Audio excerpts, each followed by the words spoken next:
He's going through the Beckett's S's at the moment, onto his last lap of the stint, I would imagine.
Well, welcome back on the PA to Sunday morning at Silverstone, and I hope you've had a good evening. If you've been listening to 87.7 FM, then you'll have been able to hear me rabbiting on all night about what's been happening in the race. It's been a fairly eventful race, a bit like all endurance races. Cars moving to the front, having problems, falling back. Less than easy to make their way back up the field in these so closely matched Citroen C1s, but still plenty of action to come. Today's race, we're going to say it quickly, only 8.5 hours to go. We'll be going through till 5:30 this afternoon, and well, quite frankly, within that time anything could happen in the race. If I was going to open up a race meeting with the thought of only having one race, but it being 8.5 hours, then I would be looking forward to it. I'll quickly introduce who we've got around the circuit, because I can hear Gary James in my headset already. Gary, welcome along. I hope you are well rested and raring to go for another few hours. Yeah, morning Paul, morning everybody. Yes, nice and sunny down here in pit lane, and yes, as you say, sort of fed and watered and rested. My feet and my back are sort of back in tip-top condition, I think. So the next 8.5 hours will be a breeze. Let's hope so. Yes, and as you say, nice weather to greet it as well. Down at Stowe Corner is Tony Coles. I kind of overworked him yesterday because I started off by telling him we'd finish at 6, and then we stretched it out. Ended up getting here till 9 o'clock last night.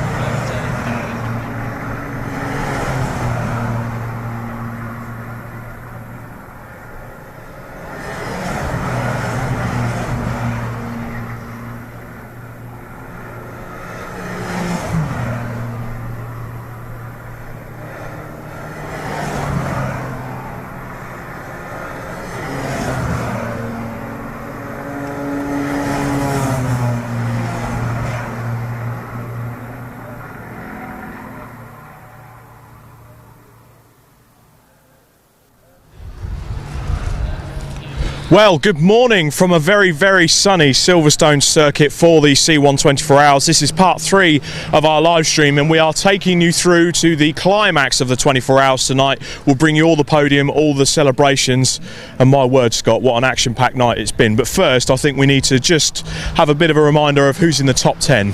Yeah, so we've got the top 10 in front of me here as we speak, so I'm reading it for the timing at the moment. So AB Motorsport currently lead, but they owe us a pit stop because they've only pitted 6 times compared to some of the other cars behind in 7th place. Emax Motorsport, at the moment, they look potentially, touch wood, on course to try and rectify what they couldn't do last year, which was only win. They finished 2nd last year. They're possibly literally in the pound seats to take the victory. Still a long way to go there, and as we'll discuss from the night, anything can still happen, which is crucial. WRC Developments, nice and steady progress up to 3rd. That's been looking good. Pole Sitters Trojan, 4th at the moment. JW Bird have got a little bit of recovery. They had a couple of spins, a couple of incidents in the night. They've got some real work to do to try and pick themselves up, but they've managed to push really hard. They're back in the top 5, so who knows, maybe a podium still possible. They could get lucky with some safety cars. 6th at the moment, Silverlake. They've been starting to move up pretty steadily. That's their 347 car, so 398 car. Rest of the top 10 fighting Torque. They've been around the top 10 a little bit, but they've managed to keep themselves in 7th place. That's looking strong. Dark and Taylor, again, from losing their bumper at the beginning of the race up into P8, that's looking pretty impressive. That's probably one of the steady drives throughout the race since the beginning. 9th for Burton Power, one of the things we're going to talk about. They haven't been the fastest, but like we talked about at the beginning of the race, steady, consistent progress, keeping out of trouble, and they find themselves in the top 10. There's no reason why they couldn't go higher. And then running up the top 10, we've got ABC1. So both of the AB Motorsport cars are in the top 10. They're top and tail of the top 10 at the moment. But of course, that doesn't tell the whole story, because when we left it, it was looking rather different in terms of the teams. But there's a few big contenders that have hit problems throughout the night, and they've had severely big problems. So I'm sure you got the story on that one, Rob. Absolutely. Well, one of those was Scuderia Polo Rosso. Now, when I awoke from my slumber this morning, I actually had a message on my phone from one of the team members that sadly told me at 2 a.m. the engine dropped a valve, so they had to do a very quick engine change overnight. They then told me, and I quote, the new engine is a lot quicker until about an hour ago the second engine has let go, so they're doing another engine change. So that's 2 engine changes that have pretty much taken out Scuderia Polo Rosso. CSC Racing have retired after an accident. They've packed up and gone home. Unfortunately, the chassis was just too far gone for them to repair and get it back out into the race. JW Bird, as you say, front runners. We were watching them racing last night in that absolute cluster of battling C1s. They had a few spins during the night, and Nick Beaumont and Phil House have kind of had to get their head down and really fight to get those positions back, and they're still in the top 10, so I don't think they're completely out of this. Team Brit, unfortunately, have also retired after an incident as well, and hopefully we'll see those guys back and fighting fit at the remaining rounds of the C1s of the rest of the year. Silverlake Racing, Greg Rose, Alan Preble car. Unfortunately, that's had a few incidents during the night. They've also had to do an engine change as well, so that's put them back down the order. Car 345 Emax. Now, you had a bit of a hand in this, Scott. They had a drive shaft let go yesterday. Yeah, so I happened to be down at Brooklands while I was doing some fancy stuff with the phone on my camera, and I was taking a video of watching the cars going through Brooklands at night because it looks pretty spectacular. As that's happening, the 345 Emax car is basically running down the runoff area on the outside of Brooklands as if it's going to pull off the road and retire. And I can tell you, the driver was that audibly frustrated that the car had retired. I could hear him shouting even when he had his door closed and the mirror up. He was that upset. Obviously, it wasn't particularly his fault. It was a drive shaft issue. Apparently, the drive shaft simply just snapped in two, so they had to push it back through the paddock. But what was astonishing is I was sending you the message in our comms feed chat, and this was about I sent the message about roughly just before 11 o'clock, about 8 minutes to 11 o'clock. Not kidding. But 16 minutes later, after I sent that message, the car was not only been fixed, it was back on the pit apron and going back down the pit lane. So kudos to Emax Motorsport. Not only the 346 car running up at the front, potentially looking to get themselves in contention to win, but they can really put the car back together when they need to. So that Herculean effort. I mean, at one point I was watching, the car was up at the front, they were changing, get lots of stuff on the front end, and then put it in a phenomenal effort. And I actually shook their hand and said, look, well done, because that was a superb effort. So that car's back out, and that's been steadily making a bit more progress from where it was further down. And I know that those involved in the team of the drivers and which were involved with it were particularly relieved that car was fixed and that's back out again. I mean, to be honest, that Emax team are just so well drilled in what they do, aren't they? But it still makes me wonder, is that still in his little red book? Glenn had this covered, didn't he? I'm sure he did. I can't remember exactly the subsection of whichever chapter, whichever edition of the Greg Finn of the strategy book. I'm not quite sure, but I'm sure he had it somewhere covered that if you have a drive shaft snap at 11 o'clock at night, what's the plan and what do you do and who do you rope in to come and fix it? But yeah, all jokes aside, I think Emax, you can see they're well drilled. I was also going to give a shout out. It's a shame that Scuderia Polo Rosso had so many dramas, because I actually watched one of their pit stops, and I say shout out to them because of course I know they're working hard on the engine, but I will give them a shout out here. I watched one of their pit stops last night. Genuinely, they are one of the most well drilled teams when it comes to pit stops. They're so I forgive, I don't know the name of the team manager down there, but she really keeps it all together, and she in a good way, she really sort of commands the team to kind of make sure they don't touch the car, the right amount of people they're on, get everything set up and in place, obviously, particularly when they're literally waiting right until the refueling was done, and they make sure they were straight onto the car and doing little things like just undoing the wheel nuts and getting them loosen them up so they can save time on the pit stop on the tyre change when it came to it after the refueling was finished. So kudos to Polo Rosso for being so well drilled, and that goes the same with all the different teams that are down here. Some are taking it sort of more for fun than seriously, but those who are taking it seriously and actually treating it like a proper, well, it's a serious race in many cases, but those who are really going for it like a professional outfit, kudos to them for really being so well drilled, so well oiled, and being so professional and making sure they can put in fast, consistent, quick pit stops. And the other car that we haven't even mentioned yet that was fighting with both JW Bird and with the Scuderia Polo Rosso team yesterday is what we refer to as the Smith car, BPC Tuning. They're way down the order, so one of my first jobs this morning is to go and find out what's going on there. Yeah, and that's a shame, because at one point I was sat there, they were my potential favourite tip to go there and do pretty well. Got Robin Smith in that car, of course, and the rest of the team are looking pretty strong. So it's a real shame that car's hit strife on its way down where it is in, I think, 27th place at the moment. So they're on the comeback trail. I'm sure they can at least try and get themselves a top 20, but another team which just proves that you could be one of the favourites that we can try and pick, but if you haven't got the luck of the draw and just things don't go your way, it's a cliche saying, but that's motor racing. Absolutely, and a couple of notable cars that have really snuck up in the top 10. We've mentioned them already. Burton Power have just been phenomenal. They've got a good lineup, good solid lineup. They've done this sort of low-powered endurance racing before in other series, but you know, Tom Valentine, Andy Burton, Ashley Davis, and Colin French, who's joining us for the first time this weekend, his first time on the Grand Prix circuit. They're nice and consistent. They're well drilled. They're evening out the stints. and doing 2-minute stints. As we just get interrupted by one of the Silverlake cars behind us, but they're doing 2-minute stints, 2-hour stints. Can't even get a lap in 2 minutes. They're doing 2-hour stints, just sharing it out between the drivers, making sure everyone gets a fair go. But they've snuck into the top 10 almost through the back door. And it's what we talked about right at the top of the show before we got the C1 24 hours underway.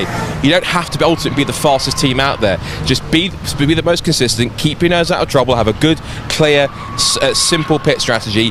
Don't try anything fancy, don't try and overdrive the car if you don't need to, and just get yourself to the finish as much as possible. And you'll even surprise yourselves with how high you get, because we've seen some of the favourites, they've hit troubles, they've had incidents, engine changes, spins, crashes, all sorts that's gone on for those front running teams. So you can have the best and fastest team out there with the best pristine put together car.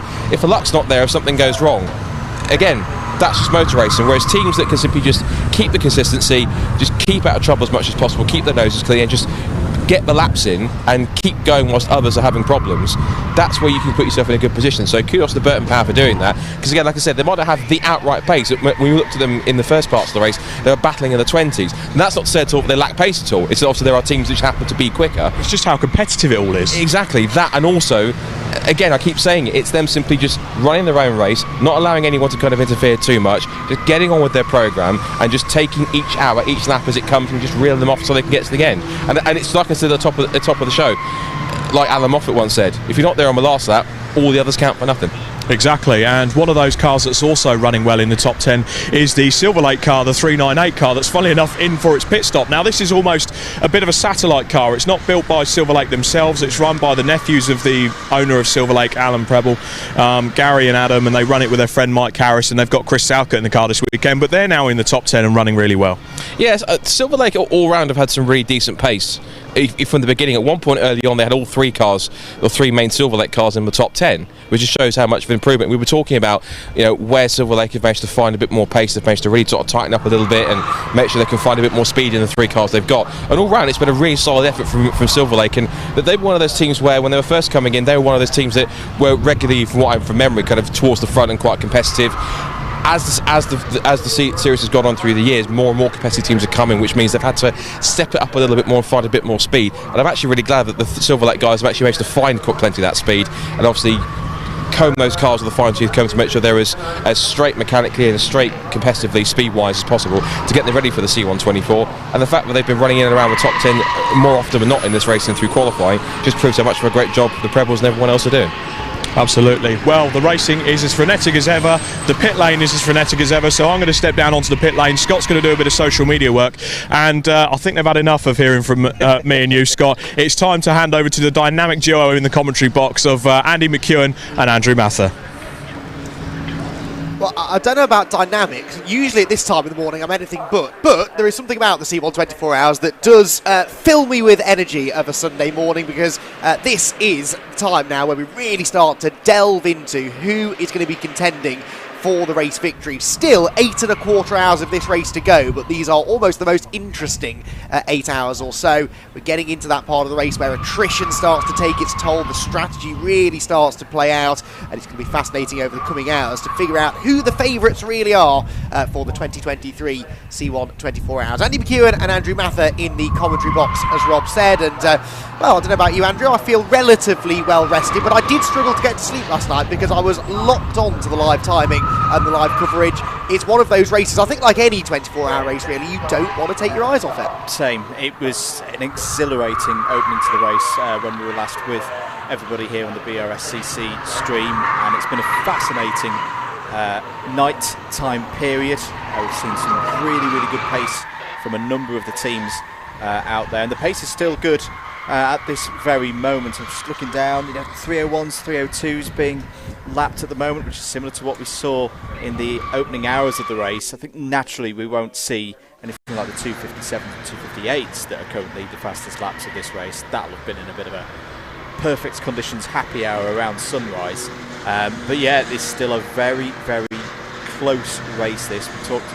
We saw how easy it was for teams to lose a lap here or there with safety cars and incidents out there on circuit. The fact that we've got a lead gap at the moment of less than 59 seconds and decreasing as we speak means this is a race where it's all to play for. Yeah, you mentioned that fastest lap actually, set by Trojan Motorsport. Remember them, started on pole position, dropped back in the first few hours, and then gradually clawed themselves back to the front. Well, they're fourth after the nighttime stint. Set the fastest lap of the race on lap 227, which interestingly is, I reckon, about an hour later than we saw the fastest lap a year ago, which was set by Fighting Torque on the 193rd lap. So perhaps slightly different temperatures through the night than we saw in the 2022 event, but either way, similar sort of pace being set. What a brilliant job, though, by AB Motorsport to get themselves to the front. We believe they do owe us a pit stop. They have completed 6 pit stops at the moment. The majority of the other front runners have completed 7. So to run you down the top half dozen or so, AB Motorsport with 6 stops in the lead. Emax 58 seconds back have pitted 7 times. WRC Developments in third have also only done 6, but it's 7 for Trojan and then 6 for JW Bird in 5th position. They've been on a bit of a fight back overnight, having lost a couple of laps with a spin. Fighting Torque, by the way, who have just moved up into 6th position, have completed 7 pit stops. So of those top 6, we reckon 3 of them perhaps owe us a pit stop in the relatively near future. But even so, AB Motorsport most definitely are in a podium position, and they've sort of just quietly gone about their business with both of their cars actually to gradually get a bit closer to the front of the field. This car, the 394, has been the fastest all weekend long of the two, and it's nice to see them up there near the front. 9th a year ago, they were ecstatic with a top 10 a year ago. How happy would they be if they could make the podium, maybe even the top step this year? Absolutely. Just seeing the Patrick Watts Racing entry, the 507 on your screens at the moment. They've just gone past the Team Tivoli car, which we didn't actually see that much in the first part of this race, but they're running well at the moment in 36th position. Also some good news. The stories as they get fed into Rob and Scott and relaying through, but it's an ever-changing picture out there. We do think that the Team Brit car might be revived. There is at least, we've not seen it, and weird things can happen with transponders in the middle of the night, but I can see that at least the transponder for the 419 is circulating around and logging lap times. So that's really good news to hear that we think the Team Brit car, having been out of the race for quite a while, it's 108 laps off the overall lead, so I don't think it's going to be getting any kind of top half result, but the efforts from Team Brit, they've got that car back together, and the solidarity in that squad that we always know is going to be there with the Team Brit effort means that they are back in the race. And it's that endurance racing spirit, isn't it? And there are a few teams demonstrating that. I think the one that really strikes, that stands out to me, is Scuderia Polo Rosso. Yeah. Because they were a front-running team. They were a team very much hoping to win the 24 Hours this year. That's not going to happen because they're now undertaking their, I think, second engine change of the race. They are 62 laps down, but the fact that they're doing another engine change to get back out on track, even though any hope of a decent result is long gone, it shows that it wasn't all about winning. There is an awful lot to be said just for getting to the end of this race. And sometimes the more trials and tribulations you have to go through during the race, such as engine changes, repair work or whatever, the more rewarding it is when you do make the checkered flag. Indeed. There's the 453 Bianco Motorsports Auto Developments car. They're currently in 16th place.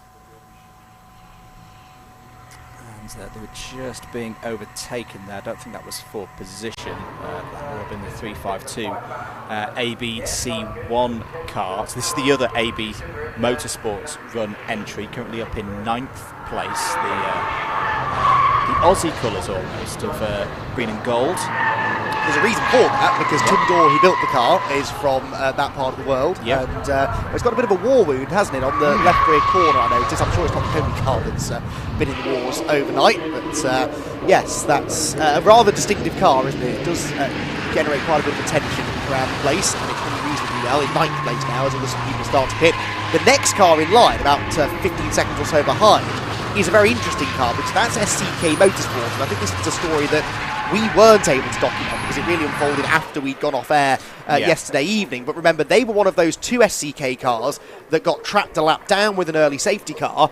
And we were saying at the time, well, all is not lost. If they can stretch ditch the fuel a couple of times and catch a lucky safety car, they're right back in it. That's exactly what happened, and they were leading at one point last night around 10 o'clock, half 10 or so. They've dropped down the order a bit now since then, but the 503 car, which has Kyle Reid back at the wheel again, is only about 14-15 seconds or so behind this ABC1 car. And yeah, another team who have proven that, okay, they've had more dramas during the night, but you have bad luck at one safety car, it can very easily turn back around at the next one, and there is a good chance we'll see more of that safety car over the next 8 hours or so. So that, above all other things, I think, has the potential to turn the race on its head. We saw 4 or 5 safety cars in the opening 3 hours, so yeah, plenty of time for the very lovely liveried Citroen C3 to reappear out on circuit. We should note as well, as we're getting ourselves back to the swing of things, yes, the ABC1 car is missing a rear bumper, so that will need to be addressed the next time the ABC car comes in. So that'll be a fairly recent loss of the rear bumper on the 352. Is it the whole rear bumper that's gone? I think so. I think it's a similar.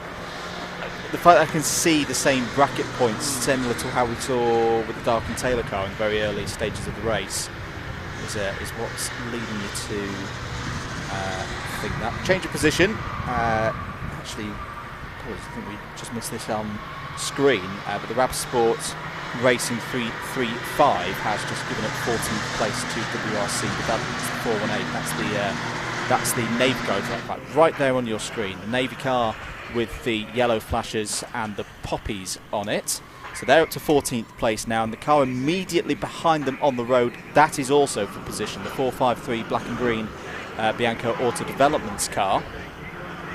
So interesting developments going on there. Say at the moment though, it's advantage WRC. They're lapping a little bit quicker than Bianco Auto Developments at this time.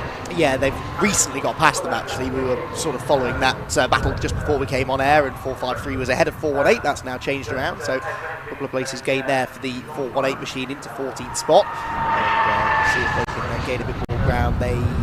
Bianco car, I figure, owes perhaps a pit stop in the relatively near future, as Luke Pullen takes the ABC1 car down the back straight, and I'm beginning to agree with you, perhaps that is the entire rear bumper. It rather begs the question where that bumper's gone, because we had a safety car at the end of lap 1 of the race because it was stuck at the side of the road, but we've not had a safety car for a little while now. We've had 17 of them over the course of the race. I think we were at 4 when we went off air yesterday, which shows just how tricky the nighttime stint has been, and we've been green on this green flag run for 1 hour and 19 minutes, so it has been a little while in the grand scheme of things since we last had a safety car on track. Leader is in pit lane, so this is the expected pit stop for the AB Motorsport number 394. Ollie Allwood has brought the car into pit lane. And good morning to everyone from the Club 100 fraternity, because sure enough, come back on air and there's a car that's got 3 former, I know they've gone on to race many other things in greater exploits, especially Ollie in his efforts in the MX5 championships, but hashtag not biased, good to see 3 members of the Club 100 parish, I'm a very proud member of, leading the race at this stage. They've done a fantastic job. But let's see where this pit stop cycles them back into, because I should say they have been owing this stop. If they can get out, I think they'll come out probably somewhere around the 421 of Trojan Motors. But oh, now this is going to change things. That's the 458. That's one of the Silverlake cars. That's going to be down at Brooklands, I think. Driver's okay. That's the most important thing. It's definitely going to need a safety car, though, isn't it? Oh no, it is Beckett's actually. Yeah. So we've seen a couple of cars in there over the course of the race. The barrier sort of telling its story there. So it needs a bit of repair work done, but that will definitely be a safety car. We've had safety cars already for cars stuck there. Good news or bad news for AB Motorsport? Well, as long as they stay on the lead lap, it's good news, but I doubt they will. So this could be a decisive moment in the race for the car that had been leading. You don't really want to pit directly before a safety car comes out. So we'll see. I was hoping that we'd get them back out on track under green flag conditions, because then we'd know exactly what the gaps are at the front, having had the top 3 cars completing their 7th pit stop. But the team this could benefit, potentially, is WRC Developments, because if, as we suspect, they do owe us a pit stop in the near future, same goes for JW Bird, actually, the 347 car, then this is a perfect opportunity to do it if we go safety car, which I suspect we will in the near future. It's Tony Cooper, who's unfortunately had that incident in the 458. They were running really well as well. They were up in the top 25. As another one, as obviously we've not seen how the car has got there, but it's a bit of an odd spot for a car to finish. That's not the kind of area where I would think, oh yes, that's obviously a car that's been nerfed off circuit by a bit of contact. I wonder if there's been a problem there that's mechanically when 458 has left the circuit. We had a car, I forget which car it was now, yesterday evening that ended up in a very similar spot, didn't we? And it looked like just cold rear tyres on a restart. Now yes. That's not necessarily the case here, but it is full commitment through Maggots and Beckett. You have got to go through that. I mean, I'd imagine flat out near enough through the left-right part of Beckett's.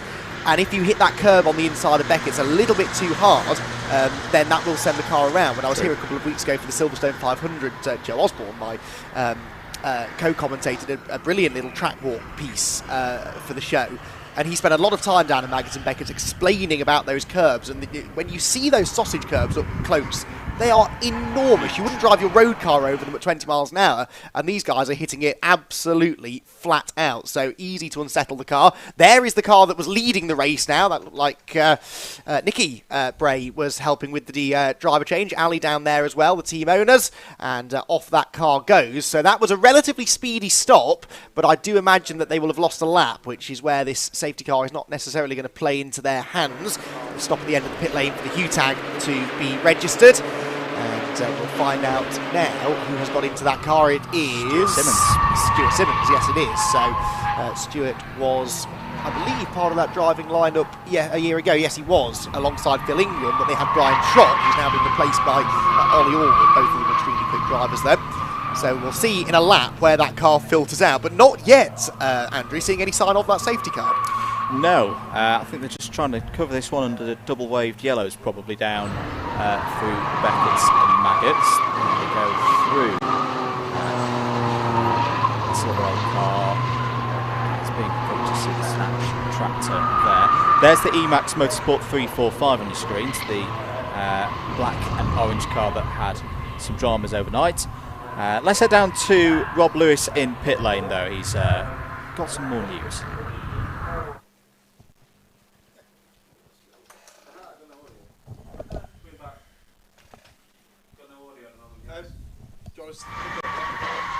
Well, we will hear from Ali Bray very shortly, down in the pit lane. We'll sort the audio issues down with Rob Lewis, and Ali is a patient man. I'm sure he won't mind standing and waiting so that we can have a chat with him and hear about how his team have been getting on pretty well, it seems, over the course of the night. Race lead then, now picked up by the 346 car, and that will be either James or Jake Little in that car as the Silverlake machine is dragged out of the barriers. Quite significant damage to the right front corner where it's got into the barriers, so that's not going to be out on track for a little while, I suspect. Yeah, that's a rather forlorn looking Silverlake machine. It's been a tough race for a number of their cars so far, but I'm sure they'll get to work on that one and hopefully get that car back out on circuit. Here's a car that I'm interested to see how it can keep going. It's the Jelly Snake Racing with Liqui Moly 495. Where are they at the moment in the order as they're coming down the Hamilton Straight? Beautifully prepared machine, this. Another one of those that's very distinctive in a way. We've got a car off. Oh dear. In a very odd place now, coming out of the Chapel corner. Now, that is an odd place for a car to end up. It's had a rotation, clearly, and has hit the concrete wall, so that will have done quite a bit of damage. And now with another car off in that sequence of corners, I suspect we're more likely to get a safety car, especially because that hasn't sort of ended up near a marshal's post or anything, has it, whereas the other one had. So this could once more begin to change things a little, as the marshals will go to work to get that car away. Couldn't spot the number on that one. But we'll try and get some info as and when we can. But Yeah, drivers now starting to find themselves visiting the scenery a bit more often. Kind of to be expected, I suppose, as we get into this stage of the race. Meanwhile, JW Bird Motorsport have just brought their 347 car down the pit lane, and that will be for its 7th pit stop as well. So we're almost catching up now with this round of pit stops, with only really now WRC Developments in 2nd place, owing us a 7th stop of the race. Right then, take 2. Let's try and head back down to Rob Lewis, who hopefully is still with Ali Gray. Right, hopefully you can hear me, guys. I'm trying to tee up this first interview of the day. I've got Ali Bray with us with 2 cars in the top 10. Plus, you're probably wearing the most synchronised high visors to go with the team. Very fluid, very professional. How's the race gone for you so far, Ali? Yeah, it's gone very well. It's going to plan, sort of how we wanted our strategy to work. We've been a little bit off the pace, but we've got 3 fantastic drivers that are all driving like robots. They're all matching each other's times, and that's the key to 24-hour racing. You know, we're doing our bit in here, doing the team stuff and the pit stops, and they're doing their fair share out there. But long way to go. It looks like the Emax car's looking really strong at the moment. So yeah, it's going to come down to pit stops towards the end, I think. I think it's going to be a straight shoot, all being well, and I'll touch wood and all that. I don't want to put the context on it, but it's pretty much looking like a straight shootout between yourselves, Emax and Trojan. Yeah, definitely. The Trojan boys are outrageously fast, but really, really quick. So kudos to them. But yeah, as long as we're in the mix, we'll have a go as we always do. Fantastic. Well, I'll let you get back to it. They've just performed their pit stop as well. As you look behind us, chaps, as well, we've got Burton Power getting ready for a pit stop. They're in the top 10. And car 347, the JW Bird car, has pulled in for its fuel stop. So I'm going to hopefully use that. But for now, back to you. Yeah, that's a car that I've registered as being red and white. Thank you very much, Rob. Great to hear there from Ali Bray, whose team are 3rd place now after the most recent pit stop. They are a lap off the lead, so they've got some work to be done. Now, there is the car that is off. We've got our suspicions as to who this might be, Andrew. There's a lot of red and white cars in this race. I'm just wondering whether it's the 335 Rab Sport Racing with Rodo Partner Services car, which I don't think has come round. This is where I need to get some new glasses, probably. That could be a 335 on the Dayglow yellow numbers on the top right as we were looking at it over the windscreen, but that is who we think has had the problem. Now, they were running quite nicely. They were up in 16th place. Yeah, we'll keep track of that one. We've had the 355 come into pit lane. That's the Emax Motorsport car being piloted, at least for that last stint, by the driver that we spoke to yesterday, Ryan Bensley. Quite a flurry of activity in the pit lane as well. As I suspected, those towards the front of the field who were getting ready for a stop are choosing to do it now. So WRC Developments are now making their 7th stop. So too, in fact, an 8th stop for Trojan Motorsport. So we are starting to see people reacting to these safety cars, and this will benefit Trojan for sure compared to AB Motorsport. In fact, that was going to be a close battle between those two. AB had come out just ahead of Trojan, but of course they now re-inherit that 3rd position. With Emax staying out for the time being, it means that there is still that full lap, I think, between the leader and 2nd, 3rd and 4th places who are all on the same lap. Trojan, though, likely will be able to complete this stop now without going a further lap down. So the story, I suspect, over the next little bit of the race, Andrew, is going to be the fight for 2nd, isn't it? Because WRC Developments, Trojan Motorsport, AB Motorsport, probably actually not in that order. AB will cycle back through to 2nd now, won't they? They are all going to be on the same lap as each other and not a million miles away from each other in the queue, hopefully. There's Team Brit car. Ah, yes. This is confirmed. We can put aside any ghost transponders or anything of that business. That is the Team Brit car. Definitely, we've seen it with our own eyes, running back out of the circuit. So well done to everybody down there at Team Brit effort to get that car back out of the circuit. We weren't at the track at the time, but from what we've heard, it was a fairly hefty incident for the 419. So you've done a lot of good work on that. You would not know, looking, well, okay, maybe from that angle. That side is not quite how it was at the that start of the race, is it? there's been some gaffer tape and duct tape engineering on that one, but no matter. He's done a very neat job with that. Normally when I'm here at Silverstone, it's in July for former student. That is a far better duct tape job than I see from some students sometimes. Well done. So yeah, safety car out. This will be at least one more lap whilst the 345, which is now descending down the order, has now been logged as missing on our time information provided to us by the TSL timing here in the box. Now the other question you should probably think about, Andy, is who has the safety car picked up now? It had picked up Burton Power. They've decided to go into pit lane. We saw this, one of the acts of the racing gods, the safety car giveth and taketh away. It is Burton Power 337 in 8th place, going for what I think will be its 8th service of the race. Looking pretty good for them. But we saw this last night, didn't we, Andy, with if you're kind of in that top 10 region, you want to be on the right side of the safety car so you don't in effect lose the vast majority of a lap compared to the leader. Exactly, and that has made or broken certain people's races, hasn't it, over the course of the event so far. I'm trying to spot the 346 car. It is in the safety car queue. It's towards the back of it, I believe, according to the tracker, but the 346 car is in that train of cars. So if we hold on this shot for a while, we might spot them coming through. AB Motorsport up into 2nd place as we suspected, but a full lap behind them. But interestingly, because Emax haven't pitted during this safety car, granted, it means they can probably go a bit longer on fuel, but eventually we'll cycle back through to a point where AB are in the lead of the race. Trying to spot the 346 Emax car as it comes through. One of the cars towards the back of shot. There it is, I believe, is it not? Heading through, so the black car in picture there, AB Motorsport. So they're only just, now that could be an interesting storyline, they're only a few cars behind the leader on the road. They could unlap themselves on the road without the assistance of safety cars, then that could put them in a very good position. So leader at the back of the queue. There are a couple of cars within the top 10 I can see, though, that are between the safety car and the race leader, and they ultimately will be some of the losers here.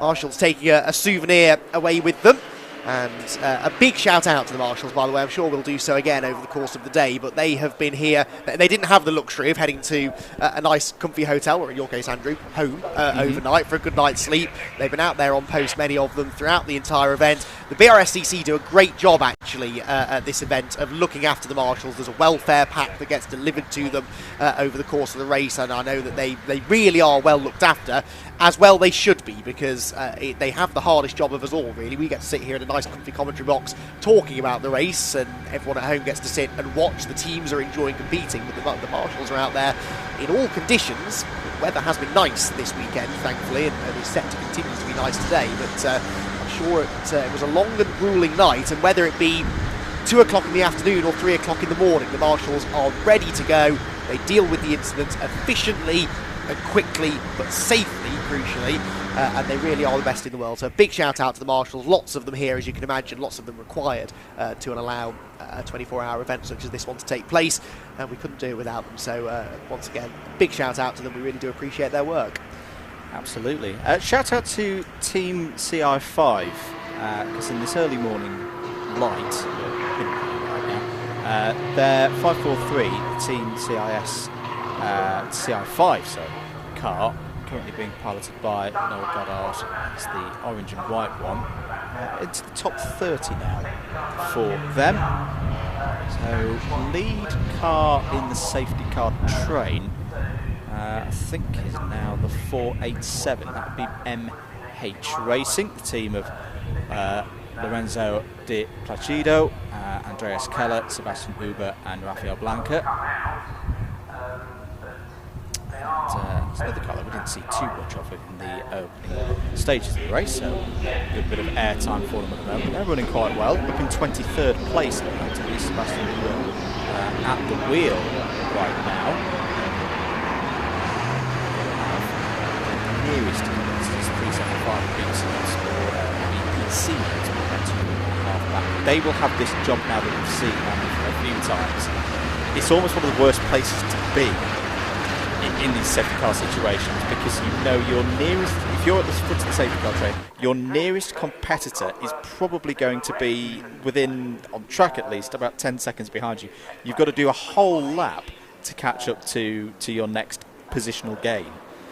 It is unfortunate, really, isn't it, that this happens? But we have, as we say, we've seen that it sort of addresses itself over time. But yeah, what a difficult situation to be in when you come out of Cox Corner and see a safety car on track in front of you. Your heart must sink as a driver as you realise that you've just been dealt a bit of a bad hand, really. But yeah, the one benefit you have, I suppose, is that you've got clean air on the restart, and there's a lot to be said for that, because there is this saying in motorsport, isn't there, that safety cars can breed safety cars, and that's because, especially in a situation like this where you end up with the leaders halfway down the safety car queue surrounded by traffic, it can get a bit congested and a bit manic back there. So there is a lot to be said, I think, for being at the front of that safety car queue. But we've got to have the pace to do something with that, haven't we? So, yeah, that's got to be the target, really. Start putting in some qualifying laps once the race gets back underway, which hopefully will be at the end of the 294th lap for the race-leading Emax Motorsport car, which is going to be coming through Bangers and Beckett's anytime soon. And they will have an awful lot of traffic to negotiate. And as I said, that AB car not a million miles behind them either. AB, though, I think I said before AB would be on the same lap as WRC and Trojan. They're not, are they? I think they are a full lap ahead. So you've got a lap between first and second, then a lap between second and third. But third and fourth are on the same lap, having both just pitted on the same lap too. So they're together on track near enough, and they're together on pit strategy too. So that could be a fascinating battle over the next few hours. I was about to mention, I was a bit concerned about the 337 of Burton Power, but concerns have been diminished. They are back out on circuit. Their safety car pit stop has meant they've re-emerged in 10th place. That's a useful bit of strategy being used there by Burton Power. So they only lost a couple of positions with that pit stop. That's very good stuff by them. Well, a pit stop is, it seems, something in the region of 4 minutes long. So under green flag conditions, it loses your lap. If you can pit behind the safety car, you essentially get a lap back, because a safety car lap is 4 minutes or so. So you do get that free pit stop if you time it right. So it's why the teams really need to be on the ball with this thing. You're not gaining 5 or 10 seconds, you're getting a whole lap in the race, and that is huge, especially in the context of those that are inside the top 5 or so. An extra lap per safety car, if it times out right, could really put you right back in contention. So, really good timing that from Burton Power. That's why I am intrigued to know how much longer Emax Motorsport could go on fuel, because in fact, we're hearing news that they can go perhaps another hour, so that's why they're not rushing in. So they're on a completely different strategy, really, to the other top 5 cars, because, well, certainly AB, WRC and Trojan all pitting within a handful of laps of each other.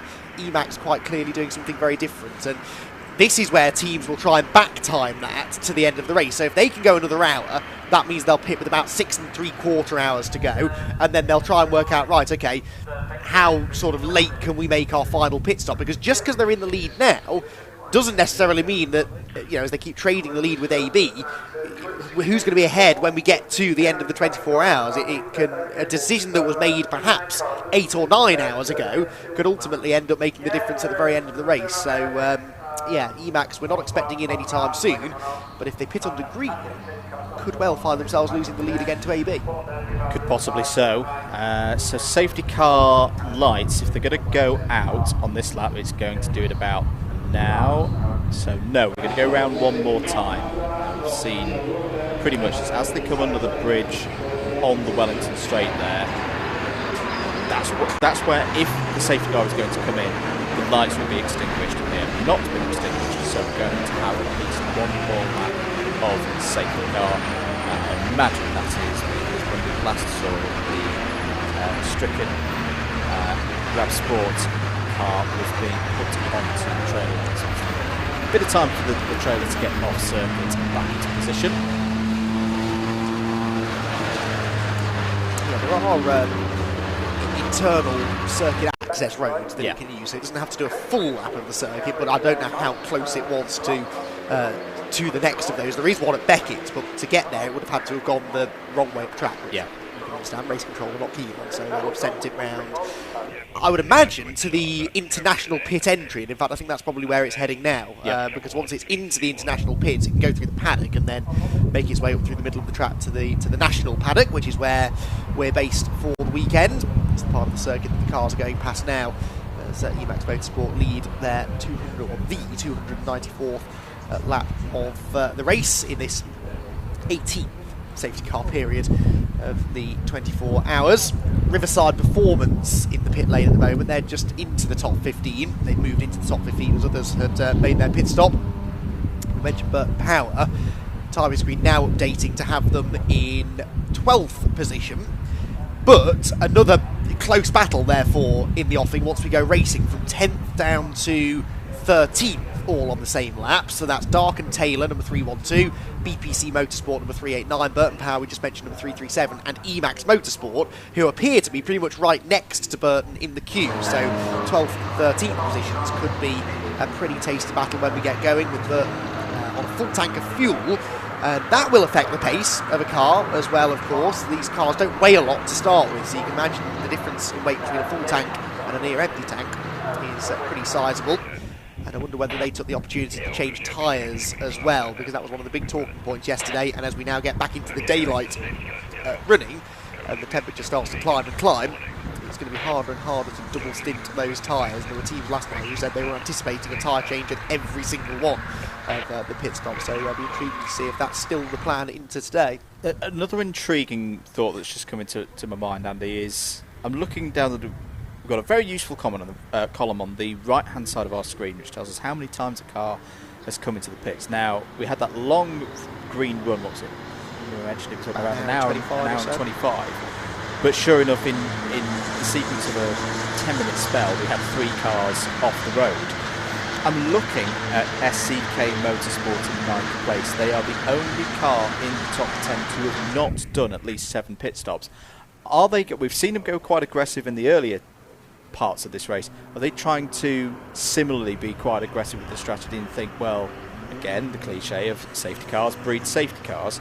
Are they trying to stretch out this 7th stint of the race to see if they can catch another safety car now that the field has been bunched back together? I wonder if so. Quite possible, and there are people within these teams far smarter than us working that out, and that is the kind of thing you have to do. You've got to go out on a limb if you're going to try and gain that sort of time, haven't you? You've got to try and play that strategy game.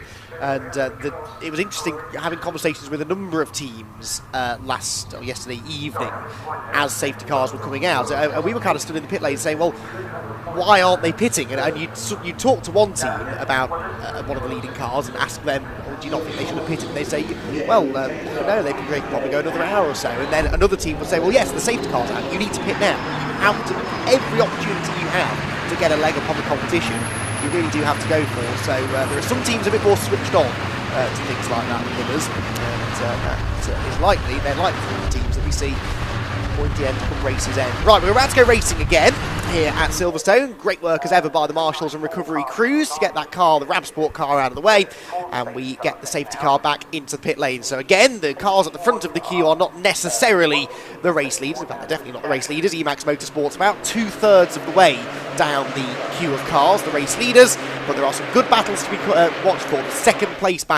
The third place battle in particular between WRC Developments and Trojan Motorsport, we definitely need to be watching for. So Silverstone 24 hours back underway again with 7 hours 38 minutes to go, and we have a few laps probably before this all starts to settle down. So whilst the drivers out there tried to get back into a bit of a rhythm, let's head back down to Rob Lewis, who's found someone else in the pit lane. Hi guys, I've got Sid and Rob Smith here with me, but the first thing I want to show is this battery cable that unfortunately put paid to you fight for the leads and left you for about 30 minutes on track. Yeah, I think our pace was really, really strong. We had a really good start to the race, and we were battling in the top 1, 2, 3. Sid went out and did a fantastic stint, but then around midnight, the car just developed a problem and came in, and that was the problem. The battery lead had melted. It had rubbed against the chassis and melted, and that cost us about 30 minutes. And we're probably 12 laps down now, and the rest of the day is just trying to go for fastest lap. Just go and try and push yourself up the order and get into the top 10? Yep. Fantastic. Now, I've been asked to ask you about a certain moment when you were fighting for the lead and you can hear yourself being commentated on the radio. Yeah, I think one of the best features of these Citroen C1s is that you can listen to the radio. So as I was going around, I was listening to the commentary, and we got up into third and then into second. And then I heard on the radio, and Rob Smith takes the lead. So in the car, I was like, yes! And it was just a really surreal moment that I was fighting for the lead, took the lead, and I heard the commentary for the first time in my 20 years of motorsport. So it was really good fun. Fantastic. And speaking of really good fun, I mean, doing it, as Sid, doing it with your dad, what's the experience been like? 24 hours with your dad and just passing everything down to you? Well, yeah, I really can't complain about it. It's just, I've actually taken a lot away from it. Obviously, it's my first time in endurance racing, so I'm having a lot of fun. And to do it with my dad in the same team, it just makes it really special for me. So I can't complain. We haven't had the best of luck, obviously, with that electrical issue and stuff, but even then, our team's really strong. We're all winning within a second of each other, and the pace should be strong. So, like you said, it's just about really getting the laps down now and just trying to work our way back up the order.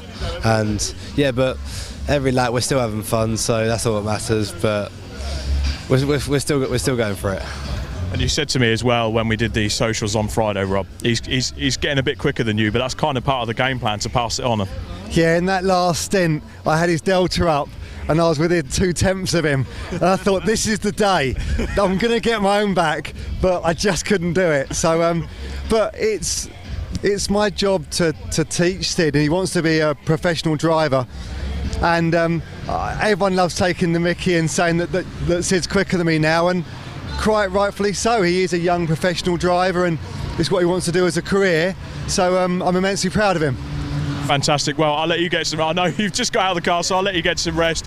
Great to see you guys. A credit to the paddock, and it's great to have you here. So, look, we've learnt what's happened with the Smiths. It's great to chat to them this morning. I'm going to go see if I can find some more drivers. But for now, back to you guys. Brilliant stuff there. Thank you, Rob Lewis. And yeah, the Smith family, always great to have them in the paddock. They've been part of the Brscc for a while now through their Fiesta racing exploits, but Rob's had much success in. Sid also now starting to become one of the big Fiesta stars of motorsport over the last few years. I'm sure has a bright future ahead. So racing back underway then here at Silverstone, as we've said. We've already had a positional change after just one lap of green flag running. The 355 Emax Motorsport car ahead of Burton Power now for 12th position.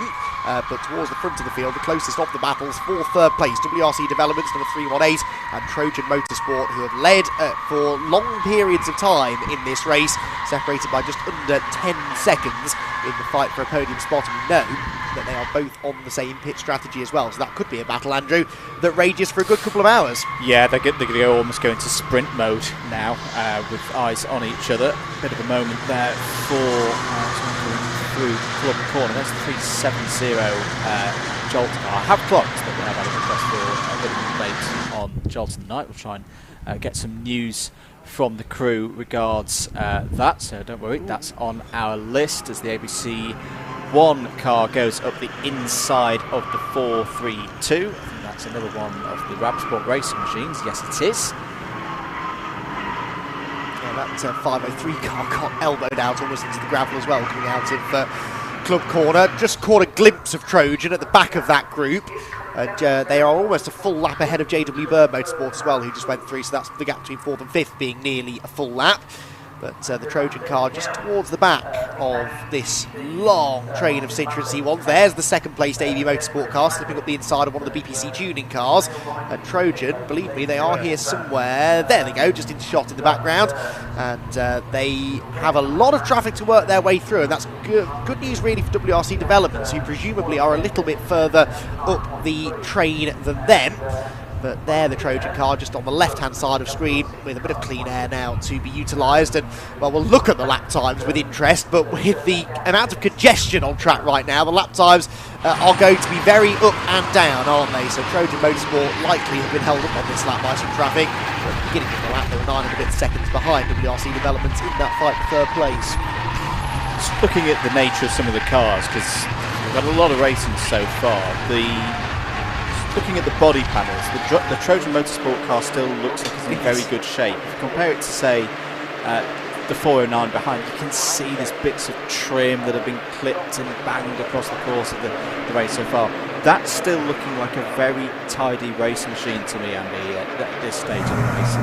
They're definitely a part of this. 3 minutes 0.353. They are pretty much the quickest car on the track at the moment. Yeah, just the 4.5 seconds faster than WRC Developments ahead of them. So if they do that again, they'll be with them by the end of the lap. But as I said, I suspect traffic had a lot to do with that. Nonetheless, it's bringing them right together now, isn't it, into the fight for third place. Trojan Motorsport then making their way through. Austin Monday at the wheel, I believe, in this particular stint of the race. So the 421 machine shared by Jonathan Monday, Chris Freeman, Austin Monday, Charlie Bingham and Adam Willis. A 5-driver entry. Now, a lot of the front-running teams seem to be going for 3 or 4 drivers, Andrew. Is there a benefit, do we think, to having more drivers in your team? It means the drivers should be fresher throughout the day, shouldn't they? I think there's definitely that advantage, and also that is, reading those names, that is a very experienced squad as well of this kind of race where, you know, it's not as much of a multi-class race where you're going to have a bit of attrition and different classes and all of that business. You know, I know, for example, in the case of Charlie Bingham and Adam Willis, they're very, very experienced endurance pro kart drivers. We've seen them do 24 hours before and race in the similar way that we've seen them with the 421 so far in this race, where they're going from pit stop in a sprint format, prioritising keeping it clean. Something they all do very, very well and served them so far in a pretty positive manner. But this is going to be a hard portion of the race because that is a lot of traffic ahead of them. There, I think, I'm right in saying, it was the 318, wasn't it? So I was trying to figure out where they were. So there's a good 6 or 7 cars between them at the moment. So yeah, no, you're right though. This is a very, very strong driver lineup for Trojan. They had the raw pace in qualifying yesterday, or Friday evening. But now they're having a real dogfight out there to try and get back in contention for the top 3. But they're scything their way through the traffic like they're in a different class. These cars are identical, near enough, prepared by different teams, but to a very, very tight set of technical regulations. And the Trojan car just being driven fantastically right now by Austin Monday, who tries to lever aside another one of the backmarker cars. So the car they're chasing is a black car with sort of fluorescent pink and yellow panels. Highlighted colours, yes, exactly. So they're 2 of the brightest cars on track, really, which is going to help us to pick them out. So there goes Trojan, and they're what, 1, 2, 3, 4, 5 cars ahead of them, I think, is the 318 car that they're chasing. And that gap, even on this lap, I'd say, is coming down fractionally, and that's just because Trojan Motorsport are taking no prisoners. Yeah, it's the efficiency with which they're dealing with this traffic that's very, very impressive. With 7.5 hours of the race to go, we know that WRC Developments have had a bit of a hold-up whilst they got through this traffic. They lost some 4 seconds. Let's have a look at the lap times. 303.4 for WRC Developments, 302.2 for Trojan Motorsport. So if we kind of compared that last lap for the 421 to the previous lap for the 318, then they were dealing with that big conglomeration of C1s out in the circuit. I'd say they've gained situationally, point to point, they've gained at least 2 seconds in dealing with that traffic of Trojan Motorsport.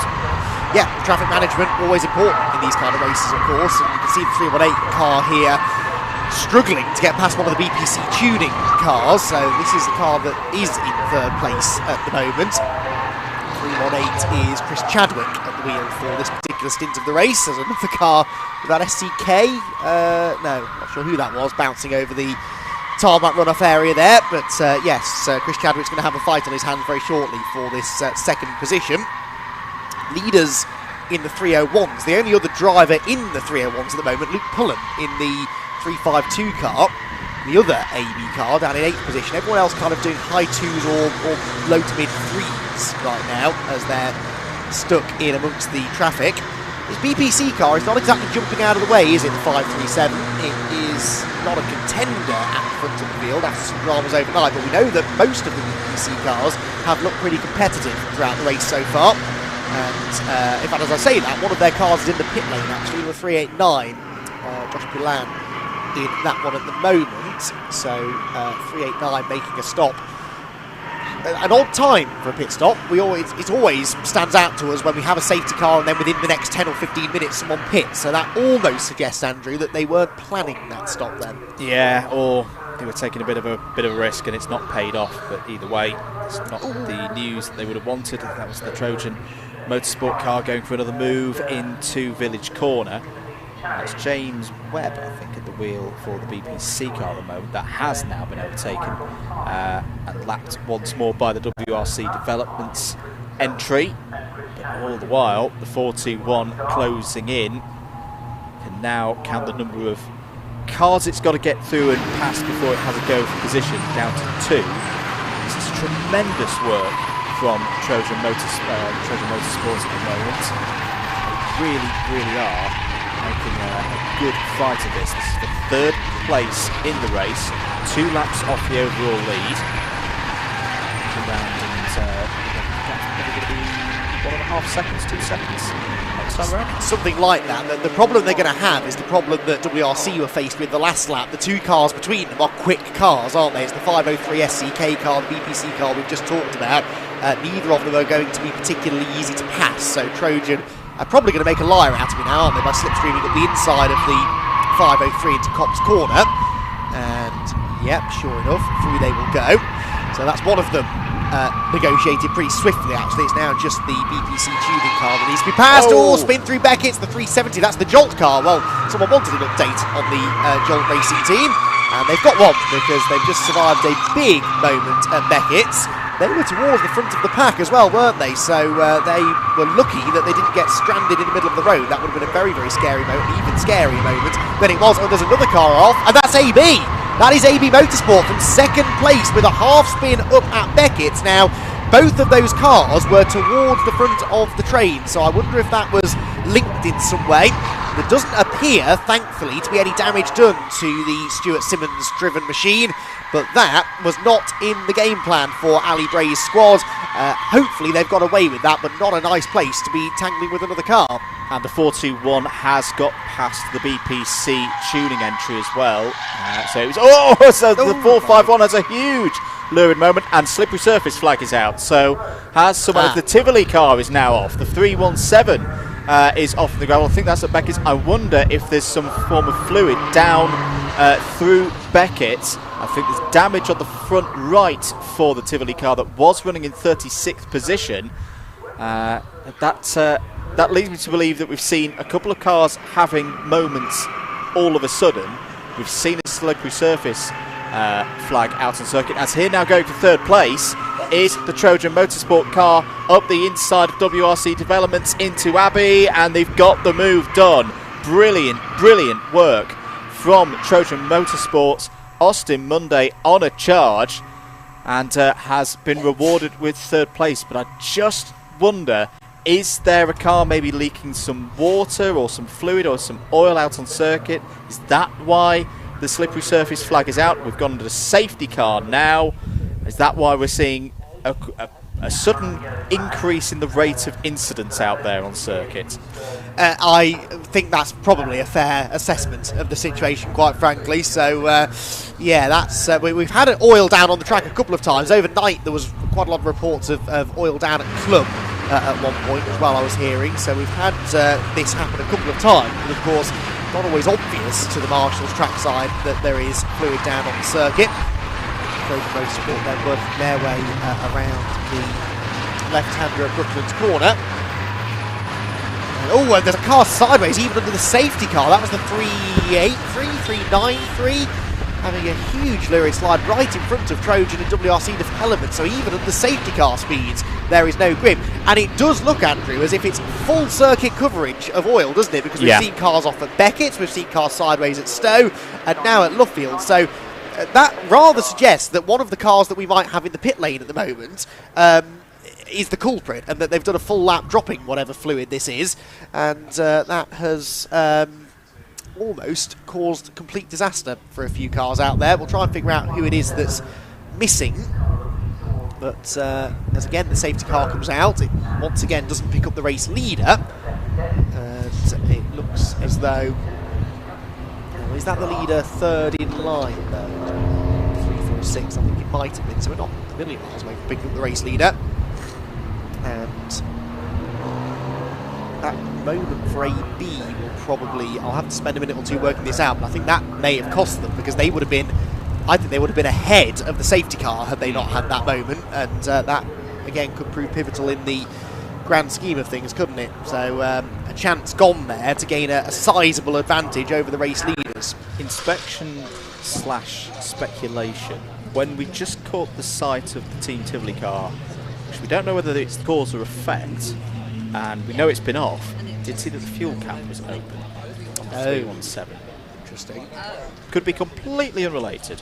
No, probably is, but if a car was leaking fuel out on circuit, that could be a cause for the slippery conditions. But either way, race control have dealt with it very efficiently. They've got the pack under safety car conditions now. That will give the marshals time to address any concerns and sweep up any stuff that's on track that shouldn't be on track.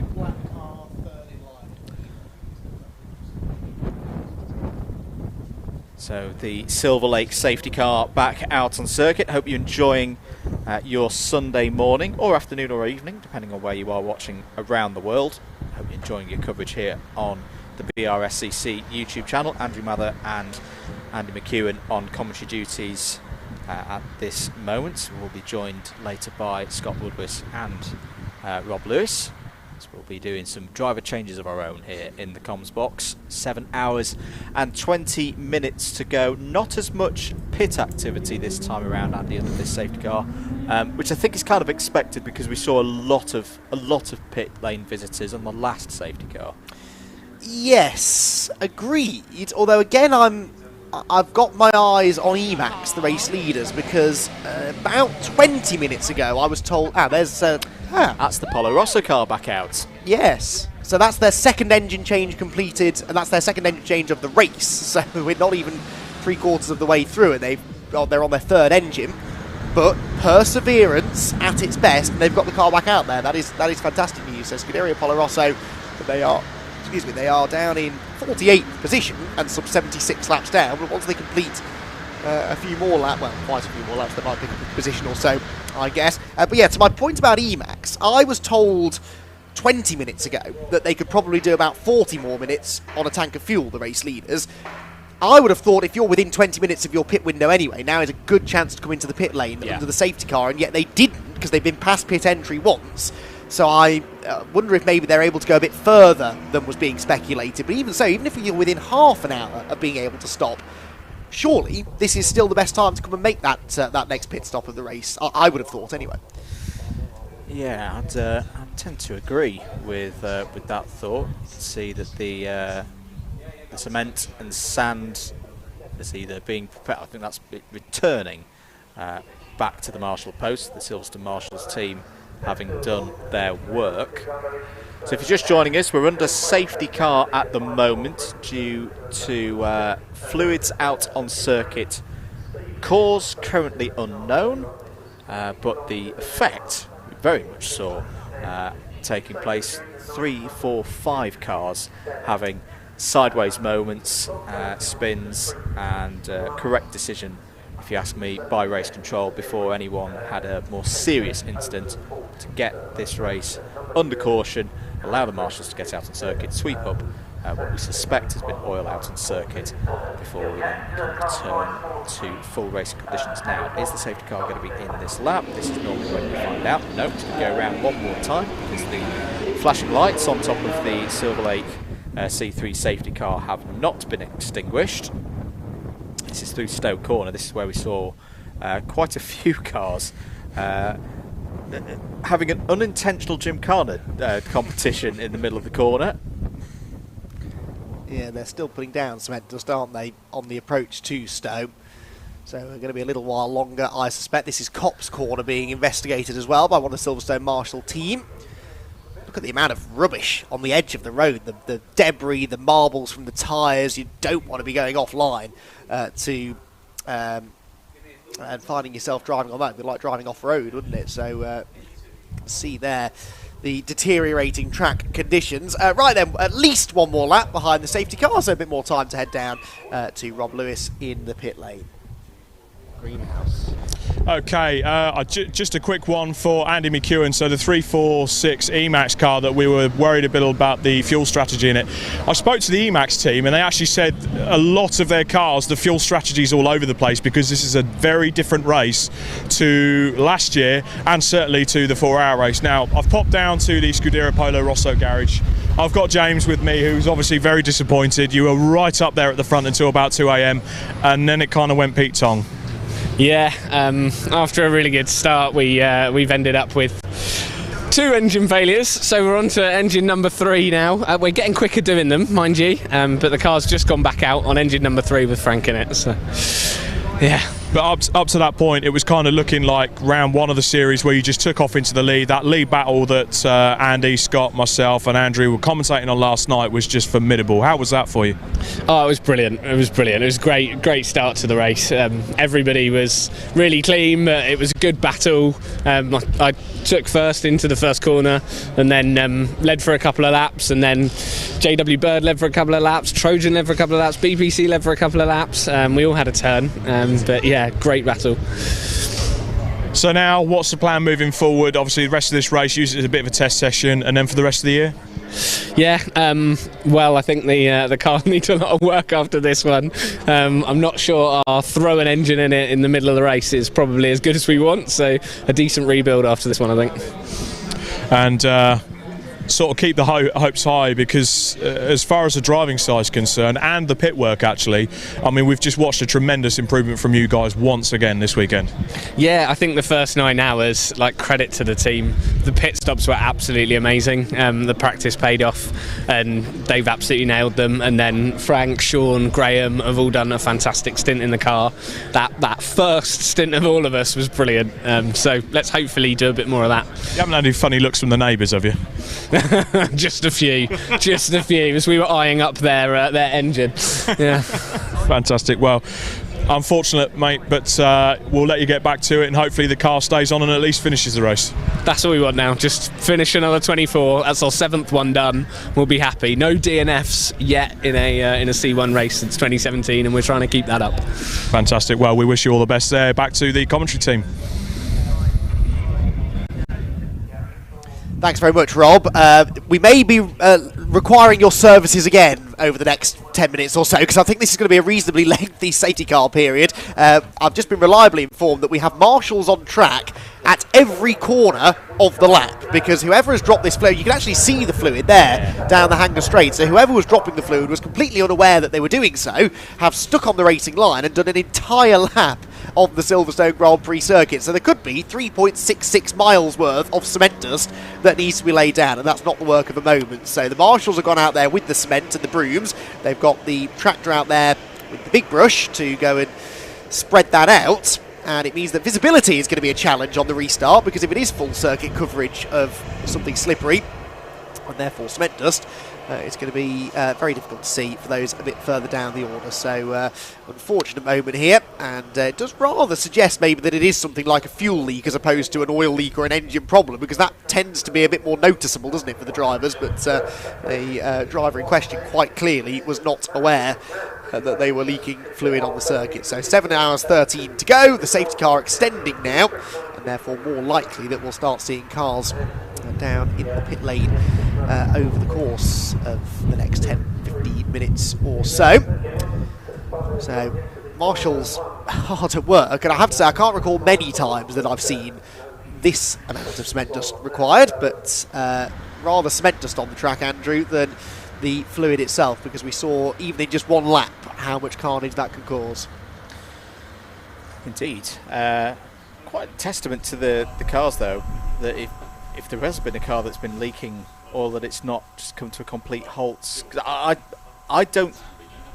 My tinglings are saying that I don't think that the Tivoli car was the cause. I think that's been the poor car that's gone off on as a result of the oil, not necessarily been the cause. But we'll try and go find that out. I may be completely wrong, probably completely wrong. But you can also see now that the drivers have been told, if you're thinking that your eyes are deceiving you a little bit at this time in the morning, no, that is the field driving off the circuit. So they've clearly been told to use the Grand Prix runoff on the approach to the village corner to allow the sweeper to clear the track. It's one of the great things of racing around a full Formula 1 circuit now. There's plenty of tarmac runoff that you can do that. That would make me nervous as a driver, though, because we've just seen the amount of rubbish on the edge of the racetrack. You can imagine what it's like off the track completely, and that is a part of the circuit where cars will occasionally run wide and drop bits of bodywork, perhaps kick up stones and bits of dirt. So yeah, the tyre pressures will drop now behind the safety car. That means that they are more susceptible to being nicked by a bit of debris, and it's the safest thing to do, of course, because we've got marshals and course vehicles out on the track dealing with the fluid, but I wouldn't enjoy doing that particularly. Now there is the AB Motorsport car. You'll remember when you joined us an hour or so ago, that car was leading the race. We saw it have that half spin on the fluid down at Beckett's. That was costly because not only did it mean that they lost the opportunity to get themselves in front of the safety car, it also dropped them on track behind Trojan Motorsport and WRC Developments. Now that's not cost them a position, Andrew, but it does mean they're technically now on the same lap as third and fourth place. They're nearly a full lap ahead, but they were over a full lap ahead before that spin. So no fault of Stuart Simmons, of course. He caught the oil or the fluid or whatever it was and was a passenger from there, but that really was a costly moment for them. Yeah, and given the pace that we've seen from 421 in the last hour or so when we have the green flag, that's going to be the next target for Trojan Motorsport, to see can they diminish the gap that will be probably around 2 minutes and 45 seconds once we get back up to full pace. Still under safety car at the moment. As they go over start line once more. There is the 394 Stuart Simmons driving for AB Motorsport. That's also one of the cleaner looking cars, isn't it? I have to say, it's always a well prepared car, but doesn't actually, touch wood, look like it's had too many incidents. Their sister car is in, by the way. Luke Pullen handing over to, I believe it'll be Cameron Hawes for the next stint. Now that makes sense to me because they got caught behind the safety car again, so they'd essentially lost the lap anyway to some of the cars that were chasing them. So may as well pit, and hopefully they'll be able to get that done now before the pace car comes back round again. And if they're anticipating that it's going to be another couple of laps behind the safety car, then they should have time to catch back up again. So that's a car from inside of the top 10 making a pit stop. Marshals move out of the way temporarily before presumably returning to the track to deal with the fluid. Some drivers quite keen not to drive over the cement dust for the time being. Better to drive over it at safety car speeds than full speed, I would say. But the Crocodile weaves its way from left to right to avoid driving over that cement down the Hanger Straight. And this all slows down the pace as well on this lap, which means that anyone pitting now has a better chance of getting back out in front of the safety car queue. So, drives at the back of the group, not expecting the traffic jam to have formed on the Hanger Straight. And little silly things like that as we move into those final 7 hours or so start to happen more frequently, don't they? Because drivers naturally get tired. I mean, it sounds obvious to say, but even if they've had a couple of hours sleep overnight, they won't have had a huge amount, and it requires an awful lot of mental stamina to compete in a race like this. We've seen how busy it is, particularly on safety car restarts. Your reaction times naturally, Andrew, are not going to be quite as strong now as they were yesterday afternoon and evening. So little mistakes, the chances of safety cars, the chances of incidents, inevitably increasing in percentage now heading into the closing stages. It's one of those things where the adrenaline of a 24-hour race actually works against you, because that adrenaline, especially if you've just got out of the car, you've had a good stint, it keeps you awake. You get that buzz. We had that buzz stepping off the commentary at 9 PM last night. It's fine for us. We're sat down in the box, and if we we're not at control of a motor vehicle. But no, it really is. For anyone who's not competed in any kind of 24-hour endurance event of any motorsport discipline, I can say from having done ones in the karting sphere myself, that is the toughest bit. It's the body management of, I'm not on track, get a bit of food, and then I must go to sleep. I've got to go and get some rest, because it really does start to catch up on you in this period of the race, this last third of the race. You sometimes get a bit of a second wind, but I would say that doesn't really come. We're probably another 3 hours or so off that until you get to the last 4 hours of the race. So yeah, massive challenge. Quick shout outs, keep your comments coming in on the YouTube stream. I'm keeping an eye on them. Good morning to talking of the karting sphere, one of my partners in crime, Tom Butterworth, the wizard of pro kart endurance racing. Whenever we've got Rob here, who's always what are the rules, Rob? When I'm doing this job, normally in August, up in the northeast, Butters is my equivalent. So good morning, Tom. Good to have you with us, mate. Yeah, cheering on the Trojan Motorsport boys, who he knows very well there in the 421. Hello to Thomas Parker, who's cheering on the 398. Running well is the Silverlake car at the moment, in 7th place, 5 laps off the overall lead. And hello to Jamie again, who says British Marshals are the best in the world. And could not agree more with that statement there, Jamie. They've been absolutely fantastic this weekend. Could not go racing without them. Hope you enjoyed the coverage here on the Brscc YouTube channel and on the Facebook page as well. Those watching on there. 7 hours and 6 minutes of the race to go. We are going to have at least one more lap of safety car, because they're going past the National Pits entrance now. And quite clearly, the Silverlake C3 safety car is still out on the circuit. There go your race leaders. Emax Motorsport, second now in the safety car queue. So, just so happens that we almost do have the race leader at the front of the group. That car that pitted, by the way, ABC1, they did get out without losing a further lap. So they have gone a lap further down the race leader, but that was, I think, still a calculated loss of track position. I think they were essentially a lap down, another lap down anyway. So, good decision making there. Cameron Hall's back into that car, should be able to catch up to the back of the Crocodile by the time we go racing. I'm hoping at the end of this lap, we'll get a good look when they get down. It does seem like it's Beckett's through to the loop that has been the worst affected by the slippery surface. So hopefully we'll be able to see a bit more progress being made down there in a moment or two, but we get a chance to appreciate the sight of the field making its way through. And at lower speed, you really can appreciate those who have had a tougher time than others through the night.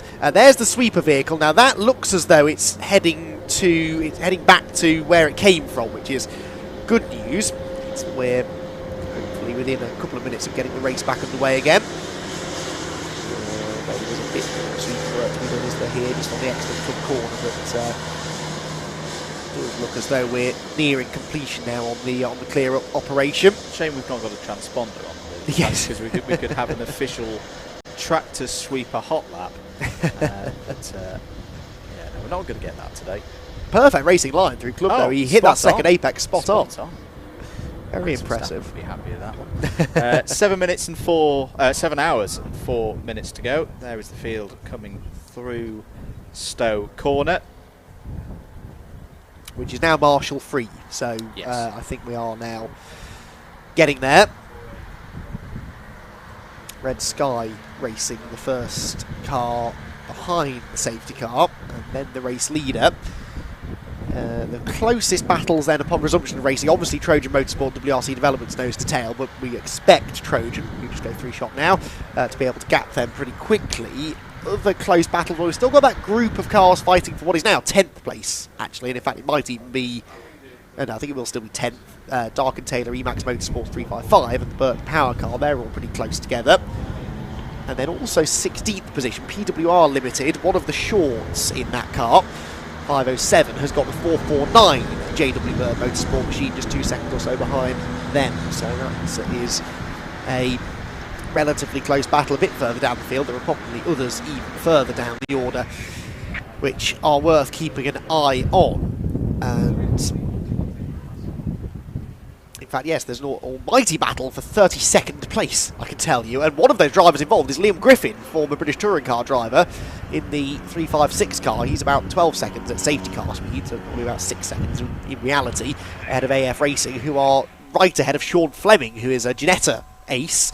And those three outside the top 30 even, but still have a battle to be had. So wherever you are in the order, and you'll know this from talking to teams up and down the pit lane, they've all got someone that they're targeting, whether it's for first or for 31st place. They've got a target in mind, and they have got a battle that they want to try and win.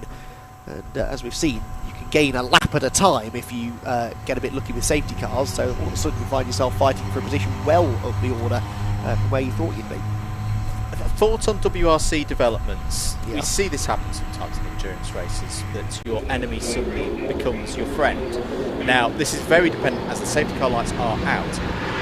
We know the Trojan Motorsport car before the safety car was quicker, got past. If your WRC developments, is that not you're directly behind them? Is that not the best place you could possibly be right now? As we saw with the cars at the start of the race, they can work together. Could gain a lot of time in this next period before we inevitably will see the second car again in the second race. Yeah, I couldn't agree more. There's absolutely no point trying to overtake Trojan, because Trojan made mincemeat of them, quite frankly, on that short green flag run that we just had. So sit behind them, save some fuel, save some tyres, and put in some good lap times. No, I could not agree more with that. Race back underway then. Emax Motorsport really on their toes to try and get into some clean air. No overtaking allowed before the timing line. One or two of them got close to breaking that rule, but I think they were okay. And they're going to go 3 wide into turn 1 with the race leader right in the middle of it. That was the 487 car unlapping itself up the inside, and they were really on their toes there. Even at the front of the pack, the leader is not safe on these restarts. And as they head down through Maggots and Beckett's for the 305th time of asking, Emax Motorsports trying to get themselves to the front. They have got themselves back to the front. There is the JW Bird, the 347 car, the grey and red car. That sits in 5th position at the moment. So they are keen to try and unlap themselves if they can. They're 3 laps down at the moment. But Emax, despite a slightly close call there through Cops Corner, have now established themselves at the front of the queue again. And they will now aim to set off in the distance, because they should, in theory, have a good number of laps now in clean air. They should do indeed. I just wonder, after all of our discussions on WRC developments following through, I think they had a problem through Cops Corner, because they've dropped a couple of cars back down the inside, go to 347. That's the 5th place JW Bird Motorsport, started in the front row of the grid, so we know that that car has got that pace as we pass through the point of 7 hours of this race to go. After a bit of a harem-scarum start after the safety car, this is a good position for your race leader there. They are the 346 of Emax Motorsport. Can now start to stretch their legs. I don't think they'll be too bothered that it's the JW Bird Motorsport car behind, because again, if that car does catch them, it's a quick car, it's a well-driven car. That is a car that can help you progress up the road in this next phase of the race, should it catch. Yeah, Nick Beaumont's at the wheel of that 347 now, and you're right, that's the one disadvantage to being out in clean air. You can't really save any fuel, can you, with slipstream, so they let another car through that is laps down. That's not necessarily a bad thing. Looks like WRC developments, if they had a moment, have recovered reasonably well from it, because they were back on the rear bumper of Trojan a couple of laps ago. Trojan, though, in true Trojan style, battling their way past the back markers up the inside of the Jolt car, and that was almost a touch at the loop. I realise that they're in a hurry here to try and get one of their 2 laps back, but they don't want to be tangling with other cars off this safety car restart. The timing tower, by the way, on your screen showing a 2-lap lead for Jake Little. Our timing screen says 1 lap, and I think that is correct. I think that's a timing glitch on the graphics as opposed to an actual 2-lap advantage. But Stuart Simmons, we know, is a lap and a decent bit now behind. Through Brooklands goes the Trojan car, and that Jolt machine is proving troublesome, isn't it? It is. It's a quick car. It's not had the most luck today, but it's definitely not going to be an easy one to get by. This is a quick group as well. You've got at least 4 of the top 6, because Fighting Talk, the 309, the red and white machine, are involved in this front group. So I think that's why you're seeing it being quite fierce at the moment. You've got a lot of cars in a good position that want to take advantage of being towards the front of this order in terms of the big long train of C1s. There's the 345 Emax Motorsport car. That's the one with the orange details. That's the one that had the drive shaft failure in the middle of the night, back out on circuit, as about 8 cars all heading towards Maggots, sharing the same piece of road. One of them, Trojan Motorsport, in the midst of all of that, around the outside of Beckett's. That's that dirty side of the road. You can see the car losing grip, and then it's offline for the left-hander. Jolt get elbowed out wide. This is exciting stuff to watch, but you can imagine it's focusing the drivers' minds just a little bit as they power back out onto the Hanger Straight. But Trojan can see a genuine chance here to get a lap back. I think they've got the pace to do this, actually. If they can clear these next couple of back markers, they should chase after the leaders, who I think are being overtaken, aren't they, by JW Bird. So JW Bird Motorsport not for position, but they have just unlapped themselves. So that puts them now, I think, 2 laps down on the race leader, which puts them on the same lap, I think, as Trojan and WRC now, technically. Although Emax Motorsport's Jake Little not happy with that necessarily, tries to get back around the outside, but JW Bird have now got one of those laps back. Again, could prove significant in a few hours' time. Now we're inside the final 7 hours of racing now here at the C1 24 Hours of Silverstone. And the race leader suddenly finds itself embroiled in an on-track battle, not for position, but with a car that they will be keen, in a way, to keep that extra lap behind them. I know that it's worth sometimes having a car to work with, but they'd like to keep that car as far behind them as they possibly can in the running order. Third car in that train is the Darken Taylor entry, currently in 10th place overall. I saw the Trojan Motorsport car going down the inside of Red Sky Racing, the green and black machine. And now they go down the inside of Emax Motorsport. This is a brilliant run from Trojan Motorsport. Pretty much every time we see it on camera, Andy, it's sending it on another car, it's getting through the traffic, although they're a little bit wide there coming out of the loop.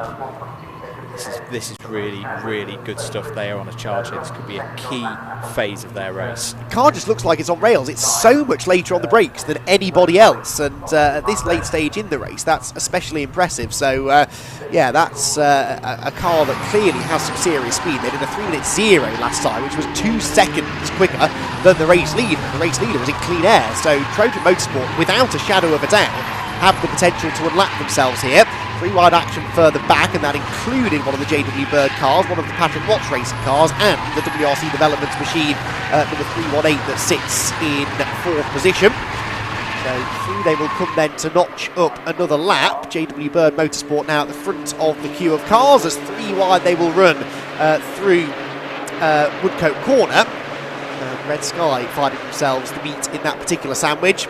And we do have, very briefly at least, confirmation on the screen that JW Bird are now on the same lap as Trojan and WRC Development. So that fight for the lower podium places, if absolutely nothing else, is starting to really, really intensify now. JW Bird pitted last just about an hour ago. So they're only about halfway through the stint. Big news. 3-minute stop-go penalty for Trojan Motorsport, Andrew, for a pit stop procedure. I'm going to take the blame for that one, because I've literally just had the thought of, we've not seen many penalties so far since we've come back on the air. Telepathic commentary curse is hit, and it's hit a big one. So Trojan Motorsport are going to have to come into the pits now. We'll hopefully try and get some word from Rob down in the pit lane as to what the details of the discretion are, but that is going to arrest the progress of Trojan Motorsport here. They will not get a lap back during this phase of the race, because they're going to have to visit the pit lane and effectively lose a lap, with it being 3 minutes. Not good news for them at all. They'll have to visit the penalty bay, which is at the top end of the national pits here in Silverstone. So far, at least one of the full stream elements of the race so far. Well, major drama for Trojan Motorsport. That's a real shame, isn't it? Because 3 minutes is a lap, obviously, so we were saying they could unlap themselves. That's clearly not going to happen now. And that's a 3-minute stop-go plus the transition time in and out of pit lane, so it ends up being closer to 3.5 minutes, really, that they will lose. And that will drop them 2 places, won't it now, behind WRC and JW Bird. So back down into 5th position they will go, with 6 hours 52 remaining now. 346 Emax Motorsports car that we really do expect to go into the pit lane before too much longer. Continuing to lead the way, there went the second place car, AB Motorsport, through the picture at Village. Down the top 20 or so for where the closest battles are. That one I mentioned before between PWR and JW Bird's 449 car, that's still the closest. They're running nose to tail. It's only for 16th place, but it's still a battle perhaps worth trying to pick up on. It's either Marcus or Morgan Short in the Patrick Watts racing car. That's the car they share with Amy Watts, Patrick's daughter, and Freddie Hunt, whose dad did a thing or two in motorsport a few decades ago. And that is a very close battle, which is, I think, was that the 507 just behind WRC? It was, wasn't it? So there they go. And are they still ahead of JW Bird? Yes, they are, but they are together, I think, on track, aren't they? So we're almost able now to check in on that battle. There they go, through the picture. So the battle for 16th place, everybody, and it's Patrick Watts Racing with a slender advantage for now. If my memory serves me correctly, the 449 was one of the cars involved in the incident quite early in the race, down. Oh yes. The damage on the left-hand side.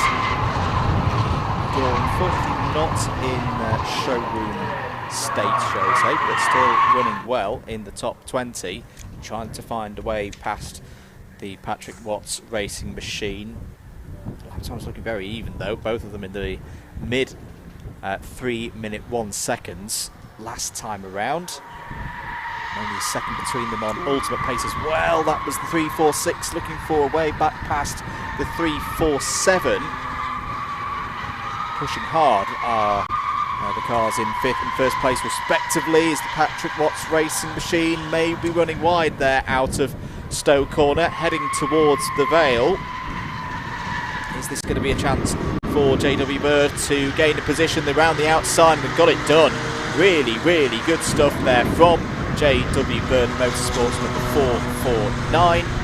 That was all about getting your opponent off the racing line, Andy, and then taking the opportunity actually out of the corner with a bit of delta speed before he then gets to the next braking zone. Yeah, good driving that from Sam Roach in the JW Bird car. He has squeezed his way through, and as I said, 16th place now then belonging to him, and that car looks like it's got some decent pace in it, doesn't it?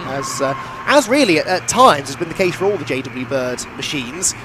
They've all had problems of one way or another, but 347 the best placed of their cars. Right now, all contact, and that's the Red Sky car that goes around, and that might have been contact with the WRC Developments machine, actually. I didn't spot whether Red Sky was spinning already, or whether they were helped into it, but the Red Sky car, we've seen a lot of this car, not always for the right reasons, over the past half an hour or so, and they're going to rejoin alongside the BPC tuning machine, so another close call there for one of our front-running cars. And, well, we're getting a replay of sorts in the box, and that was self-inflicted, wasn't it? Yeah, just a little bit too much speed, and then as the Red Sky racing car got the brakes, all the weight transfers forward, back end got loose, stepped out. There may have been the slightest graze with the WRC Developments, but that was after the fact. The Red Sky racing car was already perpendicular to the direction of travel there.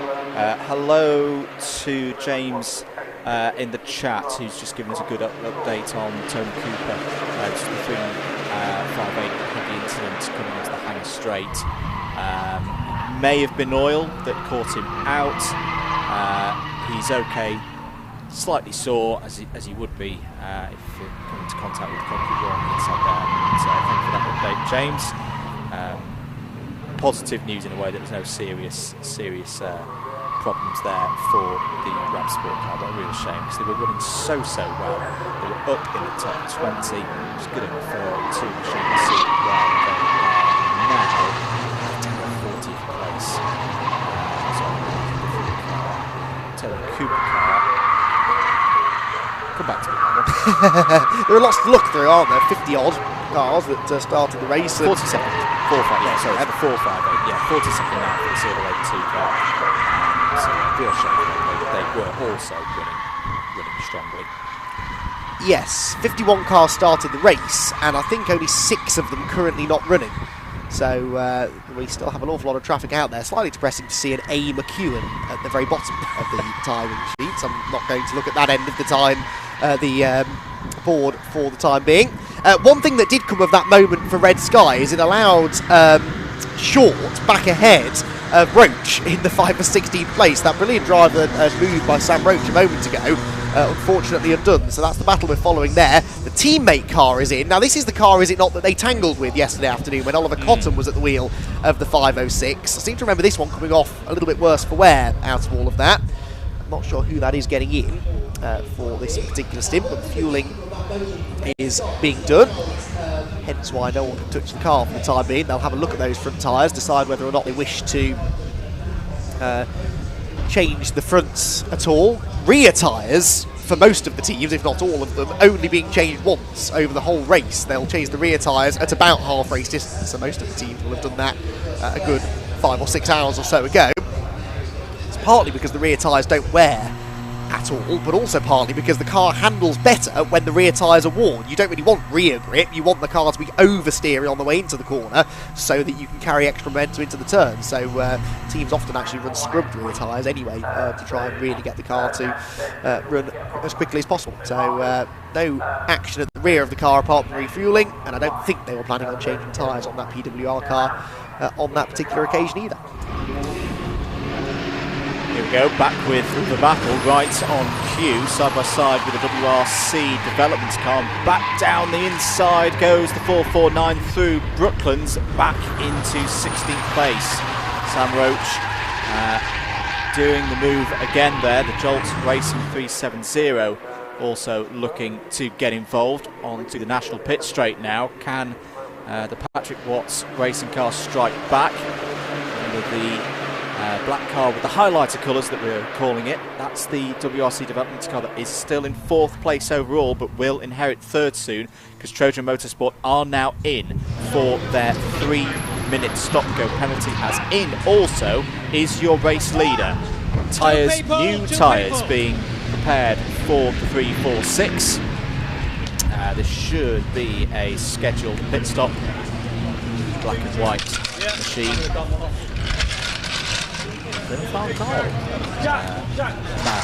Proudly blazed on the side of that car. They're a pretty happy bunch at the moment.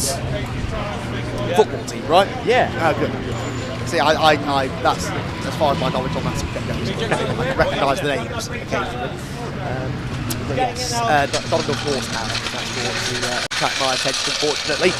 I know I keep banging on about it. I am intrigued that they're pitting now. I really do think they should have pitted behind the safety car. Obviously, they are far smarter than us, and they have a plan, and they almost certainly are back timing this now to the end of the race, and they realise that if they'd have pitted 20 minutes ago, they'd have been slightly out of their window. They'd have needed a splash at the end of the race, but that's the only thing I can think of with regards to Emax Trojan to serve their penalty for pit stop procedure infringement as well. So that will drop them out of 3rd position, as this very entertaining battle pack makes its way down through Club Corner once again, with the JW Berg car now finally properly established out in front of the PWR car and the WRC development machine, separating them for the time being. 6 3/4 hours to go then in the C1 24 hours here at Silverstone.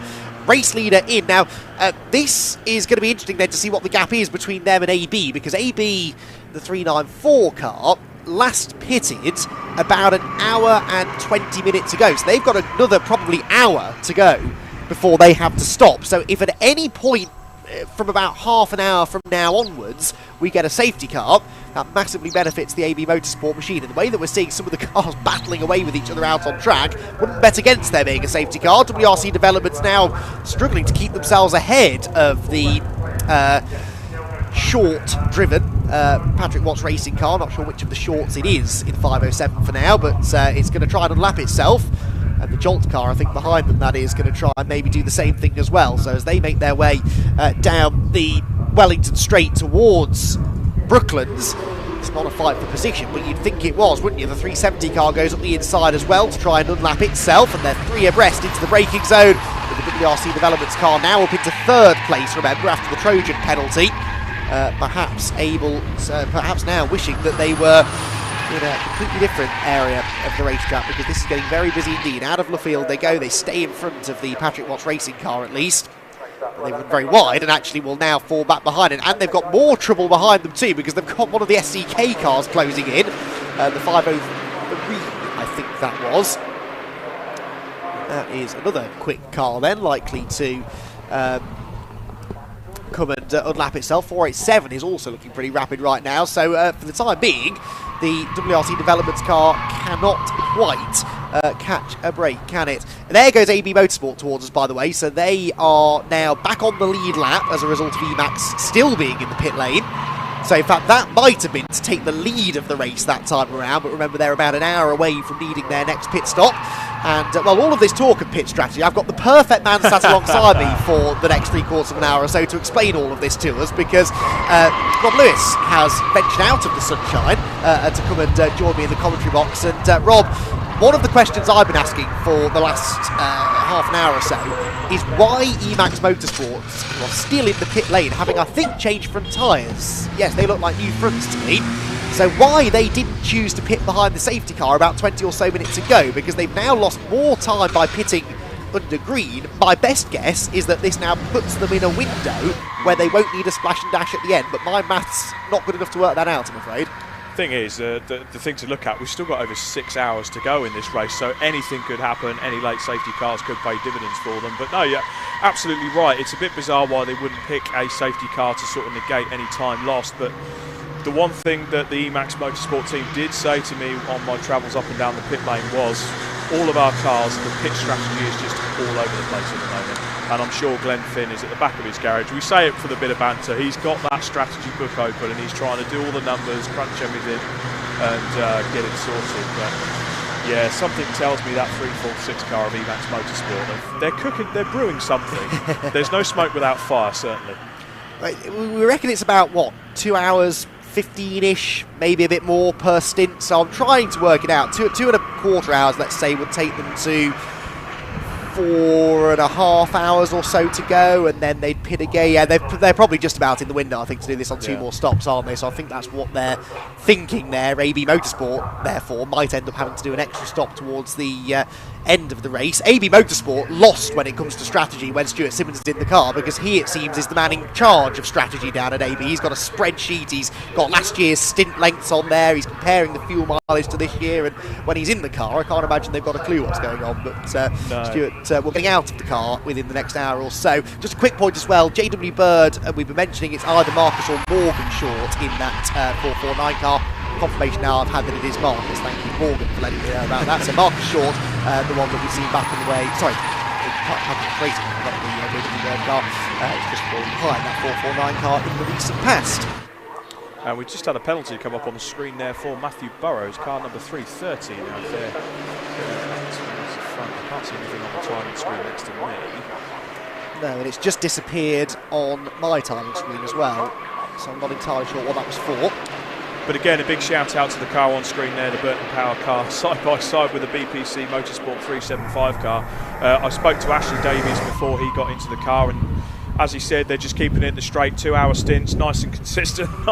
As we see the Emax Motorsport car, no holds barred, even with just over 6 hours to go in this race. The fighting never stops, does it? Car 330's penalty is a 10-lap penalty. Exceeding driving time. Which is a 3 hour limit. Yeah, so the driving time laws in this, you can't exceed 3 hours per 5 hour in 5 hour stints. Right. So you have to have a 2 hour break between your driving stints. So obviously the same driver has gone over the 3 hour mark, which would have included a pit stop in that, because we already know this weekend you're not going to get anything more than 2.5 hours at the most out of a set of tyres. Certainly not out of a fuel stop unless you've got safety car after safety car after safety car.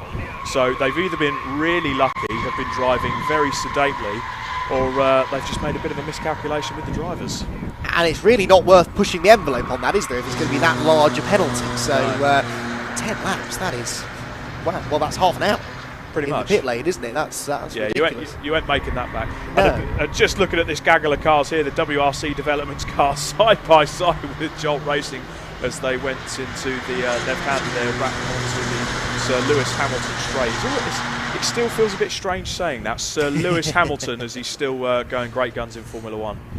Indeed so, but an aptly named part of the track, and whatever your opinion is of Lewis, he is one of the greatest drivers this country has ever produced, and only right that the home of British motorsport recognises him in that way. So AB Motorsport do indeed now move into the race lead. We had this when we first came back on air about, getting them on for 2 hours ago now. They were in the lead by about a minute. They're back in the lead by about a minute now over Emax Motorsports. There goes the JW Bird car, still dicing away with Marcus Short. This has been a terrific battle, trading positions lap by lap, but in the middle of it all is the third placed car. And as much as I'm sure that I think it's Chris Chadwick in that car, isn't it now? As much as Chris likes a battle, this is one battle he'd much rather not be a part of. And I think he's trying to negate that risk by diving down the inside, and here comes the Jolt Racing car there for a Brscc going into Brooklands. Breathing, guys.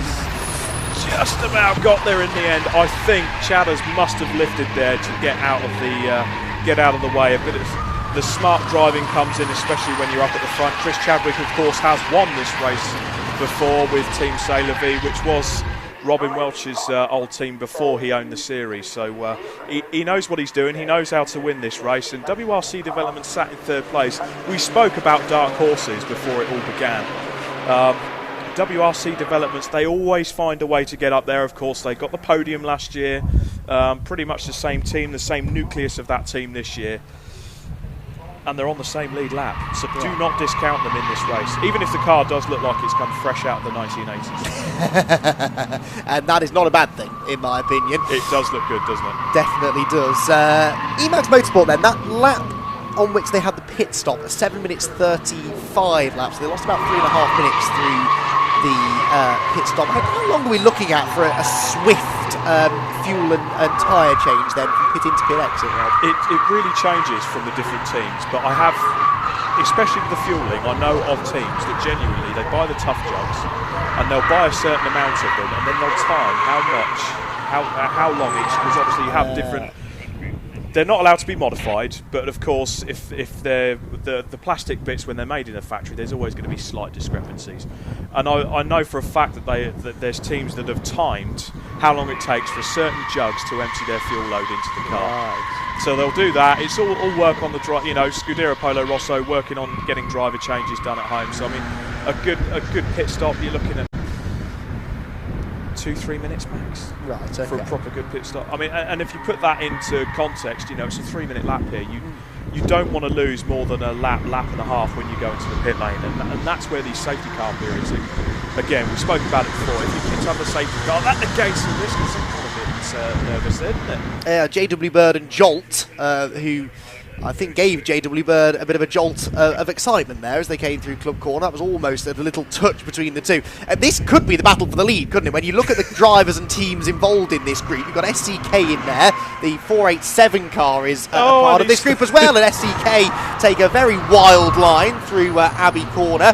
MH Racing are the 487 car in the group too. SCK now having to buy a ticket to get back into the circuit, I think. So far off the road were they, and struggling to find where the tarmac runoff area rejoins the tracks, and that's lost them a little bit of time and track position, but they'll be back in the fight within the next corner or so, I'm sure.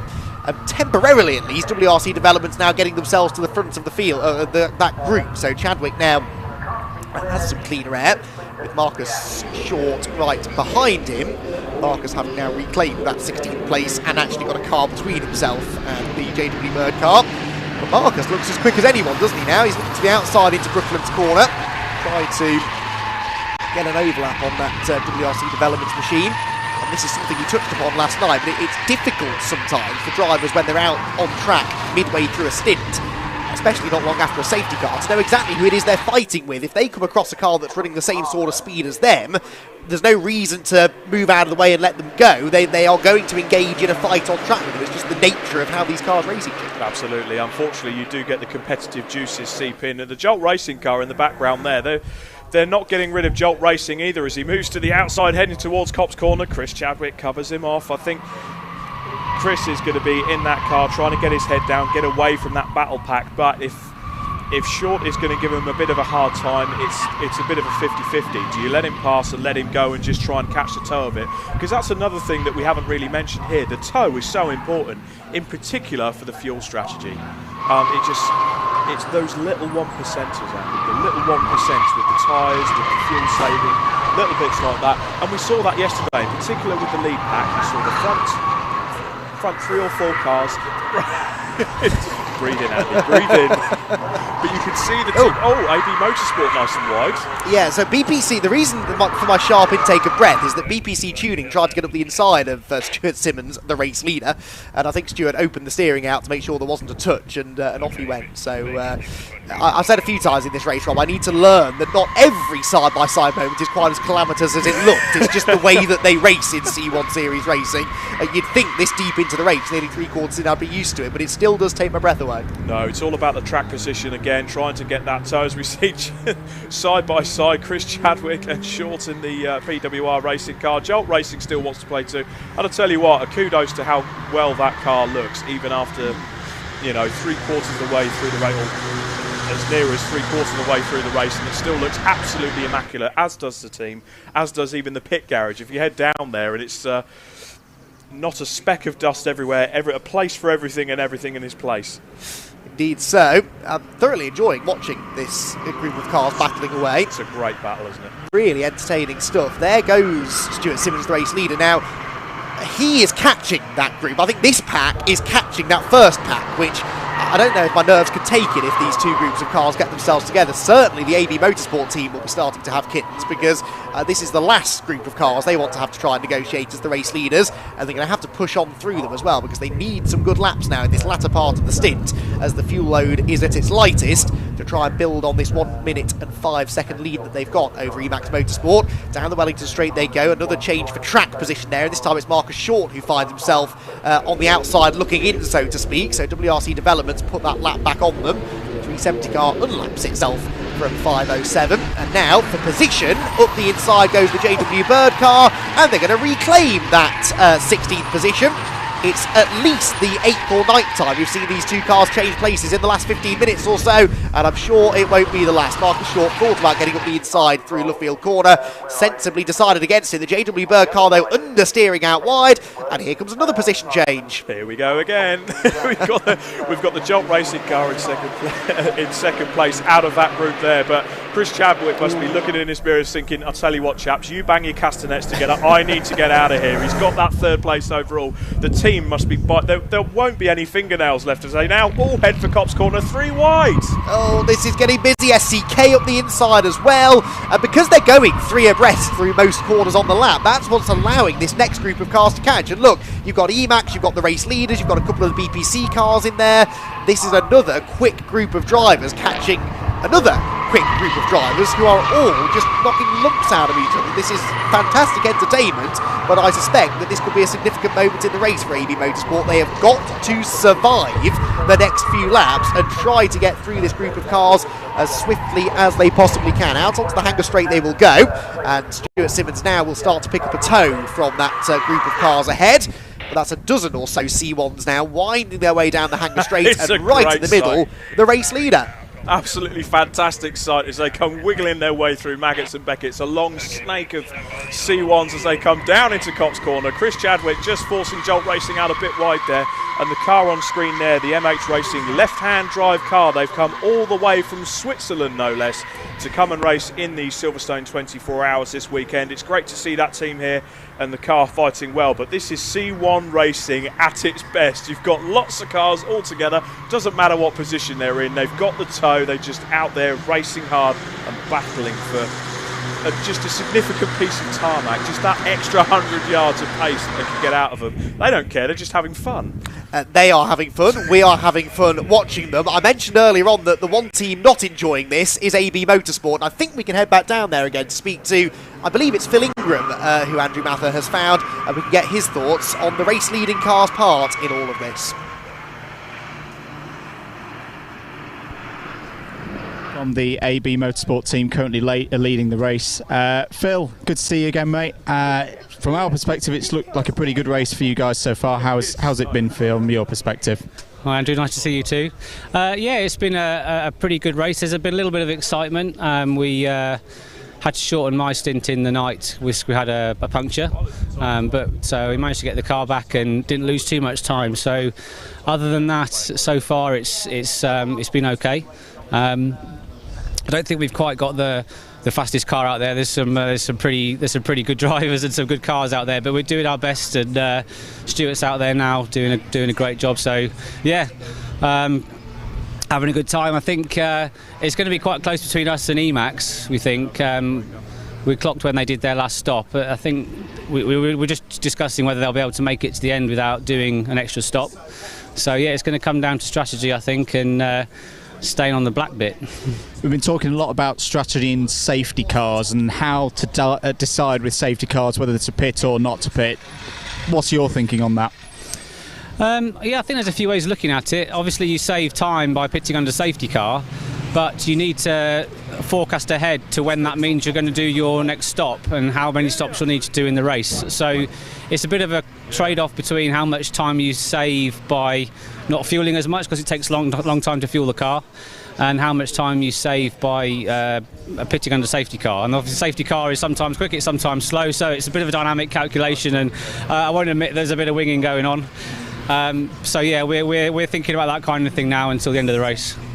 Yourself, Stuart's in the car at the moment, Stuart Simmons and Ollie as well. You're all experienced drivers. How did you come together as a team, and then what brought you to C1s? Oh yeah, we go back quite a long way. So we all met in Club 100 karting, I think over 20 years ago.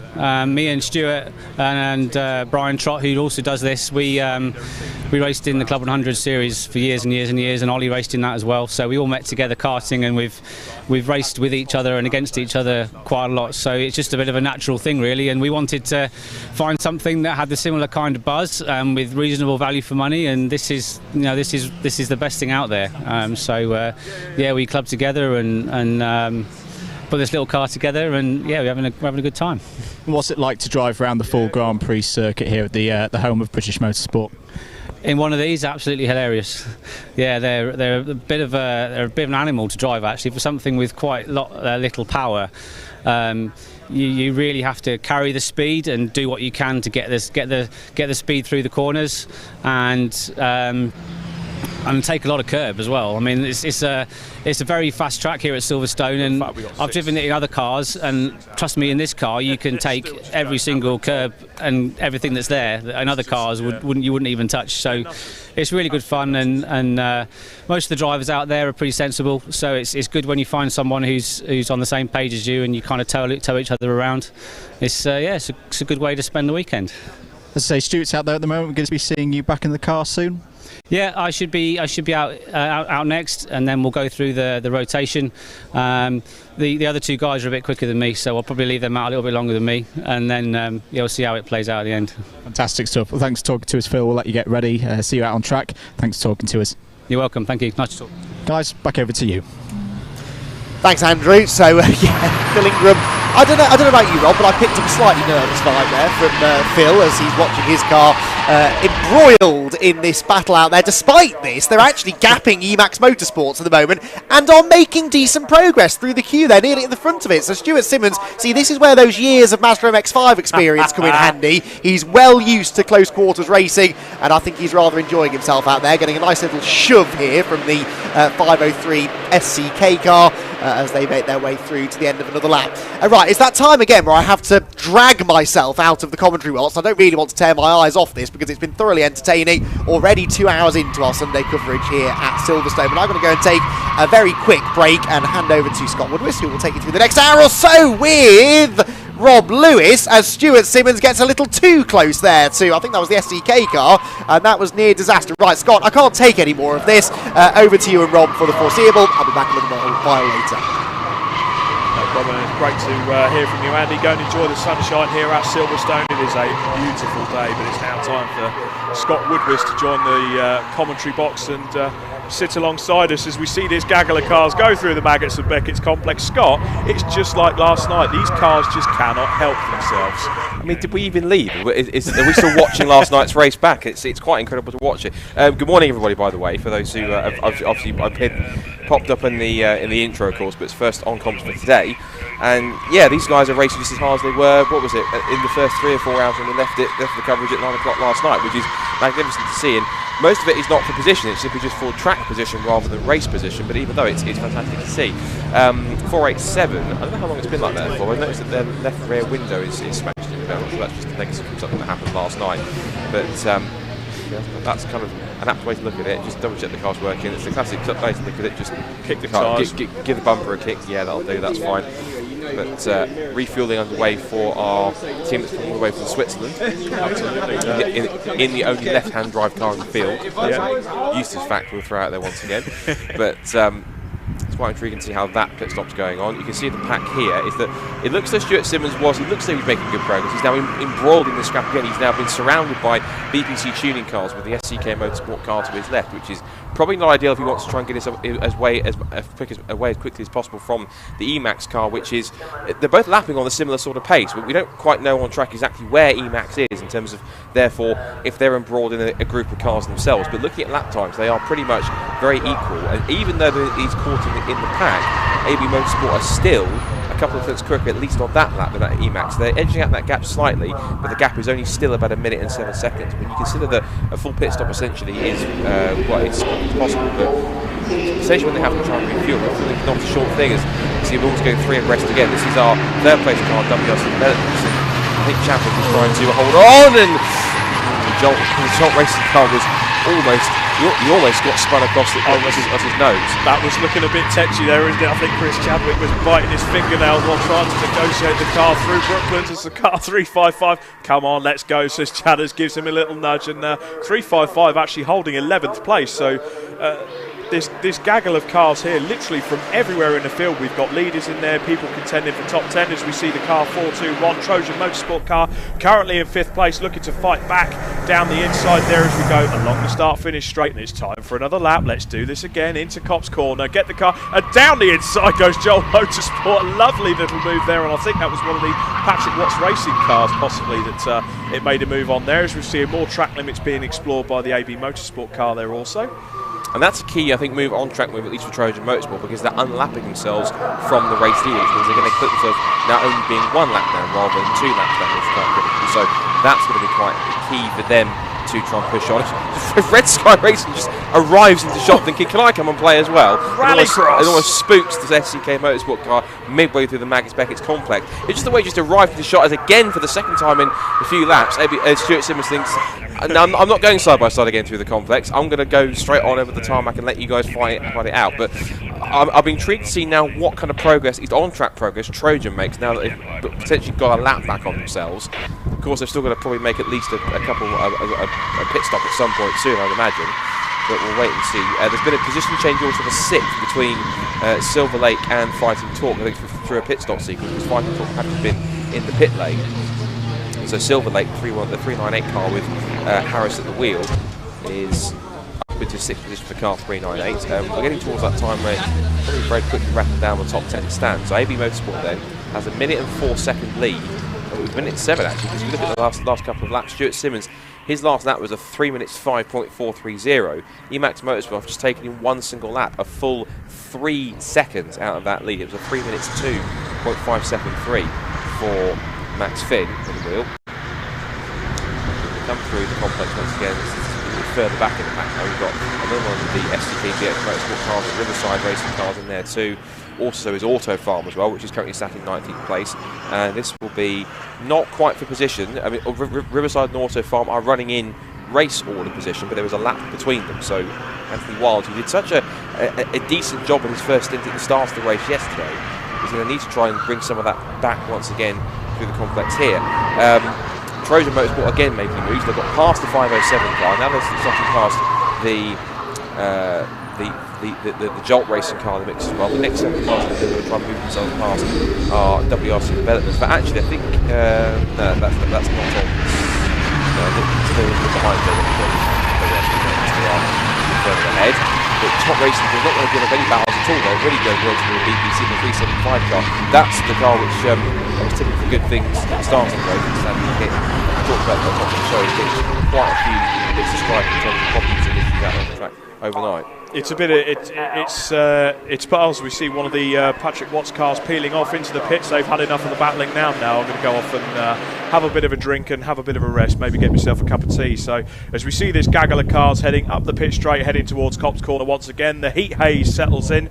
That's another thing we need to account for the final 6 hours of this race. Is the track's going to start to get warm, it's starting to get baked again. That's going to make an issue with tyres. So for cars like Chris Chadwick in the WRC Developments car, for that Team Trojan car, which is now right up his back bumper and pushing to unlap themselves, they've got to be looking after those tyres going into the later part of the race, because it's going to shorten the stint significantly if you start taking the tyres down to the canvas.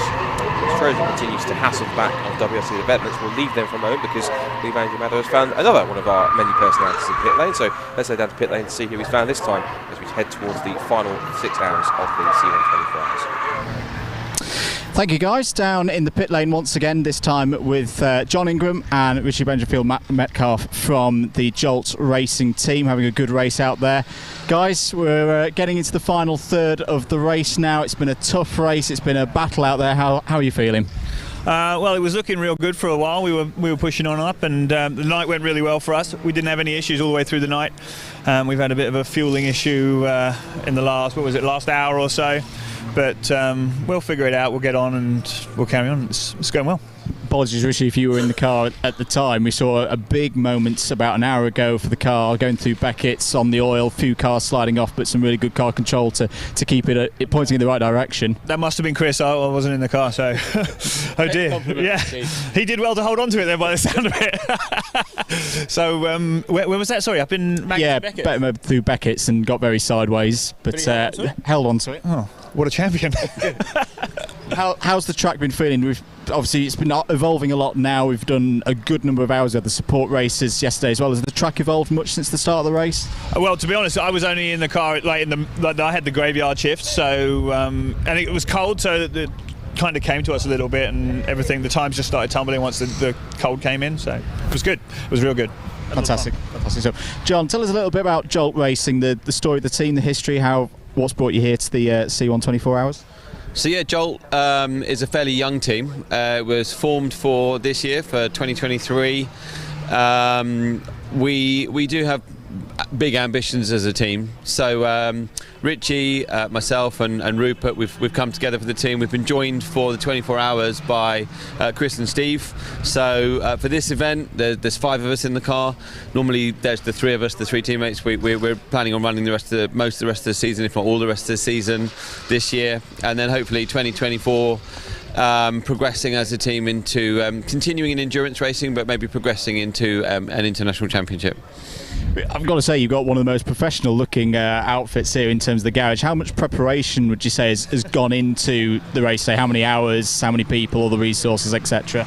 We've got a crew of 7 running this one car. So yeah, thanks for the compliments. It's great. It's great to be here, and we are taking it, as pretty seriously. The amount of prep that went into the 24 hours in particular, I think we've done more work on the car for this race than we did for the first 2 races put together. In terms of learnings, we took a lot away from Silverstone round 1. For both Rupert and Richie, it was their first race in the car. So we've learned a lot in terms of setup, but also as a new team, round 1 and 2. This year we learned a lot, so we have found a lot of pace in the car for this event. Are you hoping to run in all the events across the course of the season? Yeah, so as a team we're taking it race by race, but looking forward to Donington already. He says with 6 hours of this race still to run, so the length of this race is more than I think any of the others still left to run. So you're quite right, we're in the last third, but still a long way to go. As Richie said, you know, we were running really well in the night, so we were sort of running 17th-ish, but we were within spitting distance of the 5 cars in front. We were planning a top 10 finish on that strategy. We had a fuel hiccup, which cost us probably 3 laps. It's not the end of the world, and we've had a 10-minute hiccup in a 24-hour race so far. So we've adopted a slightly different strategy to run us out the last 6 hours. So hopefully we'll get a good finish. Absolutely. As you say, you were a relatively brand new team. To anyone at home looking at this and thinking, I might want to get involved, what would your advice be to them? Actually, C1s is a brilliant place to start motorsport. The C1 series itself has got a lot more competitive in the last couple of seasons from where it first started.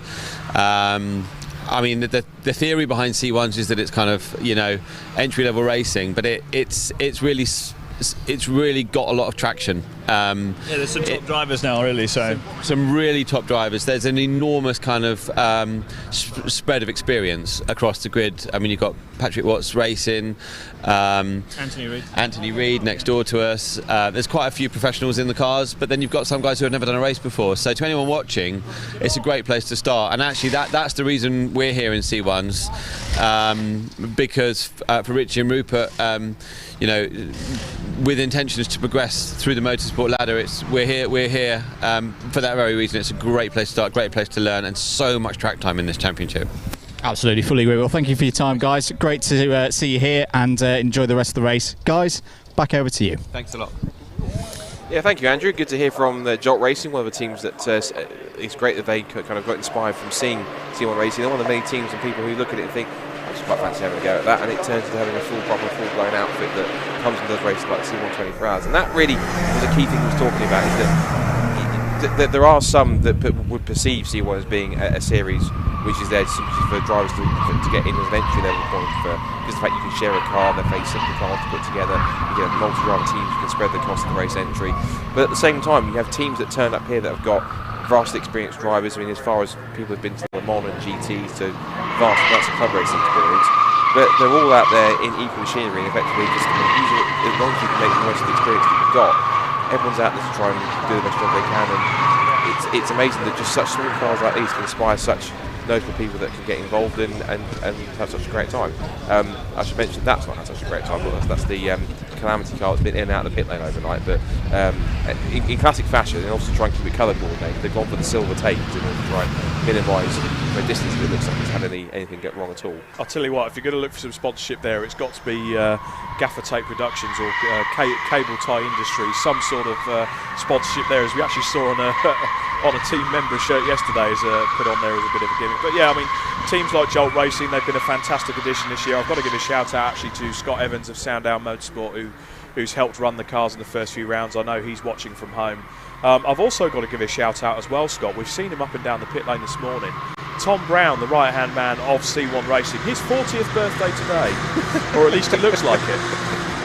So I'm glad you said that. So we've got to give Tom a bit of a cheeky shout out as well. And when I'm back on the pit lane as well, so one of the teams we've got racing today is the Amigo Motorsport team. They're running the Glinsport car. Rob Gaffney overnight, I can tell you, a little baby girl arrived into the World IC session, and Sunny they're going to call that. And we're going to see if we can get an interview with Grandpa later on down in the pit lane, which would be quite nice. But that's to me, that's part of the C1 paddock and how close everyone is as well. I mean, certainly in the time that I've been commentating with the C1 series, the past 12 months, the paddock have welcomed us with open arms. I mean, as you were commenting last night, Scott, the fact that you walk through, every single team is there. Do you need something to eat? Do you want some coffee? You know, you're all sorted, helping out the official. Everyone just jumps in, rocks up, helps each other out. WRC Development's helping Polo Rosso get their engine sorted yesterday. They're only third in this race, so they've got a car in contention for the win, potentially. But their team members jumping into well. But that, to me, as well as the great racing you see here, nice and closely contested, spread the cost-effective racing as you can get it. No motorsport is cheap. And still produces great racing, and the camaraderie is second to none. Yeah, I mean, even just last night, I stood with the WRC Developments boys, and they were just having a proper laugh and a joke about plenty of stuff. And it's a wonderful atmosphere where you can do that. Where yes, there's a race going on. Yes, some points are being potentially difference. you're going to take it seriously to some degree, obviously, to a fairly high degree in many cases. But at the same time, the teams at least recognise that, you know, one, there's a bit like Cameradi, that if anyone needs particular help, no one's really kind of that sort of thinking higher themselves in the pit lane in terms of if someone really desperately needs the help, like the scenario with WRC helping Polo, if it means getting another car back out there and getting just about as many cars or as many cars as we can get to full quota where possible, they're still capable of running out there and running still by the checker flag. That's what we're after, because everyone wants to see that. Everyone wants to see that happen. But also as well the fact that they can, in the points when in periods when they were waiting for pit stops, there were dancing to the music and having a joke and a laugh, and it's a wonderful way to spend a weekend doing motor racing in many cases, where you can obviously enjoy the serious competition, but at the same time, when you get the moments to do so, just enjoy the moment, enjoy the actual weekend for what it is, which is great. And I think that's what C1 have brought incredibly, not just in motorsport in general, but also because since they joined us here at Brscc last year as well. Right, leaders, as you were pointed out, we'll leave good vibes for a second in terms of the whole atmosphere thing. We've got more pressing matters. Our current race leaders are in the pit lane, so that's Stuart Simmons bringing the car in. We believe it will be Phil Ingram next after he spoke to Andrew Mather in the pit lane. So it should be then, we think, Phil Ingram taking that car over. This, of course, now means that Emax Motorsport will go through and will take the lead back over. This is a scheduled stop, which means that they'll put them both on 8 points. The gap, I should also make sure the gap which the gap's coming down to 30 seconds if they come across the line. So that will be Emax moving back into the lead now because they've gone past the Pearson. Their lap times have fluctuated a little bit because that car was doing a couple of points 3-minute 2s, but then it's gone back into 3-minute 5. So I'm not sure if it's gotten too caught up into traffic at some points. I lost a couple of seconds because trying to battle their way through. It's not 100%. You're looking also at the Red Star Racing team coming in. There's one of their drivers sort of getting they're all suited and prepped to go. I did see a very quick glimpse in the background of Open Motorsport, just beginning their fuel stop.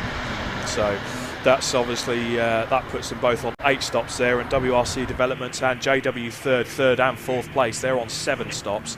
So we can only assume in the next half hour or so we're going to see them potentially enter the pits to get their fuel stop and driver change done. And as we head into the last 6 hours, not quite ticked over the 6-hour mark yet of this race, we've still got as a top 10. Now then, this pit stop, I'm just learning here from Andy McEwen, who's down there. Apparently this is not exactly to plan, because I've just been told by Andy McEwen apparently they've had a slow puncture and they're also down on power. Now then, this is quite a turn up for the book. See, this is one thing that you need to remember about endurance racing. Just when you think you've got it sorted, there's always something that comes into the mix. Robin Welsh will tell you 50% luck is required for endurance racing. 25% of it is the drivers, 25% is the pit lane, and the other 50% in endurance racing, certainly with the C1 Racing Series, it's luck. So it looks like they're doing the fuel stop, and now the jacks are going in, so we've got a driver going in. They're going to change the front tyres, but if that car is down on power, it's a bit of a toss-up. Do you try and look at it? Do you just try and nurse the car around, keep it going, and keep the consistency going as much as possible? I mean, in terms of lap times, we didn't really notice anything too underwhelming in terms of pace from the AB Motorsport car. I mean, we were watching them in that battle, certainly with that snake of 12 cars earlier when Andy McEwen was on the comms, when you were just waiting to jump on. So clearly it's only something that's kind of happened within the past sort of 15-20 minutes or so. And could it have been fuel related as to why it's down on power maybe? So I'm not sure, because if you look at their last, I was going to mention their last lap time, forgetting the fact that they've obviously coming to the pit lane, their last lap was a 3:37.033, their last complete lap. So that's probably where they've lost all the time, because the gap was about 1 minute and 4 seconds or so. And I figured it was just simply Emax closing in and getting good lap times, but it looks like that's possibly the reason then why they've lost all that time. So the advantage they had of about 1 minute was literally halved. It kind of looks like if it has come a cropper, it's done so in the second half of a lap where they've been able to take advantage of that. And as they leave pit lane, we've already got Emax already coming across the line. So essentially, they are still on the lead lap together. But what AB Motorsport needs to try and do now, and now they've got Phil Ingram at the wheel now, is that he needs to try and push forwards. You just see coming into Maggot's and Beckett's car, and that is the Emax car now. 346. So that is the new race leader of the Silverlake C1 Racing Series 24-hour race here at Silverstone, as he's just hunting down, I think that looks like Polo Rosso, who's indicated to show they're getting out of the way. It's great to see them back out. Unfortunately, as we've already documented this morning, they've had their fair share of problems overnight, but let's get things straight here. That is still a fast and capable car now, even with two more engines in the car, and I believe we're going to head back down to the pit lane and see who Andrew's got lined up for us. Andrew? Well, big drama down here in the pit lane. Race leaders, as they came in, AB Motorsport, all not really well. These are the tyres that just came off the front of that car. This one here was the left front. You can see the state of it. Now, we saw that Stuart did have a little knock down at Copse Corner. I've just overheard him saying that it's been like that for a number of laps. Car potentially running into some other issues as well, but that goes to show that even when you've got a reasonable position at the front of the field, there is just no safe place out there in amongst the traffic. I'm going to try and dive in a second, have a chat with Stuart as well. He's just having a quick chat with the circuit commentators now, but this could be a major turning point in the race, because it really was down to AB trading the lead, wondering who was going to be at the front at the very end of the race, and maybe now this is going to take them out of contention. Stuart, you can see, looking fairly animated but still reasonably happy actually at the end of what was clearly a pretty trying stint. Tyre's going to be a talking point, I think, as the track temperature starts to climb now over the next few hours. This obviously a little bit different, possibly caused by a bit of contact, but as that temperature starts to rise, we are going to see more and more teams, I think, starting just to hit a few little tyre troubles. Got one of the JW Bird cars coming in just behind us as well. That's the 449 machine. We'll try and wander down there in a moment and see exactly what is going on. And in a moment or two, I promise you, I will try and bring you a quick little chat with Stuart Simmons. AB Motorsport, though, what a brilliant job they've done. Both of their cars inside the top 10. And, well, despite the fact that was a troubling stint, Stuart Simmons was being reassured, actually, by Ollie Allwood just now. You can see stood staring intently at the screens, that actually his pace had been all right during that stint. It really wasn't a complete disaster, despite what Stuart thought. Stuart, can we just grab you very quickly for a chat? Repeat everything you've just said, basically. That looked like a really good stint, but when you got out of the car, you said there were a few issues. We can see one of them quite obvious with the tyre. What was going on?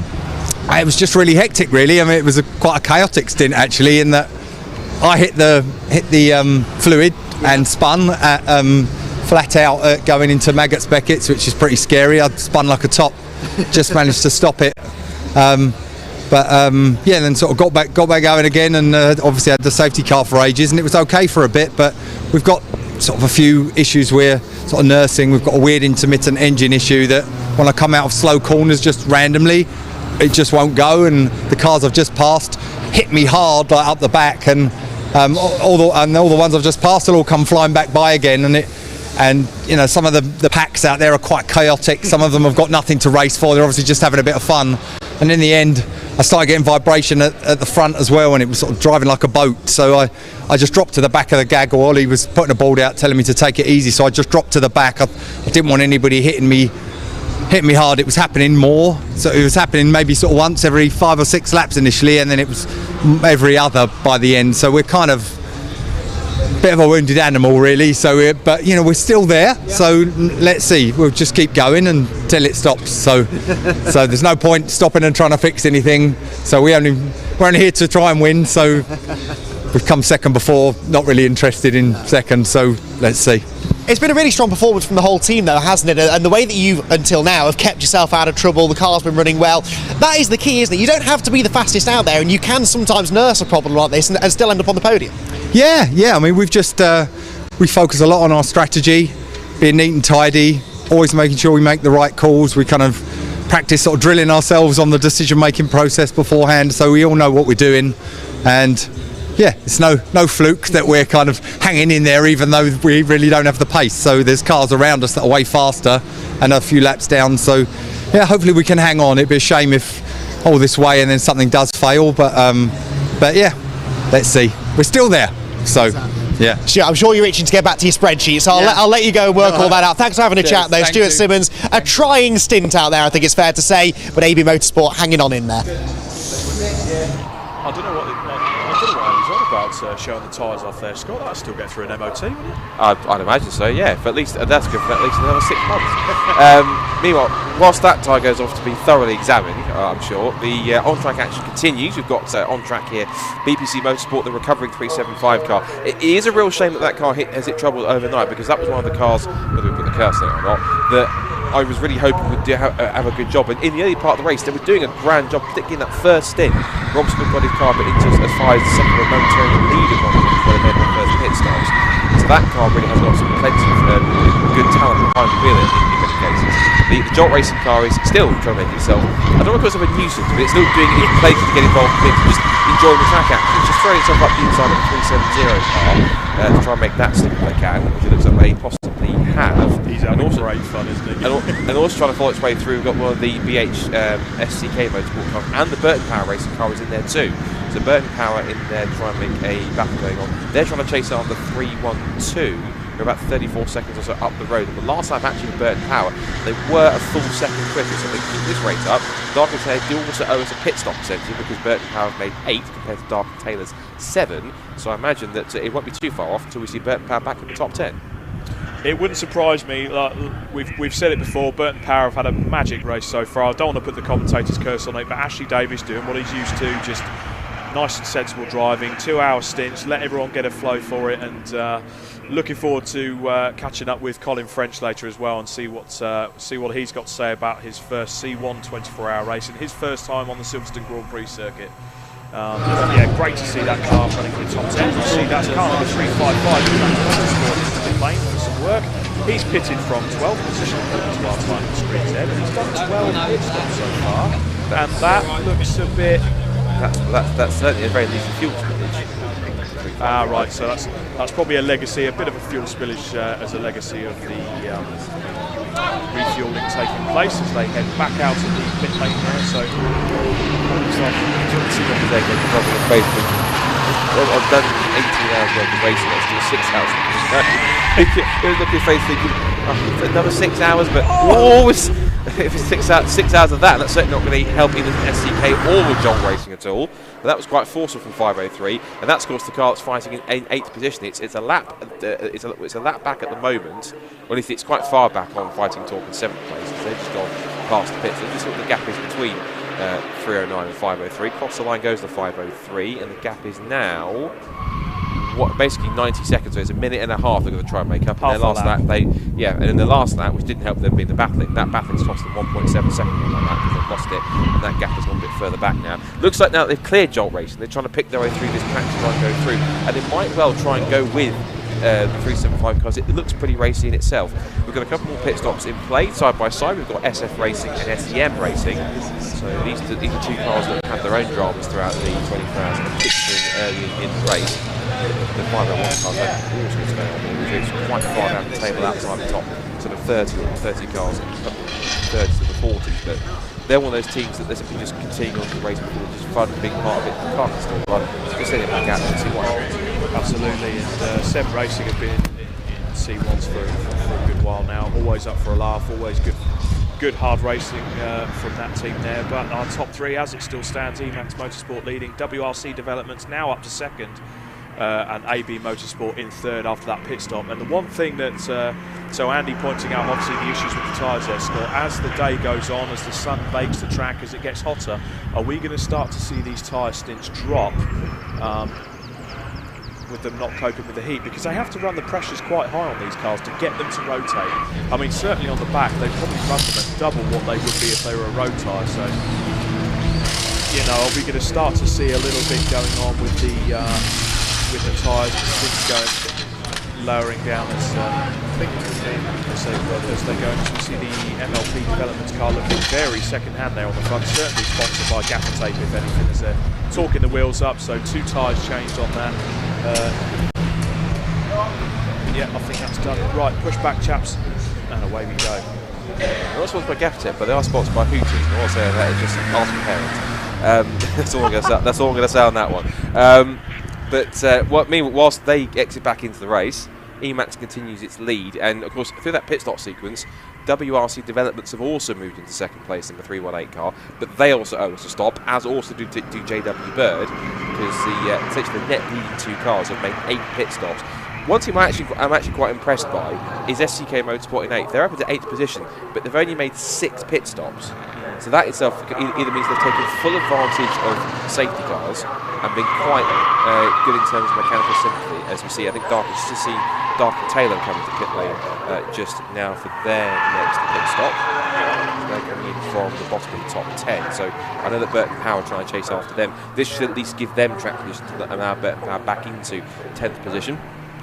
Now, the one thing I have noticed as you look down the timing screens here, that JW Bird car that is in 4th place, Nick Beaumont is at the wheel. He will have his head down, really trying to get a lick on them at the moment, and he is getting a lick on them. He took his lap time to 2 minutes 59, which is 3 seconds quicker per lap than the cars that are leading this race. Emax Motorsport and WRC Developments are in the 3-minute 2s, and AB Motorsport in 3rd, having just made that pit stop with a full tank of fuel. They're doing 3-minute 3s. And JW Bird, they're in 4th place.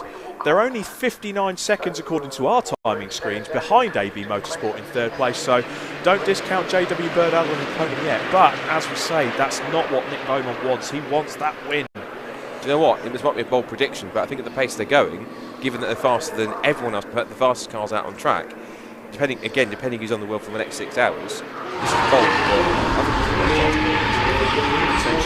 I say they're only a lap plus a minute behind. That's 4 minutes and 6 hours. If they keep it that way, I genuinely think there's every chance they could possibly do it. That's like so 4 minutes and 240 seconds. If they can make that 4 seconds a lap, 3 or 4 seconds a lap, I think it's doable. It is doable. I think it's perfectly doable. Lady Luck will also play its part into it. The pit strategy will play a part of it as well. The very efficient JW Bird pit team down there, ever the professionals. And Claire Murdoch will obviously be keeping her eye on things as well while the drivers go and strut their stuff. So yeah, definitely don't discount that. And even after the penalty served to Trojan Motorsport, let's not discount them as well, because they're lapping in the 3 minutes at the moment, so they're not far off the JW Bird pace. They're in 5th position, the car 421, and they've also set, let's not forget, they've also set the fastest lap of this race at 2 minutes 57.7. And you know what's remarkable about that particular car, Scott? The Trojan car was built by none other than JW Bird. Go. So I think they're technically racing against themselves in terms of their own self-made creation, which is quite interesting. But again, given, and also if you look at their pace as well, I think you probably just talked about it. I was looking at my phone, but Trojan Motorsport, their last lap was a 3 minutes 0.5. Yeah. So they're on it as well. And absolutely. So, I mentioned that. Yeah. And either Emax listen to us or the circuit comms are talking about the same sort of thing, because they have got 3 minutes 1.735. That was their last lap time. So they're also pushing it really hard. Whilst they push harder on track, we've got more in the pit lane, so let's head down back to Andy McCure and let's see what Andy just got on his latest truck up and down at Gatsby Alley. What have we got, Andy? How's Andrew? Thank you, guys. Welcome back down to the pit lane. We're in the Fighting Talk pits box at the moment, and we have the full life of a Nankang AS1 tyre. On my left, a brand new Nankang AS1 bought from the C1 Racing Club. This is the spec tyre that all of the teams are using. And you'll note that it's still got all the mould grips that it's come out of. That is a brand new tyre, but you wouldn't necessarily put that straight on a car. This has got lots of tread. It would be good for wet conditions, but on a day like today here at Silverstone, you wouldn't want to use this in this state. You'll rip the tread block straight out of the tyre. That brings us to the second tyre here. This is a prepped tyre as per the regulations, and if you notice, the tread is a lot shallower. This is perfect for going out in dry conditions. This is what, as a driver, you want at the start of your stint. Loads of grip on that front end. This is what a lot of the teams will be doing here today before they go out on circuit. Let's come to the third tyre though. This is one that's in the middle of its life. This has been on the rear of the car. It's done a stint or two. It's still got a good amount of tread You may, if you want to, use that, have it as a scrub tyre. We're talking about rear tyres being scrubbed earlier. That one's still got a bit of life in it and will still give a good amount of grip here on the C1s. Let's come over to the fourth tyre. Things are getting pretty bad now. You'll see there's a white colouring as the tyre really starts to wear down. There's barely any tread on this tyre at all. This one you would not want to put back out at the start of a stint. It's not going to give you that level of grip. It's not going to survive 2 hours. This tyre's actually been out for 3 hours, so it's gone from the state on my left here across to being pretty much used, done. You wouldn't want to put this back on the car because you may suffer what we've had here. This is what we're talking about when we talk about going through to the canvas. No longer have we not got any tread, we've not got any rubber on this tyre. This is similar to what we just saw with AB Motorsport, where they actually had a slow puncture because their tyre went through to the canvas. It loses pressure, it loses any kind of performance, and could put a driver in a really, really tricky situation if that happens early in your stint. But there you go, there is the life of the Nankang AS1 tyres here. This is the big challenge that the drivers and the teams are having to deal with this year. Tyre wear is a lot higher on this surface, this new Silverstone track layout this year. It's been a really, really tough ask for a lot of the teams out there, and we've still got 7 hours of this race to go. It's still going to be needing to be managed through to the checkered flag. Drivers, take care of your tyres. It's the way you're going to do well in this race. For now though, back to you guys in the studio. Pride. Taught him everything he knows, Scott. I had a bit of deja vu watching that from last year. That was the I think that was the segment that made sure I got the C1 gig. But no, again, the tyres are the most important part of a 24-hour race. It's going to be the key to a lot of the stints as well as the fuel, and Andrew Mather doing an awesome job there of just talking through the lifetime of the Nankang control tyre, similar to one that I did last year. But it's the information like that we could put across to the viewers, and they could get a good understanding of just what we're talking about when we're talking about the tyre stints, what the drivers are going through, and essentially, what AB Motorsport had to put up with before they came into the pits. And we certainly know why. Their previous lap before they pitted was the 3 minutes 30 car. Now I do have some information here from Andy McEwen down the pit lane. Car number 507 in 20th place, the Patrick Watts racing car of Short at the wheel. He's come in with a loose left front wheel, which is less than ideal, is it? Yeah, it certainly isn't what you want when you're trying to keep yourself in the top 20.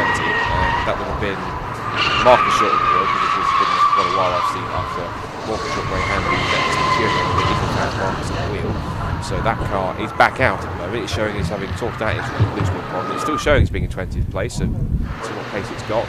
Oops, that's the 503 car. That's the car that was just pitted within the top 10. So that car's just come in for its pit stop and just changed drivers. So that must be either just relatively cold tyres if they've made a tyre stop as well. Thankfully though, unlike other drivers who haven't been so fortunate in that part of the circuit, he was able to quickly drag himself back out again. There's something a bit strange about where he's just gone off though, Scott, because that is the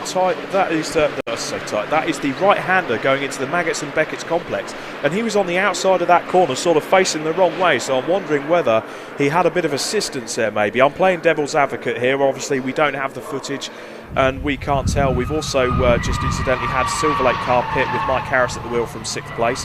That is car number 346, our race leader, on the screen right now. But no, that was a very, very awkward place to go off there, Scott, so it does make you wonder. Well, I mean, there is quite a high-speed section. You come into kind of a left-hander here, then you throw it right, and I wonder possibly if you go into the right hand, if he's possibly just got a bit of a slide on, then it snapped the other way and he sort of backed it into the gravel. As I say, it looks like he's gone in at least rear tyres first, which has actually allowed him to use the fronts to drag himself back out again, because as I mentioned, we've seen plenty of cars, not just this race, but of course in races previously, where once you're in that gravel trap, you ain't getting out without assistance. So that was, I think, very fortuitous for the for SCK Motorsport. Yes, they've now they've lost a bit more time after their pit stop, and they might well drop just outside the top 10 now, with a bit more work to do. But at least I think that was, if they had any luck left, they've used some of that to dig themselves back out and keep themselves in a relatively competitive position going into this next hour of the race. Yeah, because the other thing to forget, if you do get beached in the kitty litter and you start building sandcastles there in the sand trap, you get a 3-lap penalty for being recovered back. So it's less than ideal if you do throw it into the boonies. So it's good that they managed to claw themselves back out. I'm sure the front bumper will have some spare gravel, so if they want to remodel the back garden, they're able to do that. So without stopping off at B&Q, they'll just have to empty the contents of the front of their C1 instead. But at the moment, in terms of track action, a lot of the field is really quite spread out. We're not seeing the battle packs as we did earlier on, unless there's something that the cameras haven't managed to pick up yet. But I'm sure our camera team will be on the case trying to find more of these gaggles of C1s fighting it out. We drop just below the 5 3/4 hour mark now. Another car that I mentioned, the Silverlake car that's just gone into the bits. The Dark and Taylor car that pitted earlier on, that's dropped down to 12th place overall. And that WRC Developments car in second place is only 1 minute 50 away. So 2/3 of a lap, as I call it, as the crow flies, away from the Emax Motorsport car. But they do need to make that other stop. So we are fully expecting to see that 318 WRC Developments car in the pit lane within the next half hour at least. So as that race continues on, we'll see how the rest of the race plays out. So looking for more pit in the highest place, the next one highest, our top 10 pit calls is in right now. 398 Silverlake with Mike Harris at the wheel. So it is Mike Harris, isn't it? It is, yeah. Okay, right. So I got the right. You would have corrected me straight away if I said the wrong name. But Mike Harris in then from P6, which means that he will hand over to another of the team drivers in that car. So we're looking at Adam Preble, Gary Preble, or Chris Southcott in that car. Yeah, so 398. As we just see down into Cops Corner, lovely little move down the inside. So that's 346 going down the inside of AB Motorsport and putting a lap on them. So AB Motorsport, now this will be the key. If we can watch this battle going on now, because if that AB Motorsport is still struggling with the power gains, it certainly doesn't look like it through Maggots and Beckett's. If we could just follow them round for the lap, we can really get a gauge on what's happening with that AB Motorsport car, because as reported by Andy McEwen, they potentially had some power issues early on as we go down the hangar straight. I don't know about you, Scott, it's fairly even. We could also see the Jelly Snake car with Liqui Moly on the tail end there, just keeping on to this lead battle, taking on the toe. They come down the hangar straight. There's nothing that really says to me that the Emax Motorsport has got more squirt in a straight line, so I'm hoping potentially that the issues with the AB Motorsport car into its last stint was mainly fuel related. Potentially, certainly hope so. I can't take my eyes off the pace of JW Bird settings, because their last lap was the one they've just done, which is 3 minutes 1.978. It was another sub 3 minute lap once again. They're now 50 seconds off third place now for AB Motorsport, who so they've taken another, 1.2 or so seconds out of them again, so they keep on just cutting into the time advantage that they have, and that's pretty crucial as they keep on moving forwards in this race. And I think at the very least, of course, I mean, they also, along with WRC Developments, owe us pit stop, because the front runners have made 8 on their regular schedule, whereas both WRC Developments and JW Bird have yet to make an 8th stop themselves. But at least the pace they're setting is certainly trying to get them into a good position. I don't want to tempt fate when I say this, but ultimately what at least JW Bird could use, they could use a safety car to get some time back. They probably could. I think we could do with a safety car as well, just to bunch the field up and see some of those long trains. Come on, Scott. We know we love to watch it happen. You got to love it when you get these cars pack racing, 10, 20 cars. I think, I don't know, if the safety car drivers get bored, maybe just chuck a safety car out just to bunch the field up so we can have some tight racing going on. But as we watch these two round the lap, the Emax Motorsport car and the car effectively in third place, the 394 AB Motorsport car, I don't think there's any power loss there, Scott, so I'm hoping they've managed to either nurse that car around with any potential issues, or they're just maybe they ran it a bit too low on the fuel side as they go into the pits now. Potentially, they may well have done. But certainly using a bit more of the curb there. It's just right on the sausage curbs. Yeah, I think if that was any debates on, I think one of the most contentious subjects of recent times has been track limits. If that's track limits in any case, that's certainly into the track and a bit more in itself. But what's key is that you can see the fact that these two cars do have relatively equal pace, at least with AB Motorsport in the tow here as they come through. So he looks at the filling room now he's in the groove now. He's starting to just to find his pace now and to run with Emax if he can to try and keep that good speed up the front. Absolutely, and the Emax Motorsport will just have it in their head get your head down, get on with it. I don't know what, I could just see them on. Oh, it's just a bit of handbrake cables that I thought there was something hanging down from underneath the car there, but it's just the way the handbrake cables are looped. Nothing to worry about there. So we just see this group of 3 cars. They're down into Maggotts and Beckett's again. Nice and tidy over the curbs, over the second set of curbs, taking as much of the curb as they can get away with. Now into the left-hander, watch the car lean over. It is almost like they're dancing, nearly at 45 degrees. Missed a bit of the curb there, and then onto the hanger straight again. So I think the AB Motorsport car, they're just happy to sit behind the Emax Motorsport car now. I think the driving team will know exactly what car that is in front. They'll sort of get a vibe of the number and who they're battling with. So it could well be the driver's playing it smart. You know what? That's the car in the lead. They've got the pace at the moment. I'll match them and just keep moving forward. But I tell you what you said about the JW Motorsport car in 4th place. Again, the next lap time around, it's a 3 minutes 2.1. The gap now has shrunk to 47 seconds to that AB Motorsport car. And that's the car on the screen there, car 347. I believe it's Nick Beaumont still at the wheel as we see it go through the Maggotts and Beckett's complex. He's on his own, but even without a tow, he is setting some pace in that car. So I think, to quote Daniel Ricciardo, he's licked the stamp and sent it. Somebody else is doing that. It's the car directly chasing them in 5th position. Trojan, they're on it as well at the moment. Oh, wow. Trojan with Austin Monday at the wheel. He's also setting just about his last lap, actually. He's doing the similar sort of time to JW Bird. They've just dropped into the back again into sub 3 minutes, 2:59.325. And that's, you've got to remember, of course, the cars in front of them, the Emax, WRC, and AB Motorsports, they're lapping about at least 1.5 to 2 seconds a lap slower at this point. And it's the times which they're losing in these parts here once they've got the quicker drivers in. But yes, all right. JW Bird and Trojan will then drop back a little bit more once they make their next pit stops. Yes, but the time they're making up here, I think, will certainly serve them well, particularly if we do get any more safety cars. I mean, I say if, but at the same time, I don't want to say they're inevitable, but at the same time, there's such a long way to go, is that I'd be surprised that, in the best possible way I can say this, if there wasn't a safety car, because of course we've still got a long way to go. Stuff can still happen. And it really, I think, if we do get a safety car, the biggest benefactors, if it hits in just the right place, touch with no context curse meant at all, it will be the biggest benefactor, will certainly be JW Bird and Trojan, because essentially it will give them both a free pit stop they can go and take, and it will lose them minimal to no time trying to chase after the top 3. And of course, it will bunch them back up together again anyway. And the car in 2nd place, WRC Developments, are only.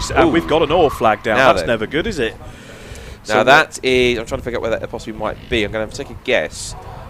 It's down at, there they go. I've got top of the just above me here. No guess needed. It's down at Cops. So that's interesting though. So obviously we've got the slippery surface flag. The obvious question now is, for what reason? And also the next question is, whom has caused it? That's the key thing. So we'll have to wait and see. I don't know if a reason is going to become clear in a second, but I can't see anything obvious apart from with the dark line that you're seeing on the outside. That's not anything to do with the fluid as far as I can see. That's kind of just the build-up of rubber on the circuit and the rubber marbles on the outside as they come off track. Absolutely. You just see there on the runoff area.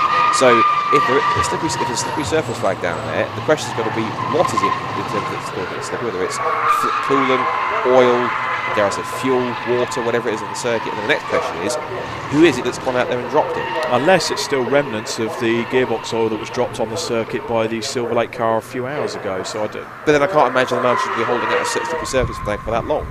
Well, they're obviously got good biceps if they have. I suppose, yes, well, they have to be. You have to make that happen. But no, as we see here down the hanger straight again, that Emax car is not losing the AB Motorsport car, Scott. So they've got into a groove. I mean, the top 3 cars are all in the 3-minute 2, within a tenth of a second. 1st, 2nd and 3rd are in the 3-minute 2s. Astounding. But the JW Bird car behind, still lapping within the 3 minutes, and the gap has closed to 46 seconds. And Trojan Motorsport will see what happens with that gap the next time they come over the timing line. It should be shortly. But the astounding thing as well, Trojan Motorsport setting that fastest lap of the race on lap 2:27. So about halfway through the race, as we see this lead gap now, this lead bunch, as they're just coming over what is the Formula 1 start-finish straight. They're turning to Abbey now. And AB Motorsport is actually right on the back of Emax Motorsport, so they're using some of that power. And Trojan Motorsport, according to our timing screens, they are in pit lane. Yes, so that is a key stop for them then. So we said both them and JW over to pit stop anyway. So that is going to be them pitting in for another mandatory stop. And that's on potentially that's for them with 5 hours and 35 minutes still to play in this race. So first and third circulating together. The WRC developments car in a little bit of what I call no man's land. It's almost 2 minutes away. Champions still in the wheel of that car. These are all lapping on exactly the same pace. They're all done. Practically within about a tenth and a half of each other, about a tenth of each other. They've all done 3:02. 3:02.088 for EMAC, 3:02.153 for WRC Development, 3:02.117. And then Jeremy Bird just says, right, well, I'll just throw in a 3 minutes 0.5, shall I? Just take another about second and a half out the cars in front. So this is mega stuff. I think when he gets out of the car, or whoever's done it, whether it's Andrew or Andy McEwen or whether it's one of us, we need to go and have a chat to Nick Beaumont, because this is actually, this for him is a mega stint. If it at the very least helps him get onto the podium in this race, I think we have to agree this is one of, if not possibly the stint that's getting these guys back at least into the top 3. Yeah, it's definitely a key stint. I've just you'd have heard me sort of in awe in the background of this AB Motorsport car, just hopping the curbs, just monstering the big sausage curbs here, just trying to hang on to the back of the Emax Motorsport car as I go back through the complex there. But no, Nick Beaumont has had an absolutely mega stint there, putting in those consistent 3 minute laps. They owe us a pit stop, so I'm wondering if it's a case of that car is a bit light on the fuel load. But there's the Trojan Motorsport that you see on our screen there, fueling up the car now as we speak, and that is their 10th pit stop, and they're still only 2 laps off the leader.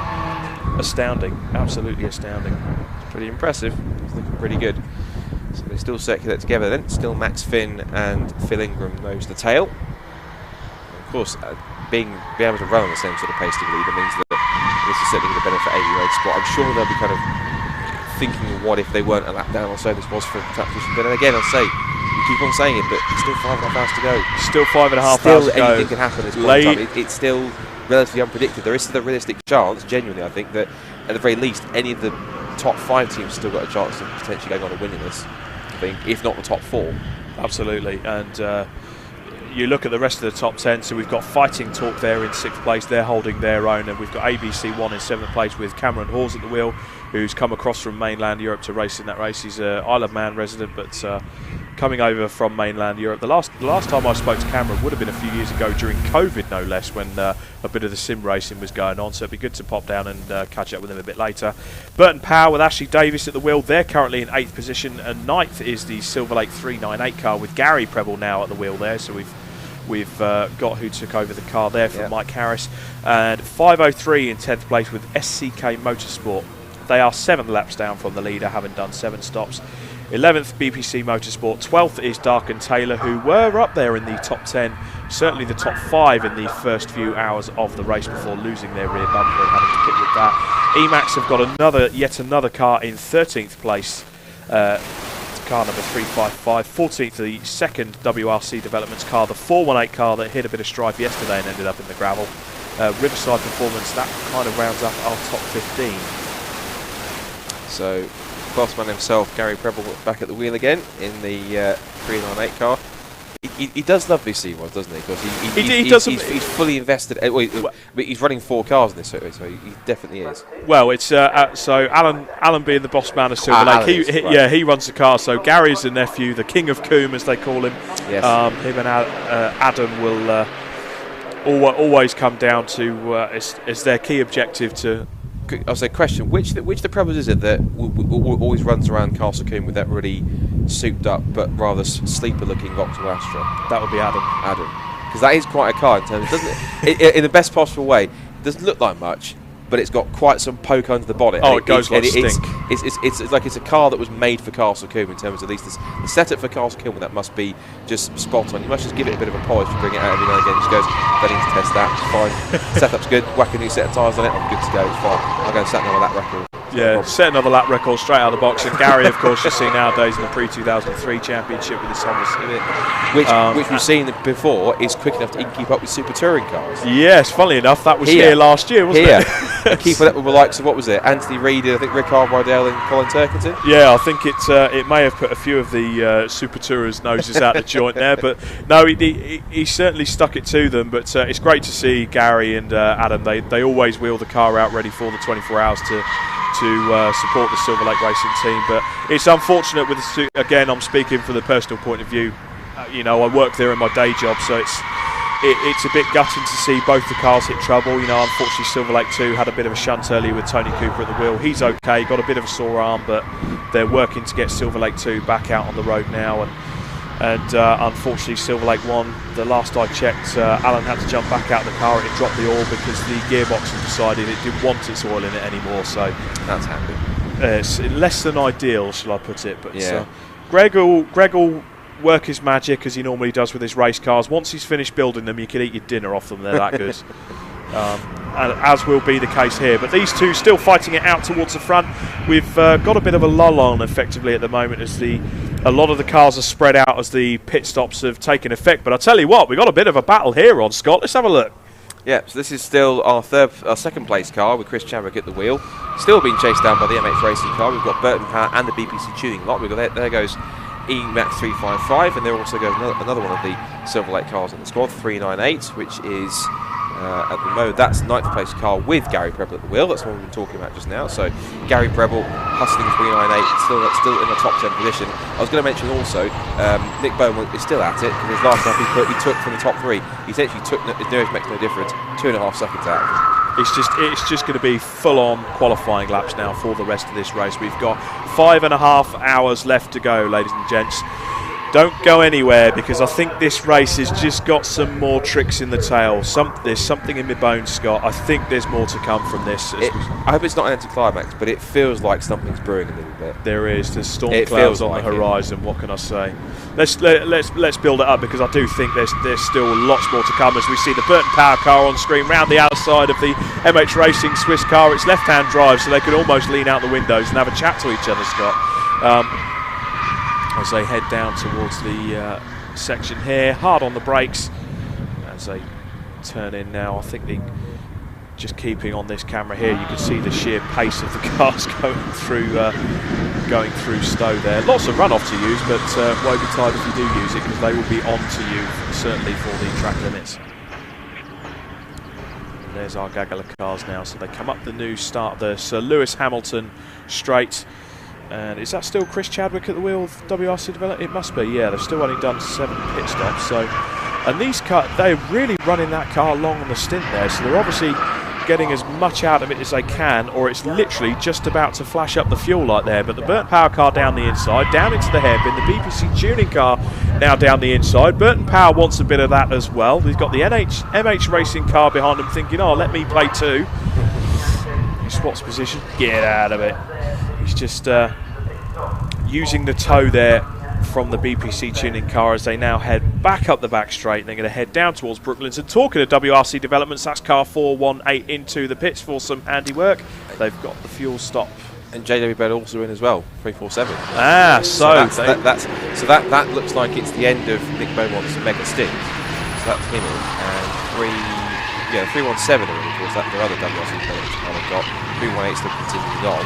So they've got a key pit stop as MH Racing was again using plenty of that inside curve. Was that a bit of a nudge I saw there, Scott? I wouldn't put it past. You see what I mean? I wouldn't put it past in terms of using all that curb. You'd be hard pressed to try not to make contact with somebody, which is interesting. So 347 is in. That's now with 5 hours and 347 with 5 hours and 26 minutes still to go. 347 in. JW Bird, thank you to Andy McEwen down in the pit lane. It looks like they've gone for brand new front tyres on that 347 car.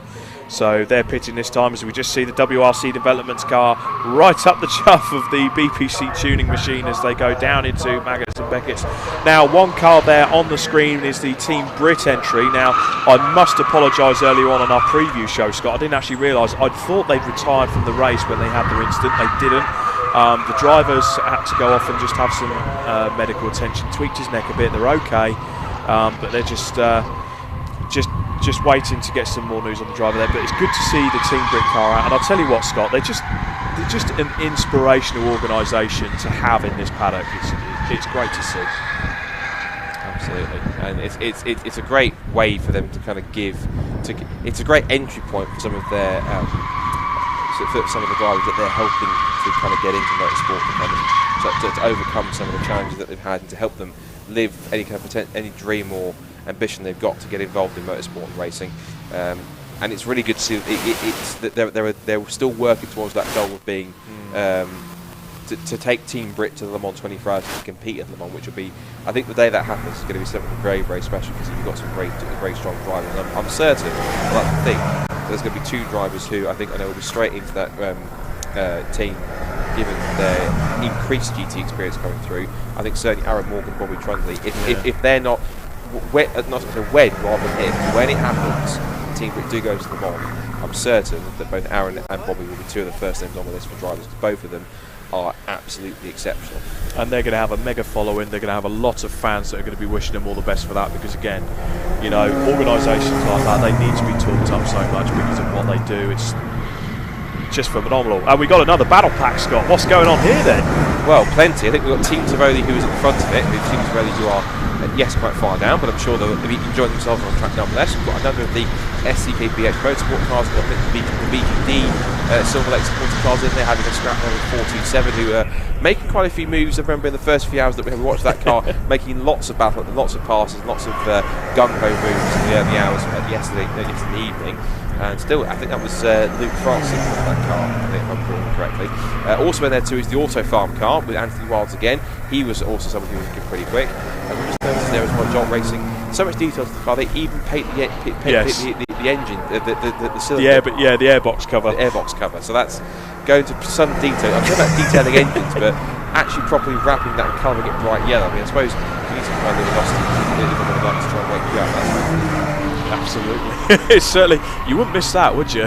It's certainly one of the most brightly coloured. And the one thing about this paddock this year, the cars that turn up to race, no matter whether it's 24 hours, whether it's the first round at Silverstone, or whether it was the epic race at Alton Park that we had, every single car up and down, the level of preparation that's gone into these has just been absolutely phenomenal. As we see the Team Tivoli car with down into Brooklands, a move down the inside, so that's car number 504 that's just stuck it down the inside there.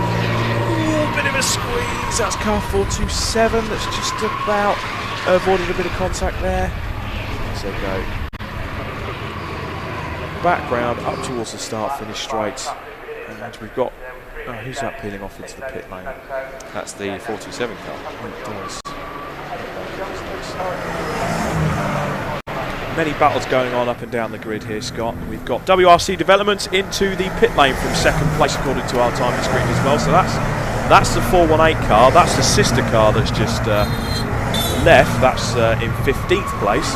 But the car in second place, WRC Developments with Chris Chadwick at the wheel, is now in the pit lane. So our top 4 cars are now sitting on 8 pit stops. And as it stands, we've got Emax Motorsport in first. According to our timing screens, it will be WRC Developments in second, but we expect that to fully change to AB Motorsport once everything gets sorted out. And JW Bird Motorsport, having made their pit stop, are a further 2 laps down from AB Motorsport in third place. They're in fourth. And who have we got now in that car? This is 317, is it? 347. 347. So 347. Yeah, Max Wilson. Matt was. Yes.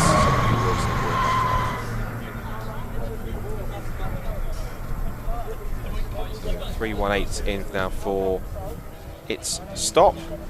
Second place. Now they can either I'm just querying the car here. That looks like that looks like David Drinkwater is ready to get into that car. So the fast drive is carrying on, and that's one man that's got some experience. I mean, he's raced at Bathurst in the 12 hours. He's raced on the Nürburgring Nordschleife, but he was lamenting the fact he wasn't able to race at the Nürburgring 24 hours this year because, as a few people I've actually caught up and down the pit lane, it's actually on this weekend. So there's a few teams actually been watching it. So he's chose to come and do the C1 24 hours instead, but I still think WRC Developments are missing a trick without approaching maybe a stationary company to see if they can get sponsored by highlighters, or especially with that colour scheme, it's quite bright. I'm sure they can find something from what's the station? What's a stationery shop in the UK? I was about to say a Staples or Office Depot, but that's kind of. I think they've both gone bust, haven't they? Well, I think they're more US rather than UK. Anyway, back to more pressing on track matters. Still watching this scrap going on. I'm also going to try and figure out the car 373. I was about to try and figure it out, and then thankfully the car turned it off so I can see the numbers as the WRC Developments crew immediately get to work. And this is now either it's going to be, it looks like the change of rear tyres as well as front. So this is one of the very few, the very rare rear tyre changes you don't normally get to see. Fronts are very, very common, but rears they tend to change usually at best once, if not in this case sometimes they have to do twice. But either that or it's just left-hand side tyres. Left-hand side is up. You can see that just because these are all basically standard road wheels on these Nankang tyres. So it's the regular 4 nuts per wheel. So is that left side tyres only? I think it is actually, doesn't it? That's interesting. So unless they've got the front right done quite early and they managed to get round to the rear quarter, then possibly. Although when we saw it, I'll have to wait and see. Obviously, I can understand the lefts because the lefts will probably hit most of the punishment because it is a clockwise circuit. Therefore, a lot of strength goes onto the left, particularly the left front and also the left rear to a certain extent too. So I'd imagine that was probably one of the reasons why they keep their lefts fresh. They do keep on putting some quick laps in. They leave pit lane shortly once they do the Hugh tag system. Just in case for those who are wondering why those cars stop at the pit lane, let me explain it right towards the end. But there's a Hugh tag system which they have. That particular system means that every single driver has a wristband that's registered to their name on the in the timing system, and then whenever they do a driver change, every single time you go to the pit lane and make a driver change, the new driver has to stop at the end of the pit lane and hold their Hugh tag up to a sensor. The sensor pads at the end of the pit lane.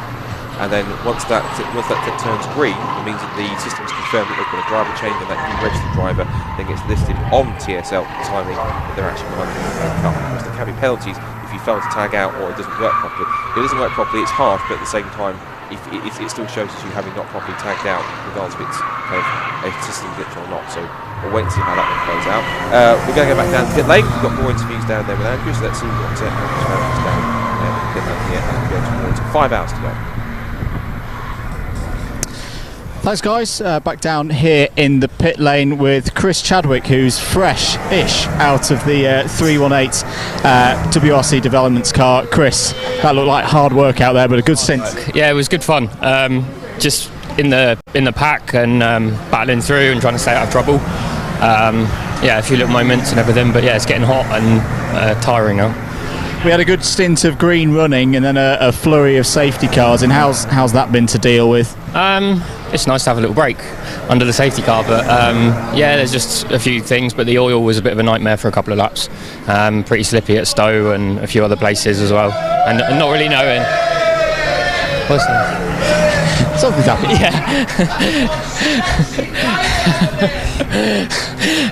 Yeah, no, it was good fun. Yeah, popping the oil and a few little incidents, but no, it's good fun. In terms of this race, it's going well for you. You're well in the top 5. How confident are you feeling of maybe even getting that podium? You never know. It's really tight. I think there's 3 or 4 cars that are on the same lap and keep swapping positions and running around together and stuff. So it's good fun. Just have to see how it pans out with the pit stops. I think it's going to be all in the pit lane. I think the final positions will be set by the pit stops. So. Tell us a little bit more about the team. How did you all come together? How did you come into C1s? We've always just been like pit buddies. Actually, I was with CLV before, and then I was with Silverlake last year, and yeah, just decided to go with David Drinkwater and Andy this year, and Toby's as well. So yeah, it was good fun. We saw Andy in the support races yesterday in the Supersport Endurance Cup doing some great stuff in the Renaults. He's had a great weekend, hasn't he? Yeah, he's had fun. He's had a lot of seat time as well. Yeah, he's had a good one. In terms of going forward, are you hoping to do the rest of the season? No, I live in Germany, so I just come over for the 24s. So I've done nearly all of them apart from the 2021 Silverstone. Will we see you back in the car before the checkered flag? Nope, that's it now. I'm done. I'm going to go and shower. Good stuff. Well done, Chris. Great stint, and best luck for the rest of the race. Cheers. That's Chris Chadwick from the WRC Developments team. Great to talk to him there. Guys, back to you in the commentary box. Yeah, good to hear how he found that stint at the wheel of 8. Of course, that car's gone back out now in 3rd position, and now they're try and make some more gains towards the cars in front. Now we've had those pit stops for JW Bird and Trojan. Their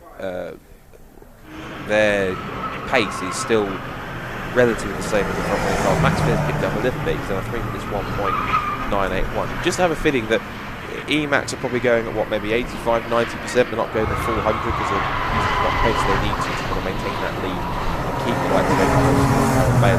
They're not pushing, they're not going with road ball and gun out. They're kind of just setting the pace they need to, which is quick enough to keep the rest at bay, but not too quick, so they either overdrive their tyres or use too much fuel, or essentially compromise the almighty strategy. Yeah, I mean, there's 2 words that's key to that there: mechanical sympathy. So generally, if you follow those rules, particularly late into the endurance race, the car's going to be hot. We've spoke enough about the tyres and fuel as well, but just everything else in the car as well. It gets a punishment for 24 hours, and really it's about making sure that car does not have to visit pit lane unless it's actually being able to last for 24 hours without any further issues and anything else untoward other than to fill it up with fuel and stick a fresh set of tyres on. However, it's time to go back down to the pit lane. I believe we've got Team Brit waiting for us. What have we got for us, guys? Thanks, guys. Back down in the pit lane here at the Team Brit pit lane and pit box, and I know a lot of you have been giving a lot of support to the Team Brit team. I'm here with Noah Cosby, who is a rookie in the 24-hour this year. Noah, great to see you. How was your stint? Last stint was actually really good. We came back out after an incident with the car, and I was just taking it easy to just get back into things, and managed to get my fastest time just from being relaxed and comfortable behind the wheel, just smiling around the track. Yeah. I was talking to Paul Fullick earlier. It was great to see that he's okay after the incident in the night. He was full of praise for you, how you've had a great rate of development. You were doing 315s when you first got in the car, now doing 306s, even though it's running a bit wounded. From your position as a rookie, what's been key in the development and learning this car? To be completely honest, I wouldn't be at the time I am now without Paul and the rest of my team. Paul sat down with me for a while and went through the whole track and onboard footage and just honestly broke it all down for me. And after going out for a while and just having him in my head and thinking about it, I just picked up seconds within a couple of laps, and yeah, I would not be here without my team. And it is also a massive time behind the wheel and getting completely comfortable, because as soon as I'd relaxed, let my shoulders drop and just be enjoy the laps, that's when I got my quickest times. It's a really good project, Team Brit. It's got some great teams across various different levels of British motorsport. I was talking to Bobby Trundley here earlier, who's racing British GTs. Is that something that you're looking forward to do and keep developing your career? Absolutely. My dream is to be in Bobby's position eventually. And yeah, my basically just stepping stone all the way until I can best myself and hopefully get up to the quick cars. Yeah. Obviously, you're running a little bit further back because of the incident and the repairs that have been worked on with the cars. What's the aim for the rest of the race now for the team? Finish. So we just want to get our car over the finish line. We've got a good chance. We've got 2 drivers left, basically me and Asher and I, and we're just on and off. We've been given the go-ahead, and yeah, it's going to be a solid end of the race, but all be worth it, and just getting over that finish line will be a win in itself for us. Your car has been adapted as well for being hand controls, one of those cars that can go back and forth. How much prep has gone into that, and have you been a part of the development on that? I joined Team Brit after their development, but it was developed by Al, I think he's one of the top engineers for Team Brit, and yeah, he spent time developing hand controls. So we've got 2 paddles on the back of the wheel. Right is accelerate, left is brake, and on the face of the wheel we've got rocker switches, which basically press it up to shift up, press down, shift down, and that's what basically allows me to be able to drive. And it's amazing. It's honestly, it's completely competitive with other cars, and just couldn't be better. That's all I can say. Hopes for the rest of the season, the rest of the series. Planning to do more races through 2023? Yes, definitely. I've got the rest of the C1 series to look forward to, and Team Brit have given me the opportunity to hopefully race in the Brit Car Trophy in their BMW 1 Series. So I'm desperately looking for sponsors to fund that, because I'd absolutely love to have a go in a rear-wheel drive car, and that's just another stepping stone towards driving the fast cars. I hope you get that sponsorship in. I say the development and the rate at which you've improved your lap times has been really impressive this weekend. Best of luck for the rest of the race now, and the whole of Team Brit cheering you on all the way. Loads of people in the chat doing likewise, and hope you enjoy the rest of the race. Awesome, thank you so much. That's great to talk to Noah there from Team Brit, a very popular team here in the paddock. Back to you guys in the commentary box. Thank you for that, Andrew. I think we can wholeheartedly agree. The amount of effort that's gone into what the teams have done, particularly to prep the car. You of course in the places Matt Park has done a lot of the work on that car, putting that car together. You were saying just on the track there that you were quite marvelled at just some of the tech you can put together in that C1 to allow the drivers who are in that team who need those adaptations. Some of the lengths they've gone to kind of put some of the tech in there is absolutely amazing. As to Dark and Taylor, who are running 11th at the moment. I know it's sunny, but you can't go to beat yet, just yet, mate. Maybe next weekend you'll be taking a break, but running a little bit too wide over the curve and losing a bit of momentum to the EMAX 345 car and the 449 car just in front of it as well. Yeah, I think he was ready to get his bucket and spade out and have a bit of a holiday, a sunny beach holiday there, as we see 345 EMAX has now got a JW Bird car up his chuff ready to go. That's the sister car, I believe, of JW Bird that's gaining some pace. But no, back to the Team Brit car. I mean, Matt Parks at Alton Park, he took some time out to show me through the car, show how everything works with the hand controls. And you know me, Scott, I'm a geek, and I'm an engineering geek with that sort of thing, and I love the way that everything is adapted to make that car work. It does make the car a little bit heavier, but they'll work on that and they'll make it better as the seasons go on. But stuff like that, the ingenuity is involved, and you have to give credit to the organisers. Robin Welch, he's pushing to have this car a bit further developed so it can match to the manual cars, and it just gives these guys the experience to go out and race hard. As we can see, this little battle pack luminous Darker Taylor car down the inside of the JW Bird that looks like it's had a couple of scrapes on the left hand side as they go down into Stowe Corner, and the Silverstone Queen looking resplendent in the background on this. It's very sunny but rather blustery though. Yeah, certainly so. I was also going to make some praises to some of the new residential developments that they're making. Well, I say residential, but the developments they're making up in the complex of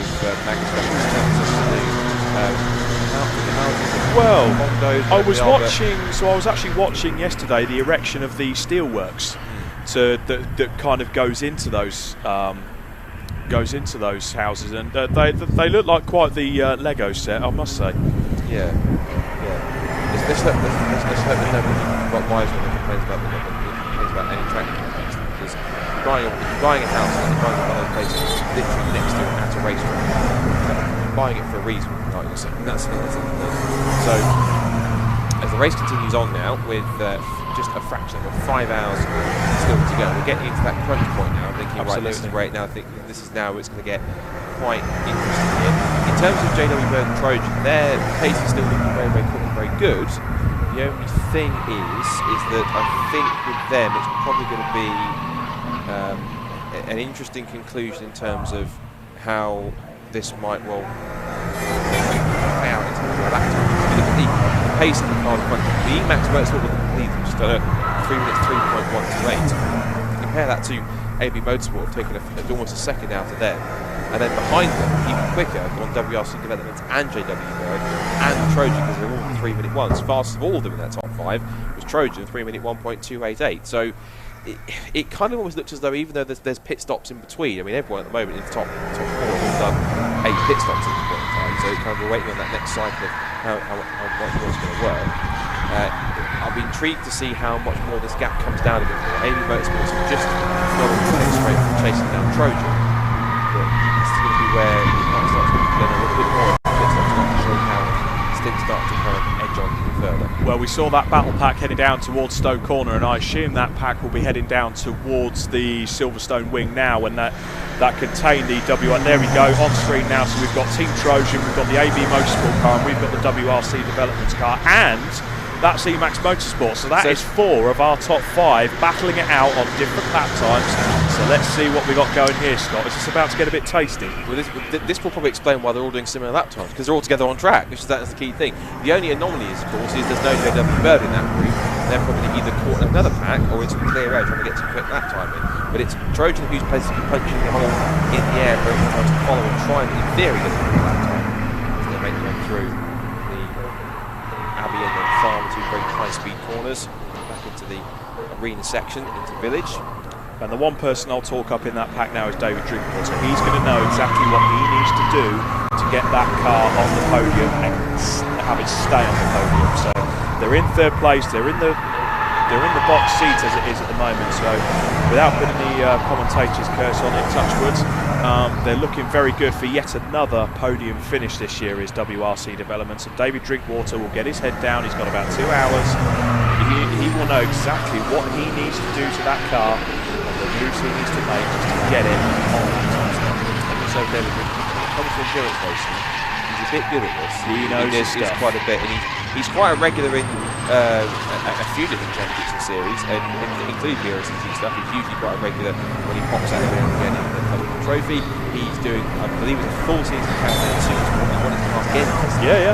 Doing the 2-hour race. 24 hours of racing and C1 wasn't enough. He did 2 hours for the second round of Super Endurance with his co-driver Alan Green, and they went on to their second class Club and C class win for their BMW compound.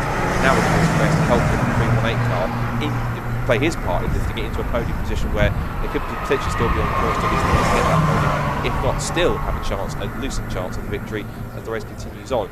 You can tell they're all lapping together in the top 4, in the top 5, because you can see everyone has punched in 3 minutes one. There's only literally about 4/10 of a second difference in terms of lap time. If you look at Emax, ABJ, WRC and Trojan, 3 minutes 1.5 for Emax, 0.6 for AB Motorsports, 0.4 for WRC, and a 0.6 for Q1. 2/10 of a second in it. That's what happens when you run all together.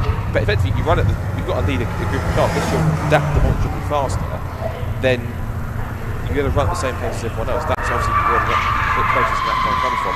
It also shows that all 4 drivers that are in all those cars, damn competitive. Absolutely, and they're coming up to the back of that looks like, is it the Mystery Racing car that we've 5.3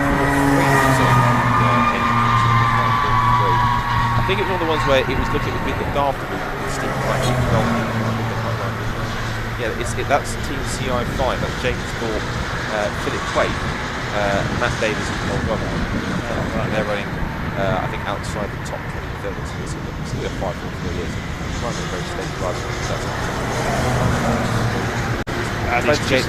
I'll tell you one thing he is doing, he's just had a bit of a hold up there from David Drinkwater. He's just, AB Motorsport and Team Trojan were able to get past this car, but unfortunately through the complex there was a bit of a hold up. David Drinkwater now has got the Emax Motorsport car on his back bumper, so the back markers are providing a bit of an issue here for the top 4 as they go through. Once again, I think Burton Power, having made their pit stop, have dropped to 11, so that's benefited the 389 best place in the BPC Motorsport cars. And also Dark Taylor, who described that very premature excursion to Saturday, where they really put 2 wheels through at the end, so put themselves now back into a top 10 spot. Come back in there, but there's a minute, 5 seconds between.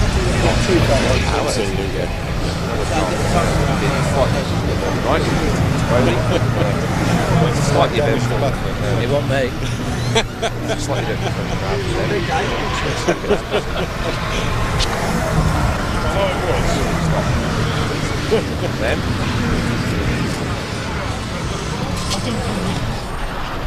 Certainly powered by Red Bull there. I think most of the teams are powered by Red Bull this weekend. Yeah, of course other brand drinks are available at your local retailer. But I imagine it's either that or some other different other brand of engine which is keeping plenty of people awake, or if not, it's drinking on coffee. Yeah, absolutely. But either way, a lot of these teams have been very hardy all the way through from the start, and their kind of weekend began on Friday evening. It was kind of qualified. Well, basically really on sort of Thursday, Friday when they came through with that side of things. Headlight flash for me, Max, though. Yeah, down the pit straight, I noticed that, but normally with the lack of communication in these cars just by the pit boards, I'm wondering if that's a bit of Morse code to either the driver in front to get out of the way, or maybe they're flashing to the team because Emax are at the further end of the pit straight. So I'm wondering if that was a signal to the team of I either need fuel, I need something. So that'll be one to keep a look at. So that is effectively our leader of the race, car number 346. The back of that train of cars as they come back down the hangar straight. Team Trojan has got a bit of a gap now, but you've got AB Motorsport and David Drinkwater is right on his back bumper, helping with the tow. Come on, let's get back up with that Trojan car, and Emax just taking the opportunity to catch onto the back of that train, get past the Jolt Racing team car as they go round Abbey. There's a bit of a gap now with the Team Trojan car, but AB Motorsport and David Drinkwater side by side into the left-hander. AB Motorsport down the inside, and they carry on. Just, I don't know if it's simple if someone can deal with it. A different number of beeps depending on how many laps they've got left of fuel. So yeah, they go past the pits, they'll do 3 beeps, and then the next time they go with 2 beeps, and then 1 beep, and usually with the 1 beep means they're going to come in. Yeah. So they have different ways of signalling. Of course, they'll have pit boards out to hang out the riders, but at the same time there will be their own different ways of signalling, whether it is a hand out and out the car, or whether it is a beep or a headlight flash or something to communicate with the drivers. Of course, there is this receiver system which has been used for the first time this year, and this essentially is direct race control to car information. So what it does essentially is that the clerks of the course in race control, that's primarily they will have essentially a direct line to every single team out there, and essentially it's one way. So the team drivers can't communicate with them, but they can communicate. The risk control can communicate with the drivers. It's simply just to tell them if there's anything on track in terms of like limits, whether it's maybe like freedom of the safety car coming out or anything like that. It's to communicate to them in order to make sure that everyone at the same time is aware of what's going on the track, if anyone's doing so. And I think if I'm you can do it to specific drivers, or it's one to all cars. It's one to all cars. One to all cars. So if anyone actually is, let's say, being limited to explorative with track limits, race control can call them out over the entire system to say, car, let's say, randomly, I'm going to pick a random car here because don't take anything extended. Car 355, for example, they extend track limits, they might, if you're always too much of wrong last warning, they might want to pull it out on the race receiver and say, look, you're on your last warning, do it again, you're going to get a penalty in front of everybody. Yeah, so it's almost like being in the headmaster's office, really, isn't it? A little bit like that. Modern technology is a wonderful thing. Up to the front. Absolutely. Absolutely. But the other thing that kind of does give teams as well, because the team managers will be hearing this kind of thing as well, and they have their own radios, they'll hear this and think, oh, if that's a car they're battling with, so say if it was part of the league battle, and again, I use this as an example, if Emax Motorsport that's leading this race, all of a sudden they're on their last track limits warning, and it just so happens to be that they're in this gaggle of cars here, it almost becomes a bit tactful to push them a bit more so that they use that track limit, get the penalty or get the infringement and go, oh right, okay, well that kind of works for them as such. As we see, that's one of the Silverlake cars there that's finally got out of this among this gaggle of cars. We're focusing on David Drinkwater following the AB Motorsport car, but that's one of the newer Silverlake racing cars that's managed to get back out after the problems they have. I think that's the 558 car on the screen just following the Trojan car. So just look at some of the stints here. We're keeping tabs a little bit in terms of who's stopping when, since we came back now to stint. And looking at the lead, for example, like 346, their last stop was with 6 hours and 45 minutes to go. We're now coming up towards the 2 hour mark. So it looks as though, depending on how hard you push it or how much fuel you put in the car you choose to have to lines will get longer. The teams are going anywhere between 2 to 2.5 hours on a stint. Some maybe a little bit longer if they're having safety cars. Now, again, I don't want to tempt fate when I say this, but touch can be green quite a long time. So I wonder if that's a possible effect that there were lots of green flag pit stops, which means that rather than anything that they've been going at a reduced pace, everyone's been pushing pretty much flat out. So I wonder if that's been a factor on fuel consumption, because we've stayed green for so long, they're pushing that hard that possibly where someone wouldn't know to extend maybe their fuel slip by an extra 10, 15 minutes, maybe even 20 or half an hour. Maybe when it comes to this kind of after 2 hours or so, maybe they're pushing that hard, that's undergreen that will allow them to think they have to end up pit stop a little bit sooner than they've done before.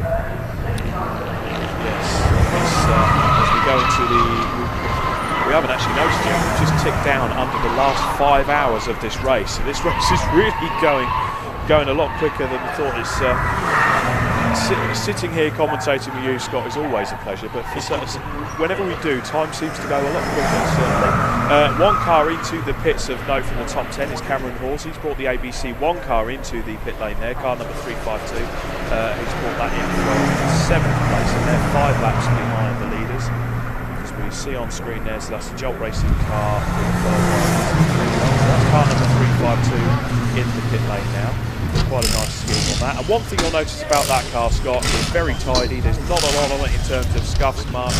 So that's one of those cars that's just done what they've had to do. The nose is clean, and that's really what it's teams like ABC1, but Power, Taylor, and obviously they had that mishap with the rear bumper within one of the first stops. We can see Ali Bray jump out of the way there from the team, getting to work.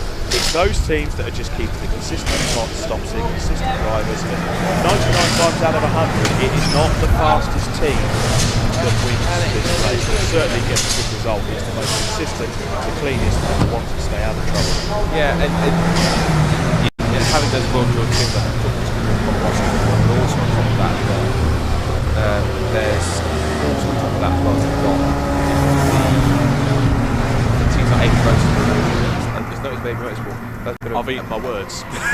Well, that looked like a bit of a patch up on the left rear for whatever's happened there for those guys. I'm not quite sure when that happened and for what reason. But teams like AB Motorsport, they're well groomed as well. People know them through the world of MX-5s. Ali and Nicky have done a fantastic job. And just in general, just the fact that they've managed to spread their to do stuff, including the C1, they're very focused on Genesis, BMW, quite well. But their main bread and butter tends to be Mazdas, and they're a very well-drilled team. They're also a very together team. A lot of them drive particularly the MX-5 and the Mark 1s. You do get quite a few of them. They tend to kind of not just big group up trying to do it. They also tend to stick together on track as well, in terms of if one is going to support the other, I don't use the term. AB drivers tend to hunt in patterns when it comes down to the 2 and 3 of them up towards the front. They think, right, what can we need to get ourselves towards the front and get good results? And usually it works. Usually, in the best possible way, it works quite well. Yeah, and it's great to see that a team like AB Motorsport can come straight from Mazdas, obviously use their Rodman racing knowledge there. And we hope to see some more great racing for the final just under 5 hours of C1 racing. It's time for me to vacate the commentary box and bring back in Andrew Mather, so I'm going to head off for a short break, and then in an hour or so I should probably be back on the pit lane seeing what teams will be there. Now, see what's what. So for now I'm off for my lunch, and it's time to bring it back. Scott will shortly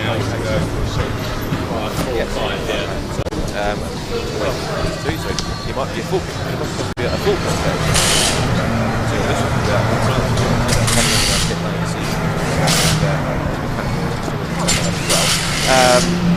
yeah, so we've got quickly onto first of all, you enjoyed yourself in pit lane? It was good, yeah, it's good atmosphere down there in pit lane. Everyone's enjoying the race by the looks of it, and yeah, there's a bit of drama down there because I think we really are starting to see those issues with tyres coming to the fore, but yeah, everyone's in good spirits. Yeah, good stuff, and I think Rob was quite good on the tyre section. So a good demonstration of the 9% of the C1 type when it first gets produced off the most how it can look when you ragged it between off 3 hours. Well, yeah, it's. I know we talk about them a lot, but I do think they are probably the most understated bit of any race car. They are the bits that touch the racetrack. They're hugely important, and especially when we are in a low-power formula here. There's not much that the teams can do from a technical development perspective because it's a spec series, but they can do some really clever stuff with how they manage those tyres, and that's what you see with the teams that are up at the front of this field. They're the ones who are really, really getting into the detail of how to get the most out of those bits of black rubber at the four corners of the car. So we'll see how that goes across the rest of the race. It's the 421 Trojan Motorsport car.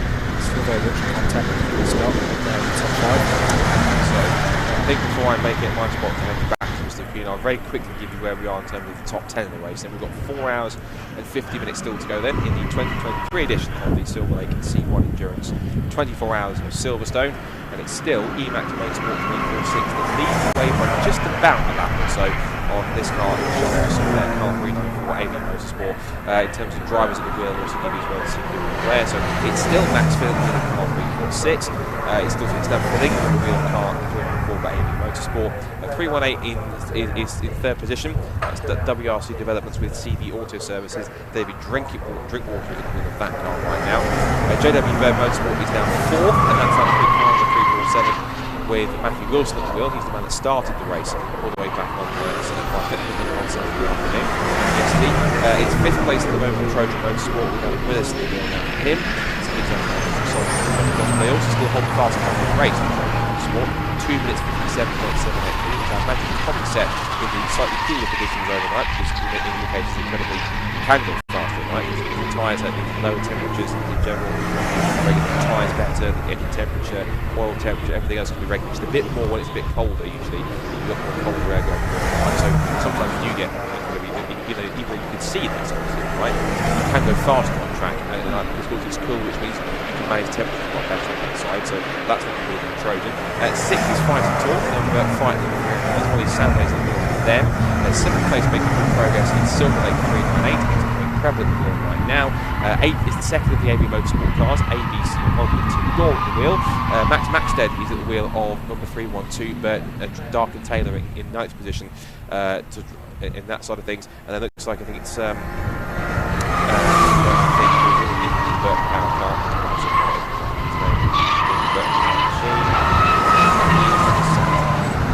10th position in car 337. 337 is indeed Andy Burt. He shares that car and Ashley Davies. So as the top 10 continues to push on, I think I'll watch to see if anyone's ready to tag in and resume contributions. We've got a nice wander on in our pit lane with a couple of good stories as well. So I'm going to have a wander myself, and I'll quickly do a quick change and bring it back in, and I'll show you back in at some point. We're around about, I guess, we then get set for the run-in for the 24 hours.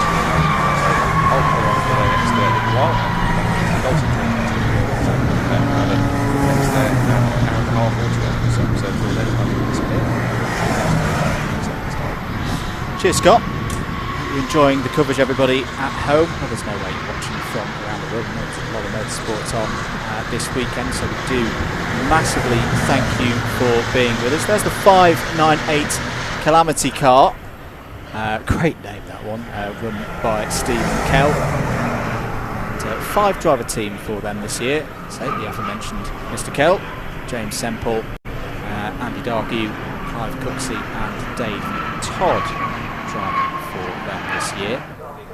They've had a week, enjoying themselves nonetheless. They're in 38th place right now is Clive Cooksey driving for them right now. He's not to talk too much about as the Trojan Motorsport car closes in to try and put a lap. There is the AB Motorsport crew. Having to overcome a few issues, we know. That slow puncture an hour or so ago. So down in pit lane, we saw that one. Very efficiently got on with the job of changing that tyre and getting Phil Ingram back out on circuit. WRC Developments 318 behind them on circuit, but we must remember that there is a lap between those two cars, and there is your leader. So actually, top three are all primarily in the same region of the circuit. In fact, if we'll get them all in one shot there we go for a split second. So Emax Motorsport and Emax Motorsport coming in, Andy McEwen, for what should be a service pit stop on schedule. 4 hours and 46 minutes of the race to go. Yes, I believe so. So with 4:45, that is exactly 2 hours that they have done. So if anything, a little bit short.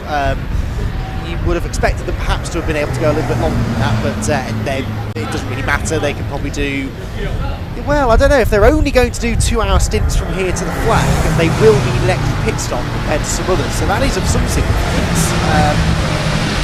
I haven't really seen many people going more than about 2 hours 15-20. Of course, that was a full green flag run though, so we didn't have any safety cars during that run. They last pitted, I believe, behind the safety car, didn't they? So we haven't really had many opportunities to gauge what is a full green flag run as far as fuel mileage is concerned.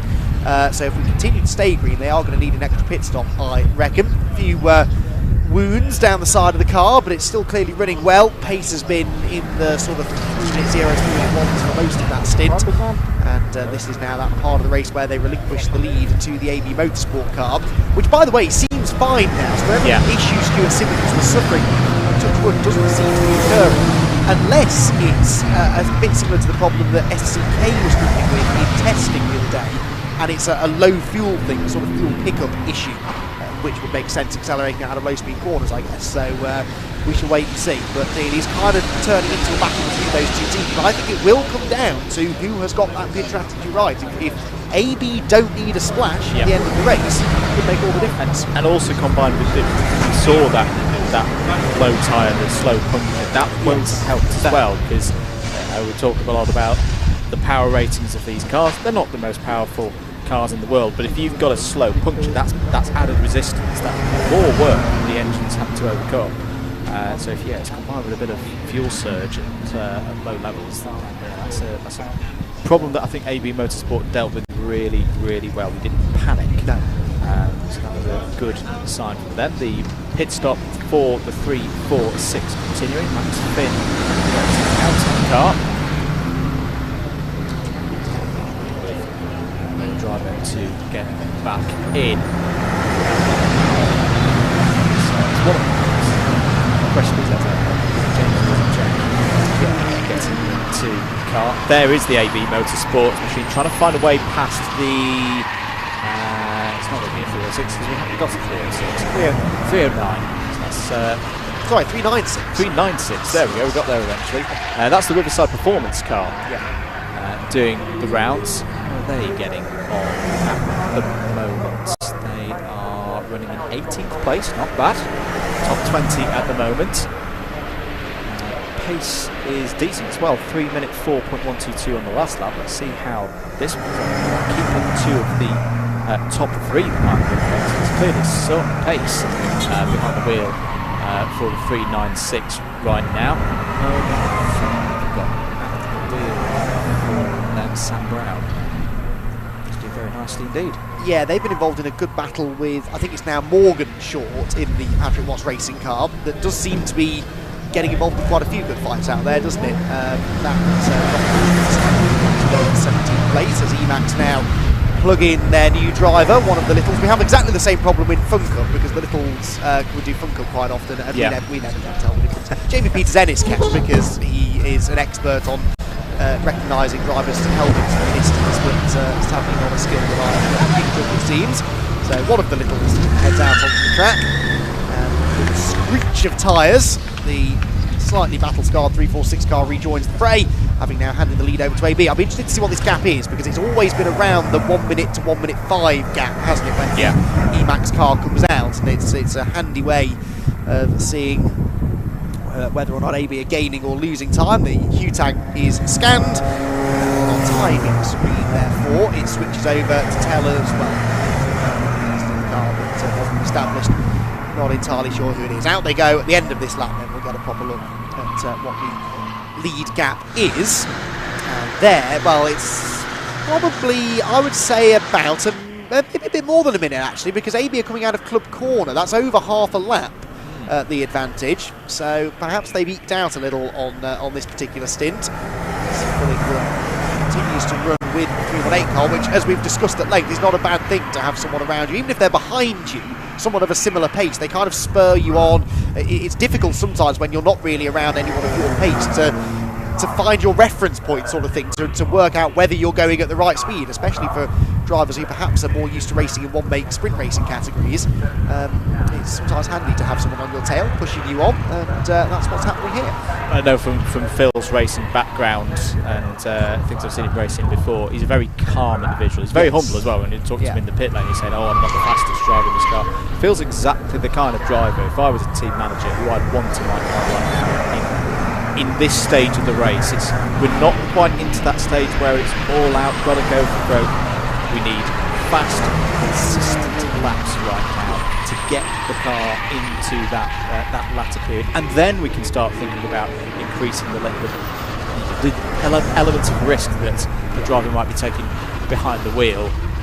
And that is just what the doctor ordered for Phil Ingram at the moment. It was 3:02 last time around, so the pace is good.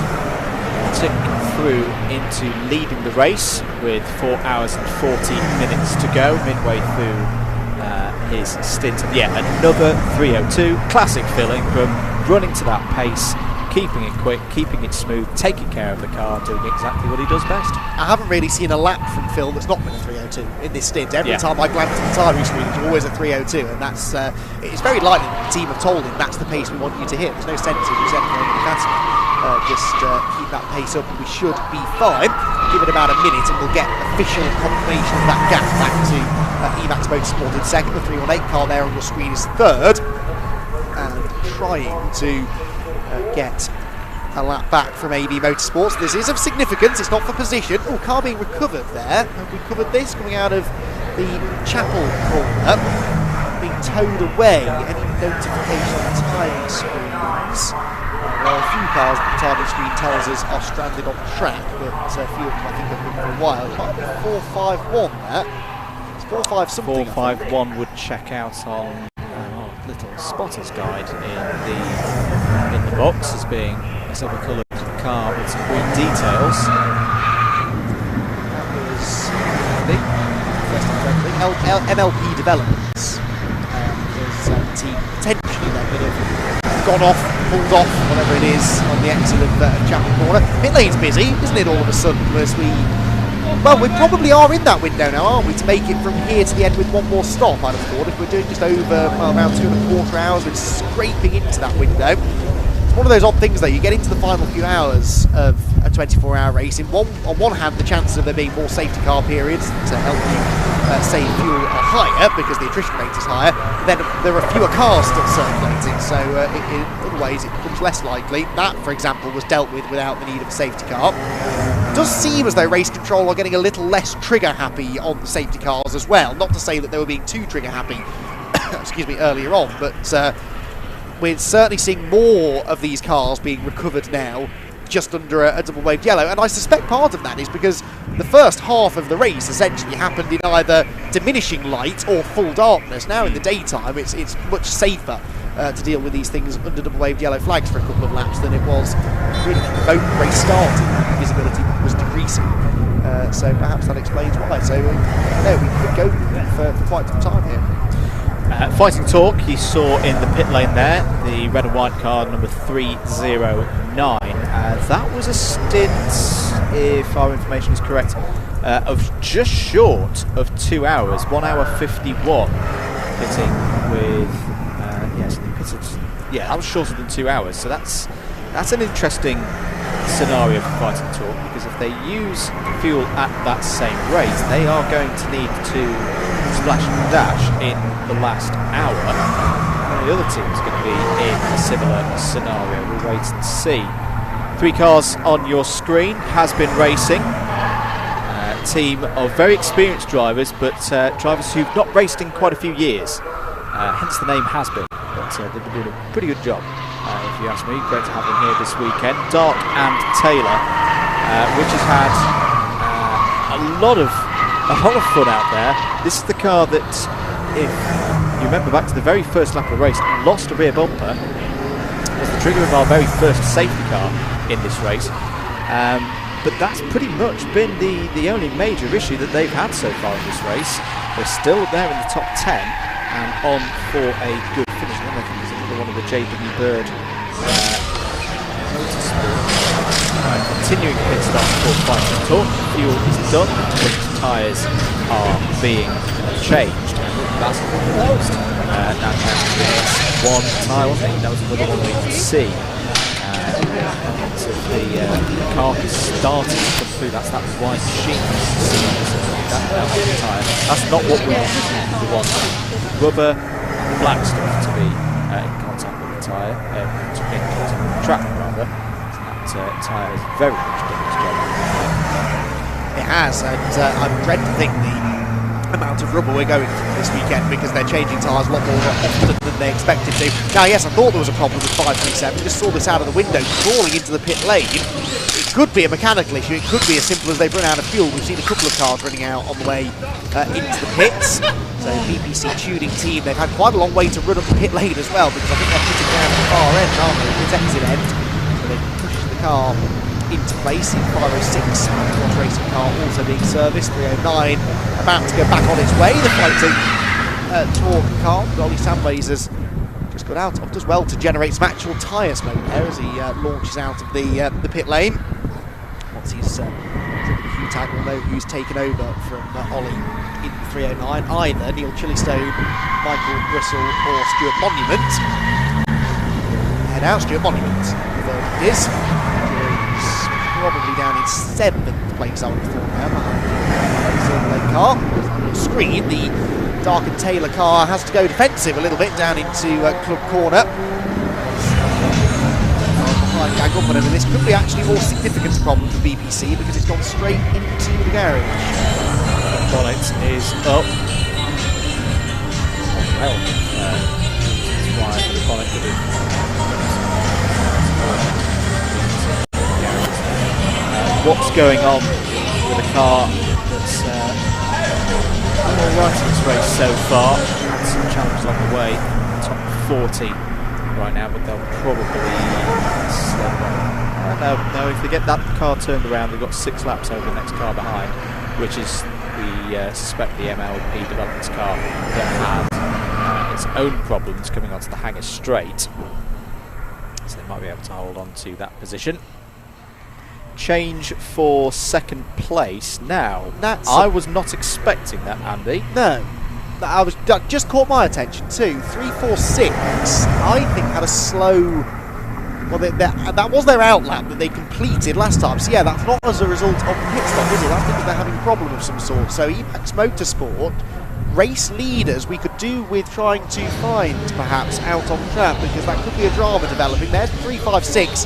In the pit lane, but Emax Motorsport, yeah, you're right, we expected them to lose the lead as they did because they pitted, but they've never been dropping 2nd place from a pit stop. So WRC development to go through is of significance. That 346 car still hasn't got round to the end of this next lap, so we'll do some digging for you, everyone, and try and find it, but you know, just when you start to relax and you think that you've got one hand on the winner's trophy, this race does have a habit of biting back. It's another one of those endurance racing commentator cliches, but we've still got the distance of a regular Silverlake C1 Racing Series race to go, and a little bit more. A lot of these races are, well, it's one of the great things that I find about the Silverlake C1 Racing Series, that there's a variety of different race lengths that teams and drivers do across the course of the season. We've already done a 4-hour race here at Silverstone Grand Prix circuit. That took place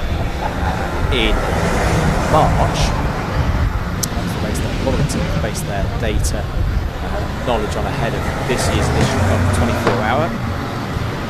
Races of 2 hours, 6 hours, 3.5-hour races on the calendar as well this year. As things continue there. As there is the 346. Okay, so at least from that shot, it looks like it's running at decent pace. But I'm as perplexed as you, Annie, as to why that car has lost relative to the AB Motorsport machine probably 1.5 laps, and also lost position to WRC Developments.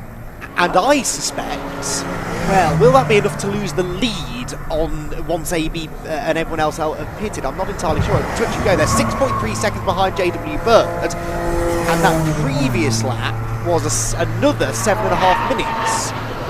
It's like they came back into the pits, but I don't think they did they?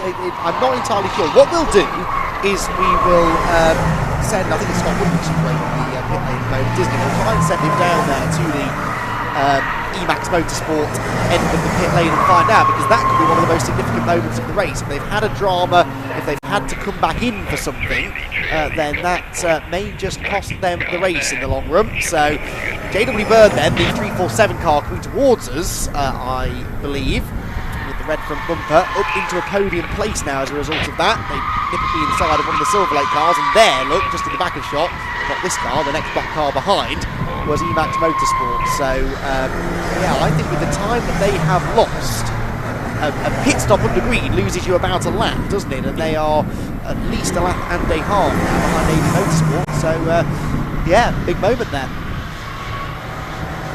Cars on the screen, H racing there. The teal green and the Silverlake cars just going past the 347 of JW Bird Motorsport. That is a car running in third place at the moment. Tough race though for some of the Silverlake cars. I think the cruelest moment so far in their stable was the incident that we saw for Tom Cooper in, if I get my numbers correct, the 4.8. So it wasn't 4.8. We saw that car going off and having an incident down at Beckett's complex, and I don't know if we've mentioned that we now know the culprit of the oil that triggered the safety car, a number of cars going off, including the Silverlake 2 car. Unfortunately, another one of the Silverlake cars here was the Alan Preble Silverlake car that was dropping oil.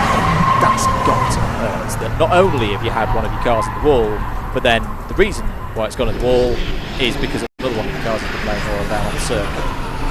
Yeah, and a car that wasn't particularly in contention either. It was definitely had an effect on the car that was. So, yeah, that's the race, I suppose. It is a team that's running a lot of cars. I think it's about 5 cars in the race, isn't it? So, statistically speaking, the chances are that you will have some trials. Yes, exactly. The chances of your cars becoming involved with each other in some way are a little bit higher.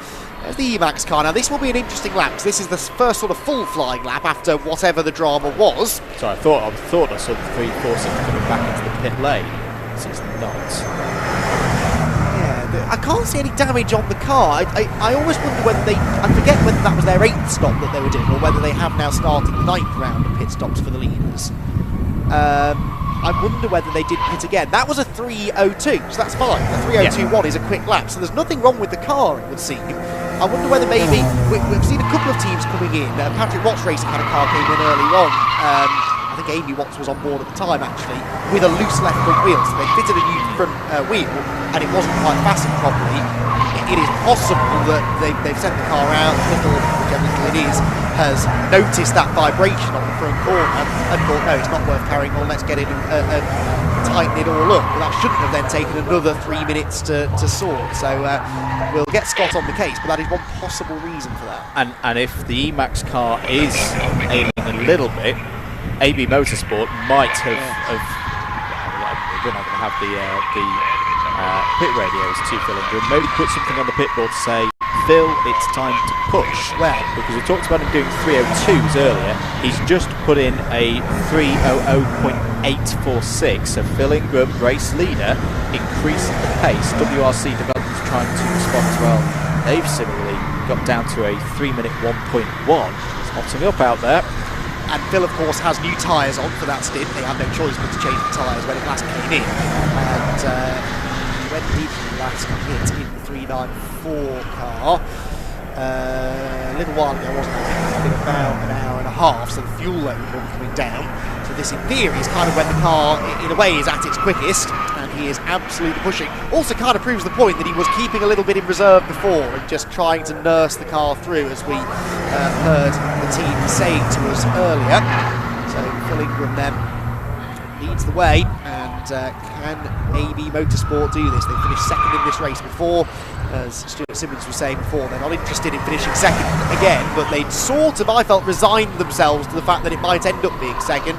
Suddenly they've been thrown a little bit of a lifeline. Don't count Emax out yet though, because they've definitely got good pace. They took a second down of JW Bird Motorsport on the previous lap, so that 347 car, which pitted only about an hour ago, was about to engage in a battle with the 346 in the next few laps. There went 347, there is 346. You can see visibly the gap between the two of them, possibly moving down even further on this lap. Another gap that is coming down. It really gives some positive news, very positive news for the Silverlake crew, because their 398 car in 7th place is closing in on the 6th place 309 of Fight and Talk. 3.7 seconds is the gap at the last count, but the Silverlake car was quicker by 7/10 or so on the last lap, and have just taken out another 1.8 seconds. So there's the Fight and Talk car, and of course there on your screen, the white car with the green, yellow and black details, that is the 398 that is chasing down. So you've actually got two battles here going on pretty much in the same region of the circuit. You've got the 6th and 7th place battle between Fight and Talk down in red and white, the white car of Silverlake, and in between them you've got the JW Bird Motorsport 347, which is being chased by 346 of Emax Motorsport, about 5 seconds back from this. But there you go, you saw their black and white car flash through the shot. Yeah, they did. So, indeed, when these battles find each other on the track at the same time, same place, and certainly gives our director a little moment of rest, as he doesn't have to go searching desperately for cars elsewhere around the circuit. 310 just came to the pit lane, it's towards the bottom end of the top 30 as he's recalled. For the time being, heading for the pits, just continuing the battle out on track. That 6th place battle's getting close, isn't it? Well, the Silverlake car, that 398 car has been quick all race long. They just feel like it's a bit of a snakes and ladders race for them. They'll take 2 steps forward, 1 step back every time. They're just kind of desperately hanging on to a top 10 as the Silverlake car gets squeezed a little wide there through the second part of the club complex. Now past the Silverstone wing, significantly there, though JW Bird Motorsport finally breaking free of that little gaggle that they've been sort of stuck in for a couple of laps now. And on the previous lap, actually, they were a couple of tenths faster than Emax Motorsport. Neither of them going slowly, though, both of them in the high 301, which at the stage of the race is a pretty decent pace. This would be slightly infuriating, I think, at the moment for Gary Preble at the wheel of the 398, because he was so close to making the move there as JW Bird go down the inside of the Tivoli car there. The Virage sponsored 309, that's the car that they're trying to overtake. They could almost smell the exhaust coming off the back of the 309 as they went through Vale and Club. But Rafael Branco has got some really good pace at the moment in the MH racing car. That's now got back between Fight and Talk and Silverlake. Gary Preble's had a really good stint here. He wants to take this position out on circuit, but he's now going to have to work a little bit harder as Fight and Talk have got back into a position where there's 2 back markers between them and their opponents for 6th place. Yep, through Brooklands they come then. Really tasty battle shaping up here then. Silverlake tries to move back into the top half dozen. 8 car. They pitted just getting up for an hour and a half ago, so again, fuel load is low. And as they come out, final turn, let's get up the inside of the 487 car. A significant pass, not for position, but it just gets them 1 step closer to the car that they are chasing on this particular stint. Go through a notch in to 302.2, Emax 302.5, so the gap is creeping up, isn't it? It's not that Emax are going slowly particularly. I think everyone is just sort of stepping up their game now as we get into the closing stages of the race. It's a sign really for how competitive this race is. At this stage of the race, ideally, you want to be just knocking things back a percent or two and just bringing the car home. But you cannot afford to do that, can you?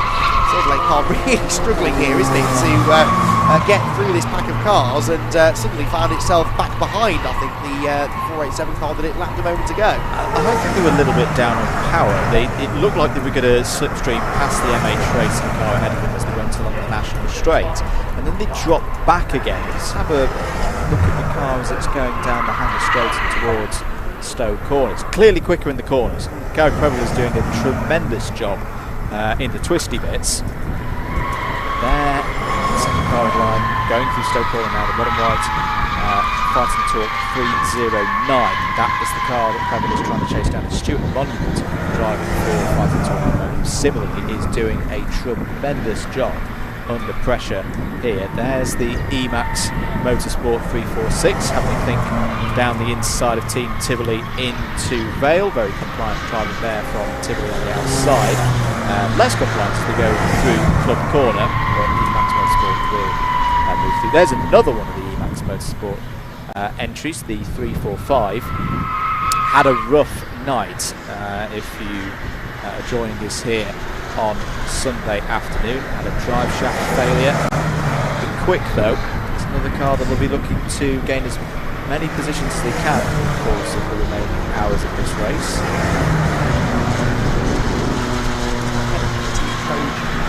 They haven't been mentioned for a while, but they lost that 3 minutes through the penalty, and that's really cost them a chance of a podium. They'd have been right in there with WRC, JW Bird, Emax, had it not been for the penalty they had to serve. 41 car, unfortunately, is now finding himself, well, 23 seconds behind Emax, and left on the previous lap, at least a second faster. This has been the fastest car here this weekend, hasn't it? There's no two ways about that. Fastest in qualifying, it has set the fastest lap in the race by about half a second quicker than anybody else has been in the race. They were a full second quicker than anybody qualifying, but speed is not everything in this kind of event. Trojan, unfortunately, made mistakes, and whilst they might have half a chance of a podium by the end, they're going to probably need the help of a safety car to do any better than that. Needs to be put in this stint. 41 car on himself is being driven down by Adam Willis in this particular stint, and he's driving well, but everyone who's been in the Trojan car has driven it well. Because they've always seemingly been having to fight back from something, haven't they? Slightly sluggish start to the race, conditions through the night, penalty this morning. Now chasing on after that podium fight that's going on ahead of them. Change of position for 12th place to report. Unfortunately for the 389 on BPC Motorsport, they had a slow, sluggish lap, a 3-minute 15, which has meant that the Bianco Auto Developments 453 has gained 12th place. It's still running on BPC Motorsport, but that's not a development issue for Smith at the wheel of that car. Good news for Bianco Auto Developments, who again creeping up the order. They've run nice and consistently so far in this race. Been pushing on in top 10. I think is still a possibility for them. They've got some work to do. 2 laps is the gap up to the next car ahead, which is another one of the Emax Motorsport entries. They're in that scenario that many endurance teams find themselves in the last 5-6 hours of a race. Just going to get their head down, no mistakes, clean driving, clean pit stops, and see if the race can come back to them in the last hour or so. Screen, and that's another one of the Silverlake cars, the 558. That is the Alan Preble car. That is the now infamous Alan Preble car, which had some oil down and I think did a full lap of the Silverstone Grand Prix circuit, dropping little surprises round for the rest of the field. It was only a couple of hours ago, wasn't it? All that cement dust has long gone, and with it the oil, so it did its job, didn't it? And the nearly 50 Citroen C1s that are still pounding around the track have cleared it pretty efficiently, haven't they? So, yeah, track conditions looking as reasonable as they have been all race really now.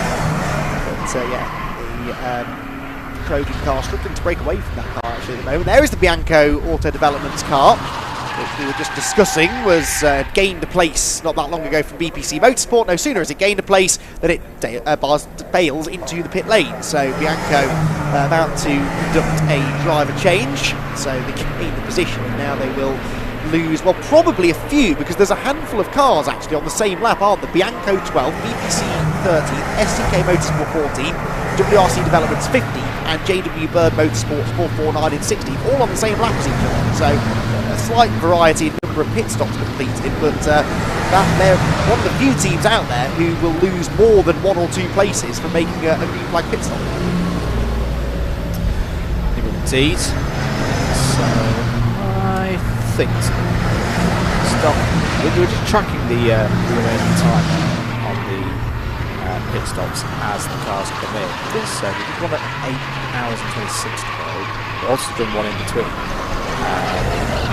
Sheet 4:16 there. So they're stopping every 2 hours and 5 minutes at that point. It's going to be tight as to whether they need just one more stop or 2. They need safety cars. Yes, they need a bit of safety car running, I think, to be able to get to the end of the race after this pit stop. One more serious visit. So I was chatting to one of the teams down there, and I won't name drop them because this might be information, but they were saying that last year, under green flag, during the daytime, 2 hours 5 to 2 hours 7 was a green flag run. There's a bit of broken window here on race 7 points racing. Right, so that's been probably hit by a stone or a bit of gravel or something that's been flicked up as opposed to side-to-side contact. I can't actually see any damage obvious on the bodywork. But yeah, so around about the 205 to 207 window, give or take a lap or so, was a full green flag run a year ago. You'd imagine it's not dissimilar this time. So in theory, if you pit now, bear in mind you don't leave the pit lane until you've been there for a couple of minutes. That knocks a bit of time off each time. I think you should be good to go. If you're pitting from now, you should be able to get to the end on one more pit stop. It's the people who were pitting half an hour ago that I fear for, unless we start seeing a significant chunk of safety car. So that simplifies things a little bit. Of course, the longer you can go though, the less fuel you will have to put in at that last pit stop, and that makes a difference. It's the fuel by far that takes the longest. The driver change and the tyre change takes less time than refueling. So if you're having to put 2 full churns of fuel in at that final pit stop, that's going to cost you perhaps a minute more than someone who is just putting in 1 churn of fuel. So it's half more at least. So that's the next game, isn't it? It's not just being able to make it on 1 more stop, it's how long that final stop ends up being. Keep your comments coming in on the YouTube stream. Hello to Isaac Dolan. Lots of talk about tyres. We love lots of talk about tyres, so keep your comments coming in, guys. And hello to Ian Sumner as well. He's been with us pretty much from the start of the race. Good to hear from you, mate. So let us know who you're supporting, where you're watching from, what are you having for lunch. All of these things, they're always enjoyable in a 24-hour race. At the moment, now here's an interesting scenario. This is first and second in the race, together on the road, but there's a lap between them. So if you're WRC Developments, you're quite keen to get back onto the leading lap. We suspect that Phil Ingram probably going to be pitting in the next 30 to 40 minutes, perhaps.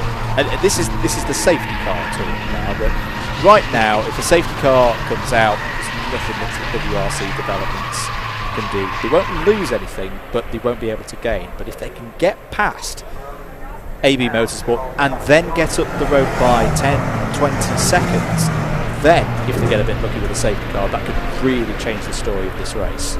Well, and plus the fact their final pit stop, to my previous point, should be shorter, because we expect AB in possibly 20 or 25 minutes sooner than we expect WRC in for this next pit stop, and you can therefore assume it'll be the same for the final pit stop as well. And with Emax hitting trouble, perhaps now WRC Developments are AB's big rival for the race victory, so it is of significance this. It'll be touch and go as to whether WRC get out in front of Emax, actually, because they're a lap and a bit ahead, aren't they, of the Emax Motorsport car. So pit stop about 3 minutes or so, 3.5 minutes maybe, and that will be close. They'll perhaps slot in somewhere between Emax and JW Bird, who are getting further apart. The Emax car cannot catch JW Bird Motorsport's 347 machine at the moment, and Trojan are taking chunks out of them. They're a second a lap quicker than both of them, everyone really. Top 4 cars are all in the low to mid 301s, and Trojan Motorsport keep on putting in low 3 minutes. That was nearly a 2:59 that time for Trojan Motorsport, which at this phase of the race is an astonishing pace. Yeah, really, really impressive. from Trojan Motorsport. Just for the eagle-eyed and the timing screen nerds, of which I am one of them, just one for your race notebooks. Remember, everybody, that effectively Trojan Motorsport have done 9 pit stops because they did have a 3-minute stop-go penalty that will have been logged on the transponders at the time of the pit stop because they came into the pits to serve that 3 minutes, but that was not a service stop. So if anyone's looking at that and thinking, oh well, Trojan Motorsport are in a good position here, they've got at least 1 pit stop in the rest of the field. That isn't the case. No, sadly not. And they certainly will be ruining that penalty that they got, but you know, might still bounce back. If you have got the raw speed, I suppose you can afford a fumble or two throughout the 24 hours. They can't afford another mistake, that's for sure. Another one would very much take them out of contention altogether. That battle between Fighting Torque and Silverlake is still ongoing, by the way. Gary Preble within a quarter of a second now of the 309 car, which is, I say was in that now, did I say Stuart Monument? Yes, he is still in 309. So that's getting nice and tight for set a position within the top 6. They're just about to come to the line now, so we'll get an update in a minute, a second, about what that gap is between the two of them. 1.24, it's now 0.44. But still under half a second, the gap between the two of them. There's another one of the Silverlake cars continues to try and latch onto the tail of the Trojan Motorsport car, running out across the timing line again. This lap that comes in for the 421 is a 3:01.4, positively leisurely pace that time around for the 421 car, still quicker than most cars ahead of it, but perhaps they had a bit of traffic in the first part of the lap that we didn't quite spot. Delayed them, and as they go through cops, the leaders were at the line, so it's important that they keep putting these laps in because they're distancing themselves from the leader, lessening the chance of going another lap down and increasing their chances, they hope, of being on the right side of a safety car should we get one. Good news, not about a Romanian-based manufacturer. Scuderia Polo Rosso, who are quickly becoming one of my almost like spirit of the race stories of the race. They've gained a position. They're back up to 47th place.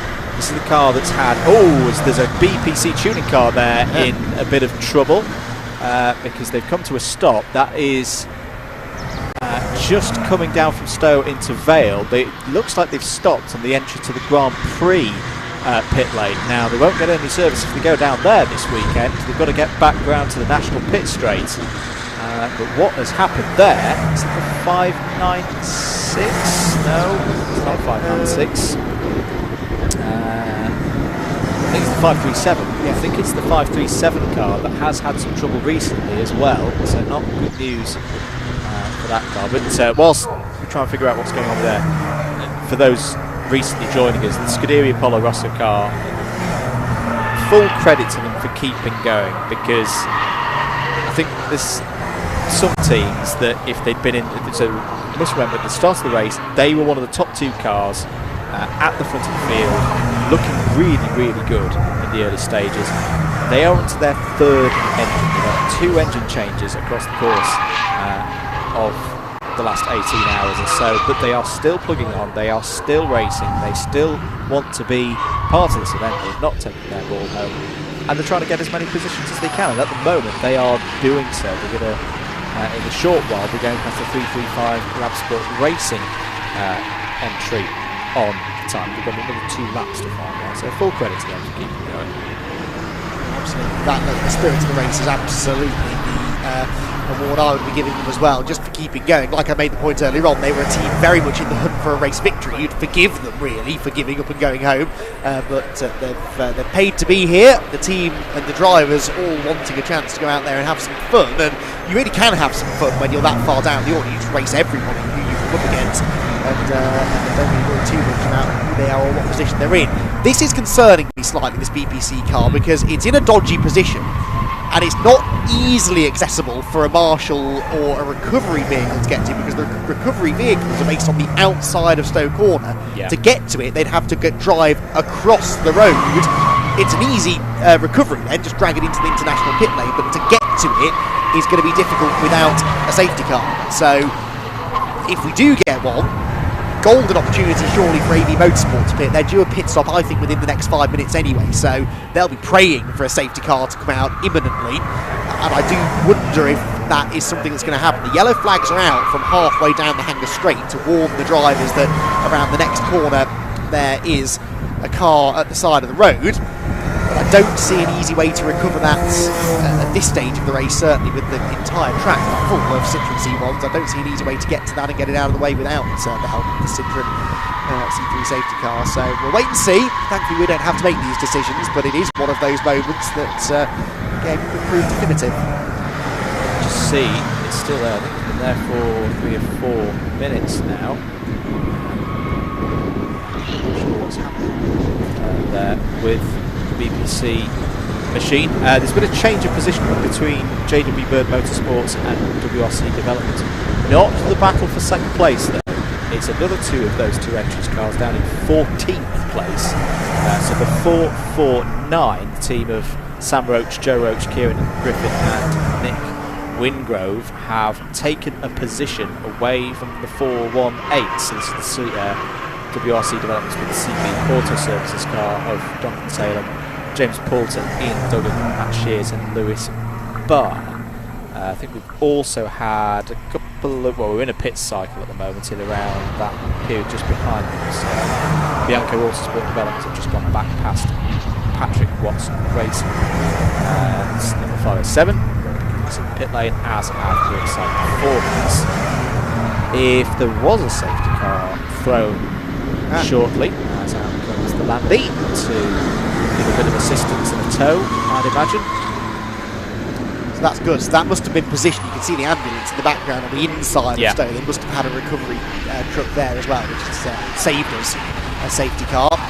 And even if there wasn't one there, like I said, we've got these internal access roads around Silverstone. You can get a recovery vehicle there from another point on the track, perhaps, as 309 goes off the track. This for position. This is for 6th place. Fighting Talk and Silverlake. Gary Preble, who's been chasing down Stuart Monument for quite a while now, has got the best opportunity he's had in quite a while to take the Fighting Talk, and he's pushing Stuart Monument round onto the national pit straight here. Is he going to try for a move into Copse Corner, or is he just going to sit here? Is this another bit of the tactical game of Monument's clearly got a bit of pace because Gary Preble has not come breezing by the Fighting Talk car?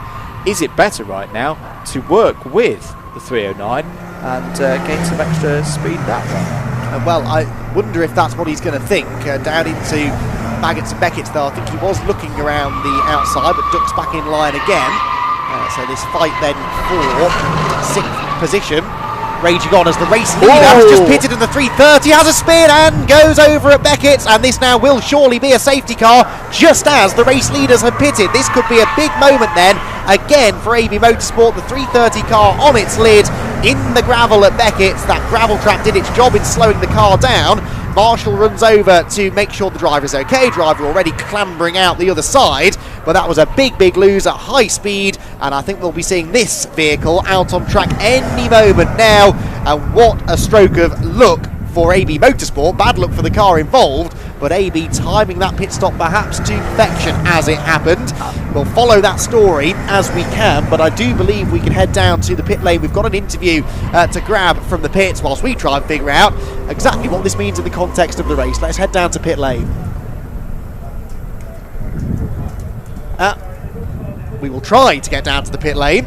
I suspect everyone realising something was happening out on track has now dashed back to their monitors in the garage to see what's going on. No sign yet of the safety car moving, but I don't see a way that they'll move that without the safety car coming out. From what I saw there, that was a classic case of, at this stage of the race, and all the rubbish and detritus on the off the racing line. That was the 330 DSC motorsport car just getting offline, getting sideways through Beckett's, and unfortunately the car being tipped by the gravel trap. It's very good to see that the driver was pretty promptly out of the car unharmed, prior unharmed. Yes, that gravel trap needs to be there because you don't have a huge amount of runoff actually through that sequence of corners. It's the narrowest bit of the track, and Unfortunately, when going sideways in a car like this with a reasonably high centre of gravity, it does have a tendency to tip over. Safety car is out. Well, what does this mean for this car? The race-leading AB Motorsport car is in, the 394. And this another one off. Oh, that's 356 off at the same place as well, isn't it? That's Maggotts Beckett's again. So 356 is the JW Bird Motorsport car that we've been following. It's been involved in some of its own battles, hasn't it, further down the order. So 2 cars off now down in that same sequence of corners. There is Ollie Allwood, so he's going to be jumping into the leading AB car. But everyone out on track now starts to slow down as they see the safety car boards. It means that this team are losing less time than they normally would through a pit stop. It's all just falling into their hands, isn't it? The problem for Emax Motorsport, they got away with that slow puncture, and now here they are perhaps in the pound seat again. Trojan are in too. Is that a scheduled stop for them? Well, no, that was only an hour and a half, but they're in the window, aren't they? You may as well take it. You can fuel up at this stage of the race. You know that this safety car is not going to be a short one, so you're going to save fuel that way, fill the car up now, get at least another 2 hours. You then break into the final 2 hours of this race to do one more service stop after this one to get you to the checkered flag. What I will say, Andy, though, I thought it may have been the 330 getting offline, but the fact you've seen a second car go in there at the same spot, that's very much triggered the safety car. I just wonder, are there some fluids, oil, etc. down on the circuit at around that part of the course? And that's why we've seen 2 cars, maybe completely wrong, maybe 2 drivers making mistakes. We saw the first one, maybe the second driver just having a bit of a panic in their own incident and falling off precipitously. I just wonder if we've got another one of those cases of stuff being on track that shouldn't be there and causing some incidents. I wouldn't. We've had WRC developments in as well, so again, an early stop, but they're in the window to get from here to the end. And this is perfect for any team that had a splash to do at the end, because they can do it now and then just run a full couple of hour, two-hour stints to the end of the race. So AB Motorsport were not one of those teams. This was a scheduled stop. WRC developments and Trojan Motorsport perhaps were in that situation. It means that we're almost guaranteed to see AB Motorsports leave with the race lead. And still, I would imagine, a lap in hand over WRC. JW Bird's 347 has not pitted, nor have Emax Motorsports, as you would expect, I guess, because the 347 was in, well, they were in an hour and a half ago. I'm a bit surprised they didn't take the chance to come in now. Emax 346, it was less than an hour since they pitted, so that sort of makes sense. But, well, AB Motorsports, the racing gods shining down on them for now, but can they keep riding this crest of the wave, the good luck wave that they're on for a further 4 hours? There is still a long way to go and many more twists and turns in the story of this race to be had. It's the Jelly Snake car in, the Kumali sponsored 495. I don't think we've seen the pit lane busier at any stage of the race before right now. We're in that stage of the race. You have to, unless you've only just fueled, of course, and you're in the early stages of a stint, you have to pit for the service now, and you need all service stop to get to the end. However, I will come in and play devil's advocate for a minute. As I said before, with safety cars, we've had a period of green flag running. Completely conceivable that we could be in the same scenario in another 10 minutes time, and that could be a further opportunity to the likes of Emax Motorsport to make their service stop. Emax Motorsport, by the way, went into the gravel and got stuck. That's why they lost another 3 minutes. Rob Lewis has done stinking in pit lane. Thank you very much, Rob, for finding that out for us. So we didn't see it. Must have been on the outlap on cold front tyres, maybe. I guess I don't know. I don't know how likely that would be to cause a loss of control, but whatever it was, they got beached in the gravel trap, were very quickly recovered actually in the grand scheme of things. 3 minutes is a long time, but it's not a long time when you think the car needed to be dug out of the gravel and pushed back on track. We'll figure out whether this benefits them and how much it benefits them. They'll certainly catch up to JW Bird Motorsport, that there's no doubt, but I don't think they'll have gained as much time on the top 2 as they would have liked as a result of the timing of the safety car. So hopefully it won't take too long to get track cleared and back underway again. Means that people can save a bit of fuel as well now, which is really important at this late stage of the race. As they come round at the end of this lap, we'll start to see exactly what the order looks like at the front, but I suspect AB Motorsport will have been able to retain the race lead. My question mark would be over whether WRC Developments have done the same in second place or not. It always takes a lap for the on the screen to update. It takes even longer, of course. In the yellow, there is the AB car, just going through Brooklands. So, and I didn't see the JW Bird car ahead of it, so I do think that's worked out well for them, as 398 and 312 also now take this opportunity to come into the pit. I think this has worked out very nicely for AB Motorsport. We'll analyse that in due course. For now, though, let's head down to Rob Lewis in the pit lane. He's got some more news for us. Well, guys, we had this interview queued up before chaos enveloped, but I wanted to carry on because the next couple of hours I actually want to talk to some personalities up and down the track, and there's no better personalities than the guys down at Emax Motorsport. Now, Murdo McLeod snapped a drive shaft last night, and you had to push the car all by yourself, did you not?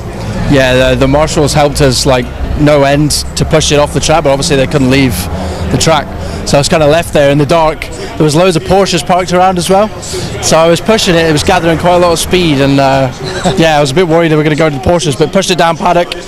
Luckily the guys outside were having a smoke break, and yeah, just pushed it in, and then 16 minutes was it, or something like that? Yeah, 16 minutes from in to the pit lane. So 16 minutes to do a complete drive shaft change. How do you do it? To be honest, they're not that difficult to do on these C1s. Everything's so simple, so small. It's like playing with toothpicks, really. So it's almost like Lego. So they're easy enough to take apart and put back together.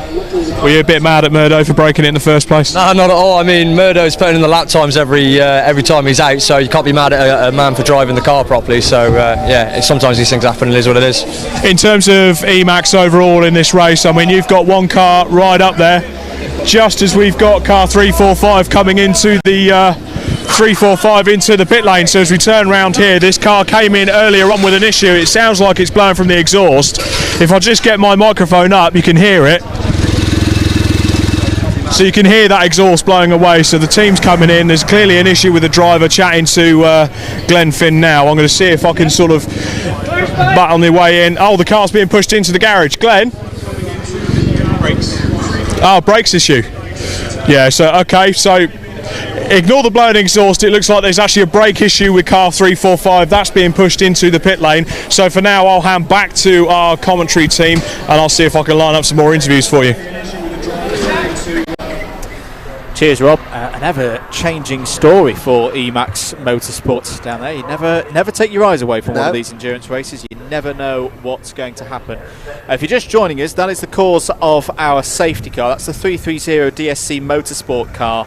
Now back on all four wheels, but looking a little bit bruised, shall we say, after its trip into the gravel trap, where unfortunately Formula One gravel trap won in that battle of physics. But most importantly, driver okay.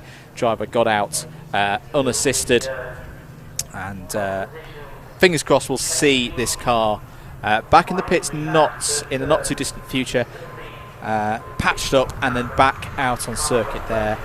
Pretty tough things, these little Citroen C1 cars, and they only need to take inspiration from Team Brit, who had a similar form of problem in the middle of the night. They're back out, they're running, they're circulating and accumulating laps at this stage. Great work once again from our Silverstone marshalling team. That car will be off circuit. I don't think we'll have safety car in this lap because we've still got marshals out down at Maggots and Beckett's, but based on what we've seen so far in this race, shouldn't be too long before we're back to green flag running, Andy McEwen. Yes, and when we do go green flag running, we're in for some excitement, I think. I've done my fair share of whinging during this race about how the safety cars have sort of split up some of the cars at the front of the pack. It's had the exact opposite effect this time, because AB Motorsport WRC Developments are now on the same lap. So the top two cars, both on the lead lap. They are at the moment on the timing screen showing us 2 minutes 11 seconds apart, but actually that's just because WRC Developments came out of the pit lane sometime later.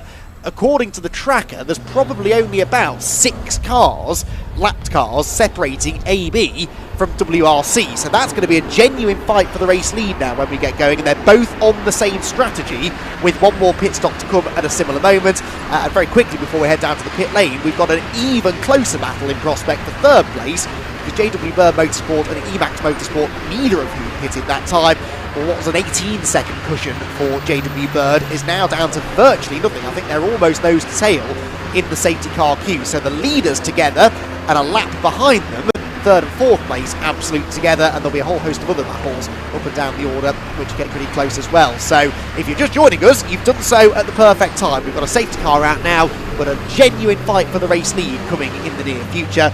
In the even nearer future, though, an interview from Rob Lewis down in the pit lane. Hi guys, I've managed to grab Phil House, who's kitted up ready to go in the JW Motorsport car. I was hoping to actually grab a chat with Nick Beaumont, but he's actually over on the pit wall holding the board out, ready to call in the JW Bird Motorsport car. We're maxing it at the moment, but Phil, bit of a mishap overnight with the car. I mean, you guys are always up there fighting, but what's been the story of your race so far? Oh, it's a brilliant start. We think actually Tony, who's with us, he's Mr. Sensible and nothing goes wrong. We think he actually hit a bit of fuel going out of the pit lane on Beckett's Maggots and went in backwards. It lost us 3 laps. We're now hopefully in a position for a podium, maybe. This safety car, we're going to try and get Matt in now. I'll jump out for a bit. Little splash of fuel because we're on a different strategy to everyone else. And then hopefully Nick can finish off, hopefully. Well, speaking of Nick, I just want to have a quick chat with him earlier, because I'll be honest, myself and Scott Woodward in the commentary box were in absolute awe of your previous stint, putting in the constant 3 minutes, seconds quicker than everyone else. Is it just a case of flat out and go for it now? Quality into it now, that's it. It was quality in the night, it's quality this morning. You know, we had a very, very unfortunate, I think Tony went off on a bit of fuel that had been put down. You know, we were strong and we know we've got the pace, so we've literally, every stint's been a quality stint for us all. So we've got, I think looks like we've got another stint again in a bit, and it's just going to be flat out. We look for it's really sort of gearing itself to be a big climax for this event, especially with what happened with Emax not so long ago. Yeah, no, it's great. You know, I mean, the guys are doing a great job here. You know, I've got a great bunch of guys here working for us and helping us out. Everyone's wanting to win. You know, the ball was going out that last session of mine. We took 100 seconds out of them. Yeah. You know, I'm knackered. Phil's going out again now. Matt's done a great job. Tony's done a great job. You know, we're in it to win it. The win's not on. We know that. But if we can get a podium from where we were 3 laps down at one point. So if we can get a podium, happy days. Never say never. You never know. As long as it's not second, that's all I'm saying. He doesn't want second, but Nick Beaumont, definitely, JW Bird are going to be the hard chargers going into the latter stages of this race. Back to you. Thank you, Rob. Thank you once again, keeping the interviews coming in. And, you can see the energy still high there in the pit lane. So, this window, this safety car period has definitely shaken up the story of this race, and good news for us neutrals here in the commentary box and for you watching at home is we now have, if our understanding of the timing is correct, Andy McEwen, the top 4 all on the lead lap, first and second separated by 13 seconds at least behind this safety car. Third and fourth, we reckon, do owe us a pit stop, so we've got to take that into account as well. But this safety car is really shaking things up here and pulled this together. We've effectively now got a repeat, to a degree, of the very first race of this year's Silverlake C1 Racing Series. We're less than 4 hours from the checkered flag, and it's all to play for with the top 4 on the same lap. Yes, now, I'll add a little caveat to that. They're on the same lap, but only just. JW Bird Motorsport in third, Emax Motorsport fourth, are ahead of the leaders on track, but still behind the safety car. So they're the best part of a full lap behind. But yes, officially speaking, are on the lead lap, and neither of them have to pit for at least half an hour, maybe an hour actually, I think it was Emax can go the furthest. So they could do another hour and a quarter perhaps before they stop. That's a long time to try and build a gap and hope for a safety car. So, oh, mind you, that is 347 coming in. And the safety car in as well, so we're going to go back to green here. That's a bit bizarre for the 347 to be pitting immediately after the safety car coming in. Maybe they reckoned it was going to do one more lap. They were wrong, but we're back to green here at Silverstone. 3 hours and 47 minutes to go of the 2023 Silverlake C1 24-hour, and that's the ABC1 Motorsport car in 8th place. That's for position. That's them going up against the Silverlake 398, is it not? I think it's a different sorry, Silverlake it's car, a different Silverlake car, but still it was boisterous, it was fierce, but it's got them now clear road ahead of them as we go back to green.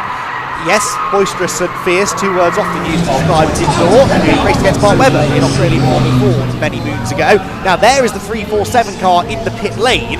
They didn't need fuel. They are out of the window to make it to the end on fuel. This has to be a problem, I would imagine. They're going to refuel the car anyway, but I see Scott Woodwiss is down there. I don't know whether he can find some information for us about what's happening here. The faces don't look terribly happy, do they, Andrew? No, that's not a happy crew at this precise moment of the race. Well, Phil House is ready to get into the car, but is he going to have a fit motor to run here? Emax Motorsport 346, the black and white car, has cycled its way to the front of the order. That is very good news for them. This is one of those periods, we've been talking about it quite a few times after these safety car periods, of whoever's at the front of the queue, they've got to get the head down, get the pace risen, and try and get a gap that if there is another safety car, which can happen, they're on the right side of the cut and they're going to gain a lap back. That is what Emax Motorsport are trying to do now, to get themselves firmly back in the discussion for this race win. Meanwhile, lead battle, 7 seconds only separating AB Motorsport and WRC Developments. We were looking during that safety car period, and we think there was about 6 cars maybe separating those two. So if WRC Developments get a move on, they should catch the leader, and they're both right at the back of the queue, so they've got to get through all of this traffic, and it's going to be almost impossible, surely, for Ollie Allwood to make any sort of an escape over the 318 car at the moment. So that's the other battle really worth checking in on now. We were hoping for a battle for third and a battle for the lead, but this JW Bird pit stop has unfortunately put the fight for third on ice temporarily. What therefore is going on with the race leaders? Down towards Brooklyn as we go with this group of cars at the head of the order. Some pretty rapid cars in this group though, so they are starting to scoot away a bit. And the 309, one of them, that's the Fighting Torque car, running in 6th position, the red machine, slipping up the inside of the 409 BPC tuning machine. With the Silverlake car ahead, then Tim Dorr in the ABC1 car. And as we've said, Emax Motorsport back in 3rd place. Trojan Motorsport, by the way, they're at the back of the safety car queue, technically on the same lap as Emax as well, but they are some 16-17 seconds back, or they were at the restart of the race anyway. No, it's not the Trojan car coming into shot. We do have the AB car coming into shot though, the white and purple car just behind the black 501. And that is your race leading car. So Ollie Allwood was 7 seconds up the road from Andrew Mollison in the WRC Developments car. As Allwood ticks through to complete his 364th lap of the race, I can tell you that Mollison this time around is, I think, a little bit further back potentially. Yes, 8.8. So far, Allwood making better progress through the traffic than Mollison. Yeah, very good stuff. Just to report as well, because of course we had a BPC tuning car on the screen. That's not the one that we saw in trouble on the approach to Vale. That is still not re-emerged from pit lane. No, it's been cleared off circuit and towed through the international pit lane. There is the ABC. Oh, sorry, the Trojan car getting attacked from the rear by the 521 of Auto Farm, tripping all over the SEM Racing 501. Nearly there. That was a heart-in-mouth moment for the pole sitters of this race when we started yesterday.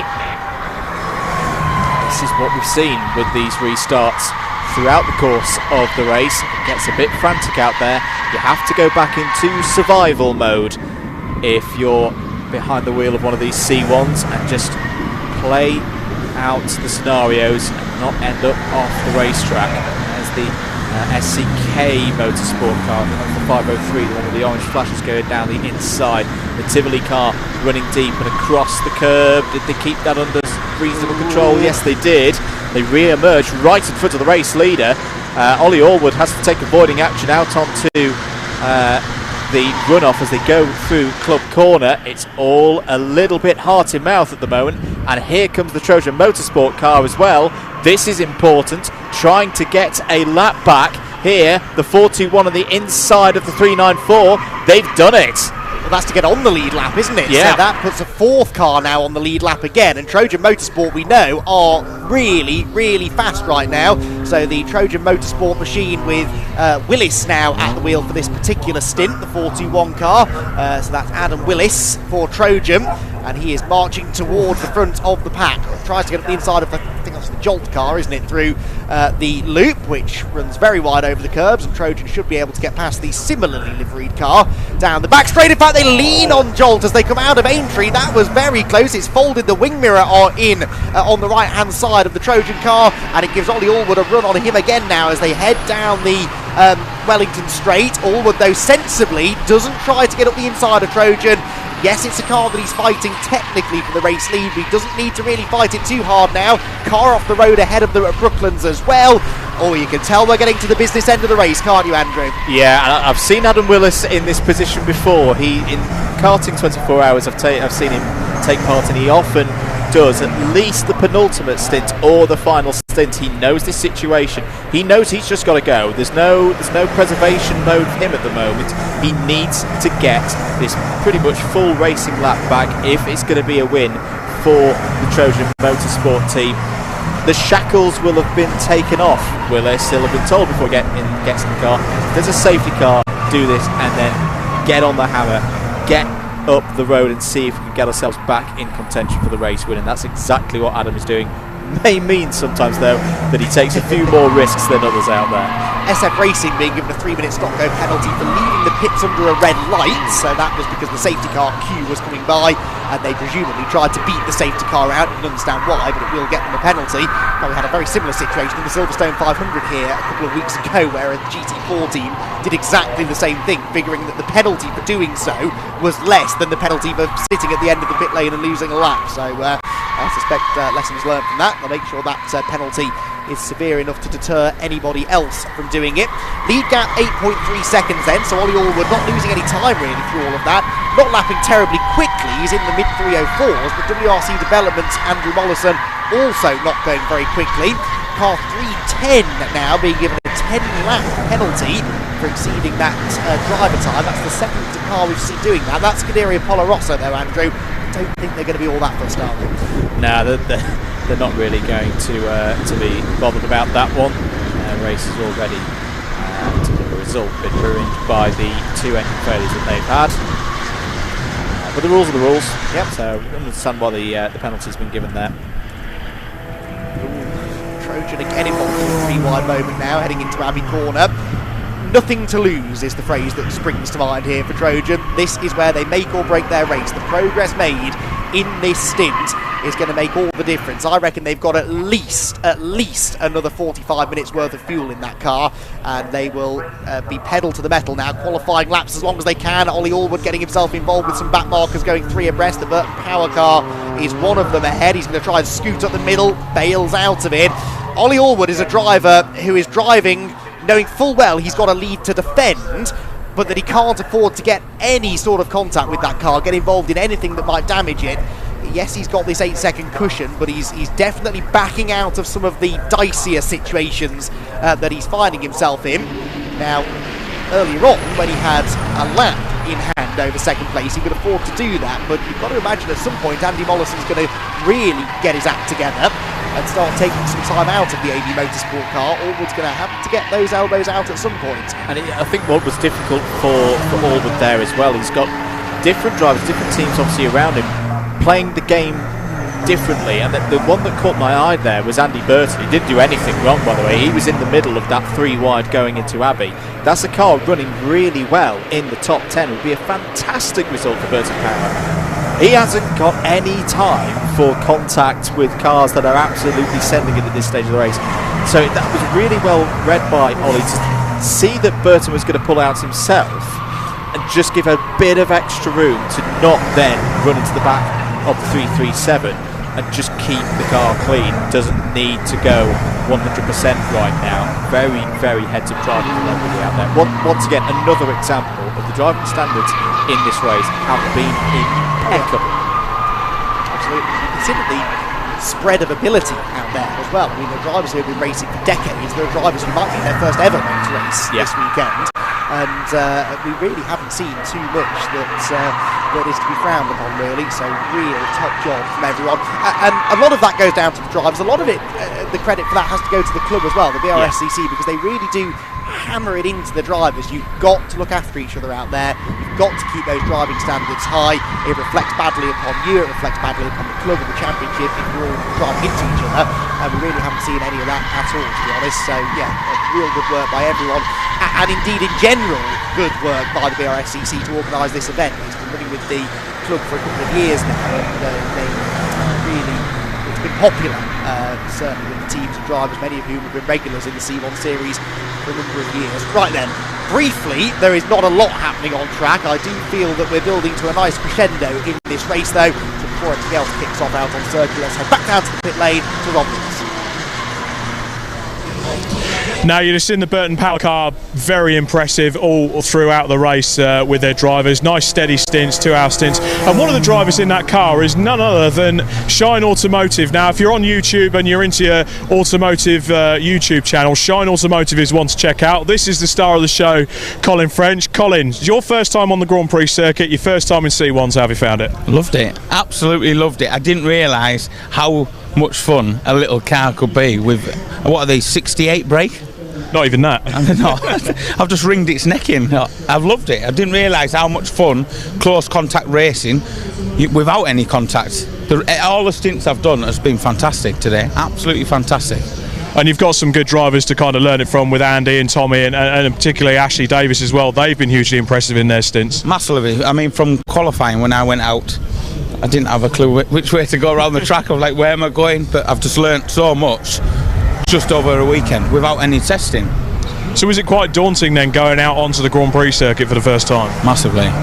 Massively. I can imagine. I was really scared. I'm not going to lie, proper scared. In a car that you don't know, first time on the Grand Prix circuit, and the car at the moment is running in the top 10. Yeah, I know, we're P9 and I'm about to go out, so I'm a little bit nervous. A little bit. No pressure, no pressure. No pressure, absolutely. Just keep it nice and clean out there, right? Yeah, that's what I'm going to do. Thank you very much, Rob. Fantastic. Well, it's good it's great to see you. Don't forget, head onto YouTube, check out Shine Automotive. They've got some brilliant videos every week, and he's got 2 very cute dogs as well. Yeah. Colin, well done. Great first race out in the C1s for the moment. Back to you guys. Thanks very much, Rob, down in the pit lane. 3 hours 34 minutes to go then in this C1 24-hour race for 2023. And any one of 4 cars could still win this race, realistically, I think. We've got 4 of them technically on the lead lap. Trojan Motorsport's next target is Emax Motorsport for 3rd place. Remember, those 3 are indeed... those 2, sorry, are both on the same pit strategy. 2 SCK cars finding themselves together. Now the 503, the second of those cars, the one with the reddy-orange highlights, we heard earlier on a report that it had been over. It looked remarkably pristine for a car that supposedly has had a roll, but we've seen they don't always do a lot of damage when they roll. The car continued anyway after some sort of on-track incident. I do notice the wing mirrors don't match each other anymore, so suggestion maybe that they've had an eventful time. But Trojan Motorsport chasing down Emax Motorsport, and so far doing a good job of it. About 8 tenths faster last time around was the Trojan car. 19 seconds, the gap they've got to try and bridge. Indeed. We are monitoring a potential situation for the 396. Apologies, we haven't got sight of this ourselves in comms box, and I know that the team out on circuit are trying to find out. The 396 is falling down the timing order. Could be a transponder issue, that's why we're just monitoring at the moment. But if you're seeing that, yes, we have spotted the Riverside Performance car. Was 8 or 9 laps down, apologies, I can't quite remember, but he's now 11 laps down, dropping down the order. Rabsport Racing's number 432 have just gone past on timing. Next is the BPC Motorsport 375, so we'll monitor that one. Adam Willis there in the 421 Trojan Motorsport car pushing on. I also want to give a shout out to the TSR racing car. Barney Collinson currently driving for them. Their beautiful green 315 machine flashed by a few moments ago. Reason why, they've had a really good race. They started 14th second Now, we haven't talked about them enough, and apologies for that. They are up to 20 seconds, so they are pushing to try and get back into the top 20 over 315. Well done to them, and again, they may have an opportunity coming up here. They need 2 spots, and if the 396 is in trouble, it's just completed a lap, but a lap that was some 5 and 3/4 minutes slower than it should have been. Yes. So they've been off somewhere. Could be another one where a car's been stuck on the gravel. We now know that that's what happened to 346, the Max Motorsport car, which was been ruined that now was. There was a pit stop. Not too distant in the future. Oh, there they are on the screen. Just tucked up the rear bumper of JW Bird 347, so that's come back out. Still a little perplexed when queuing out why they came in at the end of a safety car period, but at least they are on circuit. Adam Willis, 367 laps into this race, so it's just done a 2 minutes 59.7. That is the first driver I've seen today underneath the 3 minute mark. I think he's pushing quite hard out there. Yeah, Willis is doing Willis things. I've seen him race quite a few times in the 24-hour race in the British Pro Kart scene up in Middlesbrough in August, and yeah, I'm getting deja vu. I've seen this before, where he gets told by a team manager of like, Adam, it's time to go, and he is very, very good at it. We were anticipating we would see Emax Motorsport and JW Bird Motorsport sharing the same bit of racetrack in this stint, and they are. Unfortunately, they're a lap apart now after JW Bird's strangely timed pit stop. I won't call it unscheduled, because according to Rob Lewis, the team are saying it was scheduled, but I don't understand how it could have been, so I wonder whether they're not being 100% truthful with us there. Can't say I blame them. But either way, those two cars fighting themselves together now, because JW Bird, on the previous lap, lapped similarly to Emax, but on this lap, Emax do appear to be getting closer to them. They've got, I think, a Silverlake car slipping up the inside, so those two black cars not fighting for position anymore, but we know they're of a similar pace to each other. Should be able to stick together. The lead gap, by the way, going up, so Ollie Allwood doing a really, really good job here. Say Ollie Allwood is doing Ollie Allwood things as well, because he was so fast in a Mazda MX-5, won the Mark 1 Championship a couple of seasons ago for AB Motorsport, and he's doubled pretty much the lead over WRC Development since the restart, so 12 seconds the advantage, and AB we think can do another they can do another hour and a half probably before they have to pit, because of course they pitted just as that safety car period was called earlier on. WRC were thinking will do similar, because they could at the same time, so that is a genuine gap between two cars, imagine on similar state of tyres and similar fuel loads as well. Right, Rob Lewis continuing to prowl up and down the pit lane, and I believe he's got another story for us now. Rob, over to you. One thing about this C1 paddock, a big part of this C1 paddock is the people, and Amigo Motorsport have been quite a key setup of the one of the stalwarts of C1 racing for many years, in particular Mr. Rob Gaffney, who isn't here this weekend, so instead I've roped in Grandpa Gaffney, and why is that? Well, Rob's not here this weekend because yesterday evening his wife Kaylee gave birth to their second daughter, who weighed in at £7 and is very beautiful. I know I'm biased, but she is very beautiful, and her name is Sunny Rose Marie. Fantastic, so great news, and I'm sure Rob's been checking in every 5 minutes just to make sure everything's okay. Yeah, every 3 minutes I think actually, but no, he's cool, and they're really chuffed that everything's gone well for them. So. Fantastic. Well, from everyone in the C1 paddock, our best wishes to Rob, wife, Litland. Hope everything's all healthy and good to go. In terms of the race, how's it been for you guys? It was going quite well for us actually, until during the night we actually had a drive shaft that sheared, and unfortunately it took the gearbox bolts with it as well, so, and unfortunately it did take us some time to get recovered back, so we kind of lost a lot of time because of that, but fortunately we were able to get them out again, and things have been pretty much running okay. Well, obviously unfortunately it's very difficult to make those laps up that you've lost, but the guys have all driven well. We've had a couple of guys that haven't done this before with us, Mark Hopton, who runs Greystone GT, and obviously we've got Mark McLaughlin runs Greystone GT, and Mark Hopton, who's obviously a GT driver himself. Obviously we've got our usual drivers of John Gladman and Steve Glynn, and as I say, the guys have really taken to it well. Lap times are very impressive. We're actually into the 2:59s, which we're quite pleased with. So considering we actually only finished this car on Wednesday this week because their previous car was written off at Alton Park at the last round, so it's been a bit of a challenging week all round, but here we are. I suppose that lovely bit of news you got kind of sweetened the deal. Yeah, very much so. Yeah, very much so. It's the icing on the cake at the end of the day, but it's not the result we want. But the guys have really enjoyed it, and as ever, Robin's run a good series and a good race. Very pleased with it all, and we'll be back next year. Fantastic. Well, always great to see you guys there, and Amigo Motorsport, as I say, stalwarts of the championship. All our best wishes to Rob, and in particular to Little But for now, back to the commentary team. Absolutely, Rob. Echo those sentiments as well. It's a real family down there in the C1 series, and most of these teams have been involved, as I said earlier on, since its inception a number of years ago.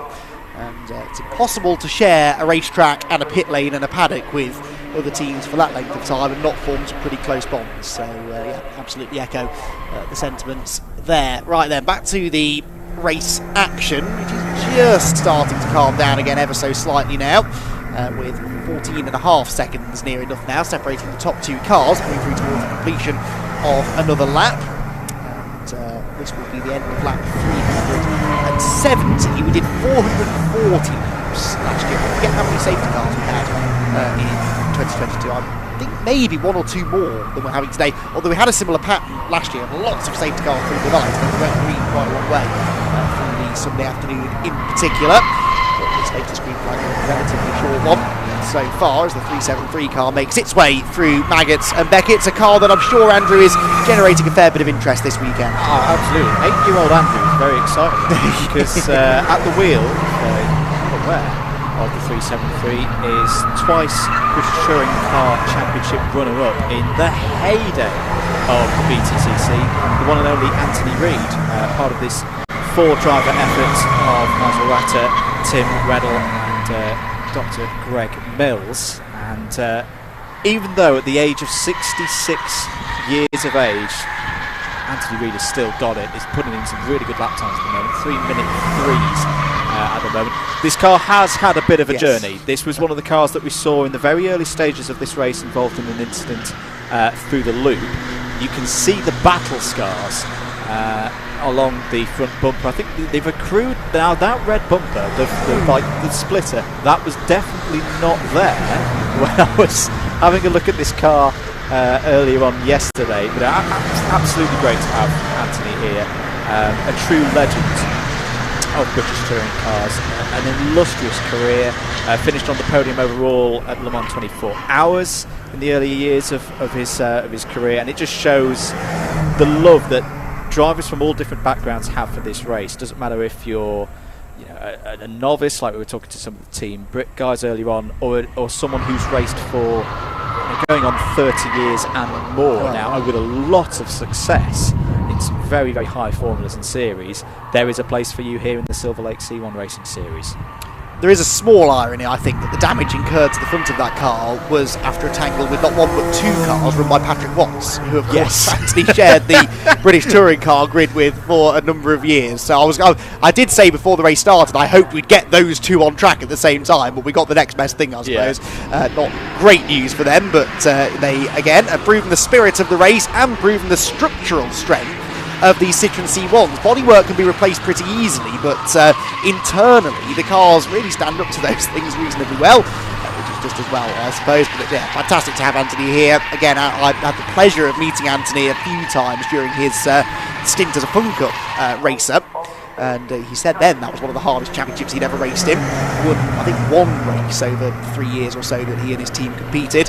And he's certainly not above getting involved in club-level motorsport. You know, he's not forgotten where he came from, where all top drivers really start their racing career. He has achieved an awful lot through the years. He was always my driver as a kid. I got into touring car racing about 1998, so right when Reedy was kind of at the height of his powers, so to speak. I'll never forget watching him win a race at Alton Park in the Rapid Fit Ford Mondeo in the year 2000. That was one of my very earliest memories, and probably the day actually that I decided I was going to be a motorsport fan for life. So yeah, full circle moment to be back here trackside watching Reedy again. And getting stuck in with the Trojan Motorsport car. I'm resisting the urge to say in true Anthony Reid fashion, did not make himself an easy man to overtake there, did he? The closing speed though, that Trojan car, this is Anthony Reid for goodness sake, he's not going slowly, and that Trojan car almost passed him as if he was standing still. Yeah, Adam Willis continuing to push on. Other cars are responding though. The Emax Motorsport car is now down under a 3-minute one, as is the JW Bird Motorsport. They are all responding here to the pace of Adam Willis in the 421 Trojan Motorsport entry. Just to complete our waxing lyrical about Anthony Reid, 39th place at the moment for the Midway Motorsport entry. They've got 11 laps over the Jelly Snake racing with the Liquid Molly car. They've got a 2-lap deficit to Calamity Motorsport ahead in their number 598. 18 seconds is the gap between the AB Motorsport car piloted by Ollie Aldwood, and that was a good lap last time around. He pulled 2.4 seconds out on the WRC Developments car, which is probably in traffic, I'd imagine, with a 3-minute 4. But they're in race management mode. They're doing it very, very well. Yeah, the trouble is for WRC Developments, and there they are on screen, the highlighter coloured car coming out of Abbey Corner. The problem is that they're in a straight race now. They can't rely on strategy differences here. They pitted on the same lap as AB Motorsport, within a lap of them anyway, and they will do so again, you would imagine, at the end of this stint. So they do have to try and gain that time somewhere. They can't just sort of assume that they're going to have a shorter pit stop somewhere or a longer stint somewhere that they can pull out of the bag. So it's going the wrong way for them, really, at the moment. The gap has gone up by about 11 or 12 seconds since they took the restart. The other gap that was coming down was Emax Motorsport in third to Trojan Motorsport fourth, but actually that's stabilised now at around 14 seconds or so. Trojan's still on average are quicker, but instead of taking a second a lap out of them, it's 3 or 4 tenths a lap now. So that gap staying pretty much as it was, but they're all finely poised. I can't be getting that far away though from an Emax and Trojan stop, I would have thought. So I think it was Trojan we were expecting it earlier, wasn't it? 421. No, it was Emax, maybe another half hour or so. So Emax Motorsport, yeah, again almost matching almost to the 1,000th there, the Trojan Motorsport car that time through. Another one to just keep an eye on, folks, across the course of the next 20 minutes. Battle for 9th place. Burton Power in the 337. Andy Burton driving for them at the moment. The man who puts his name to that car is being caught by the Dark and Taylor 312. The gap is around 11 seconds at the moment. The Burton Power car in the 304s. The Dark and Taylor car in another 303 as they go across the line there, dipping the gap under 11 seconds now. So they're not together on circuit yet, but let's keep an eye on that gap and see if that's further comes down in that battle for, as I say, 9th place. Here's the Riverside Performance car. So this is the car that we were worried about earlier. It's back running again. Pace decent, 3 minutes 7 last time around. And they've held on to that spot in the top 20. They have, and we're very happy about that. 19th place then, despite their dramas earlier on, but Power car just behind them on track, which is, as we documented, running in 9th place, 10.7 seconds clear of the Dark and Taylor machine. But that gap came down by about 6 tenths on the previous lap as Burton. Was that Scuderia Polarosso? Yeah, just pulling over to one side. Oh no, is that pulling over one side, or is that having a look at mechanical issue? Can't be the engine. The law of averages says it cannot physically be a third engine failure, but it does have a problem. I think it's more than just courteous driving that from Scuderia Polarosso, and they're pulling off, aren't they, into that international pit exit. The good news is we know that they can recover cars from there without safety cars now. We've had a few of them picked up from that part of the track, but that is scant consolation for Scuderia Polarosso, who have had a challenging, a character-building 21 and a half hours. But yep, they pull that car, a car that could so easily have won this race, you'd have to say, on outright speed. They pull into the international pit lane entry, and that car is going nowhere. No, that's a real shame for Sean Birch, currently driving the car, stuttering a little bit as well. I think that may be curtains. Scaneri and Polo Rosso. Great effort from them. They've kept going. They could have gone home several hours ago, given how disastrously their race has befallen them. They finished 10th when we last visited Silverstone for the 4-hour back in March. I'm afraid it will not be another top 10 in a 24-hour for the team of James Matthews.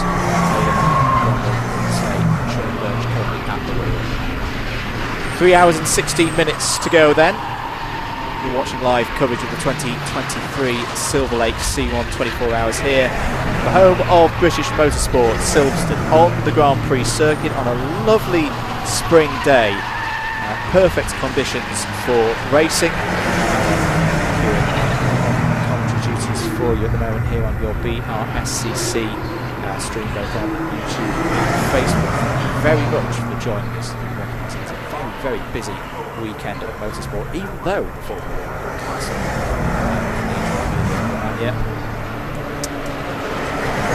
I should say as well, all of our thoughts this weekend with everyone in the Emilia-Romagna region. We would have all loved the Formula 1 Grand Prix to take place this weekend, but the flooding there in that part of the world, the recovery efforts, the safety of everybody taking precedence, of course, and our thoughts are with everyone in that part of the world. And yeah, very much in the thoughts of everybody in the paddock this weekend. Absolutely. So 3¼ hours remaining here at Silverstone. There goes the helmet. A great lap there, really, for Andy Mollison, who's probably feeling a bit tired, to be honest, after what's been a busy weekend. Did a fair share of his driving in the Supersport endurance race yesterday, at least an hour or so at the wheel of that Renault Clio. And he's done multiple stints in the C1 so far, as AB Motorsport continue to lead by 20 seconds now. It's the biggest gap that's been since a long time, really, since the restart. There's another big wobble. Who was that? That's the Tivoli car. That's the Team Tivoli 317 having another moment, but I think doing the right thing, keeping the steering straight, recognising, yeah, we're going for a trip in the gravel here, but we don't want to tip over like we saw with the 330. In circumstances, that was actually a very good decision, good driving from the driver in the Team Tivoli car, because there it is, with the blue lights, recovered, still on all four wheels, and living to fight another day. It is. We've had SCK in the pit lane, by the way, 503. They've just left the pit lane now, so they'll drop outside of the top dozen or so as the Tivoli car, and that's Jelly Snake, isn't it, running wide just behind them at Stowe. So they're all starting to run out of grip a little bit out there, aren't they? The track, the hottest it will have been all race pretty much now, really. It's 2:15 in the afternoon, and use another penalty now, 487. Which is the MH Racing car. Rafael Branca at the wheel at the moment. Didn't spot. Did it tell us what that penalty was for? No, it didn't say what the reason was. Failing to provide video to race control. Yes, all cars have to be carrying a GoPro or equivalent at all times, and if they're then involved in an incident and race control asks to see the video footage, and for whatever reason you can't provide it, then there you go, 3-lap penalty will be coming your way. So I think I'm right in saying it has to be done periodically through the race as well. Also so there's regular drop-ins for the teams to provide that video footage. MH Racing, for whatever reason, have not done so here's the Team Brit car. There's a lot of interest on this car this weekend. The 419. You're about to see the best application of gaffer tape I have ever seen at Silverstone in my many years of coming here for Club Motorsport. They are still running. We talked to Noah Cosby earlier. Noah's back in the car now, currently in 49th place, looking to gain 17 laps on the car ahead, which is running the Silverlake 2 car, but there are some further cars ahead, which if Team Brit can keep circulating, they are going to gain positions in the running order. We talked to Noah earlier, and I also talked to Paul Fuller. It was good to see him. Of course, he had a bit of an incident in the middle of the night, went to Northampton Hospital to be checked out. He's fine. Once we'd got over that bit, he was full of praise for his teammate Noah Cosby, who we can tell by the rookie symbol on the back of the car. That's Noah's. Noah, this is his first proper race. This is his first experience of a 24-hour, and the rate at which his lap times have been getting better and better and better have been very impressive indeed. We've got to remember, this is a car that's not at 100% after what happened in the middle of the night, and Noah's out there on hand controls as well, running at 307s, 308s. Brilliant driving, and very, very keen to see how Noah gets on as he develops further with Team Bolt.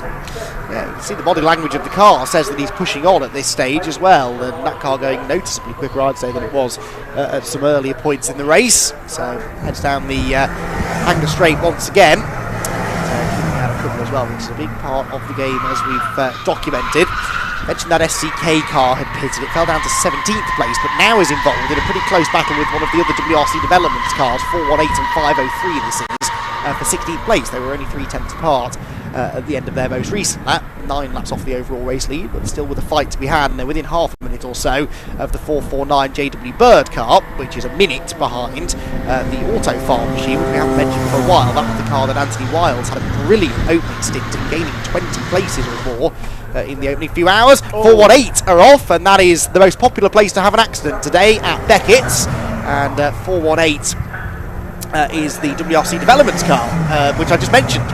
So that is no longer a close battle with SCK Motorsports. I hope it didn't get too close through Beckett's. The SCK car having not long been out of the pit lane with Kyle Reid back at the wheel. He was one of the fastest drivers in the opening hour of the race, and unfortunately the car with which he was about to engage in combat has deposited itself in the gravel trap. And well, I won't mention those dreaded words just yet, but if we were to start talking about another interruption to the race, that would certainly have an effect on the outcome. A bit of damage done to that car as well. I don't know if it's been over or not, but there was a window perhaps that had popped out and damage to the side of the car, so it's hit something, and may therefore take a little while to recover out of the way. But there's something about Maggots and Beckett's, isn't there, that's just catching people out.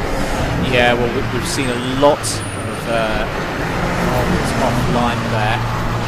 It's very easy to lose the back end of these cars, particularly on the left road still. But there's the MH Racing car going past Calamity Motorsports. In for Calamity at the moment, I think it's Dave Todd who's doing a really good job. Currently running in 38th place, lapping in the 3:07s right now on Calamity Motorsport. We've got a lap ahead of Midway Motorsport. To Reid, earlier. 4 laps to catch for them at the moment. MH Racing haven't served their yet.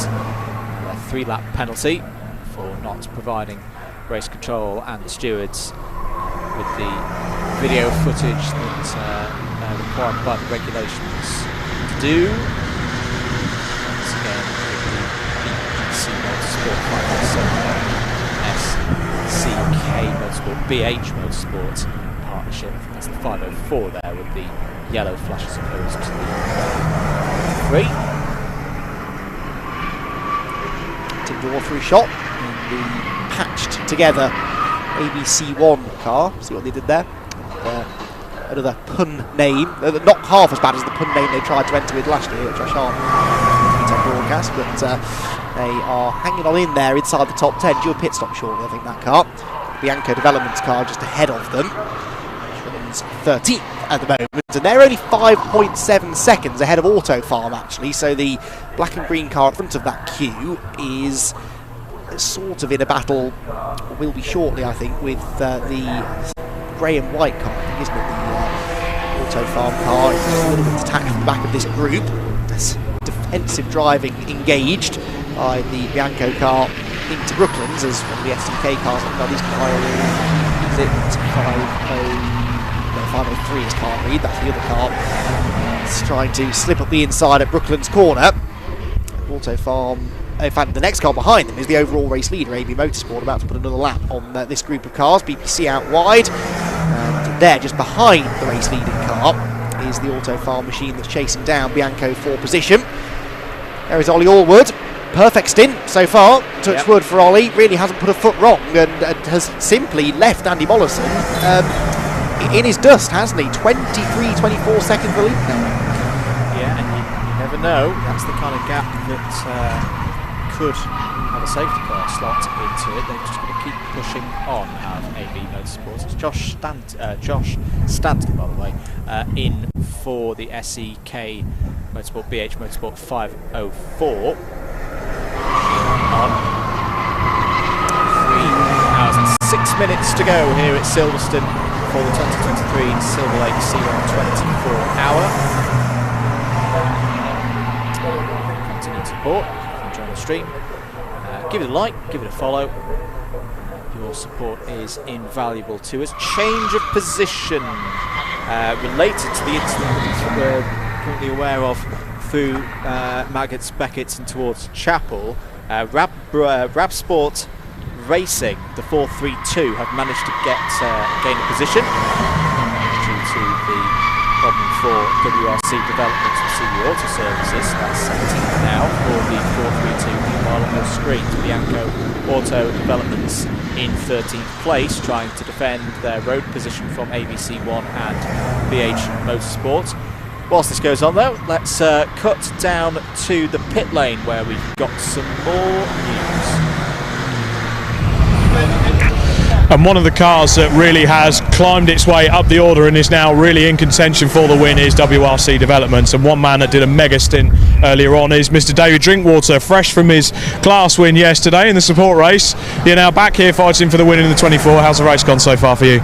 Yeah, it's gone really well. I think the team's done a great job because we've had no penalties, so I think that's the way to go. You know, put the laps in, get no penalties and keep going around. I think we were a bit unlucky during the night with a couple of safety cars, the wrong side of them really, but likewise this morning and this afternoon we've been lucky on no side of the safety cars, so you know, swings and roundabouts. Yeah, swings and roundabouts. It's a bit 50-50 in terms of that, but I was speaking to Robin Welsh before the race in particular about the 24 hours, and he kind of says it's 50% luck, 50% driving in the pit lane.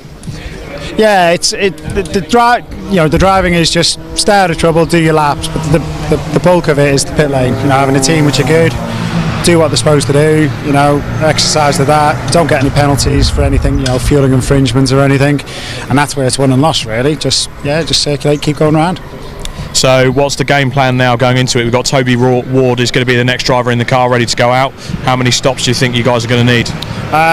We were back timing, it's just one stop. Same for the other guys, we're on the same strategy now, top three. So Andy will stay out until it'll be about 3:30ish, which will probably when the fuel will run out. Same for the other guys, and then Toby in to the finish. Fair play. Well, fingers crossed to you. Congratulations so far on quite a successful weekend, and fingers crossed you get the 24-hour podium to add to it. Yeah, that'd be nice. Go maybe one step up. Third last year, so second would be nice. But first we'll fight, but we'll see where we end up. Fantastic. Thanks, David. Okay, this is hotting up to be a very, very good race, and the safety cars could still yet play their part. Back to you guys. Thank you very much, Rob. Keep up the great work down there in the pit lane. Scott Woodward rejoins here on the commentary desk.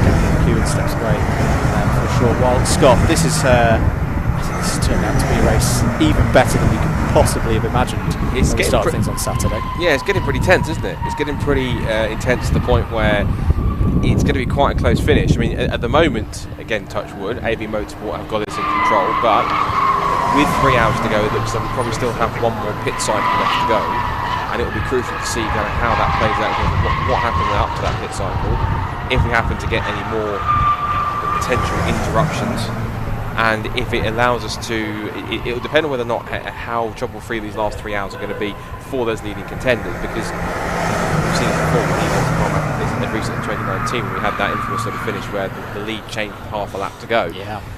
If it can be as tight as that one year, there's no reason why it can't be as tight as that again. And we've got a battle where, of course, the top two are on the same lead lap. They're separated by 25, 30 seconds. And at the moment, it's pace-wise, it's advantage AB Motorsport. But of course, still got 3 hours is still a long way to go. So we can't obviously count them anyone's being a certain winner just yet. it's, you know, I've said this a few times in the broadcast, and I'll say it again. Unless you're there on the last lap, all the others count for nothing. So these guys are going to be there where it counts. Check a flag, get it across the line, and then once they've done that, then they can really start to appreciate the fact that they've been successful, whichever team comes across the line first. At the moment, all the signs appear to be looking at AB Motorsport, but we've still got to go until we decide exactly who takes that championship first. And we have seen issues, or challenges, shall we say, for all of our teams. AB Motorsport, not that long ago, suffered a slow puncture. It happened at a good time for them. They were about to do a stop anyway. It just reminded them and reminded us in the box that you can't take anything for granted at this stage of the race. Good news for the Patrick Watts Racing crew. Their number 507 car with Ludo Glanville at the wheel at the moment has gained a position. They spotted them whilst Rob was down in the pit lane there, rapidly closing in, and have now overtaken the 396 of Riverside Performance. They've also gone past the stricken 418 of WRC Developments. They've gained 2 positions in 1 lap there. PWR up to 18th place. Further down the order, slightly gone, looking fairly close. There's for Jolt Racing with Prince, Richie Penfield, who's been in for them at least recently. We talked to him earlier, looking to try and defend 23rd place ahead of the 437 BPC Motorsport. Say Jolt Racing are in the pit lane at the moment, so that one might be about to change. Also out there, BH and SCK Motorsport 5 seconds ahead of BGD Motorsport. 504 versus the 484 for 29th place. Those are your closest battles on circuit at the moment. It's a key one that we're looking at the front of the field. Ollie Allwood is really putting quite a statement in now. 27 seconds is his lead over Andy Mollison in that car right there on your screens. The black number 318 with the highlighting colours, I think we're still describing that one as. WRC Developments with CV Auto Services entry. And great work again by the marshals, because we to avoid another safety car appearance with the incident down at Beckett's. That is clear. The 418 is on the floor. We're doing a little bit of help back to the paddock. So again shortly. Scott, what are you thinking in terms of strategy here and how teams may play I think the biggest problem for some of them, because we had the safety car at 4 hours, we know there's a lot of teams out there who only need to do one more stop, and it's a fairly conventional do with 2 hours to go. But there are some teams out there who haven't got that luxury and are thinking maybe of doing the splash and dash. How do you think those teams are going to be thinking that they take on that challenge? It's always a tricky one when it comes to kind of strategy in these kind of races, because that unpredictability element will always play its part. It will always be a factor no matter what way you go. So I think that drivers have got the teams have just got to look at they've just got to look at how the race is playing out, and in some cases, if it means kind of going with it on the fly a little bit. I mean, some teams. This is the thing. So some people will have that perfect strategy laid out, but of course, if you have one spin or one mistake somewhere, or a safety car changes up the whole dynamic and team starts to take advantage of it, whatever your planned strategy was can almost entirely go out the window, which is obviously the worst possible scenario that you want. But at the same time, it's interesting to try and see how it plays out in that sense. So I think it'll be intriguing to see how how AB Motorsport approached this last bit, because they'll have had plenty of planning pre-event for as many different scenarios as possible. At the same time, likewise, so will WRC Developments, so will Emax, so will Trojan, so will J1. Those guys, these drivers, these teams that have been here before, have done this before, and are no strangers to being in contention and being front runners for a victory in any kind of Citroen C1 race. So this is going to be quite an intense fight, and the strategy element plays just as much a part in terms of what you do in the pit lane. It's just as crucial, not something even more than what you do out on the track, because it's those who can turn around their pit stops in the quickest amount of time with the least amount of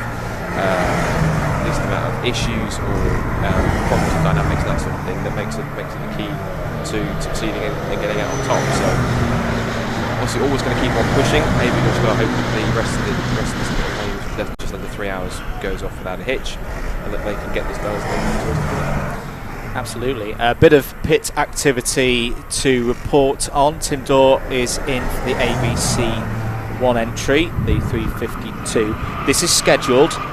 They last pitted before his current visit with 4 hours and 57 minutes of the race to go. So pitting with 2 hours and 59, they're probably going to be re-emerging on the circuit about now.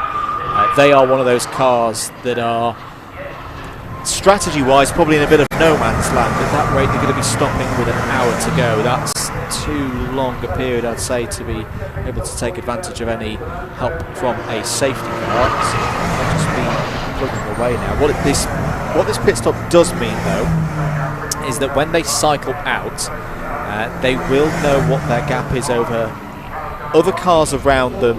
Everyone now in that 6th through 10th region of the order, all needing one stop between now and the end of the race. They should hold on to 8th place, as they had at least one lap over the Burton Power 337.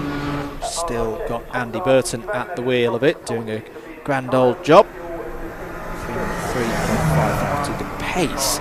Still absolutely brilliant, considering that these cars have been running now for over 21 hours, and of course done qualifying on Friday night and a free practice session. The fastest times at the moment, 3 cars in 3rd, 4th and 5th places. It's all around Adam Willis again in the 421 Trojan Motorsports. He's setting the pace, just done another 3 minutes 0.165 second lap, nearly breaking into the 2:59s once again. Emax Motorsports similarly in the 3 minute zeros, and JW Bird behind. They're all pushing to try and see if they can take advantage of another safety car and get themselves properly back into the mix. They are on the lead lap, but only for a few moments of the time screen, because there is the 394 of AB Motorsport, Ollie Allwood at the wheel. Emax Motorsport and Trojan Motorsport are just about going through Beckett's and Maggots, or exiting Beckett's and Maggots now, as AB Motorsport are entering that complex of corners. Allwood doing great things as well.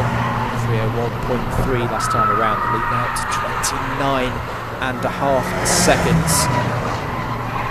ABC1 have had a driver change, as expected, for the 352. Cullen back in for them. So lost 8th and 9th places to Burton Power and Dark Taylor. Quick stops for ABC1 there. Let's see if they hold inside the top 10. It's Emax Motorsport. We have seen a growing trend, Scott, in the last, say, couple of hours of new tyres going on, yes, for dealing with the tyre wear, but a number of drivers then struggling with cold tyres when they immediately go out the pit lane. It's a tricky one, because obviously this series doesn't currently run tyre wear, so it's because these tyres, we do a demonstration of the process of how a C1 tyre goes from being completely fresh all the way through to being right down to the canvases and completely finished. And it's intriguing how, in particular, obviously, if they kept those tread blocks, obviously then you get the tyre to really quickly tearing the tyre apart. So you've got the fact that they do shave these tyres properly means that they can quickly get down to, it makes them as slick as they're possibly allowed to make them as kind of as low profile as possible in order to make them as kind of as grippy and as better performance as possible. In terms of tyre management, it can be different compared to the setup of the car, but also it can also very much depend on the driving style of the driver, because you might have 3 or 4 drivers in a lineup.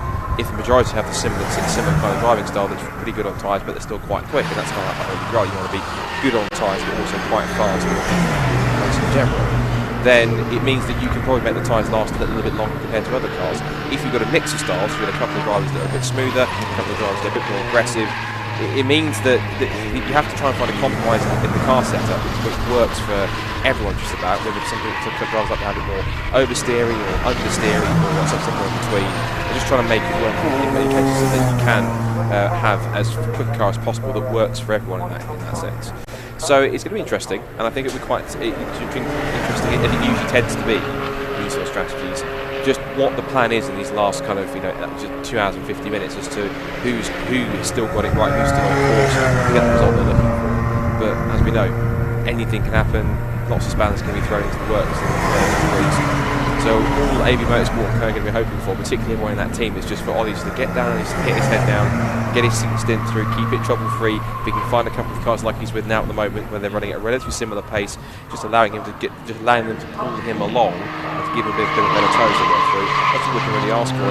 And Ollie's quality driving himself anyway. He was 2021 Mazda MX-5 champion. He spent seven seasons or so chasing after that as well. He's now back in the MX-5 Super Cup. He's done a tiny bit of Ginetta racing, tiny bit of other things here and there, but he's also competing in the MX-5 Super Cup now, which in the last couple of years has been ferociously competitive. If you look at the quality of drivers in there, and he's a driver who he's not no stranger to Mazdas, but he's new to those cars. He's trying to adapt to those too, and this is also a car course that was slightly unfamiliar to him because, of course, he may well have raced before in the C1 course, but it's not a car he'll have driven regularly. So he'll be obviously, if he's more used to a small wheel drive sports car, this is a front wheel drive city car.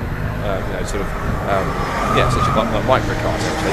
So these cars, of course, are quite different from the dynamics where they sit. They're not as low profile in terms of how they're quite much higher ride height. They roll a lot more. The suspension's a lot softer. So the good drivers can adapt from car to car. And it seems that Ollie's managed to get the knack of it. You can pedal just as well as you can any Mazda or anything else. So it seems to be a decent enough all-rounder. He's fully using the fact that he's got a car behind to push him along, a car in front of him to tow him along, and he's using that to the effect. Just ever so steadily increasing that lead now. He's just ticked over to just over 30 seconds, so it's looking pretty promising out there at the moment. It is indeed. Yeah, that lead going up beyond half a minute now. Bit of pit lane news. Fight and Talk, the 309 currently in 6th place, are in for a scheduled pit stop. Similar story for them. What we're talking about with ABC1, they will now need just one more pit stop to get to the end of the race, but puts them at 2 hours and 49 to go. They're pretty much doing on the dot 2-hour stints. That's too much time. There needs to be a lot of safety car running between now and the end of the race for them to get to the end of this new tank of fuel. Good news as well for all Namkhang AS1 tyres out there. This will be the warmest temperatures of the day. Currently 18 degrees air temperature out there, or here at Silverstone, and it's going to carry on dropping. Stable conditions, no rain forecast. A couple of degrees between now and the end of the race. In comparison to the overnight stint, and big thanks to Paul Truswell and his ever legendary commentary through the middle of the night. Sam Reed, a little bit, some of myself. I've had the pleasure of listening to Paul's work for many, many years. And, once again, a great servant of endurance racing. He told us that it was down to about 8-9 degrees overnight. So it did drop into single figures. That's when we, of course, saw the fastest lap times. I'm going to step off the comms for a little bit, though, and Rob Lewis is going to step into my place with less than 3 hours of this race to go. Thank you your support here on your Brscc YouTube and Facebook stream. I'll leave you in the capable hands of Scott Woodward. Over to Rob Lewis. We'll see you later on in the race to bring you to the checkered flag. So thank you very much, Andrew, once again. Of course, we'll be back through I think for the last sort of roughly hour or so to kind of for yourself and then to lead us through to the finish of the 2023 Silverlake C1 go. So go and go another quick break, and we'll see you for a little bit once we get ourselves ready for the run-in all the way to the flag for the 24 hours. But as ever, he's never one strained to get on the mic, whether it's in pit lane or in the comms box. He's once again taking a bit of a break once more, and this is getting, as we've been talking about, this is getting pretty interesting. It's not loads of on-track battle stuff, but it's that point in time where this is more like the thinking man's type sort of point. It's all the strategy, it's all the way, this is all the looking at see how this is going to play out a little bit. And at the moment, I know we keep sort of tentatively tipping them up, but at the moment, admittedly, yes, it's advantage in motorsport, but I think it's fair to say there's still got one more pit cycle to go through, and that can be all crucial to see exactly who plays what. I think the key thing is going to be, of course, I think the key thing you've got to look for really is fuel, in terms of who does what with the fuel, who decides to go tyres only, who decides to fuel it all the way up to the end. From your knowledge of obviously many of your teams here and such, when it comes to it in that final stop, is it simply just the wise and almost obvious thing to do, simply just to dump, but just basically to bring your tank and get it to the end? It's weird. To quote a sporting great, Sir Alex Ferguson, it's squeaky bum time, and I'm not talking any flatulence or anything like that. It's squeaky bum time in terms of how it's going to play out with these pit stops, because we've got the question mark over the tyres, and again Andrew Mather has been absolutely fantastic on the commentary all day, and he's taken a well-deserved break. Agreed. He brought up there the weather conditions, so we're heading to the hottest part of the day. That's going to possibly bring down the tyre stints as well, so there's going to be a conservation of tyres, and the tow is so important. I can't reiterate this enough. The tow is so important, because no matter what team you speak to, all of the front-running teams that you speak to, the likes of JW Bird, the likes of EMAX, speaking to people there, they say the tow is so important, especially for fuel saving, because if you can just sit behind another car and just say, it just gives you that little 1%. I talk about that little 1%. Yeah. Just to get you an extra 10 minutes, an extra 15 minutes, and of course, if we get a couple of little safety car periods, and you need to do a splash and dash. I mean, we've got 2 hours and 45 minutes of this race yet. This ain't nowhere near done yet, Scott. No, and as you also talked about as well, there's a little 1% all add up. Absolutely, bit by bit through the pit stops and through the laps, through the little ways you can chip away. It's looking pretty good. Lap time wise, it's Pickett's picking up. It's picking up a little bit, because out of the top 5, everyone has done essentially a 3-minute point something lap time, except for WRC Development, 3 minutes 2. But in terms of AB Motorsport, 3 minutes 0.8, Emax Motorsport 3 minutes 0.1, Trojan Motorsport 3 minutes 0.5, JW Bird Motorsport 3 minutes 0.1 as well. So getting to that point where again the track's looking pretty good. Oh, that's car number 318. That's 318. That is car 318, second place. That's coming into the pit lane, but it's on the grass. That's David Drinkwater at the... No, that is Andy Mollison. Andy Mollison. And for some reason, it's not on the tarmac, it's on the grass. I don't understand the reason why. What's happened there? So I can only either go with something, so it's coming into pit lane. So he is heading into pit lane now. So he's either got a fuel issue. I could see smoke at the back. That rear wheel does not look healthy, so that has had an impact. That has had an impact, and I can see Andy McEwen down there possibly waiting for it. The rear beam on that, and that has just put pay to their hopes in this 24-hour race and potentially killed their podium hopes now. That is a lot of tow out, so clearly that's either had some sort of failure or maybe he's been helped around. Next thing is who is this engine? Because of course we haven't quite just seen exactly where he is and how we can get into, of course, understandably you won't get to the doctors. There's going to be plenty of WRC teams swarming around it,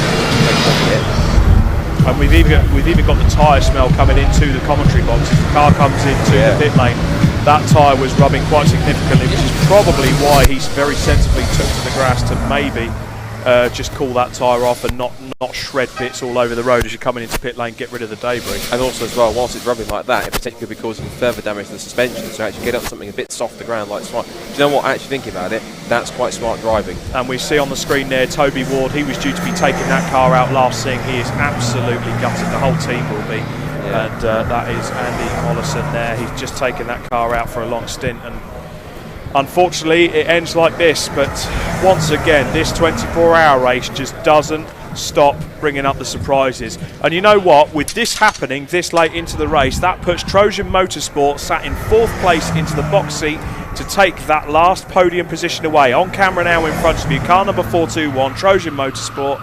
They are now in the box seat for that podium position. Yeah, this will of course now move up, of course, Emax Motorsport into the same position they finished last year again, which is 2nd place, and Trojan into 3rd. This also helps JW Bird Motorsport to climb another place back on top up there as well. And also as well, the car was also going to leap into the top 5. Silverlake 398, they're in the top 5 potentially at the moment, because of course everyone else is now, for the length of this repair, however long it's probably going to take, and I hate to say it, but it looks like it's not going to be a quick 2-minute fix. It's going to be something that's a little more to straighten something out on the rear of that car. Right, normally with that it's a beam change. Right. Well, I think we can find out possibly exactly what the cause was and potentially even who the other culprit, if there was the other culprit in the situation. Right, let's head down to Andy in pit lane and see what the deal is with 318. Well, major drama. Just when you thought we couldn't cram any more into this race, Andy Mollison from second place. The car's come in with obviously damage of some sort on the right rear corner. What's happened? Not really sure. It's the short answer. I think something's. I think the subframe has basically fallen apart, something like that. Just turning into Brooklands and just. I could feel something falling off, so it's just try and get it back. But I don't think it's really realistically repairable. It's absolutely heartbreak, isn't it? Because you were on for a podium at the very least, surely, and I think probably a realistic chance of a race win even. I mean, you were doing your best there to try and match the pace of the race leaders, but try not to get run over here as well. It must be heartbreaking for you and the whole team. Yeah, I mean, we got a podium here last year, and sort of hoping to do the same again, or better, go one better, second or first. So we're definitely in the running. But yeah, sort of already nursing the car. I think it was probably only a matter of time until something failed on it. So we were struggling already, to be fair. Fair enough. I'll let you go back to the team. Thanks for having a chat. Appreciate that. Andy Mollison obviously disappointed. Team are already starting to have a look at the right rear corner. They might get the car back out on track, but any chance of a win now surely gone. Absolutely, and a disaster for the WRC developments team because, of course, Scott, car number 418 has also just hit trouble and been recovered back. Not ideal. I mean, 3 hours from the end, and you've got both cars that were running so well, one of them potentially fighting for the win, and now it comes to this. So AB Motorsport, I don't know if Ali Bray's dancing up there at the moment or he's still on tenterhooks. He's trying to keep cool, keep calm, keep reserved. This 24-hour race just never ceases to amaze me, as Emax Motorsport have now officially gone up to second place, and we expect Trojan Motorsport, car number 421, to do the same and move up to third place within the next 3 minutes. I would expect possibly, even though there is a small glimmer, a small further glimmer of hope with Ali Bray, I would also think at the same time that he's not exactly yeah, they're pushing it back. You can see kind of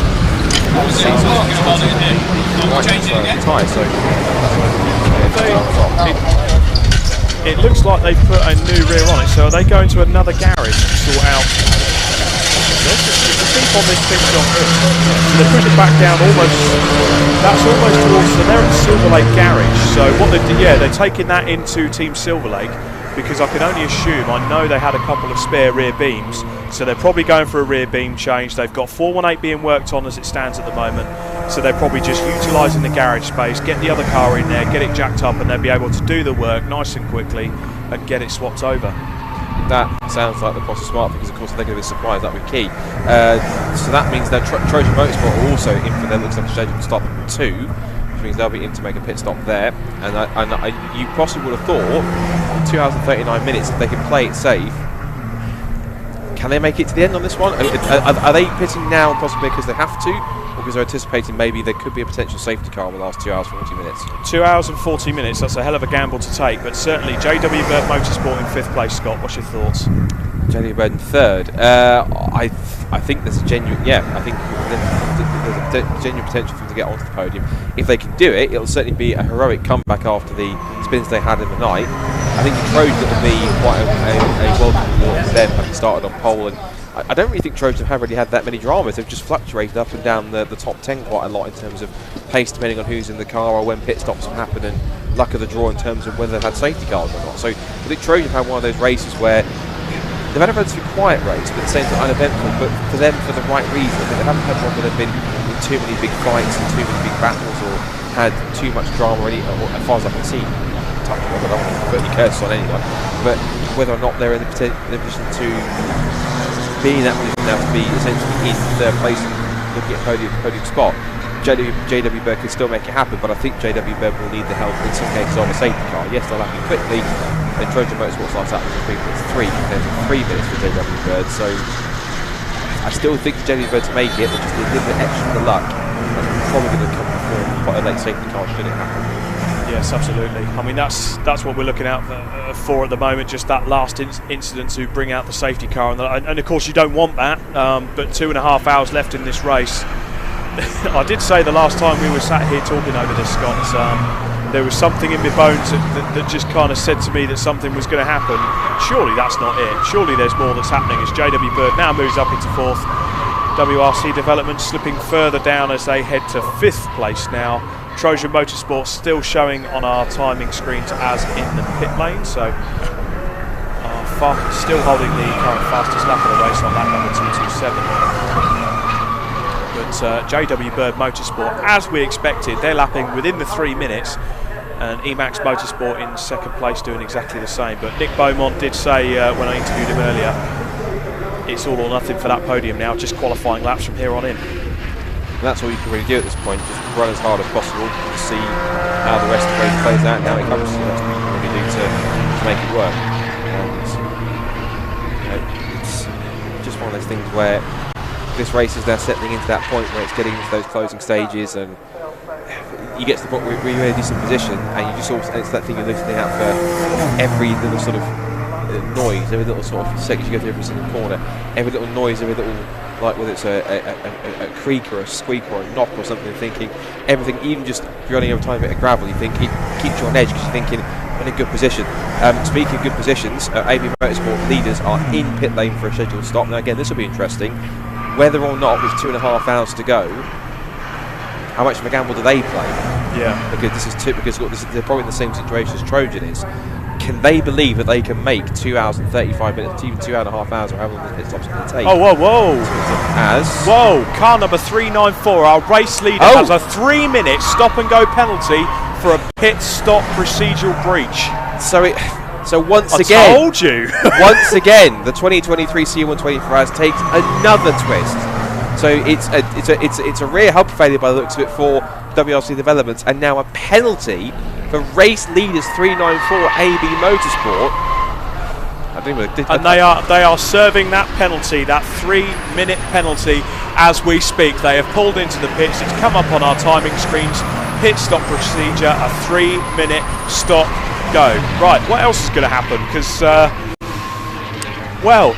effectively what that's done is that's pulled JW Bird Motorsport as well as Trojan right into this fight, and potentially, I'm going to call it now, Silverlake, car number 398, Adam Preble at the wheel at the moment. Can they maybe pull something out of the bag? What it also does is, I think the one thing we haven't mentioned yet, essentially full advantage Emax Motorsport. Yeah. Because it now essentially gives them the opportunity to go past and build a lead. So, I'm anticipating this pit stop because possibly it's off sequence. We talked about it and we thought, is this like possibly them taking a gamble earlier on? But to be honest, I genuinely, for whatever reason, didn't even think to look at the penalty screen at the bottom, the set box at the bottom of the screen, to see if it was. But yeah, 394 with that penalty, and this just turns everything else on its head. Absolutely, and as we also see as well, JW Bird has overtaken Trojan Motorsport. So JW Bird 347 is now on the podium in this race, and with AB Motorsport having that 3-minute stop-go penalty. Now, it's an average 3-minute lap here, and you've got to get in the pits, you've got to get out the pits, so let's add another 20-30 seconds onto that. So 3 minutes 30, that's essentially a lap and a fifth of another lap.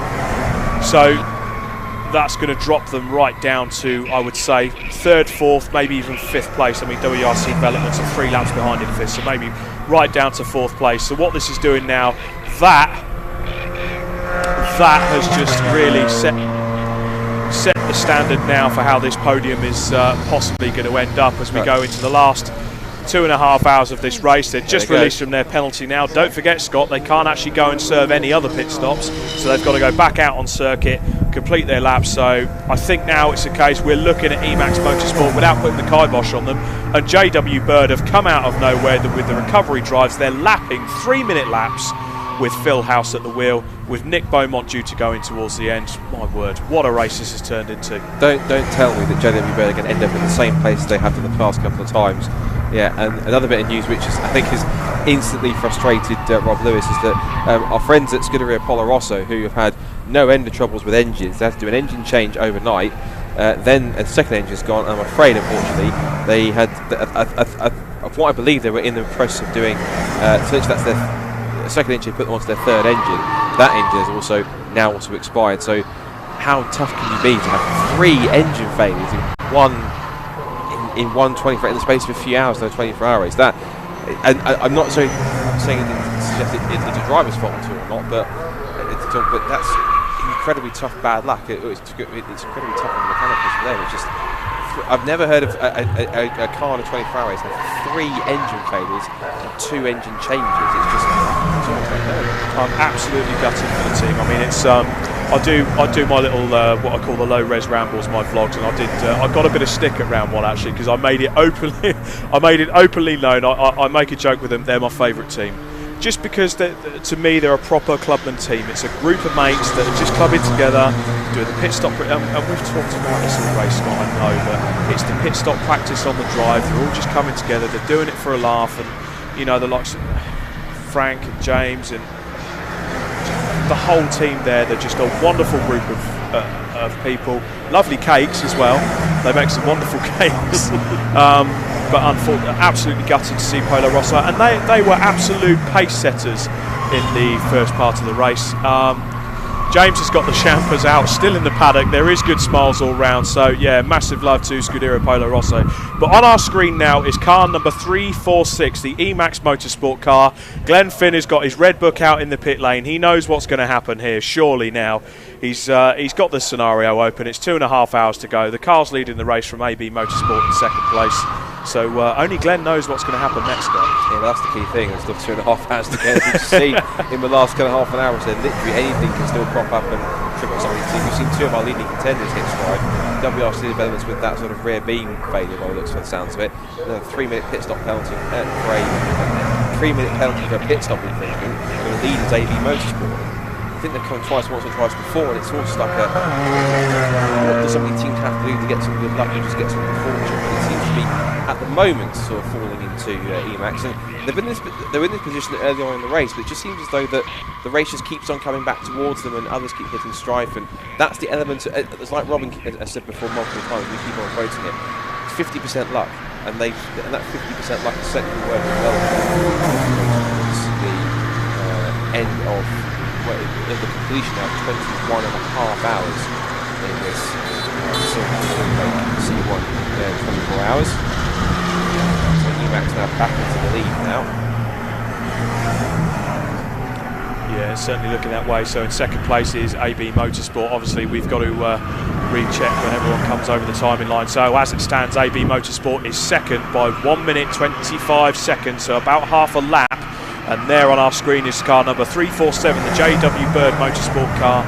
That is currently being driven by Phil House, and that is in third place with a 42-second gap to the Trojan Motorsport car, currently sitting in fourth.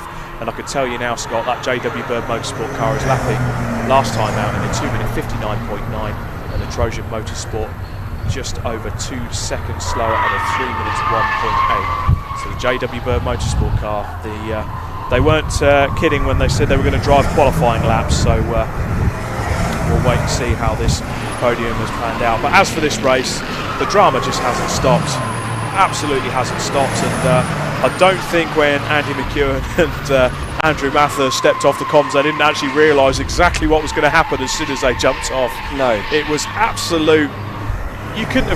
No script could have wrote that. First of all with the WRC Developments car, and now with the penalty to AB Motorsport that's really, really turned things on its head and fallen lovely into, well, at the moment it's fell into the hands of the Emax Motorsport squad on screen there in front of us. Car number 346, smoother than Kashmir. Some of the driving that was in that. I actually watched the onboard from Snetterton last year. I think it may have been I'm not sure if it was Jake Little or James Little, but smoother than Kashmir the lap time there, and they've got some quality drivers on board. Stuart Ratcliffe, Max Finn as well, and that's the Team Tivoli car that's pulled off. And that car was in 32nd position, so that car, unfortunately, with the drivers will get the bonnet out and trying to have a dig in there and try and find what they can. With this particular race, because I know there's a few endurance races where they have a rule where if you break down in the last half an hour, that's it, you can't be coming back to the pit lane. Is that the same, I probably should know this, but is that the same here in this race, where if you break down within the last 30 minutes, then that's it, tow service is... I believe so, yeah. Is done. So that, for them, means that they'll get some help to bring that car back to the pit lane. But of course, I think we believe if you're within inside the last half an hour or so, that's it. You have to stick where you are, because the tow service. I guess it's there because if they have to tow the car back, there's potentially might have to put the safety car out for that, and it could close everything up and possibly take on driving time. And we've got a car slow there in the background, Scott. And that's the Red Sky Racing car that's going a bit slowly. Now, whether they just try and stay over the traffic, or whether that is an actual problem, keep an eye on that for a second. That's almost calling to a halt in the background, you can see. So another car looks though it's hitting stride just as it's trying to get into Club Corner. It's managed to clear Vale, but I imagine that car might well end up rolling to the edge of the barrier, getting pushed aside. Yeah, there it is. So Red Sky Racing with the problem, 527, and that's going right towards the edge of the circuit. And we've got another flashed up on our screen, another 3 minute stop-go penalty, car number 356. Now, who is that on our list? We just look down the 356. JW Bird Motorsport, that's the other car, which is one of the other cars. You help Mr. Sankin a second to JW Bird. The 356 car, it's a Liam Griffin, Robin Daniel, Paul Brown and Rory Clark car. Like that. There's obviously a car that's been recovering ever since the early stages of the race. That's the 506 car, which is, I think, just been steadily trying to push itself off the bottom of the timing table. As to where it sits on that timing table right now, 506 currently is at the moment in. To be fair, they've done alright at 41st. They were at one point sort of right still quite 51st. They're up 10 spots to 41st. That's not too bad in terms of recovery. 527. Been a little bit. Yeah, Marshall's come in. You're right, mate. Yeah, that's fine. That's car won't start. Right, that's cool. And the RAC is on the way. That's when you find that not a member of the drive off.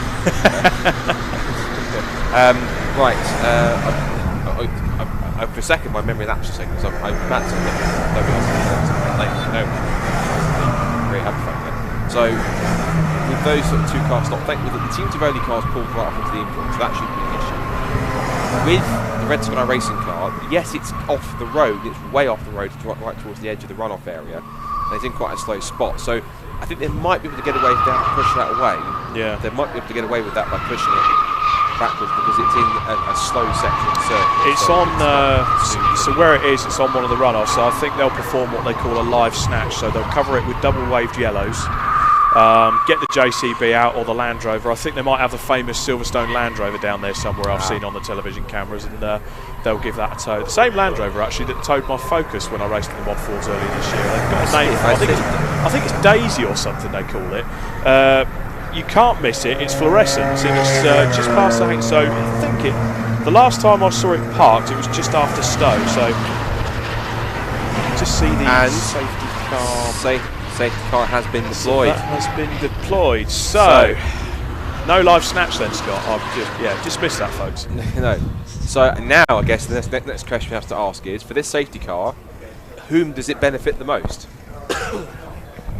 Well, Emax Motorsport and AB Motorsport, I reckon so. We've got 2 hours and 24 minutes left. If I was a betting man, you bring your car in, brim it until there's nearly fuel pouring out of the cap, and then you stick it under safety car. So it wouldn't surprise me now if we see the top 3 cars do their pit stops now, and if they've seen the safety car boards and they've seen how much time left, we might just have an influx of cars into the pit lane this time around. But the DS3 Silverlake C1 safety car has made an appearance on the circuit, with Emax and AB Motorsport sitting pretty in first and second, with JW Bird in third place. And I'll tell you what, if we thought it was, if we thought all the action had been done and gone, Scott, I think the last hour and a half of the race, when the two, when Andy and Andrew jump back onto the commentary, they've got a hell of a finish for us. Yeah, absolutely. It's going to be. I think the phrase "this ain't over yet" is certainly the best phrase to put it on, because not only what this also does help is it helps the fact that, well, depending on where they are on the circuit, of course, I think they have to try and find them. But once they find the 346 car, it might well now essentially help the AB Motorsport score to try and close up, because that was about a 90-second gap. So what this does is I think one of the big benefits cars it benefits is this car, the AB Motorsport car, because it means this essentially kind of almost negates the 3-minute penalty that they have, because in a way. In a way, but if you look at the position in terms of where the safety car is, so it's 5th in the train, and I can't see the Emax Motorsport car there. So what it'll JW Bird have entered the pits, so JW Bird are in the pits from 3rd place. So I reckon now it's time for Nick Beaumont to get in the car and, to put it simply, shake and bake. Yeah. This is going to be quite the conclusion to this race. We've had some dramatic and Emax Motorsport leaders in the pit lane. And I think a lot of people are getting exactly the same ideas here. Possibly JW Bird and Emax are thinking, right, it's a safety car, it's a free pit stop. Yep. Why not go for it? I think you probably are going to be right. There is 347. So there's the JW Bird car that's made it towards its pit stop. Emax is kind of midway down. They've also made their stop as well. So the key thing now could be here. I mean, yes, there's a lap apart between these cars. The key thing could be here is which team gets out the quickest and is able to do what. Now I can see at least that JW Bird no-brainer. They are going for fuel. Yeah, so JW Bird car's in, and that is the Emax car. So that is our current leaders of the race. And that's fuel as well. Again, no-brainer. Work going on here. So it's little and large, as I like to call them. little senior and little junior. So it's just like, right, racetrack out there, turn right, straight bit, turn left, turn right again, follow it round. Lots of other cars out there. Just do your best, trying to go fast. Yeah, looks like it's little senior handing over to little junior. So it's going to be, I would imagine, him all the way to the finish to get this race finished and get this race done. Scott, I'm loving this. It's on now, isn't it? It really is on. And with AB Motorsports kind of stuck behind the safety car, they could well inherit the lead of this race, but this may well play into the hands of Emax Motorsport and JW Bird. If they could get that stop done, get some fresh tyres on the front, get the car serviced and back out behind the safety car, we've then got to run to the flag and an out-and-out shootout for the race win of this, the 2023 Silverlake C1 Racing Series 24 hours, with 2 hours and 20 minutes left of this race. We are under safety car and it's hotting up here, folks. Yeah, temperature certainly is rising at the moment. So you can see there, whilst Emax and JW Bird take full advantage of the safety car, because of course, while the pack is now down to what Brookings don't reduce speed, they're losing literally minimal time at this point in time. Absolutely. The tricky thing is, of course, now is that I thought it was going to benefit anyone sport, but given the position, I think you're absolutely right, given the position of the cars on track, the fact that Emax and JW Bird can get in first, that position why they're ahead of anyone sport means they can get out, but it's probably no difference in the gap by the time they get going again. Now let's see if anyone here from the line decides to pit, and crucially if A, B decide to, or whether they're just gambling and going, right, all we can do is gamble, get some track position and go from there. So they haven't come into the pit lane this time, but it'll be interesting because of the way the communications work with these cars. There's no pit car radio, so it could well be they come round on this lap, safety car's still out, and they get the pit board to get them in now, with now 2 hours and 19 seconds. And there we go, so that is the car number 347. That man on screen there, Nick Beaumont, is jumping in the car, ready to take the final stint of the race to get that car home. A fresh set of front tyres on that car. It's got a full tank of fuel, and according to our timing screens, Emax Motorsport still in the pit lane with AB Motorsport out there under safety car, so they would in theory have inherited that lead back from Emax Motorsport, and the JW Bird car good to go with Nick Beaumont at the wheel, and all he can do now is just sit behind the safety car, save fuel. He doesn't have to worry about a splash and dash at the end, so really this is played into his hands quite nicely here. And AB Motorsport, I fear, unless they've got something up their sleeves that we don't know about. I mean, they've all done 10 pit stops, but that penalty plus a final pit stop to come from then could just drop them out of contention. Someone's made a very good point, and I'm guessing I probably know the answer is because it's a 24-hour race, the rule is different. We usually have a rule in the C1s where with the safety car comes out, you're not allowed to pit. No. If you do pit, you get yourself a 6-minute time penalty. Yeah, 24 hours, that comes out the window. That was my guess, because obviously, because if that was the case, then no one would be pitting under the safety car. Yeah, exactly. So I think the simple reason, because someone's been asking in the live chat, thank you for the question, I think the simple answer is, because it's a longer race than usual, because the race for you again is between like 3, 4 or 5 hours, so to speak. It's a much longer race. In many ways, it doesn't make sense to have that regulation in place, because it's like 6 times the length of a regular race. I mean, the reason that regulation was brought in was predominantly for safety. So in the shorter races, because you've got to get a certain amount of pit stop time of pit stops in, you kind of have a bit of an allocation that you have to adhere to. What you would have is every time, say it was, oh well, there we go, that's the Red Sky Racing car being recovered by Daisy, the The same fluorescent Land Rover that recovered me in the first round of the Mod 4s this year. That's the fastest recovery I've ever seen. I was quick. He's been towed along at some speed. It's like if you get towed by the recovery person. It's like if he gets to fucking latch your front wheels up. It's like he's just pulling you along at 60 miles an hour down the motorway. Exactly, and there is the Emax Motorsport car number 346 on our screen in front of us now. Now, according to our timing screens, they are still the leaders of the race from AB Motorsport, but Trojan have actually moved up into third place ahead of JW Motorsport. Now things have been sorted out with the pit stops, and the question there as well, are Trojan now right up there in the box seat? Could AB Motorsport actually miss out on an overall podium purely because of that 3-minute time penalty, coupled with the fact they are yet to do what is their final stop? Yeah.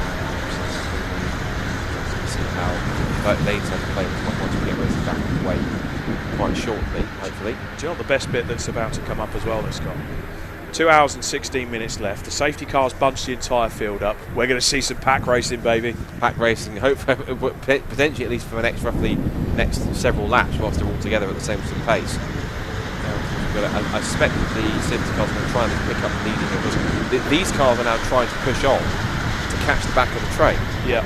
But in terms of the safety car, I'm not quite sure if they have to give the slower cars that are in front of the wave around, or to be just whether order they're stacked up in is whatever order they're stacked up in and the way they go. Well, they have got an overtake light on the safety car, a little green light that's on the hatch at the back. So I think the option is there should they choose to do it. But I think in all fairness, if they haven't done it all race, they may as well just leave it as it is. And them's the rules, them's the cards you get dealt. Some other notable people in the field so far we'll update you with. WRC Developments, obviously they fell off. Lights out on the safety car, so we go green this lap. Yeah, but you were saying about WRC Developments. So WRC Developments 318, they've now dropped to 10th place. Bianca Auto Developments are 12th in the pits. Burton Power are 11th with Tommy Valentine at the wheel. Dark and Taylor are 7th. There was a few asking about that. Silverlake car number 398, he is 5th overall, but we are ready to go racing here at Silverstone with 2 hours and 15 minutes left of the C1 24-hour race, and there's a Burton Power car in front of the MLP Developments car. Green flag as they come over the line. And how much more drama are we going to see in these next 2 hours and 15 minutes as racing gets back on the way? And you can see that's the MLP Developments car looking at the inside car, and also darting out there as well to try and make track position. Goes Ollie Yorwood. Now the thing is, here with this restart, Ollie Yorwood's going to try and make like a tree, make like a banana and split. I was looking for a phrase and couldn't find it. Make like a tree and branch. Yeah, make like a tree and branch, or make like a tree and leaf, or something like that. Or one of those ways. Anyway, excuse bad puns, bad symptoms. But either way, it is Ollie Yorwood's job now to try and put his foot down as much as possible. As we talked about, the fact is, he's going to have to make one more hits. He cannot get to the end. Absolutely. After that. So all he can really do is, one, push as hard as he can, and two, possibly hope that something comes up that allows him to make a pit stop with minimal to no time. Unfortunately, if that means another safety car, if that comes up, of course it's a big if, because we had a period in a race where we went green for a good 2.5-3 hours without any safety cars, and who knows, we might go the next 2 hours 14 minutes without a safety car going forwards as well. It will depend on that, but it will depend on how the rest of this race plays out and who plays it sensibly and who wants to push on relatively hard.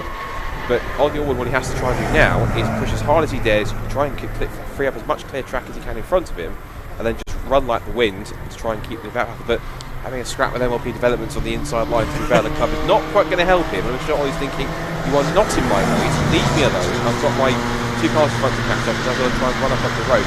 So he's probably got a 32-second advantage over the Trojan Motorsport car, which is in 7th place, and the Emax Motorsport car, which is ultimately fighting for the lead, is another 3 seconds back from that. So it's a 35-second gap between AB Motorsport and Emax. We think that Trojan Motorsport are going to have to make them stop themselves as well. We think. There was a tentative sort of potential nod from tentative. I'm trying to remember when they were last in, what they've got left.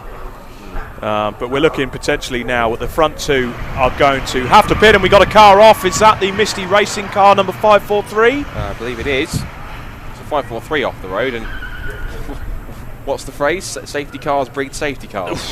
Well, they managed to get that recovered nicely. They did, and thankfully it was not too much trouble. Now, just ahead here, because I think it is Ollie Yorwood squeezing past the BPC tuning car. He's managed to dispatch of the MLP Developments car that was causing him a nuisance, and now past the BP tuning machine as they come down the back straight towards Brooklands.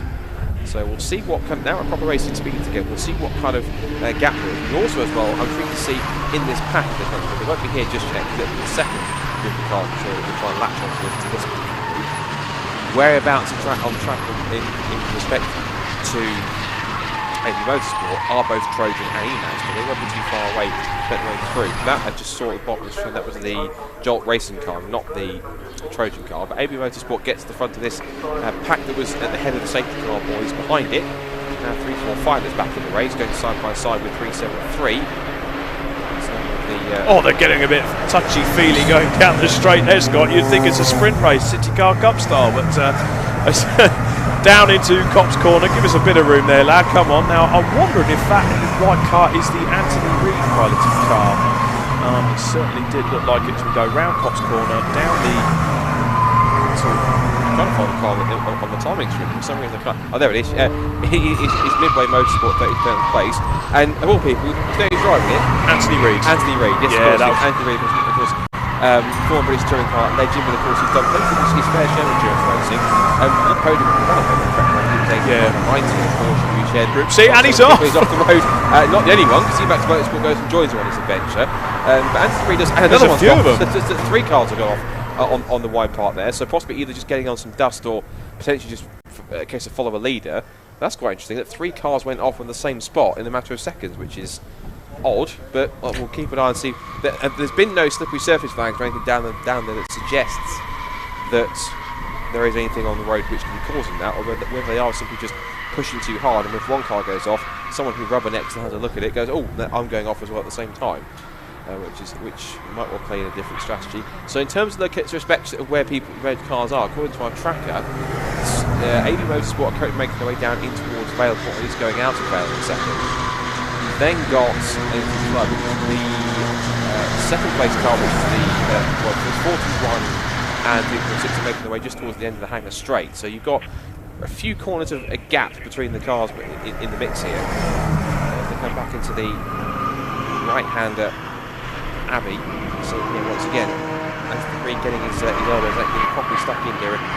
He was an absolute gent when we talked to him on the Friday evening. Absolutely, yeah. And the fact that he was really open, welcome to chat, but also he was talking as if he was like like he always does, like he's a proper fan of racing. It doesn't matter if it's a touring car or historic or even a C1. He's a man who just genuinely loves his motorsport and loves going racing, and so I'm pretty certain that there's a wry smile underneath his crash helmet once he's driving there, because every time he's got out in the car he must be absolutely loving it. It probably helps he's back at the wheel of his Super Tourer again shortly at the Super Touring Live event coming up at Brands Hatch, so he's looking forward to that. He's using the C1 24 hours to warm himself up for that, I'm sure. But as we see there, down into Brooklands, this is C1 racing at its best. No holds barred, nice close quarters, chopping each other off at the front. Plenty of curbers. The Emacs 345 car in front there, just using plenty of curb in Brooklands. And track limits, what are those, Scott? I don't want to say things like that, we're a bit hours to go really. But in terms of where we sit right now, what's intriguing, I'm looking at lap times, the first couple of lap times, I'm not sure it's because Trojan and JW Bird are stuck in traffic a little bit. The past pits has gone Oliver Alden, his lap time there, with relatively clear air, it's 3 minutes 2.1. Now I want to see exactly what the lap times are, because Trojan's last lap was a 3 minutes 2.4, is yet to come through for this one. This is the second flying lap after the Silverstone Grand Prix came in recently. There is Jorgen's teammate, in fact, 352. But you look at JW Bird JW Bird in fourth though, Scott. 3 minutes 1. He's got a full tank, heavy car, brand new tyres. So, and he's got another just over 2 hours to absolutely send it yet. So, I'm looking at car number 347 and I'm thinking you're going to have some surprises for us going into the last few hours of this race. And he in question, who else? Nick Bowman at the wheel of the car. So he was the one that pulled that mega stint early on to continue hauling JW Bird back into the mix. And I think if they certainly get that podium finish, that would be absolutely hard earned. Everyone would have played their part, but I think both of us can agree. The star in that car in particular, if he does exactly in this stint as he did in that other stint, which is absolutely so impressive, the star in that team, without doubt, I think pace-wise in this race so far has been Nick Beaumont. Absolutely. Because every time he's got in the car, it's just been fast stint after fast stint after fast stint. He's been pumping away tons of quick laps and is consistently doing so, which is pretty impressive. One of the BBC tuning cars were going a little bit wide there through Stowe, so it looks like he's going to be going as best as possible. Looking at lap times last time by the leaders, so it looks like AB Motorsport the slowest in the current top three, because Trojan Motorsport is 3 minutes 1.985 compared to a 3 minutes 2.040. And so it's getting interesting at this point in time. It's certainly getting a bit hectic out there. We've still got these cars all bunched up after the safety car, so the hard racing is still going at it, as we see there. Car number 352, that's actually the Ali Bray second car, and they've had quite a good 24 hours so far. They're sat in 8th place and they're lapping at 3 minutes 2 as well, with, is it Luke Pullen at the wheel? Emax Motorsports second car there, 355. They're sat in 9th place as it stands. Burton Power have just made it into the top 10 now. Yeah, it looks like we've got a penalty for 356. I don't think we've seen anything on race control as to what the penalty is before. 356. So this is the 3 minute stop go penalty. It doesn't tell me exactly for what. Just a penalty for them. Go on. So the other AB Motorsport car, the yellow and green car, with Luke Pullen in the wheel. They've also been pushing on pretty well. And Cameron Ball is joining in that car, and Tim Ball as well. And Luke, I remember in the early stages yesterday, he was certainly driving that C1 like he usually does in MX-5. I remember I've decided to name him based off something Mr. Kuhn set behind him. He called him an opportunist, and that made me call him Silverstone last year, amongst other things. So that's my official nickname for him now. Luke Pullen is the opportunist, because he is somebody just not just in MX-5, but also in these cars in this race, where he will look for a gap. He wants to find a pass to make past two cars. He will find the gap to pass two cars and do it somewhere. So I'm certainly going to try and find something here, but it's just been tracked just simply. That's not going to over the screen. But he's certainly pushing on in that car, and it's going to be quite good for AB Motorsport, because win or not, they'll have two cars in the top 10. To get one car in the top 10, that's quite a feat itself. To manage to get two cars in the top 10, that's pretty impressive itself. Just to get one or two, really impressive. Exactly, and I think Ali Bray and the team need to give themselves a huge pat on the back, and they're doing it in style as well. Even when you walk down there, the purple team liveries on all the cars, as you well see in the Master Super Cup cars that they run. But the fact that they've got the high vises to match it as well, that's a touch of class. I'll tell you, they've also put on their cars, particularly the AB Motorsport car. If there's a great pitch for James Robinson, I think he was either in qualifying or last night as well. I think it was qualifying. When they were doing tyre change, they took a great shot of Ali Bray changing a tyre, and they put a purple LED strips inside the front wheel arches. I love that. Yeah, so it's an extra touch to delivery on top of that as well. Just the little details on the car that make them just really well done. And I'll tell you what, that is the ABC1 car, and they're fighting with the Dark and Taylor car. They're on the same lap, and they are fighting for position. So if we could just keep our... And I think that that's taking that about in a few minutes. I think that's a position change for 7th, isn't it? That is a position change for 7th, so we're looking at that battle now. We'll have to keep an eye on that, but it's amongst that train of cars as we see them hurtling, well, not quite hurtling, but making their way towards Abbey into the right-hander, and Luke Pullen is certainly looking a lot quicker than his counterpart in the Dark and Taylor car, that's for sure. The key thing is, though, is that the next guy who's going to try and get past is only a few cars ahead of him on the road, but if he passes him, he's still going to then come back and do another lap to kind of get back round again. Right, we'll head down to the pit lane with Andrew Mallock. I think he's got an interview down there, so let's see what he's got and what stories they have to tell. Thank you, guys. I'm afraid it's more bad news for the WRC Developments car, the 318. This was a car that was, well, an hour ago in competition for the race win. They are back in again, and I think it may be curtains for this effort this year. More issues with the rear subframe, it would seem. That is, yeah, a pretty terminal issue. Sad news down here in the pit lane here at Silverstone. WRC Developments are seemingly out of this year's Silverlake C1 24 hours.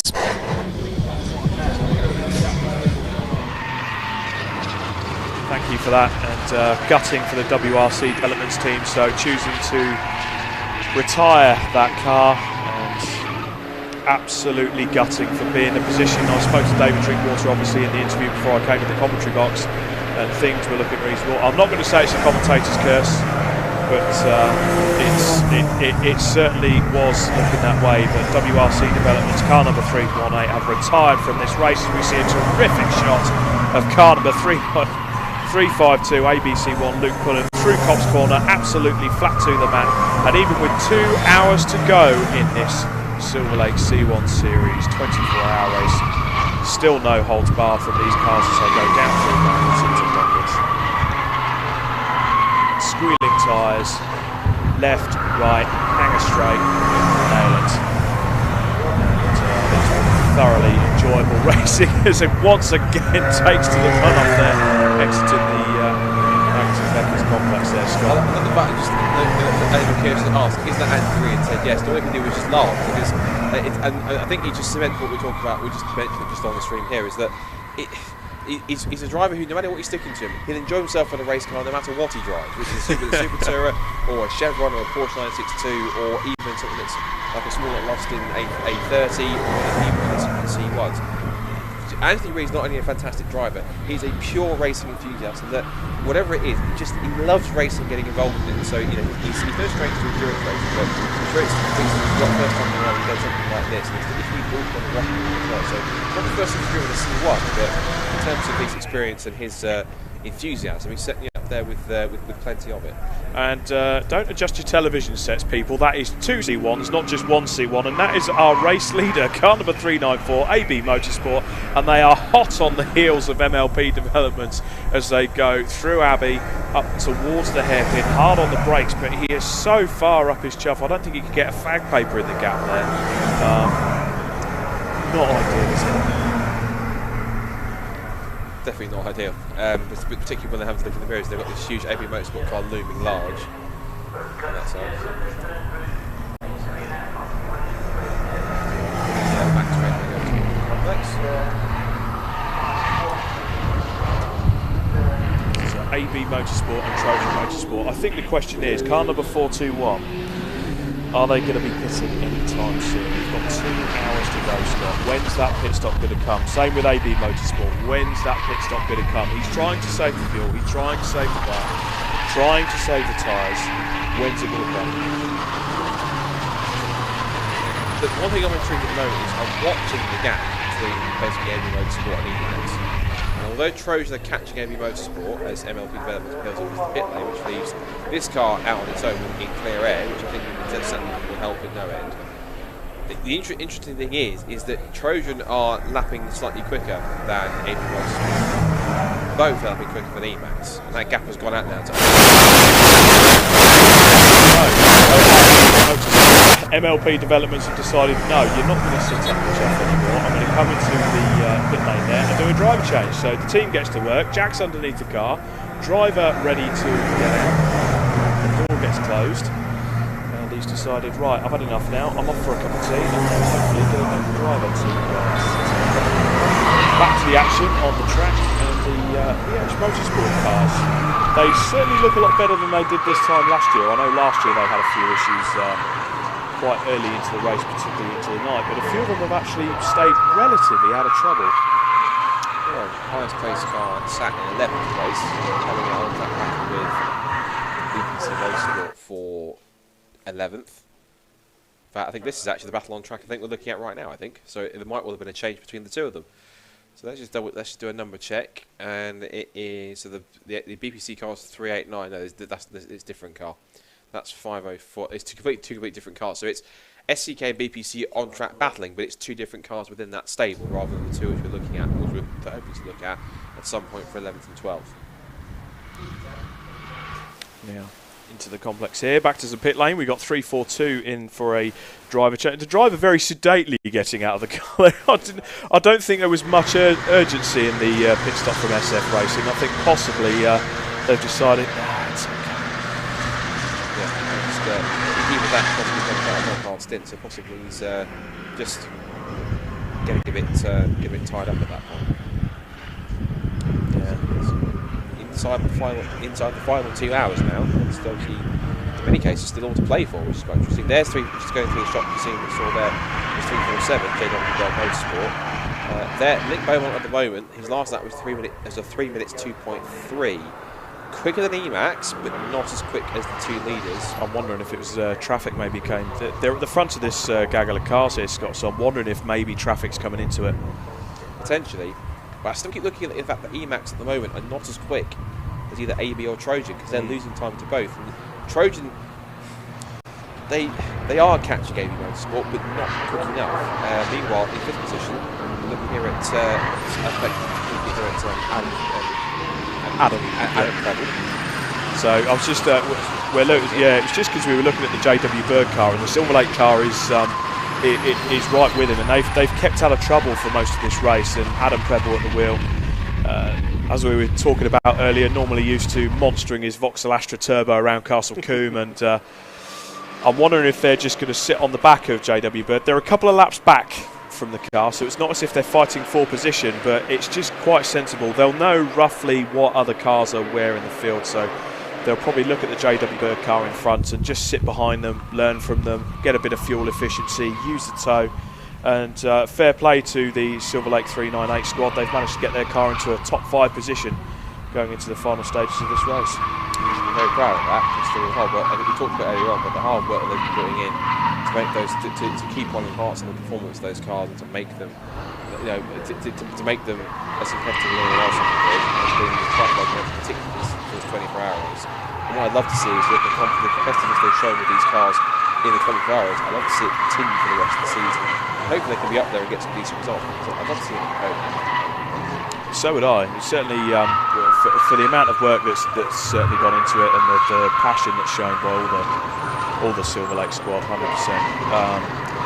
Good bunch of guys down there. They're obviously great servants of the series as well, with the spare parts and everything there. And Alan Preble, you give him the credit. He's a passionate guy, and he's still with the work he does, even the day-to-day workings around Silverlake. He's very passionate about his motorsport. He's actually off to the Monaco Grand Prix next week to go watch a bit of Formula One. He's quite a great fan of that, and he loves the fact that he comes to these C1 races. He takes in the atmosphere, takes in the paddock, and helps everyone out as best as he can. We've got some pit action going on at the moment, and that looks like the Misty Racing Team prepared car. Are they tiger stripes on the side? Yeah, it looks like it, doesn't it? Very loose tiger stripes, though. Yeah, bit of a sexy, unique livery on that. Yeah, not too bad. So there's almost a scope for us to try and pick one of our best-looking cars in the field in many cases. But I think if we were to do that, you also have to take into account not just how well the car looks, but also how does it look at the end of the 24 hours. Okay. Well, we've got Andy McEwen in the box with us as well, so I think we better cast our votes now. I think Andy's deep in thought. So what's your thoughts, Scott? Best looking car on the grid. Yeah. I need to look back some of the pictures. I'm throwing out some teams here. I'm not actually making my official nomination here, but I have to admit the SCK BH Motorsport cars look good. They do. They've got a really nice sort of squad liveries on that one. Admittedly, so the Silverlake cars, the particular camo looking on the Silverlake cars. Speaking of the SCK BH cars, there is one just going on the shot there. Let's see the white, blue, and yellow first of the group. I'm also quite fond of BBC shooting because they've got there, like 516 car. Nice colour combination. That's good. It does, but the Trojan car as well. One of the front cutting. There we go. We've got the nod from Andy. Is that your nomination, Andy? Trojan or Burton? Oh, Burton. That's a good shout, actually. Right. Now you've made it more difficult for us, Andy. And as speaking as a Ford enthusiast as well, with that particular livery, I've got a soft spot for that. Then again, I have to make it even more difficult. That's not a bad looking livery either. The exactly. Motorsport car. I am partial to a bit of purple on the race car. One of my favourite FF1 teams is Simtech, and that was all purple. So I think we're all going to end up with splinters. We're sitting on the fence that much. We've got another visitor to the pits. That's car number 437. Put the teeth back in. But that 394 is still monstering around the track with an hour and 53 minutes to go. It's just a waiting game now, isn't it? It is. It's a waiting game, essentially, with the final pit stops. It's really just a question of who blinks first, because to find out exactly when AB have to pick, because it's almost certain they will have to. I can't see them trying to go the next hour and 55 minutes without pitting. And what a view on the Burton pit board there. Just go faster. I do actually from their days in a similar endurance series. They've got all these custom decals that's printed on their pit boards to read out certain messages. Some of them we probably couldn't read out on air for various reasons, but they do bring the humour to the 24-hour race. But again, I'll sing the Burton Power praises. They're currently sat 10th. They're looking very good actually, as the Dark and Taylor car have pitted from 8th position, and the 355 Emax Motorsport car, one of the sister cars to the 346 car, fighting for the lead of this race. Just looking back at the just looking back at some of the pit stops. Yeah. Last pit stop for the lead 314. Not counting the 3 minute. They kept the entry to pit lane for 3 minutes stop to go. Or 3 minute pit stop left. The last one was just pretty much just on the cusp of 4 hours to go. So they've gone past the 2 hour mark. Obviously, safety cars will help. Yeah. So we're looking at 2 hours 10. I'll give it another 20 minutes. Yeah, I was at maximum 20 minutes. I think I'm surprised if they don't pit. I'd be surprised if they don't pit within the next 20 minutes. Absolutely. And then from there, it's a case of them just pushing as hard as possible and using Sterling Moss to go around the flatters and see what turns out in the end. But of course, after that, you're going to figure, well, when did Trojan pit? And also the big question: will Emax and JW Bird have to pit as well? Because yes, they made pit stops on the safety car, but is that still, if they've got full tanks, is that going to be still enough and they're pushing hard to get to the end? Are they going to have to require a splash and dash? I mean, to be honest, could it be a point that we're commentating on the last lap, as with Josh Cook at round 1, where he is nursing it across the line to take the win effectively on canvas? Could we be doing the same for the winner of this 24-hour race? It was. Yeah, I think Andy McEwen is nodding in a bit of agreement there, so he's possibly thinking the same. But certainly Emax Motorsport and JW Bird they're going all in on the poker table, it would seem. And Trojan Motorsport and AB Motorsport second and first respectively. Trojan Motorsport still with the fastest lap of the race. I don't think, famous last words, but I don't think that fastest lap of 2 minutes 57.783 is going to be eclipsed in this race. So I think that's safely tucked away for Trojan Motorsport. I could be wrong. I have been before many times. I think that lap time probably, and those lap times are likely to be set during the night time, earlier on. But it's probably where, when you go into the darkness, you get lower. It's the lower temperatures particularly on the track. It helps you regulate some of the temperatures on the road in terms of all different fluids and oil temperature, water temperature, just the general temperature of the tyres. Because a colder circuit, warm tyres in the colder circuit means you can regulate the temperatures and pressures a lot better. So it means that those nighttime conditions, ironically, are some of the best conditions that you can have. Right, it's not too cold.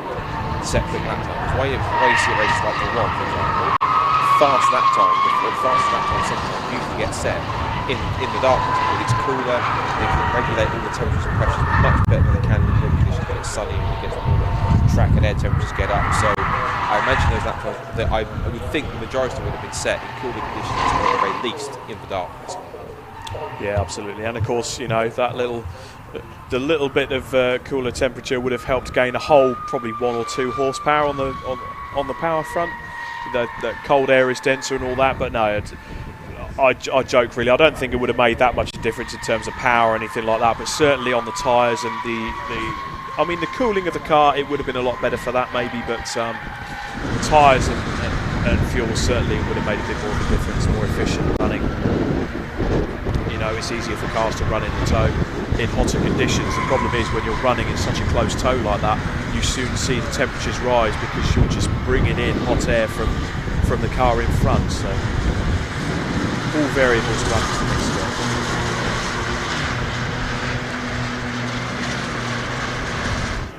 As we see now.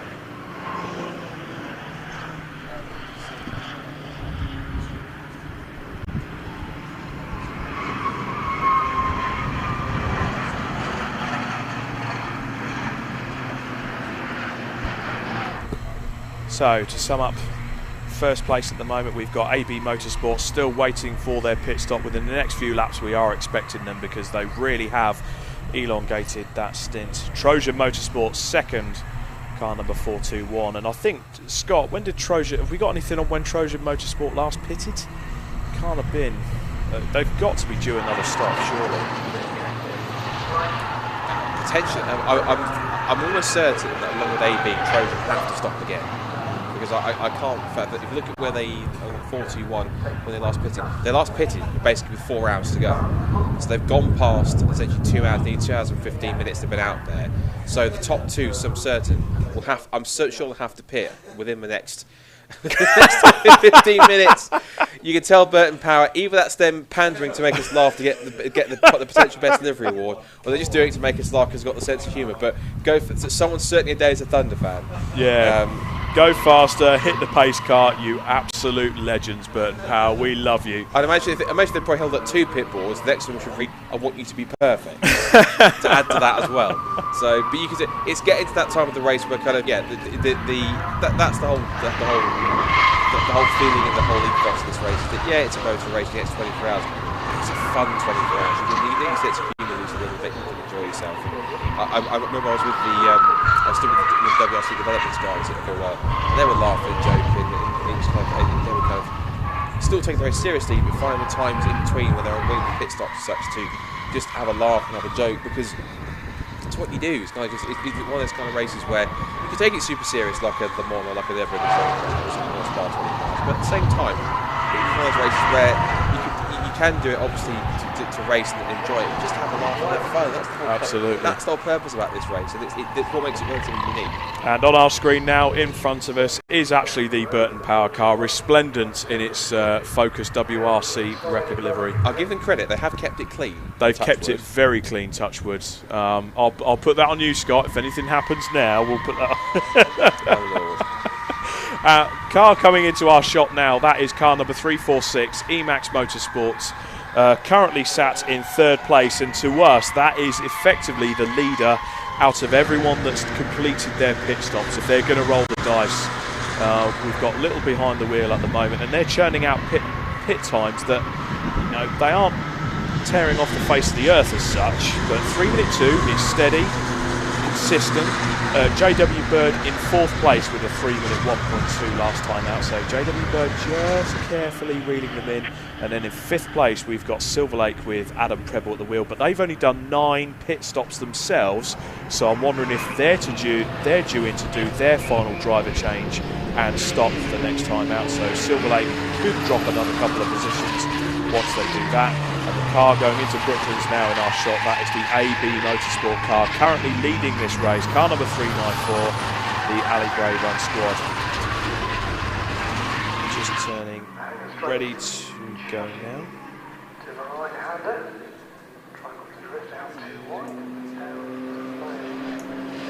So, wait, I'd say imminently, because we're certain it's got to be the next 10 minutes. So by the sounds of what we're hearing down there is that AB are preparing for their final stop, which is the case of when it happens. But the fact that I believe we have Andrew Mather who's going to be down there to talk us through the pit stop when it happens. But the fact he's down there suggests that he might be on the cusp of this final pit stop for and it then give them an hour and 44 minutes. I would effectively think they would probably go for, at the very least, just chuck as much fuel as they can into it and let it go for the end. Absolutely. Whether or not they decide to chuck it and set up in front of it and go and say whoever's jumping in, just go help them push it again. Wait and see, but again, just using all the track as you want to because Mazda X5 experience can go the way out of the Magnus Beckett's jumping complex. Certainly getting to the limits of the track space, isn't he? Just using all the circuit he can. He is, yeah, and he's no stranger to the circuit this year because, of course, he raced it a couple of months ago at the season opener for the MX5 Super Cup. Absolutely. They were here on the Grand Prix circuit, as were you as well on that same weekend. So that's pretty key on that one. 507 in. That's the Patrick Watts racing car. That's Patrick's daughter Amy, along with Marcus and Morgan Short and Ludo Glanville. Fuel segment of the pit stop currently underway. Of course, then the team will descend on that car to the fuel and tyre changes. So the tyre change and driver changes, then the fuel first. Absolutely. So a bit of an update on the top 10 there. We've got the car in 1st place on your screen in front of you, car number 394. Who are we expecting to go in, get the fuel stop, get the tyres done and get the final driver out and ready to go? Trojan Motorsport in 2nd, car number 421 Emax Motorsport in third, car 346. We're expecting that they have done all their pit stops for this 24-hour race, and that is 10 pit stops in total. Car in fourth, JW Bird 347. And they're going well, they're going great guns, one lap behind them according to our timing screens. The car in fifth is Silverlake, car number 398 with Adam Preble at the wheel. We're expecting them to stop again. They've only done 9 pit stops so far in this race. Fighting Talk in sixth, they've completed 10 pit stops. ABC 1, the Ali Bray squad's second car with Luke Pull at the wheel, he is in 7th place. Dark and Taylor is in 8th. Burton Power, as we've seen previously, is in 9th with Tommy Valentine at the wheel. And rounding out the top 10 is the second Emax Motorsport car, 355, and that is 7 laps down from the leader. This is quite impressive to be 10th place and only be 7 laps down the leader. Absolutely. Usually sometimes those gaps are a bit longer. The fact that we've also got the top 3 cars fighting for podium positions on within the same lap. Trojan Motorsport 29 seconds past this car as he's not gone into the pits again, so he's got another lap. He's really pulling the stints out on this this time around. Ollie Allwood, and there is the Trojan car in second place. Car number 421 makes his way in.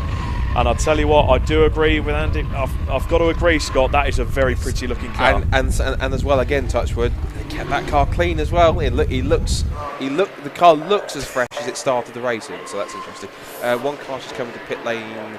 I think it's Silverlake. It's P5, so it's the Adam Preble 398 Silverlake car that's in for the 5th position. Now they have a lap over Fighting Talk. So they might well be safe on this one, if not, unless, well, they might drop to 6th possibly, but Fighting Talk, I don't know if they're going to have one more pit stop or not. Here's the here's 2 of the BPC tuning cars running together in team formation. Fighting strong, and you're correct, I like the livery on that as well, and this is a testament to the entire C1 field. The preparation has, even since last year, Robin has commented and Tom has commented, and even Greg, Charlotte, the Brscc staff have commented. The preparation that has gone into these cars this year, it's almost like a full professional manufacturer series, let alone a club racing series. Yeah, you're definitely right on that one in terms of the fact these cars, because sometimes you might run into cars that are, let's say, race worn, shall we say, sometimes they're kind of put together, but it's good that the teams make this effort to make sure that every single round where they need to, even if they're just putting in a replacement bumper or something, to make the car at least look as clean or as pristine as possible, to minimise the damage or fix it, tweak it, amend it, and rewrap it and paint it until the next round, and before you know it, the car's back out. Even if it even had any kind of incident, you can't even really tell. You just repanelled it and all the way, and it's back out. Ready to go back out. Teeth back in, Scott. It's all right. Teeth back in. Teeth back in. Fantastic. Well, an hour and just under 40 minutes to go with the Silverlake C1 Racing Series 24 hours, and that car on our screen there, 394. We're patiently waiting, shall we say, Scott? We're patiently waiting for this car to enter the pit lane. We're just waiting for everything to eke itself out, so we really know where we stand on the finishing position of this 24-hour race. It's the Wellington Straight goes Ollie Allwood. New Motorsport car. But I don't know about you, I still don't want to call this. No, there's still 4. I personally, there's still 4 cars in this. But which one of those 4 is going to come out on top? I think it's one of those calls that you don't ask anyone to call that, because it's just too. If anything happens to any of those 4 cars, it will probably definitely change the dynamic of the top 5 straight away. And it's in. This is it. This is the key pits. This is probably the key pit stop at the moment then. This is from the lead. Obviously, it will hand the lead at the moment back to Trojan Motorsport, unless if they've got to stop again, if they also put on the same lap as well. At the very least, it's going to put Emax Motorsport back in front. But then it also asks the question, are Emax going to be good to get to the end? And it's the same going to be true for JW Bird. And they're going to need splashes and dashes at the end. We'll have to wait and see. We'll have to wait and see. But here is the car of the moment. Car number 394 is into the pit lane. I'm hoping at some point we are going to have someone cross. Let me know if you want voice, Dan. So we'll have Andy Mather potentially cover. Thanks, guys. Yeah, we're down in the pit lane, the 394 AB Motorsport. This is the car that's leading the motor race with 1 hour and 45 to go. So the fuel going in now. I'm just looking at the tyres that are being prepared for this car. It looks like a scrubbed set are being prepared for 394 on what will be their last pit stop. We have to wait quite a while though for the fuel to go in. It won't need to necessarily be as long a fuel stop as they've done previously in this race, because we're under the 2 hour window now. Wouldn't quite describe this as a splash and dash, but this is going to be a shorter pit stop than normal. Now, this team have been holding off this pit stop, I'd imagine, hoping for a safety car to reduce the arrears because of this pit stop, but unfortunately it's not come for them, and they've run the tank down to as low as they dare to then take this pit stop. And it's quite a nervous atmosphere down here, gents, because this is going to be the pit stop that potentially decides the 2023 Silverlake C1 24 hours. The team just have to wait. The rules being, of course, that there's a limited number of mechanics and members of the team who can be across the white line here in pit lane whilst each phase of the stop is going on. That's the first Bowser of fuel completed for the 394. Here's the second one. This is the one that doesn't necessarily need to all go in. They're not going to need the full Bowser here of fuel to get to the checkered flag. The 398 Silverlake car has just been in. Also, just to report, the Red Sky 527, the one that we saw having issues at Club Corner earlier, it looks like they're going to go back out for the final stint of the race. The pit stop's still going on here for AB Motorsport in the 394. And still the team just have to wait. It's going to be Stu Simmons getting in the car for the final stint of the race. Ollie Allwood, another absolutely top draw piece of driving from him in the last 2 hours here at Silverstone. Fuel Bowser probably past halfway of this second Bowser, but still they've got to get that fuel in before they go for the tyre change. If you're just joining us, you're watching live coverage of the 2023 Silverlake C1 Racing Series. Fuel done, so yeah, not all the fuel was put in there. Now the team will go to work. Up on the jacks, this needs to be the fastest tyre stop that they've done in this race. It's going to be a used set of tyres going on the number 394. Which makes sense to me. You don't need the full tread depth that they were talking about earlier, because they're not going to do a double stint with these tyres. The tyre change is done. One last nut to go on the front left. The car being pushed back, making sure they've got everyone in place to not pick up a penalty like they had before. There goes the 394. That is the final pit stop by AB Motorsport. Was that enough to hold them in position for a potential podium spot here this year at Silverstone?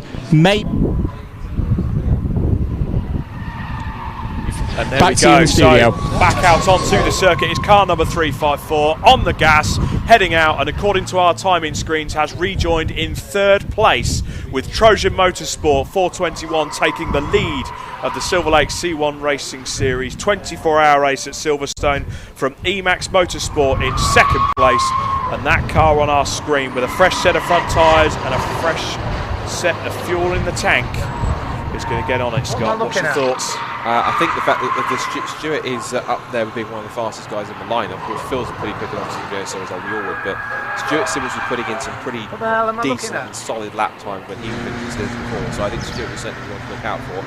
There's our current leader, but there's been that discussion between us three in the commentary box here, because myself, Rob and Andy, in terms of who is going to do what, because it might depend on if you've got a big enough gap, can you afford to back off enough so you can save fuel to get to the end, or do you just push like hell and then come into the pit lane and see where you end up, or is it possibly somewhere in between that? Because to our thought, the last time that the Trojan car pitted was with 4 hours and 2 minutes to go. That car's now been going now for pretty much nearly 2 hours and 30 minutes. Surely there's been a couple of safety cars, yes, but how much longer does that Trojan have to have? Surely it must be imminently over for the next couple of laps. No, and the gap is very close there, Scott. That Trojan car is just entering the hairpin after the new pit lane.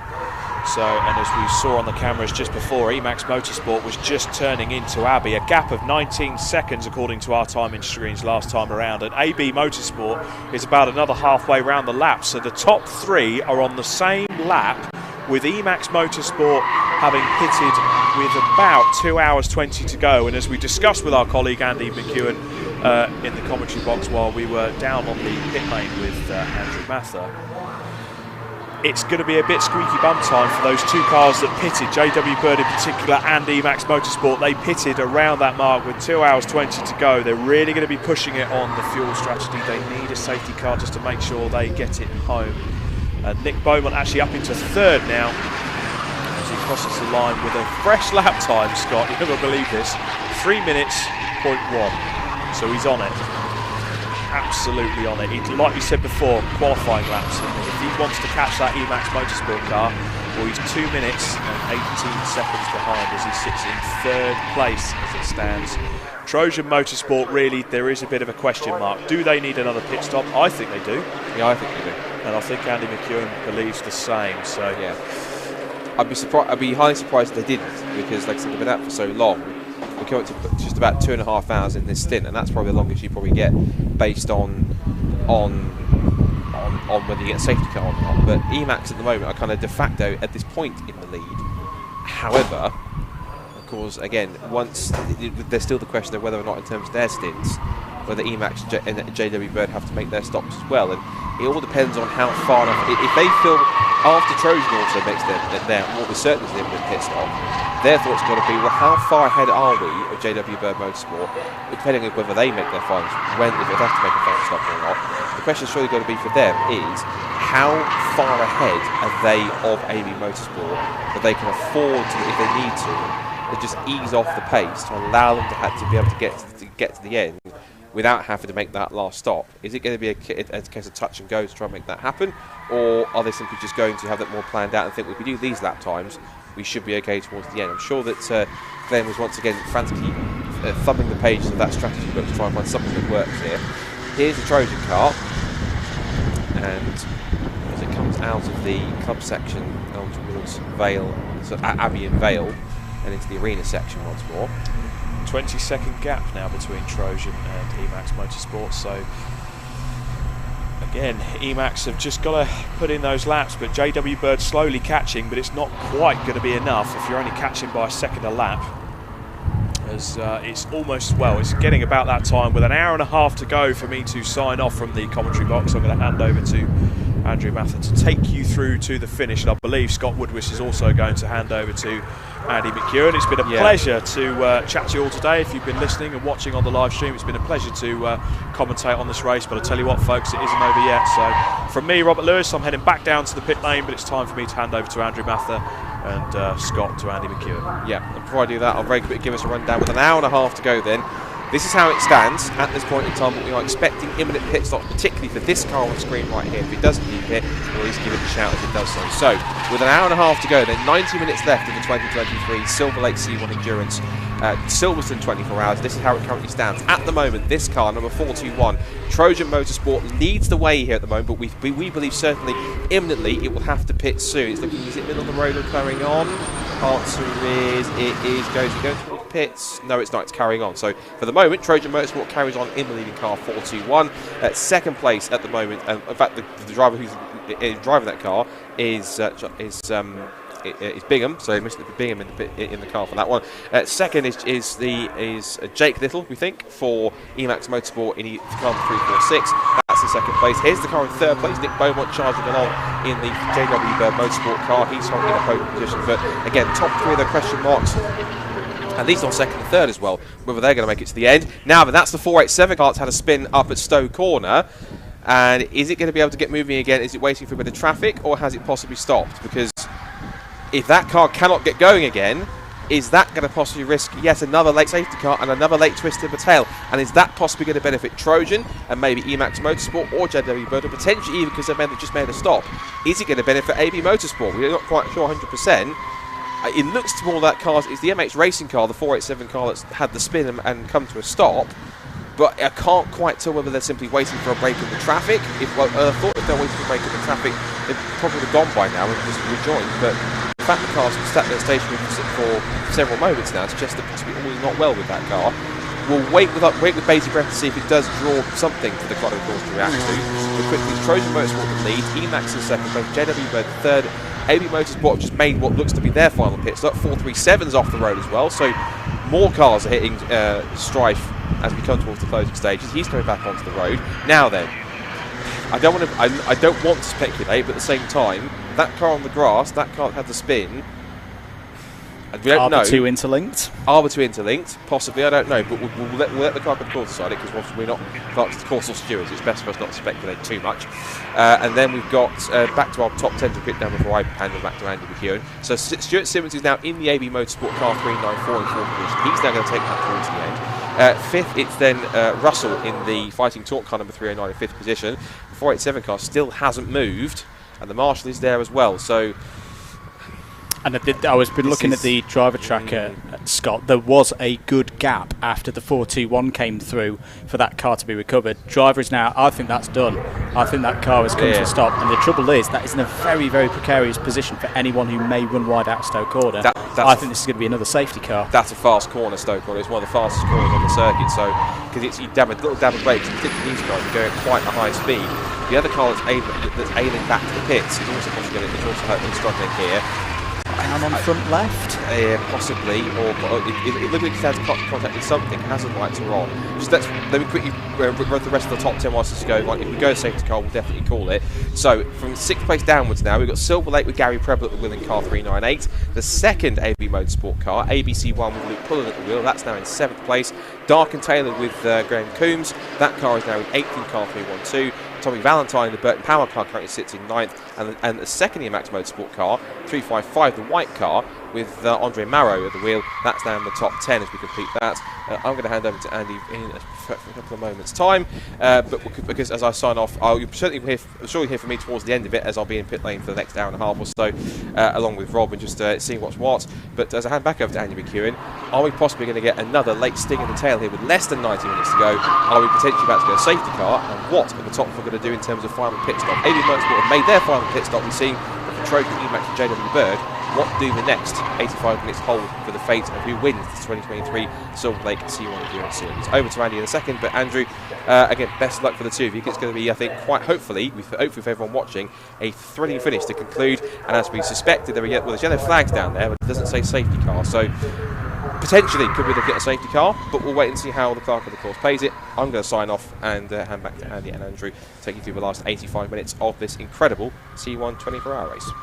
Thank you very much, Scott. Well, we've seen race control give the marshals a good opportunity to see if they can at least attempt to recover any stricken car without applying a safety car. I think that's what the situation that we're in right now.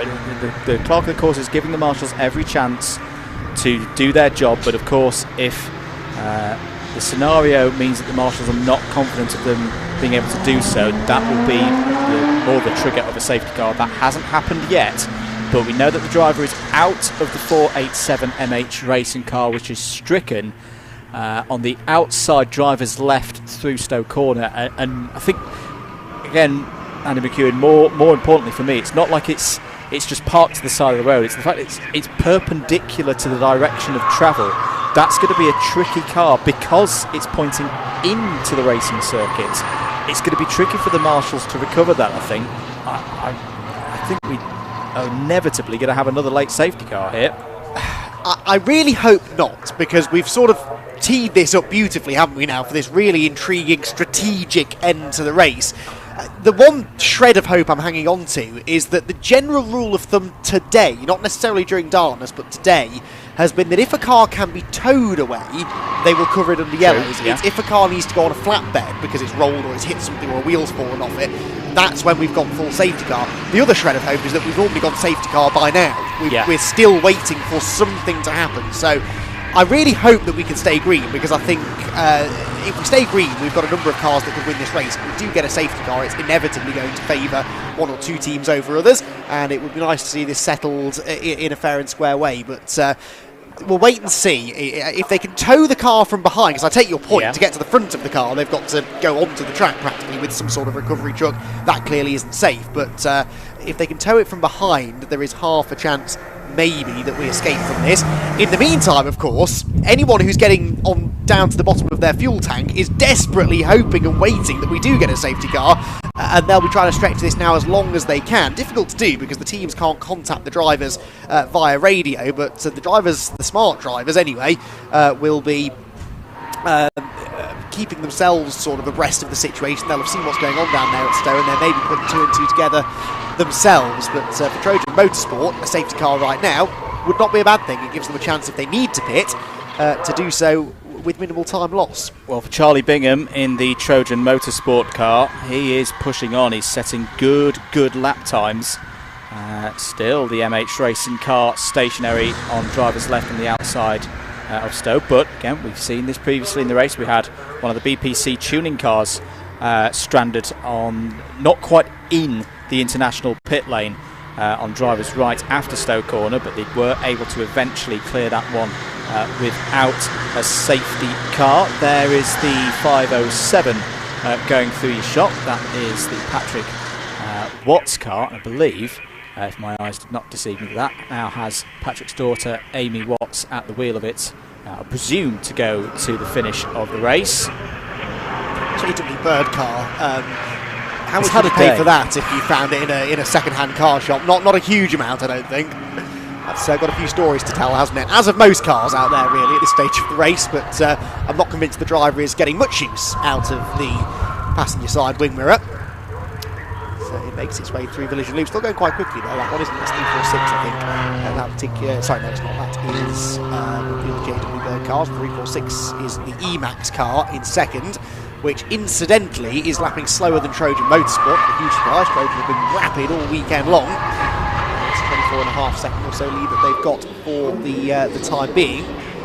Still, for now, we are under green flag racing conditions. Left-hander at Rutland's there's this particular gaggle of cars, which includes the 347 car, which runs in third position. Just looking further down the order to go across the garage in JW Bird Motorsport. Look out if you're trackside for the 449. It's currently in 15th place, 2.9 seconds behind BBC Motorsport's 389 car, but closing quite quickly. It was a slow lap time last time around for 389. So let's see if anything changes in that situation.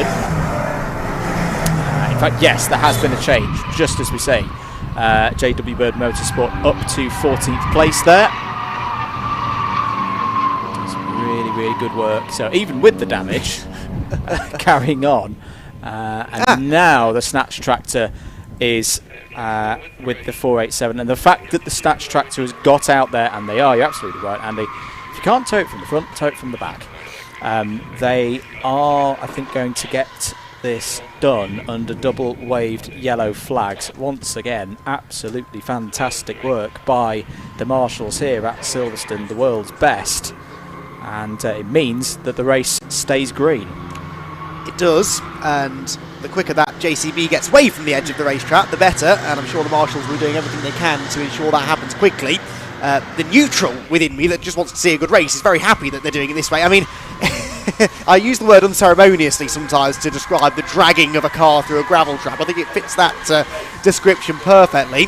The worry for the team is that you end up doing more damage to the car by dragging it at an angle through the gravel than was ever done in the first place, but I don't think really that is the priority right now, is it? The priority is to get that and the recovery vehicle away from the track so that the cars can continue circulating under safety. But that is good news then. So we were waiting, they were formulating a plan, they were making sure that everyone was ready to get out there, get the car picked up, get it out of the way, and allow the race to continue. So no safety car, and that means that, as I say, the purist within me is pleased, because we're going to get to see this really play out now, hopefully.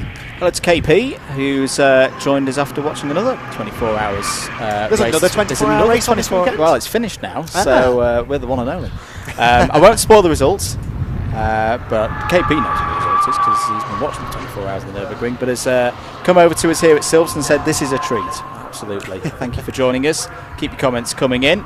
was nice of them, wasn't it, to arrange the schedule at the Nürburgring so the race finishes an hour and a half before this one, so that all of the fans have plenty of time to come and tune in on the Brscc. 25.6 seconds is the lead for Charlie Bingham and Trojan Motorsport in the car number 421. Still expecting them to make a pit stop before we get to the checkered flag. There is the ABC1 car of Luke Pullen going down the inside of Amy Watts in the 507 Patrick Watts racing machine. I think that was a sign of some tired, worn bits of rubber on the 356 because Luke turned the steering wheel expecting to stay close to the apex of the corner and just understeered a little bit, which nearly caught Amy out. Indeed so, but never backwards in coming forwards is young Luke. He was replaced during his stint actually ahead of that Dark and Taylor car, which has subsequently pitted, so we'll have to wait and see when ABC1 come in how that one shakes out, but 7th place could potentially be their result. He's also gaining on Gary Preble, that will be mounted in the Silverlake 398 car. I don't think they owe us another stop though. I think they're good to go now to the end, so ABC1 likely to be contesting 7th place at best, unless of course we get more attrition towards the pointy end of the field. Over the curve he goes, full commitment through Maggots and Beckett's. They never did bother replacing the rear bumper, did they? Just patched up the corner with gaffer tape. They did tell me, the team earlier on, who it was that was responsible for relieving that bit of bodywork, and I've now forgotten, but it was contact during the night, so one of many cars to come out the other side of the darkness with a couple of battle scars, but not really slowing the car down. Luke's just on a 302, which is kind of the average pace, really, isn't it, for cars within the top 10? Yeah, I think it's good solid pace from Pullen. Just looking a little bit further down, good news for Team Tivoli. They have gained a position past the WRC developments with CB Auto Services. Now, of course, that's the car that's now out of the race, unfortunately. But Team Tivoli take 33rd spot. Here is Charlie Bingham down the inside of two of the back markers. One of them is the 356 back with the ABC one car pushing on, using all the track to its full effect. A motorsport car passes through shot there. What do you think is going through the mind, Andy, of Charlie Bingham at the moment? They're in a good position, Trojan Motorsport. They're pushing on, but I just think there'll be a little bit of something in there because they haven't had a perfect run here today. They haven't, and yet they're still leading with a good chance of winning the race. So, I mean, no one can argue with the speed of the car. The drivers have done their bit as well, in that, as we've commented a few times, the car doesn't seem to have a scratch on it. So they've stayed out of trouble. Their problems really have been in the pit lane, and that's if they do lose the race, that is no doubt what costs them, because without that 3-minute penalty this morning, there'd be a lap in front of everyone else potentially right now. So the fact that they're even having to fight for this is really just down to that pit lane mistake. But, you know, we've seen Trojan, we've seen AB Motorsport fall foul of this. Quite a lot of the established, well-oiled teams have had problems in the pits and have picked up penalties in the pits. So, you know, they inevitably will push the envelope a little bit more, those big teams, to try and save a couple of seconds here and there. But it also demonstrates that the officials really are cracking down on those sort of things and that no one is exempt. So, yeah, Trojan will be frustrated with that. I mean, I'm intrigued to know what's going through Charlie's mind, though, because it must always be a tricky situation for a driver, because Charlie's job is to go out there and drive as fast as he can. He doesn't really need to get too bogged down in the details of the strategy and whether they need to pit or not, but it must be playing on his mind. The team, I'm sure, had a conversation before he got in the car where they sort of explained that to him. So, yeah, I'm sure he's having to work hard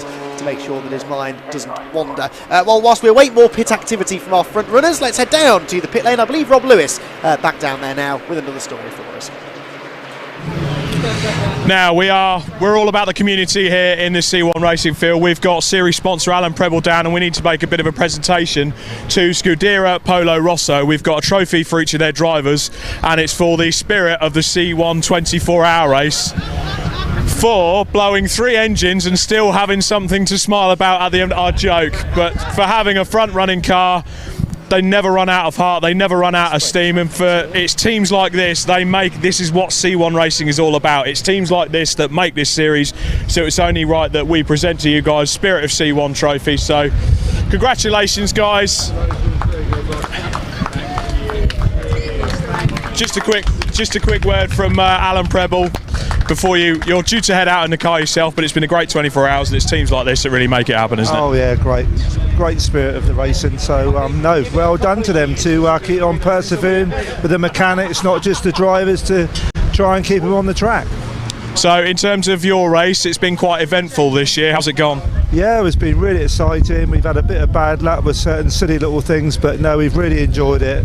Everybody, like a community again for everybody. Everybody's tried everybody out, so great place to come racing. Fantastic. I'll let you crack on and go racing. They're literally getting ready to pit now. And Rob, teams like Scuderia, Polo Rosso, they make it happen, don't they? Yeah, really personal for me because these guys, they're on the same grid as me in 2017 when this thing first started. Yeah. So there's a lot of heart here, and they just kept trying this weekend. They kept trying. They wouldn't give up, and yeah, we love that. To be fair, they had to give up because they ran out of engines, and I kind of give them that one. But honestly, this team, they just bring all the heart into racing. They're a good family team, amazing bunch of friends, and this is what club racing's about, you know. Yeah. Absolutely. Just really is, and I love it. They deserve it. Fantastic. Well, we've got the Spirit of C1 War given out now. It's time for the hard battles to resume on track and finally crown a winner of the 24-hour race. Back to our commentary team. Thanks, Rob. I saw the team earlier on after they'd had their latest engine failure, and jokingly said to them, to try and lift their spirits, "Oh, you've won our sort of unofficial Spirit of the Race award. You don't get a prize for it, but just know that we all appreciate what you've did." And they all laughed, and I felt, and I cheered them up a little bit, only to find out they actually do have a prize for them. So that's really nice to see, because they have had a trying time, as we made the point a few times. They very easily could have just said at about 9 o'clock last night, right, we're going to get nowhere, we're not going to win the race, which is why we're here. Let's all go home, we'll have an early night, and we'll come back again next time and try again. The fact that they even got the car out there the first time it happened to try again is remarkable. To do it again and to still be here smiling at the end of the day is a real achievement, and really sort of, for me, typifies the racing spirit of the C1 Endurance Series. And there's two elements to that of why I think the Polo Rosso story is particularly poignant. Like, we really do mean it. If you weren't with us in the early few hours of this race, ladies and gentlemen, that was a genuine win contender. It had a very, very strong start in the hands of James Matthews, and it was all looking so good for a team that have experienced round here, finished in the top 10 in the first race of 2023, which was here over a 4-hour race on the Grand Prix layout. So the second one, so as I say, it could have had the ego of like, oh well, we should have been fighting for the win here, we're not going to win, we're going to go home. The second one is, I was down in the paddock a few hours ago. They've had a full-on photo shoot. The grace with which they've taken with the really big disappointment today. There's some great pictures of the car, the full team, the two already broken engines in front of the car, the third broken engine in the car, people giving 3 symbols and all this, and just they will be so gutted that it's not gone the way they would have hoped, and that the first couple of hours were indicating. But they've taken it on the chin with such grace. They will be back. I'm absolutely sure that they will be back later on the season and next year. Pretty special team to be able to take such adversity in such good spirits. Exactly, and there are teams like that up and down the pit lane. It's not just Scuderia Polo Rosso. It just so happens that they caught our attention because they were leading in the early stages. They genuinely had a shot at winning the race, and there are other teams for whom just reaching the finish 20 laps down is a bit of an achievement, really. It might be their first time attempting this race, but Scuderia Polo Rosso, we know, are setting their sights every year a little bit higher than that.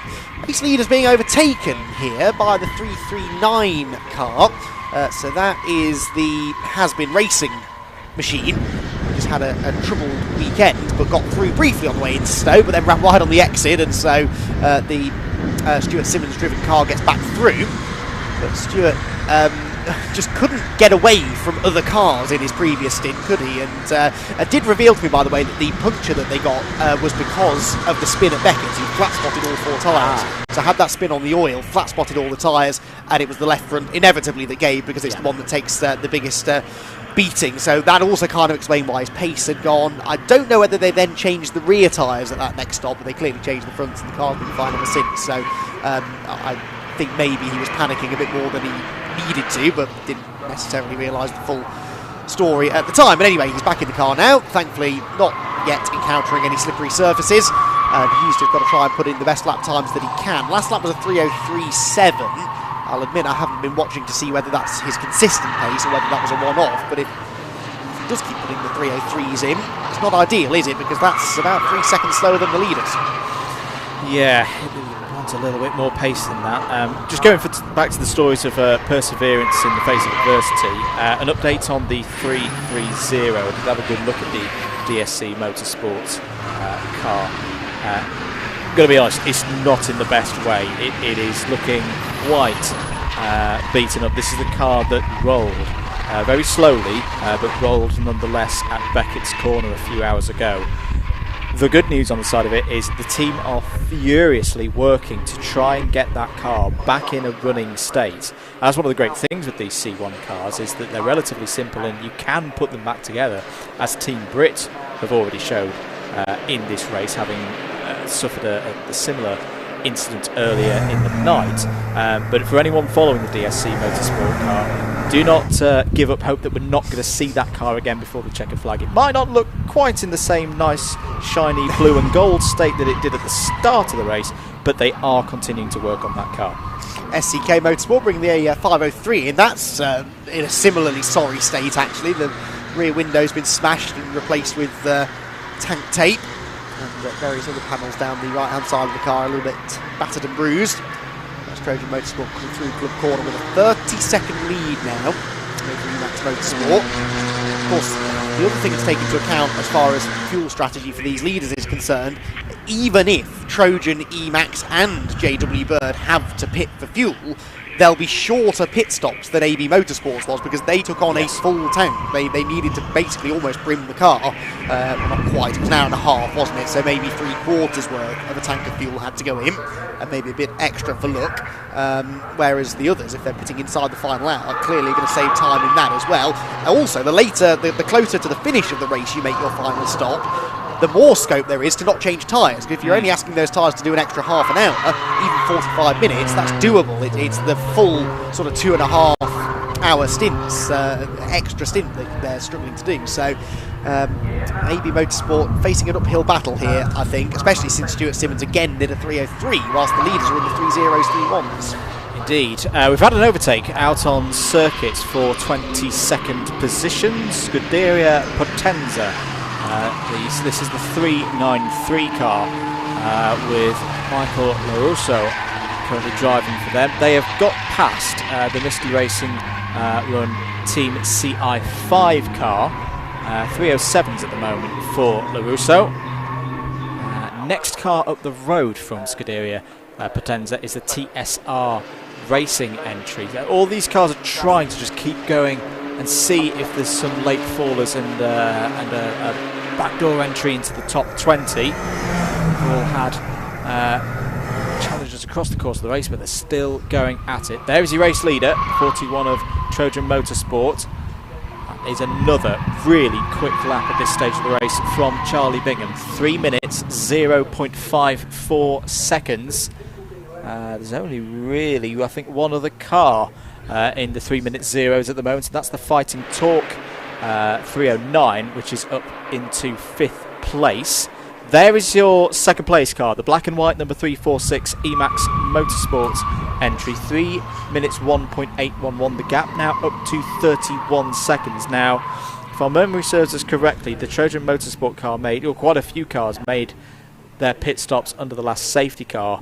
But there was an inherent risk that, because that was coming at 2 hours 20, 2 hours 15 to go. So if cars did fuel there, there's potential that you could get to the end, but you might be on fumes by the end of it. Especially if you're pumping in 3-minute zeros, because you're not saving fuel, clearly. So I have my doubts as to whether they'll get there, but I'm not going to go out on too much of a limb, because it is guesswork, and even the teams don't really have a full idea of what everyone else is doing on fuel mileage. But hearing from the pit lane, Emax Motorsports have a driver ready, but we don't know whether it's for the 346 or not. They've got a driver with a helmet on ready to get into a car, but they have a number of cars still circulating, so we'll wait and see. The 346 clearly did not pit that time around, and so Jake Little comes out of Stowe Corner with now 31.3 seconds off the race lead. But even if you're doing a high 3:01, you have to suspect that you're not saving fuel. Now, two trains of thought there. Either the team have accepted their fate, they know they're going to have to make another pit stop, so they've told the drivers, right, just go hell for leather, go as fast as you can. Or they are confident they can make it, and they've told them you don't need to save fuel, go as fast as you can. We won't know ultimately until the car comes into the pit lane or doesn't which of those two is true, but the team wouldn't tell him to go flat out if they thought there was a chance he could save enough, is my point. So let's wait and see. An hour and 2 minutes for this to all settle out, and if we do get some pit stops, they may come in the final half hour of the race even. So in a way, I'd be surprised if 346 came in anytime soon. You're watching live coverage going into the final hour soon of this, the 2023 Silverlake C1 24 hours live here on the Brscc YouTube channel and Facebook pages from the home of British Motorsport, Silverstone, here on the Grand Prix circuit. And we are going to have an interview. Yeah, we are going to have with Emax Motorsport, I believe. Excellent. So hopefully they can shed some light on what's going on. Rob, over to you. Well, can I add a bit of suspense here? I've got Glenn Finn of Emax Motorsport with me. We've just had a little conversation. I've noticed that one of the littles is suited up, ready to go in his race suit. And you've even told me yourself there's a bit of squeaky bum time in terms of what your car can do to get to the end. Can you elaborate any more on that? Well, we're just getting ready for any eventuality. Safety car, tyre bursting, low on fuel. So I've done this so many times that if you're not prepared, that's when you lose it in the last few minutes of the race. So everything's ready to go. We've got the driver ready just in case Jake is not feeling great. We've got fuel ready just to do a splash and dash. We've got tyres ready, mechanics ready. I'm all suited and booted ready. The last one we want is not to be prepared. So we're kind of waiting to see what the other guys are doing. You know, are they going to roll the dice? Do they need fuel? If so, then we're ready to pounce. So I think it's going to go down to the wire. I really do. It really is. So are you sort of saying that yourself and JWB, you're really sort of kind of wincing at will the cars make it across the line? Yes and no. I mean, it's pretty close. I mean, we got Jake in there, and Jake can seem to make these cars run on fumes. So we're good to go. We're good to go. Quite relaxed.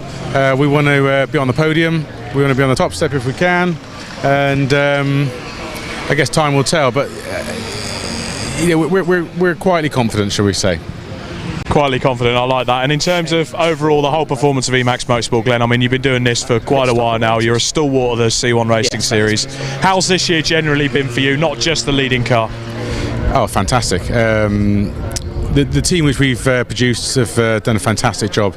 From my wife and my daughter who do the catering for everybody, the drivers who are wonderful, fantastic, and enable us to do what we want to do. But we put together a great team of lads primarily, and they enable us to do this, and they're conscientious and they just work really hard. So it's been a great event. The sun's been shining as well.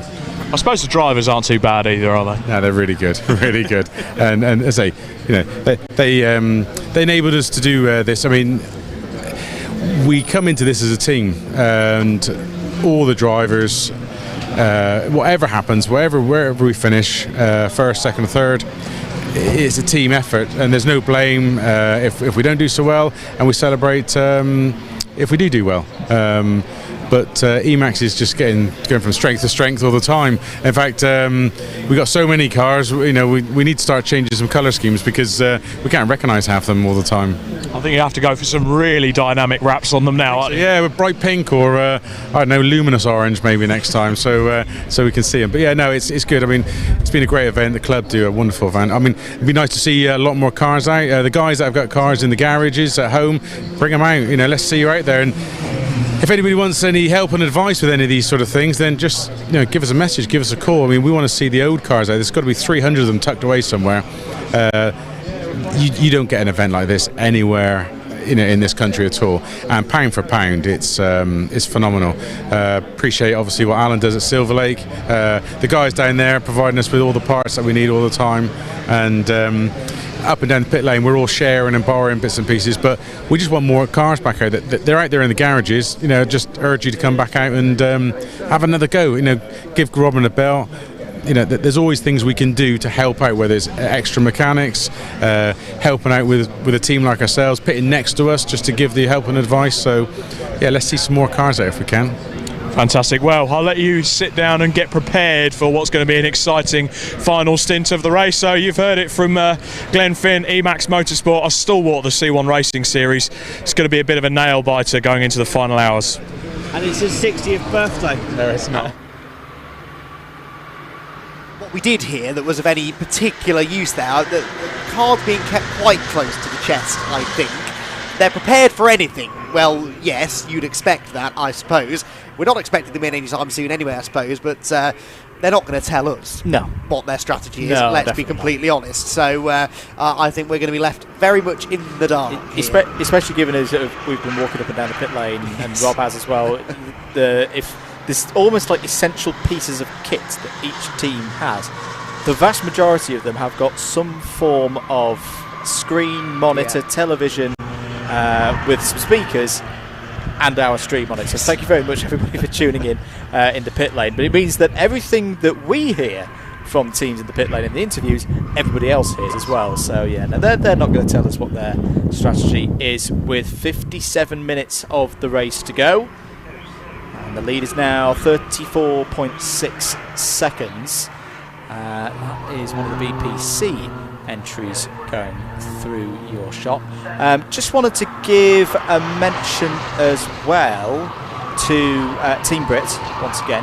So if you've not been following the story so far with Team Brit, this is the car that had a fairly hefty incident in the night. The most important thing, driver absolutely okay, spoke to them earlier, all good on that front. But they are another one of the teams that I'm really am cheering on. Oh, as we'll cut to the pit lane, because Trojan Motorsport have been the first to blink. They do not have enough fuel. They are going to come in, as are the ABC1 team. This is a bit earlier than I was expecting, Andy. If it was going to be a pit stop, I was thinking, they're going to do it in the last 20 minutes or so. This is a very interesting development for Trojan Motorsports. Yeah, that's less than an hour and a half, isn't it? About an hour and 25 minutes or so. So that tells me that they knew they definitely weren't going to make it, and they're going to get the pit stop done now. I suppose they can put some fresh tyres on. He gets more use out of those fresh tyres, perhaps. Not entirely sure, but yeah. That is an interesting one. One other thing that's possible, I can't remember the exact set of circumstances that we had when they pitted, but we always assume that a car comes in and they brim the tank. If you're trying to beat a safety car out or something, perhaps you don't brim the car. Perhaps you put just 1.5 churns in or something and send it on its way. So, not saying that's what happened, but we've had that in the past, I seem to recall. Certainly in other endurance races that we've covered here at the Brscc, that has been the case. So anyway, they're in. Emax Motorsport then will take over the race lead now, car 346, and they will be coming across the timing line very shortly. In fact, they already have, I think, down at Magnuson Beckett's the 346 car at the moment. JW Byrne Motorsport will likely move into third. As I said, though, they won't have to brim the tank now. They've only got to put 55 minutes worth of fuel in, and maybe an extra little bit just to be safe. So it won't be a full 3 and a bit minutes pit stop. The fuel's still going in at the moment. Driver, of course, out of the car. Nobody apart from the refueler allowed to touch the car. And there's another pit member stood by with the fire extinguisher as well. They usually put some sort of cover over the left rear wheel as well, because what you don't want is a drop of fuel falling down and hitting a red hot brake disc or something and igniting. There is Charlie Bingham, patiently waiting. I think he's not stepping away from the car, which would indicate to me, Andy, that he's going to get back in. Just whilst this pit stop is going on, I've got good news and I've got not so good news. Good news, the DSC Motorsport car came back out. It's just completed a lap of 3 hours, 9 minutes and 18 seconds. The bad news is come straight back in again. So maybe that was a sighter lap, a bit of an installation lap, but just as I was about to say, good news, the DSC Motorsport car is running again. take a rain check on that one. Charlie Bingham now getting back into the 4-2-1. Trojan Motorsport back out and underway, making a speedy exit. Now get the Who tag selection right, Charlie. Don't wave your arm around. Spot on. There you went. You saw the light go from red to green. That's to indicate to the driver that their Who tag has registered. They have to do that on every single visit to the pits, whether it be they're brand new in the car or they've just hopped out and hopped back in again, as Charlie's done there. If it's for a penalty, I've seen that before in C1s where drivers have got a penalty for not getting the Who tag right, come in to serve said penalty, and then gone out and not got the Who tag right again. That was at Anglesey a few years ago. I won't mention which team it was to save their pleasures. But no, that was spot on in terms of. We'll see whether the strategy is right in due course, but in terms of operation of the pit stop, that was very good from Trojan Motorsport and Charlie Bingham. It was indeed. Now, next question, where is AB Motorsport in relation to Trojan Motorsport? Because they both made what we now know will be their final pit stop. AB had been ahead, of course. Well, we'll find out at the end of the lap, I suppose, because Emacs have come through now to register as the race leader. AB are at Brooklands, but what I don't know is whether that's at Brooklands ahead of the Trojan car or half a lap behind it. There is the AB car coming through. I fear they may be half a lap behind here because they had such a longer pit stop to undertake. Across the line they will go, and I think that is going to be the case, isn't it? AB come through, yes. I think they are behind still the Trojan car, and behind by a reasonable way. Trojan are at club about half a lap, just under half a lap ahead maybe, so AB weirdly are now kind of hoping for a safety car to try and bunch things back up and give themselves half an opportunity to get back in the fight. The other, did we see tyres on the Trojan car?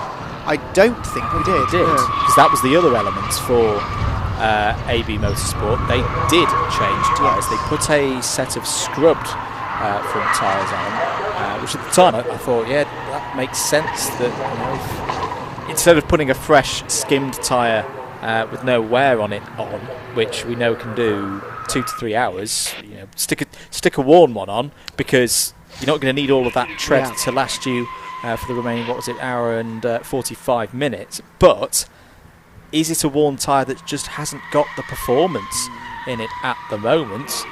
51 minutes of the race to go. There is the 437 car going through your shop. That's had some adventures today for BPC Tuning. Claire Norman, Reece March, Megan Purchase and Gareth Humphreys driving that one this year. Club, AB Motorsport, Stuart Simmons. What could have been, I fear now, for AB. I don't think they're in the fight now unless we get a safety car, and even if we do, they need to rely upon others ahead making an extra pit stop. Fighting Torque are in. Well, they're behind AB, but they are making a stop, so this is of some significance for those fighting for a place inside the top 5, because Silverlake should now have a chance of leapfrogging back ahead of them. That will touch and go, I think, but the 9 car making its way towards the pit crew for what they hope will be the final time. So Trojan came out of the pit lane 2 minutes 4 seconds behind Emacs Motorsport, but still crucially on the lead lap, it seems. And 6 seconds ahead of JW Bird Motorsport in 3.47. Remind me, Andrew, what do we know of JW Bird? Did they pit under that safety car? I think they did, yeah. Right. Yeah. So they're in a similar sort of situation, but doing it that way, Trojan Motorsport. The good thing is they've got track position over JW Bird and AB Motorsport. I think it's going to be very, very difficult for those 2 cars to win this race now. They've saved, what would you say? Well, the ABC 1 pit stop, for example, the pit affected lap time, as I like to call them, was 6 minutes and 23 seconds.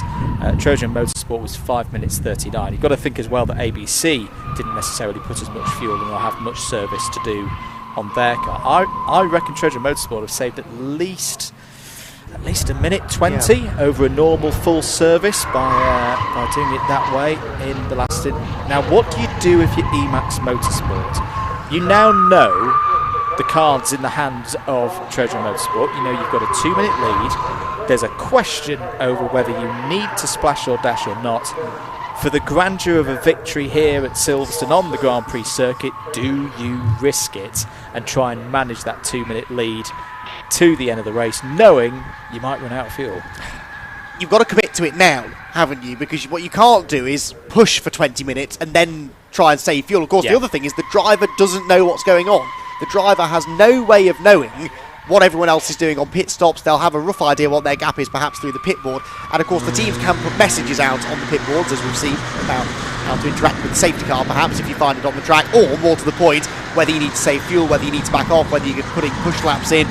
The driver doesn't really get a say in that matter, in a way.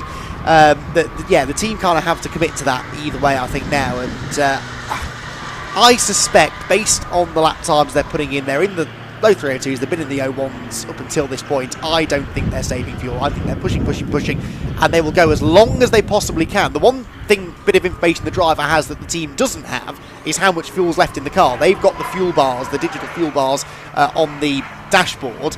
They can make the call, pip the horn as they come through to say if they're coming in that lap or not, and I think they'll just leave it as long as they possibly can, because if they get a safety car, they're in the pound seat. If you pit now and get a safety car in 20 minutes time, wasted opportunity really. You need to stay out there. I think now they've got the track position, they've got this 2-minute lead, they can maybe save a little bit of fuel if they feel that's all they need, and they are in a good position should we have a late safety car interruption.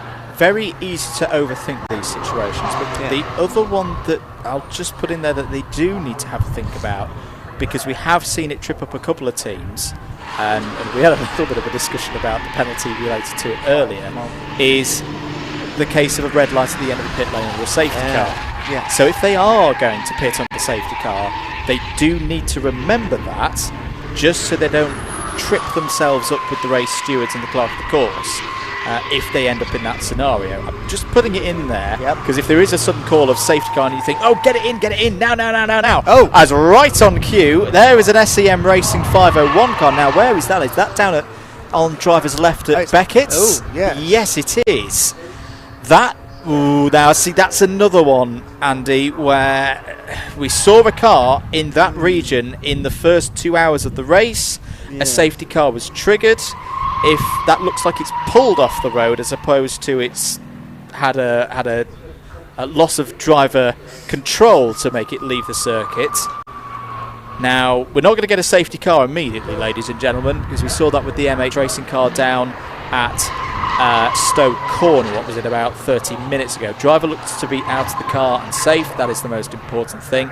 But is this going to trigger any kind of safety car that would play beautifully, as long as they time it correctly and don't get themselves stuck in pit lane with a red light, play beautifully into the hands of E-Max Motorsport?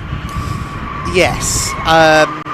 It's going to be tricky to get to that car, I think, without sending a vehicle out there that you don't really want that close to the track, but we'll wait and see. One thing of note that's happening, by the way, is that Nick Beaumont is absolutely flying. The JW Bird Motorsport car just did a 2:59.7 and took a couple of seconds out of Trojan Motorsport. So Charlie Bingham, it's not even like he's a fresh driver into the car trying to get back into his rhythm.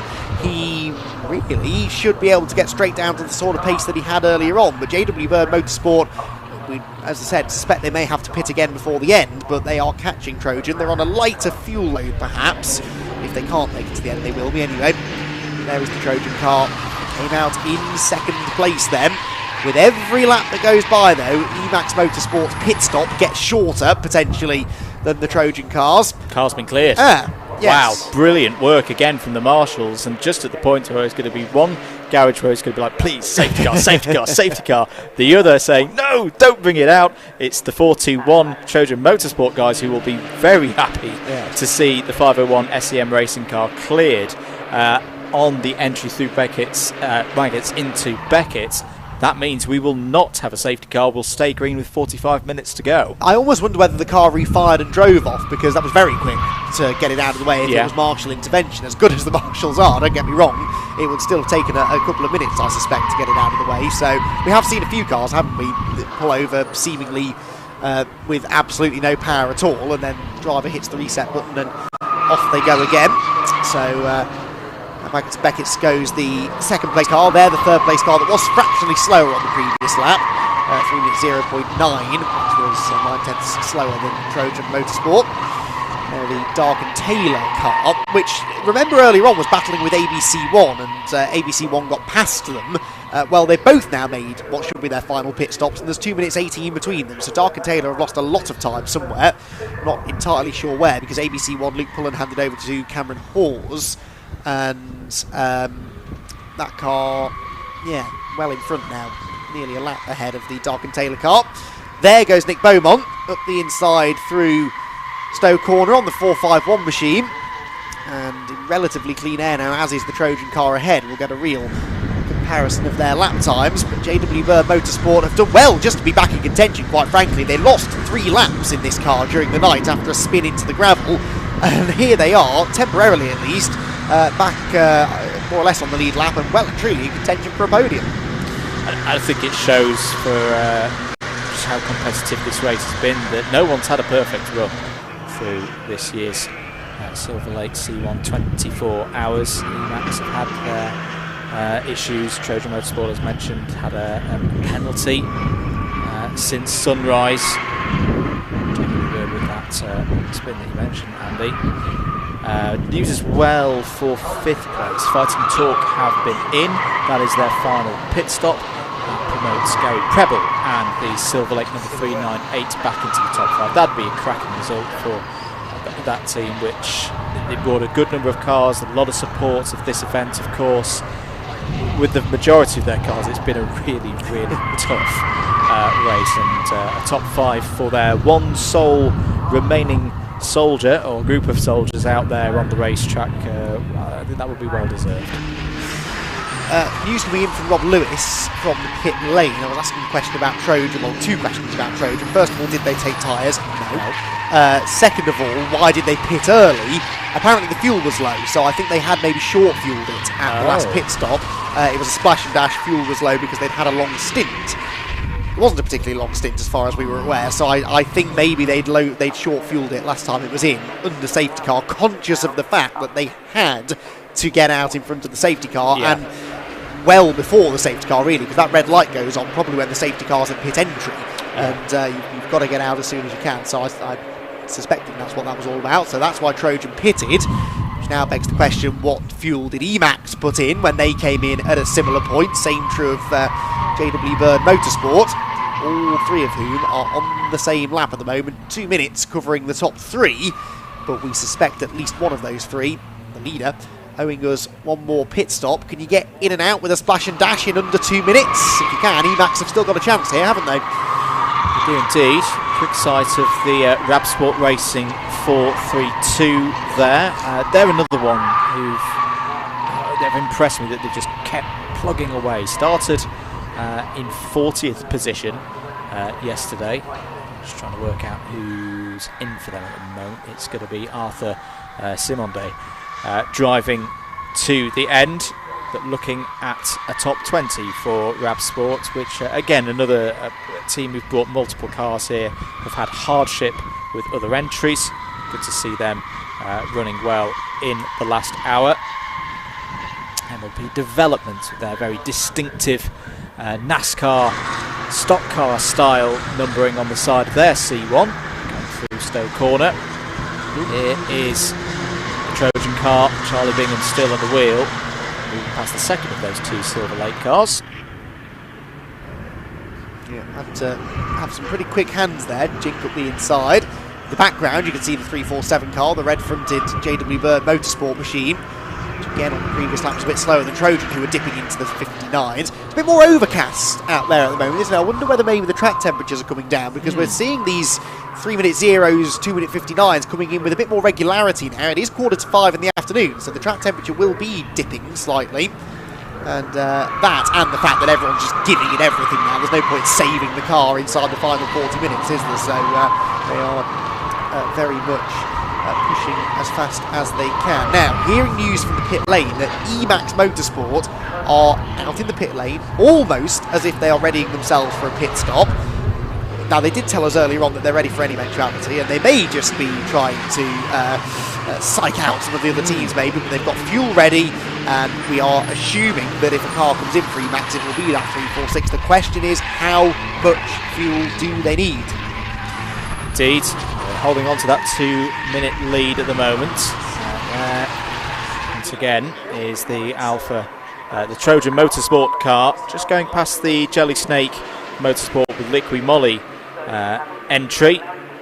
And again, if you're Charlie Bingham, it is the job that I have seen him do before in other series in 24-hour disciplines. Take the final stint and push, push, push. It is what Charlie Bingham does. He's doing it very well. The Tivoli car is up next. 1 minute 57 seconds is the gap. Another 2 minute 59 from Bingham. Some inventive track limits there from the 558. That's one of the Silverlake cars that's not had the best of 24 hours. They're having a bit of fun out there, but this is really, really strong pace now from Charlie Bingham. Just to remind you folks, these cars have been running for nearly 23 hours and 30 minutes. Fastest lap of the race, which was around sunrise, was a 2 minute 57.7, and Charlie Bingham is only 2 seconds a lap off that pace. That is astonishing. It really, really is. The cars are tired, the drivers are tired. I had a very similar thought actually as we saw the car going through the Maggots and Beckett sequence, the body roll, the punishment going through the suspension, the tyres, everything on that car. Surely now feeling the strain. And there are cars out there that are developed by far bigger teams to a far higher budget and would struggle to do a 24-hour race around Silverstone. Yet these plucky little C1s, okay, we've had a few mechanical failures out there, but by and large, the fact that they're able to get through the entire 24 hours with not really a lot of running repairs needed is pretty impressive indeed. Emacs, by the way, have gone through on another lap, so Emacs Motorsport not diving for pit lane that time. They're running consistently in the high 301s, low 302s, so they are lapping on average 2 seconds a lap, maybe more, slower than Trojan behind them. Something I wasn't expecting to say at this stage of the race. We've just seen a green lap time on the timing sheets for Team Brit. Asher Silver has just set the new personal best lap time for the 419. They are still pushing on a 3 minute 5.798 for Asher there, doing an absolutely fantastic job. Only 3 laps behind the DSC Motorsport car, which we talked about as going was in for 3 hours, went out, did 1 lap, came back in. Now I've just noticed as well the little cog to symbolise a car is in the pit lane has also just disappeared off the DSC car, so I think the 330 might be back out there. Oh, is that a car looking in a bit of trouble going round Club Corner there? Was that the 427 of AF Racing? It was one of our many red and white detailed cars. We did see Red Sky Racing pull off there earlier on in the race. Note the back on, and it was the 427 of AF Racing. Gave us a little bit of a scare there, Andy McEwen. We're a bit jumpy, aren't we, at this point of the race? We are. We're just waiting for that final twist in the story. As we've seen on multiple occasions over the last few hours, just because a car stops on the side of the track doesn't mean we're going to get a safety car. It's usually if there are a couple off that starts to become a factor. So they're the 346 car race leaders. Emacs Motorsport, minute and 55 now is their advantage over Trojan. Well, kind of matched now by JW Bird, both of them into the low to mid 59. So the track's definitely getting quicker, isn't it? We're seeing more and more cars now starting to get down into those sort of times. The sun, for the first time all race, during the daylight hours of the race, has gone behind some clouds. And now, who's this? That's one of the littles, as ever. I'm not sure whether it's James or Jake. Helmet on, so we know they're coming in. That we're pretty certain now. The question is when. Well, the answer is not yet, as they're going on to another lap. And, well, when do they pit? The longer they go, as we've said, the shorter this pit stop should become. But with every lap, they're losing a couple of seconds, so it's all equalising out, isn't it? Yeah, the gap is now down to, well, we'll see what it is next time around, but before that moment when they crossed the start-finish line, it was 1 minute 55 as measured at the end of lap 423. That was lap 424. Trojan Motorsport continue to charge on. They're also, it would seem, be pulling JW Bird Motorsport with. They're actually quicker than Trojan Motorsports at the moment. A 2:59.1 for the 347. That's within a second of that car's best in the entire race. Yeah, that's Nick Beaumont really showing us what he's got, isn't it? Very rapid driving, Nick Beaumont, and proving it again here in the closing stages of the race. Right then, before this all really explodes into life, let's head back down to the pit lane, shall we? And Rob Lewis. You could just see from the pictures there just now, guys, we have little Senior that is ready and waiting to go, dressed up in his race suit. He's been psyching himself up, and I don't know about you guys, I've been into both the Emax and the JW Bird garages. They are sweating, and I'm thinking they may have to pit. We couldn't even see both cars run out of fuel on the last lap. That's how tight this has got. But I tell you what, I don't know about you guys, I can't, the suspense is killing me. Back to you. We agree. We're in the same boat as you, Rob. We don't know what's happening. We want to know what's happening, but a little part of us, I think, enjoying not knowing what's happening. It's, you know, if you tune in to watch a Formula 1 race these days, you get that much data and information coming through on the TV graphics and the radio communications from the team and race control. It's, you know what's happening about 10 minutes before it ever actually happens. There's something quite refreshing about having absolutely no idea what we're going to be faced with in about half an hour's time onto the final lap of the race. We've got 32 and a half minutes left. We've got a lead gap that's creeping down by the lap, and a race leader that we know will have to make a pit stop for a splash of fuel at the end. They're coming round the loop now. James Little, I think it is, waiting in the pit lane to jump into the car. Interesting then, Andrew, that they're doing a driver change as well, because of course that is the opposite of what we saw from Trojan, who have double stinted Charlie Bingham. Yes, I suppose Charlie's been in the rhythm. Yep. Sprint to end for James Little. The way that it would go if Emax Motorsport bring this car into pit lane. Just over half an hour of this edition of the Silverlake C1, 24 hours to go. Hello to the user called Lando, cheering on the 352. That's the ABC 1 car, still running really well in 7th place. It's got a good lead over the Dark and Taylor 312, 2 minutes and 12 seconds is the gap on that one. A couple of other battles as 419 is fuel. Saw the sign there. It's not one of our leaders. The cars there are trying to navigate their way to the end of this race. The 419, of course, being Team Brit. The DSC car, by the way, the 330 is definitely running. It's running again because the gap between DSC and Team Brit has stayed at 3 laps. So well done to the team down there in the 330 pit, who, as I say, have worked for over 3 hours. That car, I'll be frank, looked like something that you'd see in a scrapyard when I was down at the pits last, but they have tirelessly worked to get that car back together, back out on track. I'm going to be honest, Adam Good, the pace is not bad. No. It's a 309.647 for that car last time. Considering what it's been through, that's pretty rapid, I would say. Who's that? That's 501. Right, okay. So it was recovered then, so that was very quick recovery to get that car out of the way. There might be a gap in the barriers, perhaps just on the Exton Chapel, or Beckett's I should say. But anyway, Marshall's getting that recovered. It's on its way back to the team. Half an hour. They might get it back out there to at least see the checkered flag. And, running at the very finish of the race. Max Motorsport then have gone through again onto another lap, was hitting the 347 towards us. Had lots of plays on that car as the Nick Beaumont machine continues to pump in some rapid lap times. Jelly Snake Racing at the inside there, people still trying to fight their way through the traffic and still having some very close calls. And again, you've got drivers out there now, Andrew, on very different agendas. There are those who are pushing, trying to gain an extra place or win the race even, and those who are just nursing a car home, perhaps a car that's not at full health. And it's when those two groups meet in the middle that things can get a little bit dicey.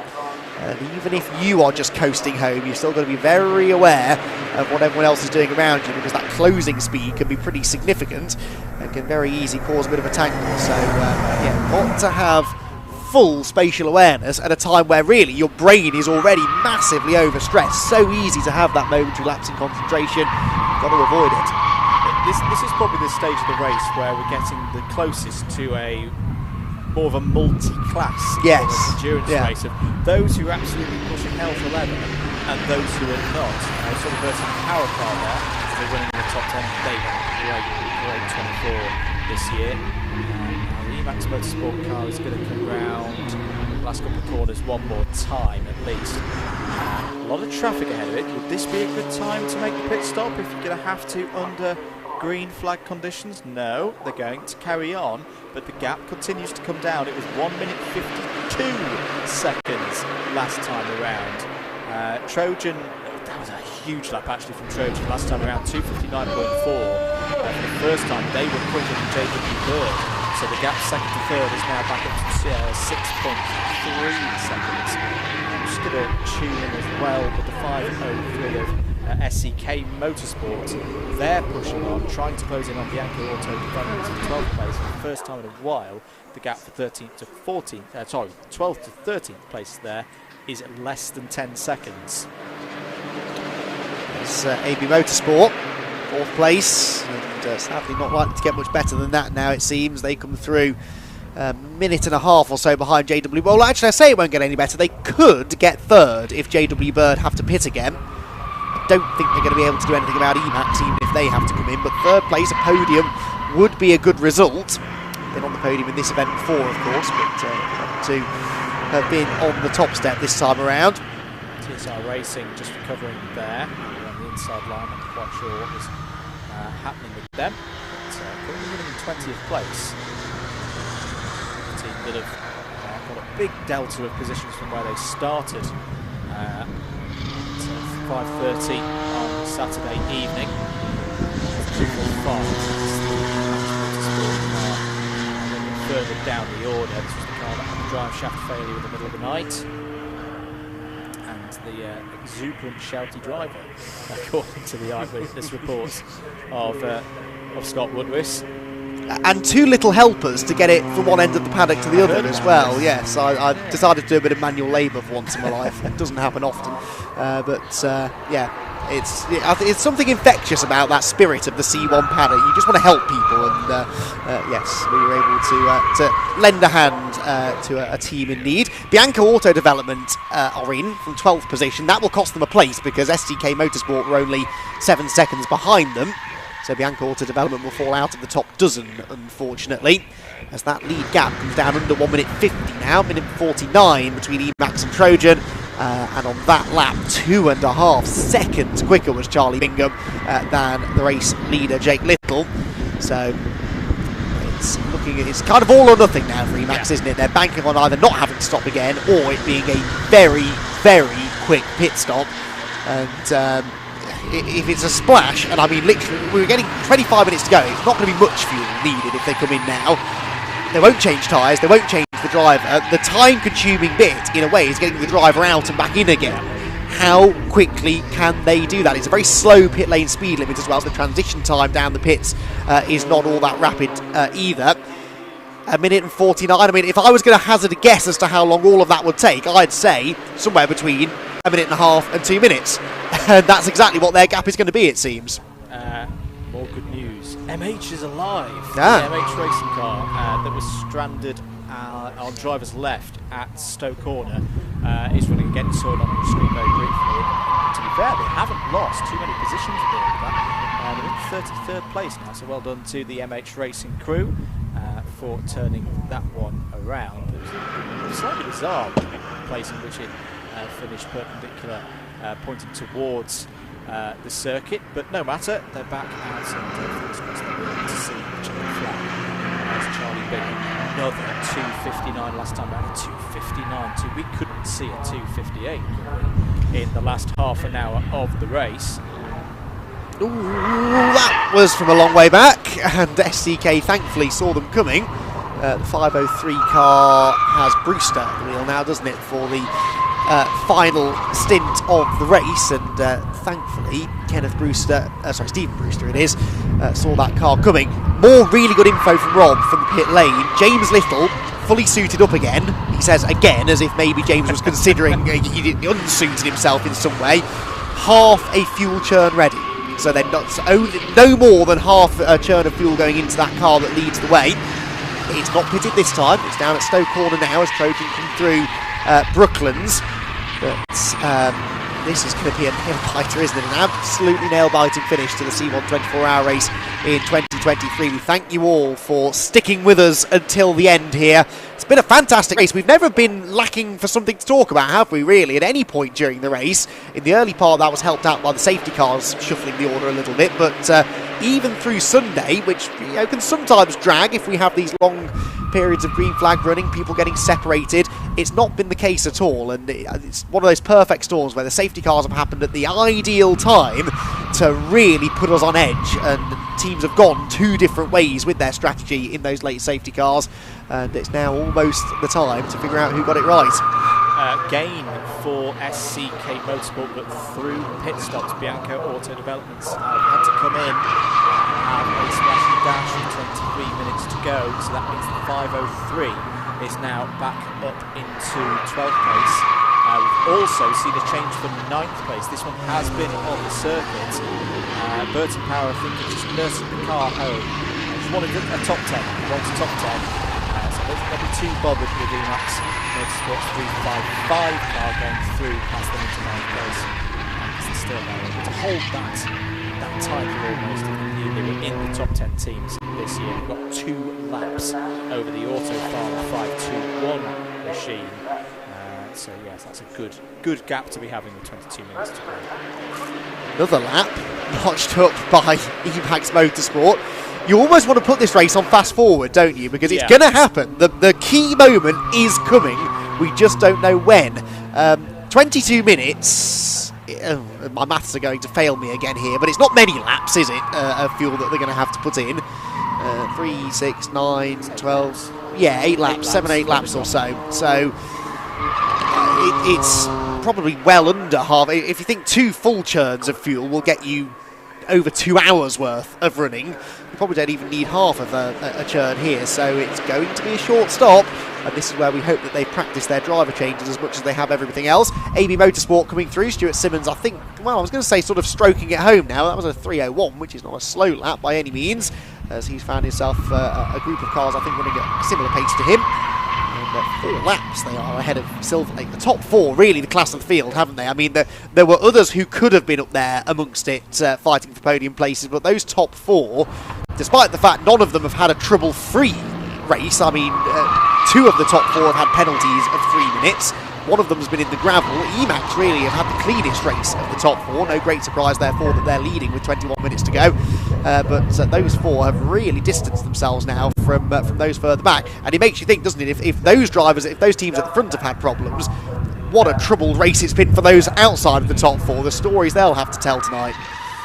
Indeed. Change for 13th place. This was Bianco Auto Development's pit stop is cycling through. JW Bird Motorsports 449 has also gone through, and add to that list VPC Motorsport 389.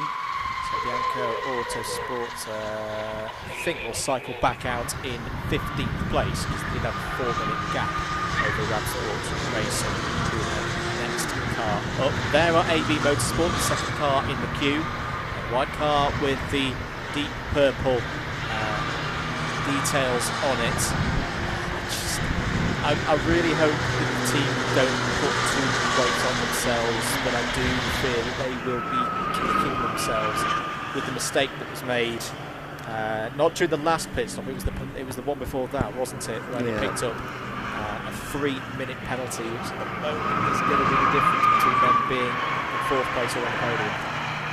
I really feel I've got to know Ali and the team very well over recent years through my involvement with the Brscc 5 Championship, and they've always looked after me. I've always really enjoyed watching them perform, and he runs a very tight ship, but he does take a lot of the pressure on his own shoulders, does Ali, and understandably it's his team, this is his business, and I do totally get it, but he needs to keep his chin up because they've done a marvellous job this weekend. Both of their cars inside the top 7. Really, well, no mechanical issues to either car, touch wood, and the same was true last year. Both of those cars ran faultlessly last year as well, and both made it. Well, the second car just missed out on the top 10, but they were really the only team that had 2 cars get to the end of the race with no major dramas. Now, was that a hand out of the cockpit for Emax? That was a hand out of the cockpit, trying to communicate something to the team. I was about to ask, has that 346 Citroen C1 got 7 laps worth of fuel remaining in it? I think we're about to find out.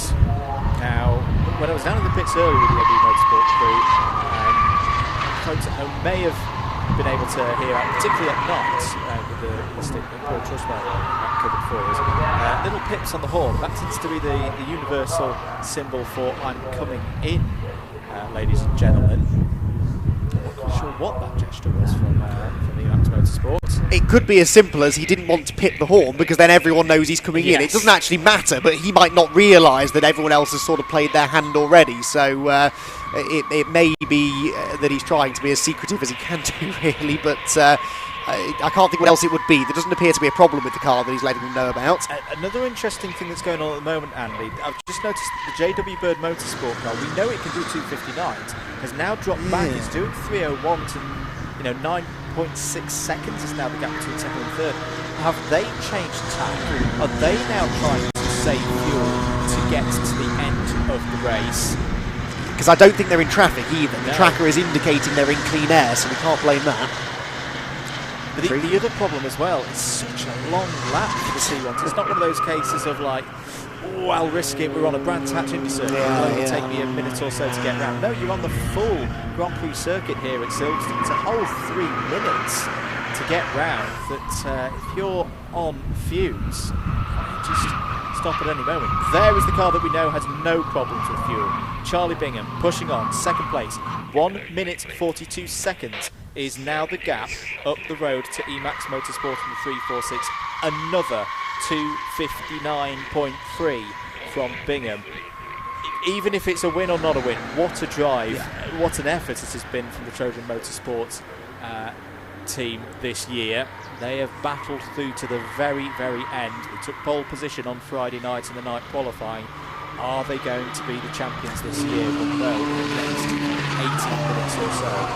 3-minute penalty they bounced back from. JW Bird Motorsport 347 were in 33rd place overnight after their spin. Lost them 3 laps. They're on the lead lap and in a podium place. We haven't really spoken about them. Are they trying to stretch it? Can they stretch it? We've only just sort of cottoned on to the fact they've backed off the pace a bit. Are they going to be able to do it? Now, what about Emax Motorsport? Very wide line there, and not diving for the pit lane. So let's see if there's any more hand gestures this time as he comes past the pits. Maybe he was holding a certain number of fingers up even to the team to indicate how many laps he thought he could do, or how many bars were left on the fuel gauge. Across the line he goes. The team are about there, and he flashes the lights this time. There's no traffic in front to be flashing the lights at, so again, that must be a message to the team. But what is the message? It's infuriating not knowing, but he and the team, I'm sure, have discussed this before he got in the car. And one can only hope that the team understand exactly what he's relaying to them. So it's a difference of the pit straights. It's the gap between the national pit straight and the international pit straight on the Hamilton straight. That is where the cars are for first and second place at the moment. 12.3 seconds now the lead. Now there is the Emax Motorsport 345. Was the half churn of fuel for them, I wonder? Quite possibly. This is again a car that's not in contention for any high positions. They've had a fair few troubles along the way. They're in 23rd place at the moment, trying to hold in the top 25. I would guess they are looking like they're going to do. We don't know whether they're going to do a drive change because the driver has to get out of the field to go in. So let's assume that that's still McLeod. Red Sky Racing. To see them running again after their problems about 2 hours ago. Well, gets more and more intriguing by the minute, doesn't it? That's Emax pit stop there. Will have happened outside of the same garage as we're expecting the 346, the same pit crew. Okay, they've not stuck James Little in that car. We know he's suited and beated. Scott Wood was reporting for the pit lane. 346 still have a fuel churn waiting, so it was not the same fuel churn. Yep. 1 minute 39 now the gap between Emax and Trojan. Trojan, to give them their credit, are doing everything they need to do. They're just pumping in there very nearly into the 58s now. 2:59.0 that time for Charlie Bingham, and he's taken. He was, how far back was he? It was over 2 minutes, I think, wasn't it, when he came out of the pit lane? So he's taken 20 odd seconds out of them already. He's not going to catch them on pace on track unless they run out of fuel on the final lap, which a certain Rob Lewis did predict we might be seeing come the end of this race. I'm beginning to think he was onto something. So the quick maths that I'm doing in my head now, the situation is thus for Emax Motorsport. They would have to do some major fuel saving, but in theory they could be 15 seconds a lap slower with the time remaining and how long it takes for these cars to do a complete lap of the Silverstone Grand Prix circuit. Emax Motorsport could go into ultra fuel save mode now. Be 15 seconds a lap off the pace. No, they're coming in. They're coming in. This is the crucial moment then. They did not have the fuel. And with 13 minutes to go of the 2023 Silverlake C1 24-hour, Andy McEwen, our Emax Motorsport leading 3-4-6, is in for a splash and dash. They have 1 minute and 39 seconds to get through the pit lane, pull into their pit garage, get the driver out, put enough fuel in to get to the flag, get another driver in and send it on its way. This is going to be nip and tuck. It all comes down to how much fuel they're putting in. They only need a handful of laps. Don't underfuel it though, always go a little bit longer than you think you need to. They don't want to run out of fuel on the final lap. Out will get Jake Little. James Little, we believe, is standing by and waiting.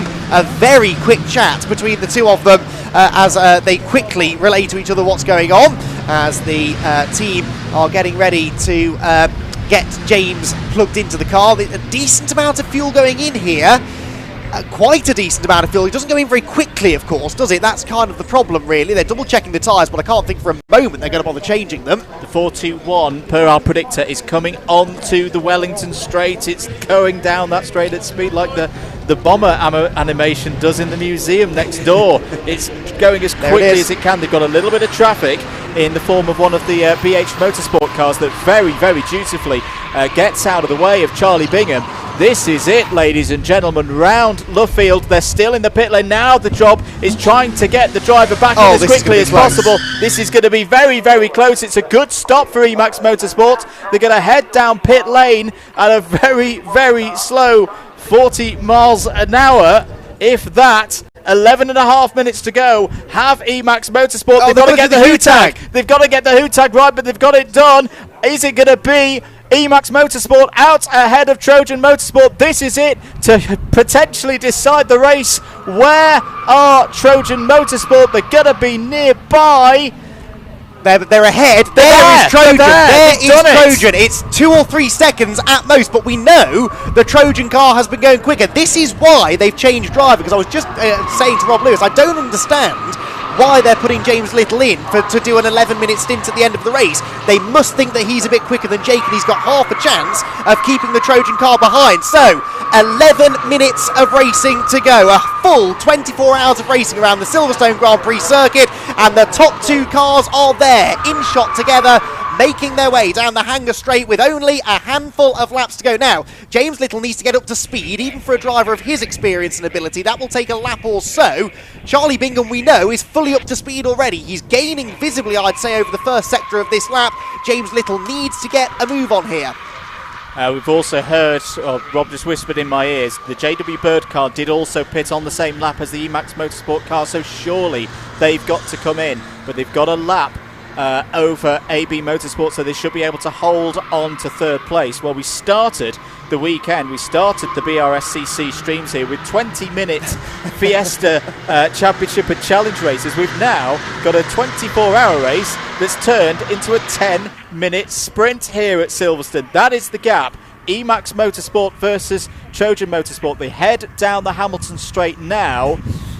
Doing the quick maths in my head, I think they'll have 4 more laps to do once they get back to the national pit straight. Bingham is definitely faster on this initial lap. He is gaining, but catching's one thing, passing another, and then getting away is an entirely different challenge, because we know that James Little will then have the slipstream, and he isn't going to give this up without a fight. Through Village they will go then. Are we going to see a lunge? Maybe not into the loop, but perhaps down into Brooklands. Charlie Bingham is there. Tries to get a good exit now from the loop. Good speed carried through Aintree and down the Wellington Straight with a bit of a toe, and we know how good that car is on the brakes. Surely Brooklands Corner is the place at which he will try to launch the attack. How defensive does James Little choose to go in the Emax Motorsport car?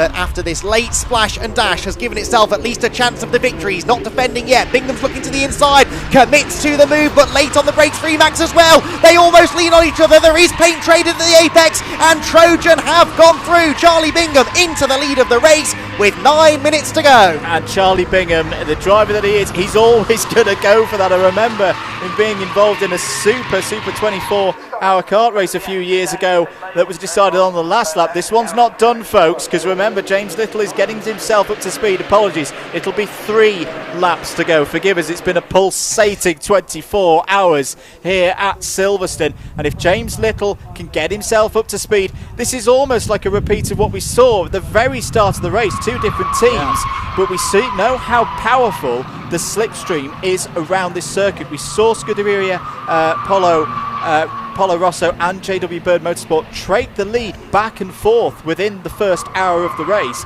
Is there now going to be an advantage to Emax Motorsport? They've got the benefit of the tow. How much have they got on the brakes?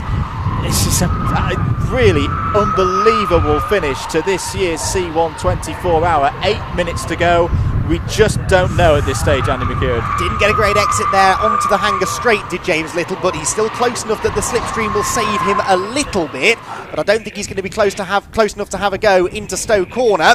You can see the distance between them is 2 or 3 C1 lengths as they head down towards the big braking zone at the end of the long back straight. JW Bird Motorsport in third, by the way, still haven't yet elected to come into the pit lane, so they top 3 cars at the end of 24 hours of racing, covered by 23 seconds only, with AB Motorsport, as we've said, a further lap back in fourth.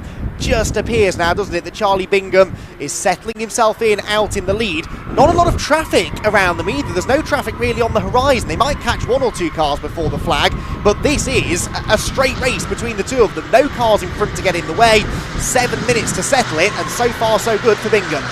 Yeah, there's quite a few folks at home in the karting sphere who have tuned in for this, and they can't believe that it's happening once again, but this time in the C1. 7 minutes to go. What has James Little got in the 346 Emax Motorsport car? Down into, this is where Bingham is so strong, on the brakes into Village, then through the loop onto the Wellington Straight, which is where he made the move 1 lap ago, which for me it was a bold one, but it was fair. He was in control of his car all the way through the manoeuvre. James Little fighted it as hard as he could. Going on to, there'll be 2 more laps to go after this one. There'll be less than 6 minutes on the clock when they cross the line next. James Little is digging deep here. He's not being dropped, and whilst ever he's in that range, I'd say of a second, he's still got a chance. Yes, but staying with Bingham at this point isn't enough, although Bingham now makes a mistake, outbrakes himself into Brooklyn, so he's not coasting home here, he's having to push hard. Shows how hard that James Little is making him sweat now. Out of Luffield corner, that just gave Little that extra car length or so that he maybe dropped through the preceding couple of corners, where we'd mentioned Charlie Bingham had been excelling. Out through Woodcote corner again, 2 laps to go in the C1 24-hour race, and James Little is as close as he's been now. Cops Corner isn't really an overtaking opportunity, but at this stage of the race, if he gets the run, I think he has to stick his nose in the gap. Is he going to go for it? Is he going to go for it? He looks to the inside, not quite close enough, but absolutely he is in the head now of Charlie Bingham. Bingham knows that if he leaves even a shred of an opening on the inside, Little is going to go for it. JW Bird situation, they are still going, but they're 5 seconds off the pace of the leaders. They're also 5 seconds off the pace of AB Motorsport. 1 minute 35 is the gap between JW Bird and AB Motorsport. I'm going to be honest, I don't know why they've not pitted. They had the time, they had the advantage to get in, put a bit of fuel and get out ahead of Stu Simmons. If the JW Bird car does not have the fuel, it may not be done here for AB Motorsport, because crucially, I know it's not showing on the timing at the moment, they have managed to get themselves back onto the lead lap of the race. JW Bird have got to see the checkered flag here to ensure that they're on the podium, and it's going to be a battle now into Stowe Corner. Defending now is Bingham. ahead of Little. Very good defence down into Stowe Corner. 4.5 minutes to go. Down into the Vale, much better exit there for Little. Surely Bingham will have to hook the white line down driver's left into Club, which he does, and Little can't go right round the outside here. Clever positioning of the car there for Trojan, but again they're a bit late on the brakes. Their braking capability that has really been their strongest point all race long, just starting to desert them now as Bingham asks a little bit too much of the tyres, a little bit too much of the brakes, and he has to take those narrower lines into the corner to try and cover off the attack from James Little. Back marker on the horizon, that's the 396 car, which needs to be getting out of the way. They're going to catch it probably through Village and the Loop, which are two good overtaking opportunities. Can James Little make a move before they get there? Will the back marker perhaps give him the opportunity itself? Side by side with less than a lap and a half to go, and Trojan hanging on the inside into the braking zone at Village. Can Little go right round the outside? That will give him the inside line for the Loop. There is a scrap of an overlap. He's got his nose in the door through the left-hander. Contact sideways for Trojan. Around goes Trojan. Emax into the lead after contact at the Loop with a lap and a half to go. That is not going to go down well. Well, Charlie Bingham, I think, will argue that the 346 was not far enough alongside to warrant full space on the inside. The James Little will argue, I had my bumper and my wheel alongside. I deserved a bit more space there. That'll be sorted out by the stewards after the race. Surely it's going to be investigated. 3 minutes on the clock. The last lap board is going to be out in a few moments' time for Emax Motorsport. I mentioned that Charlie Bingham's been involved in a last lap change in a 24-hour race that I've seen before. That also was decided with a bit of stewards' inquiry after the race. We just don't know what's going to be the outcome of this one now. Meanwhile, JW Bird still going on in third place. If they go round one more time, they will have to go to the checkered flag. Now, this is their last opportunity to pit. There is the Trojan Motorsport 421. A penny to be inside that car at the moment, and what Charlie Bingham is thinking right now. We're on to the final lap. Wow, well, a shame it ended in contact. That's the first thing I'll say. It's the last thing we wanted to see. We wanted a clean fight to the end. It is thankfully not our job to apportion blame on that one, but for sure it will be investigated after the race, and we're going to have to use that word provisional to describe the result of this one. 15 seconds between Little and Bingham at the head of the field. Of course, because Nick Beaumont has had to back off the pace so much to save fuel for JW Bird, he wasn't close enough to capitalise. He has gone through onto another lap, so he's going to be hoping and praying now that he's got the fuel to get to the flag. AB Motorsport Stuart Simmons still sits in fourth and could yet inherit a podium, and who knows if we get penalties for either one of the top two cars, maybe even another place in the offing as well. Emax Motorsport though, what a performance this has been. We'll forget a little bit about the contact. It was a fantastic drive even up until that point. That car wasn't really looking like it was one of the true contenders necessarily until this last couple of hours, but they played the strategy perfectly. They judged that splash and dash to perfection and managed to get out with the race lead. That gave James Little just that lap to get up to speed, and from there he was every bit as quick as Charlie Bingham and well and truly took the fight to him. Yeah, it'll be interesting to see the onboards from both cars on that one. Less than a minute to go. Well, at least provisionally it looks like it's going to be Emax Motorsport's year.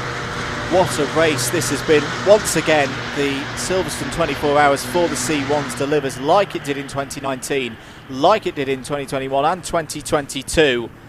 This is becoming another classic race in the story of the Silverlake C1 Racing Series. Through Abbey for the last time go Trojan Motorsport. The gap is 15 seconds, by the way, so I don't think that Bingham's going to have a chance to have a go back at James Little for Emax Motorsport. There's still lots of battles going on just ahead of him, but onto the Wellington Straight now for the leaders for the final time. What a story it has been. Emax Motorsport then, they are going to get two cars inside the top 10 as well. Their 355 is in 9th place by just under half a minute, but it's all about the 346 car though. A fantastic drive this has been from all four of the drivers in that car, from Max Finn, Stuart Ratcliffe, Jake Little and James Little, who's brought it to the flag. He's had to fight it out on the track. He'll probably have to fight his corner off the track as well. But for the time being, he will come off the field corner, flat through Woodcote. The checkered flag awaits, and the 2023 Silverstone C1 24-hour race is going to be won by Emax Motorsport. The team will cheer, the flag will wave, and what a fantastic 24 hours of action it was. Emax Motorsport victorious, and Trojan Motorsport, it would seem, are going to have to settle for second place. Well, they led with less than a lap and a half to go, but at least for the time being, it is second place for Adam Willis, Charlie Bingham, Austin Munday, Chris Freeman and Jonathan Munday. Trojan Motorsport take the flag in second. Now, where is JW Bird Motorsport? Here they are, they're still going. They have managed to get that thing back somehow with what must be next to no fuel in the car, and they are going to come home a podium finisher, having been 3 laps down in 33rd place at one point during the night. What a fabulous recovery drive it was, and the 347 squad will come through with Nick Beaumont at the wheel for the final stint to get the podium. AB Motorsport are going to miss out on that podium, but we have to give them credit. That was a really, really strong performance from Stuart Simmons, Oliver Allwood and Phil Ingram for 4th, whilst the top 5 has already been completed, actually, by the 398 car. That was Michael Harris, Chris Southcott, Adam Preble and Gary Preble for Silverlake. The 355 Emax car I've just seen out of the window coming into the pit lane before it had taken the checkered flag, almost as if that had run out of fuel, and they'd been in the top of that lane in the closing stages as a few of the other cars, some of the walking wounded perhaps, make their way through to claim the checkered flag as well. But oh my word, what a race that was. AD Motorsport there coming towards us. They're going to miss out on the podium for now. Who knows, they might still appear on the final result sheet in the top 3, well, wasn't dull that, was it, by any means? No, I remember we said at the very top that we predicted that this would be like a series of sprints as opposed to a more traditional 24-hour race, and it was just that, the drama, the overtakes, the constant battling that we've seen out on circuit for the last 24 hours, the safety cars, the pit strategy, an absolute testament to Club Motorsport here in the UK. Well done to all the teams. No matter how many laps they turned today, this weekend at Silverstone, and what a finish! Yes, I think there's going to be at least some level of investigation. So that is provisional with a capital P, unfortunately, but that's racing sometimes. For now, at least, the records show that Emax Motorsport take the win by 17.8 seconds. Here at Silverstone over 24 hours. The cars continue to come over line. Well into Red Sky Racing there. They do see the checkered flag, given that they had some real problems in the latter 4 or 5 hours of the race. That is pretty much all of our cars over the line now, but it is Emax Motorsport who, for now at least, are your champions in 2023. And here's the SEM racing car that got back out again to take the checkered flag. We saw that breaking down at Maggots in the last hour. Well done to them to get that car turned back around to see the checkered flag. And breathe, everyone. That was a very, very exciting final part of the race. We promised you a grandstand finish, and we were well and truly able to deliver upon that. Emax have just arrived back in the pit lane.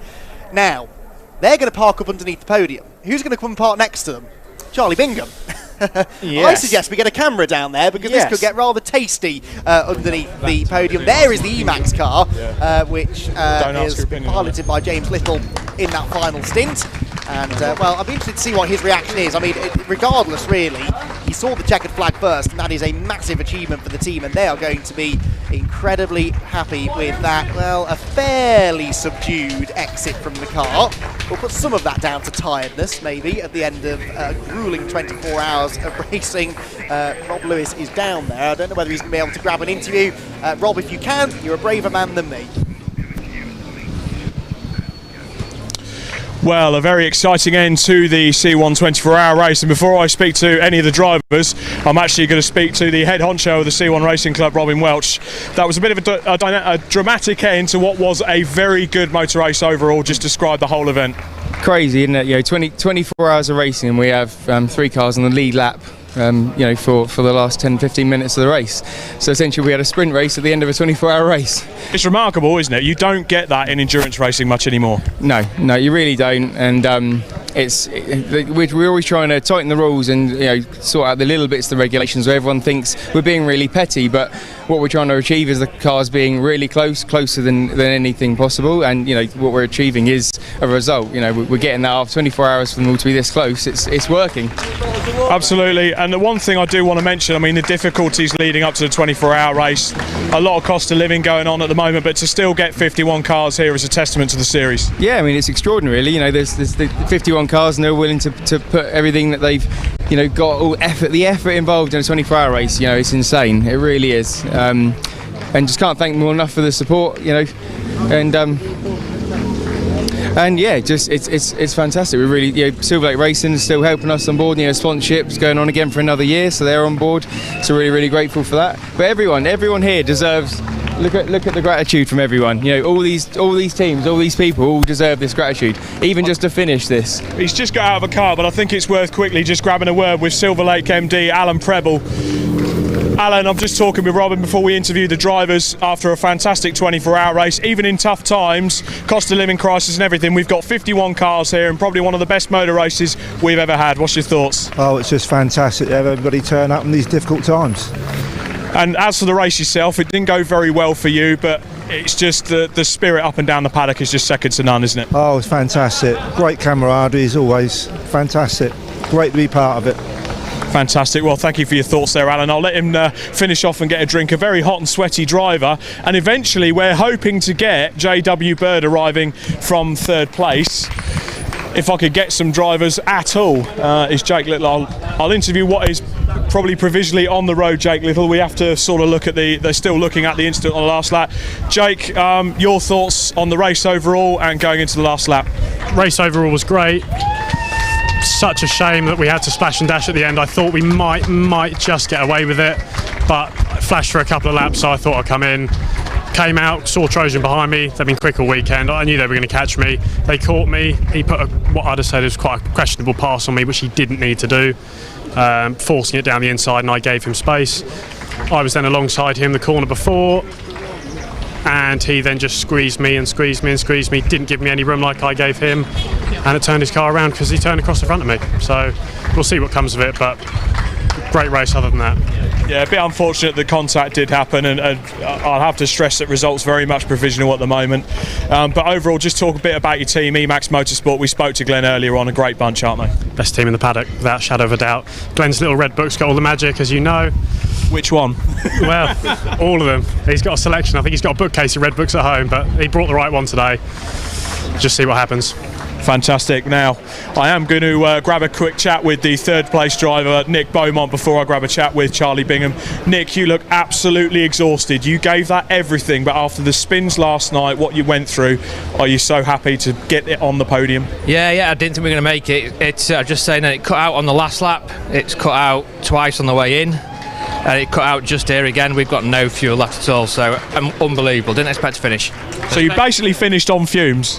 Yeah, I don't think it'll start again now.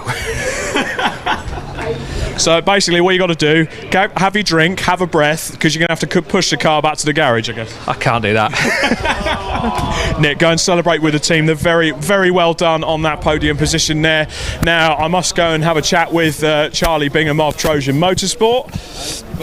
He's just got the team around him at the moment. Can I just squeeze through their chats for the live stream? Charlie, just tell us about the race overall. Okay, we have to discuss the last lap to some extent, but first of all, just the race in general. Yeah, absolutely cracking. To have, be that close at the end, brilliant, great race. Is it kind of a testament to what this series is all about, as you could effectively have the top three cars on the same lap going for it? Yeah, it's brilliant. All the cars are very equal. It's been a good race, yeah. Now, I have to obviously talk a little bit about the last lap, all results provisional as it stands, but your thoughts? Just wait and see what they say. We'll see. We'll have a look at the footage, or they will, and then the result will be made. So, absolutely fair play to you. I mean, it's one of these things, but very diplomatic answer there. And just say a bit about the team that's behind you, running it all. Not bad. Yeah, brilliant. Everyone, team effort. It's been great. Everyone's been fast. So yeah, all good. Fantastic. It's okay. He's a bit quiet, which is quite understandable in the circumstances. But I think for the moment we're going to throw back to Andy McEwen and Andrew Mather for the results. The results listing of the entire listing for the Silverlake C1 24-hour race. There's going to be a slight pause. We're going to go on to the podium cameras, and then hopefully we'll be able to bring you a podium finally for the Silverlake C1 24 hours. But for the now, let's go look at some results.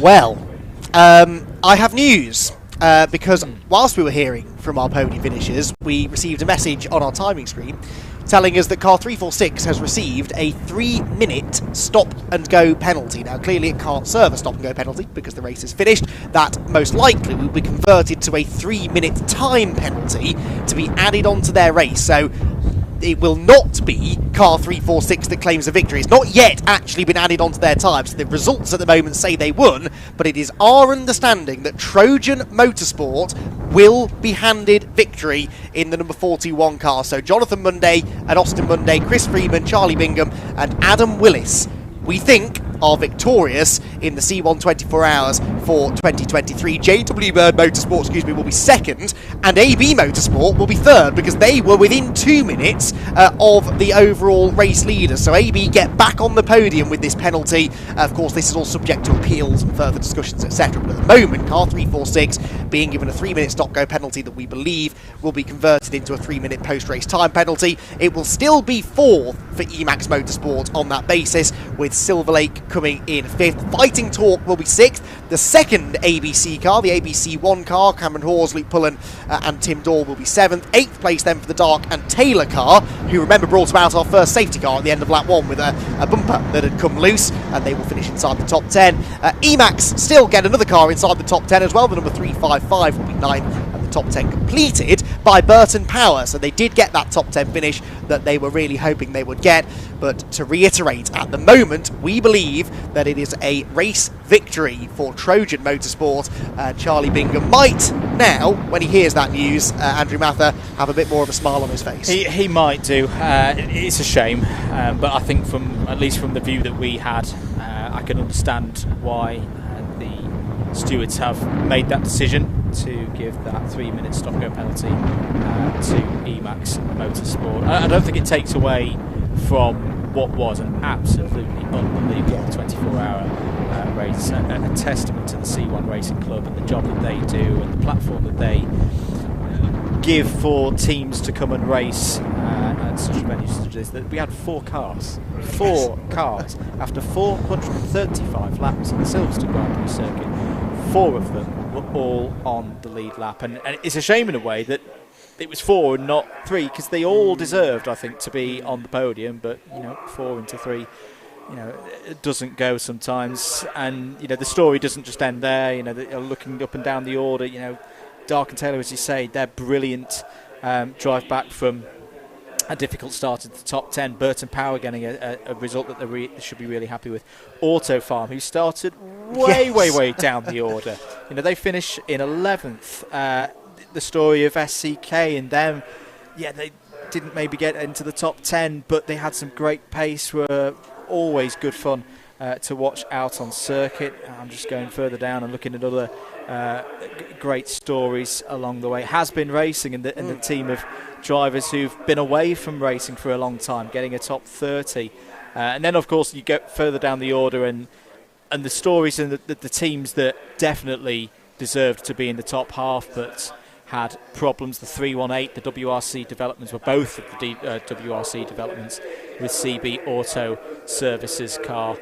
The 318 in particular had the speed in the first 3 quarters of this race to be, well, they were fighting with the 3 cars that you can see on your screen now, so testament to them.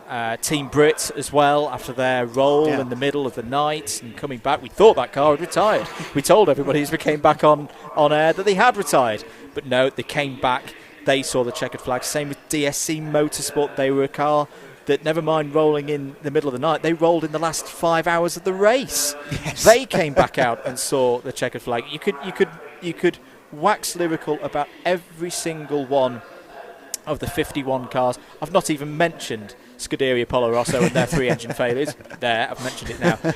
You could write a Hollywood script for every single one of the teams that have been here this weekend. I'm sure all of them will be back for 2024, and personally, I cannot wait. Oh, absolutely. I mean, I said at the start of the weekend in a little social media piece that I did with Robin Scott that this might only be my second time covering this event, but it's already become one of my favourite events on the motorsport calendar, and this year has only solidified that position. It's been an absolutely incredible experience, and this race in particular, I don't know whether it's because I've come into it understanding it a bit more than I did last year. It's a lot to take in because this is a truly unique race, really, amongst British motorsport. But I really do feel this has been an even better race than last year. Not just because of the finish. The finish is exciting, don't get me wrong. There's never been a dull moment. There's always been a story developing somewhere inside the top 5 or 6, certainly within the top 10, that has kept us intrigued through the race, through the night, and well towards the end of the race. And the fact that it all came down to that grandstand finish is the icing on the cake. That above the podium is an AB Motorsport jacket. So the next question I was going to ask is, are they going to get AB Motorsport down to the podium? I hope they do get their moment on the podium, and it looks as though they will. So we're going to get our final top 3 teams, we think, up onto the podium. And Robin Welsh is up there, I think, to help conduct the podium ceremonies in the spring sunshine here at Silverstone. And well, I'm sure there are going to be teams that are happy, teams that are sad, teams mostly that are relieved, I think, to get to the end of the race. But it looks as though Trojan Motorsport, after really having to fight it out in the closing stages, are now receiving the number 1 board, the winner's board, down below the pit lane, so that all of the official photos will have the correct number in front of the car that we believe has won the C1 24 Hours. So, waiting then for these podium ceremonies to begin. Rob Lewis is up there as well, on top of the podium. Discussions ongoing. Whilst we're waiting for this, another shout out to the marshals, the marshalling team who have been out there, and particularly today, actually, Andrew, have really dealt with incidents, especially efficiently, and that's allowed us to keep the race under green flag conditions and let it play out authentically and naturally over the closing hours. Because if we'd have had a safety car, we had a number of opportunities to have a safety car in the last couple of hours, all of them averted by race control making smart decisions and the marshals and recovery crews being up to the job and allowing race control to make those decisions. No, I mean, I know we always say it, but the marshals today have been such a huge part of this race in a massively positive way. Brilliant, just absolutely brilliant throughout, and taking care of the drivers, particularly as we have had a couple of sizable moments today with especially the DSC racing car and Team Brit through the night. Top job as always from our marshals team, and as you say, they kept the race running. There were times where, you know, in other series you've been like, oh my goodness, straight away safety car, and you know, I sometimes think that isn't necessary. We do have some of the best marshals in the world here in British motorsport. They know what they're doing. They're absolute professionals whenever they step out on circuit. And to Silverstone once again this weekend. Most definitely. Well, the crowd assembling down in the pit lane as the drivers prepare to head out and celebrate at the end of what's been a gruelling weekend of racing here at Silverstone. Rob Lewis is up there to conduct the podium ceremonies. Let's head over to him now. Well, that was a bit exciting, wasn't it? So after a bit of a calamitous last lap, we have a rejigged order for the top 3. In 3rd place for AB Motorsport, we have Stuart Simmons, Oliver Atwood and Philip Ingram.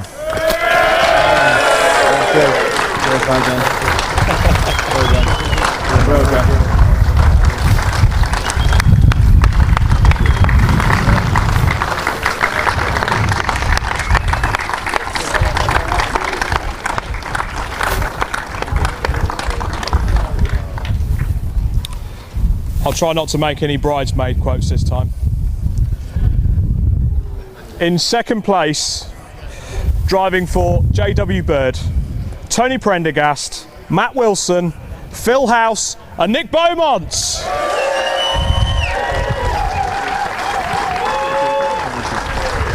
Well done. Well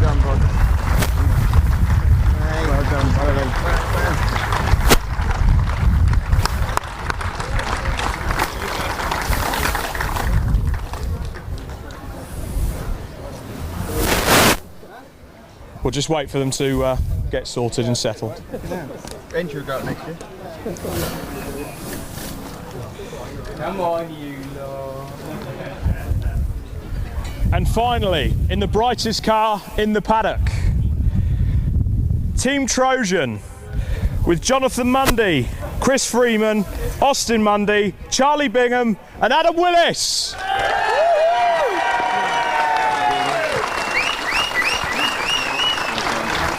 Cheers, Robert. Well done. Well done.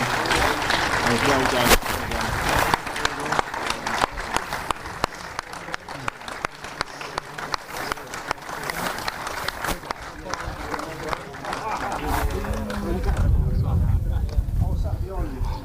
Yeah, let's have some good photos before you go to the league. Whoever's your best players, let them have it. Just see your trophies first. Oh, yeah. Thank you. Hey, trophies first.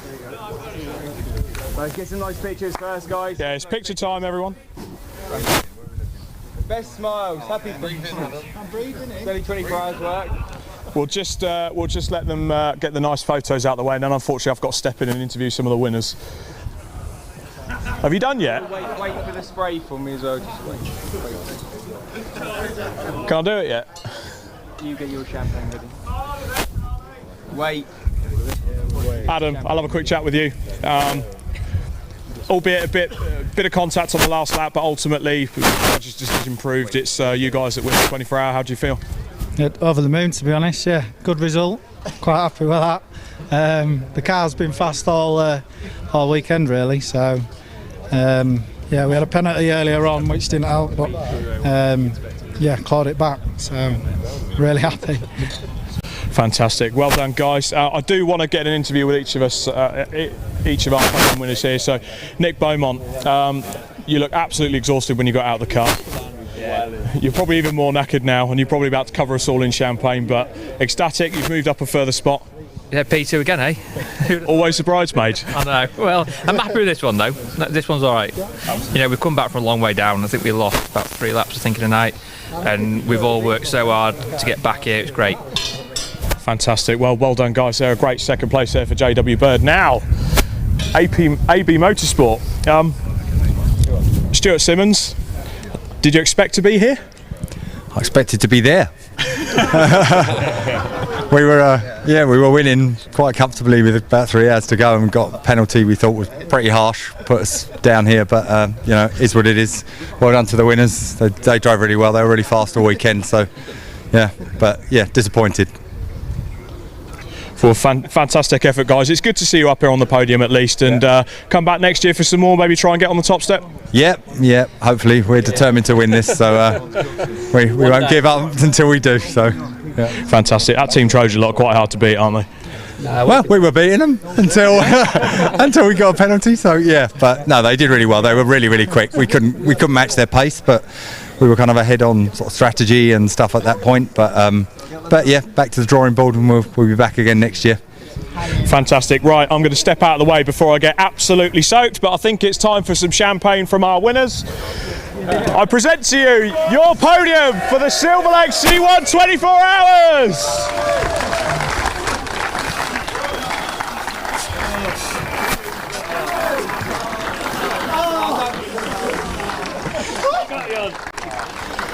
What a race! 51 cars around this circuit for 24 hours, glorious weather. Silverstone circuit, you've been absolutely brilliant. From myself, Rob Lewis, it's goodbye. I'm going to throw back on the live stream to Andy McEwen.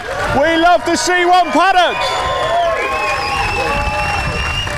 And that, everyone, is what it's all about. What a fantastic conclusion to the 2023 C1 24 Hours at Silverstone. After 435 laps, nearly 1,600 miles of racing, these little C1s have done it again and given us an absolute thriller. Can't wait to be back to do it all over again next week. As ever, a massive thank you to everyone at the Brscc and from within the C1 Series organisational team for putting the event together. We look forward to returning to put on the same sort of show for you again next year.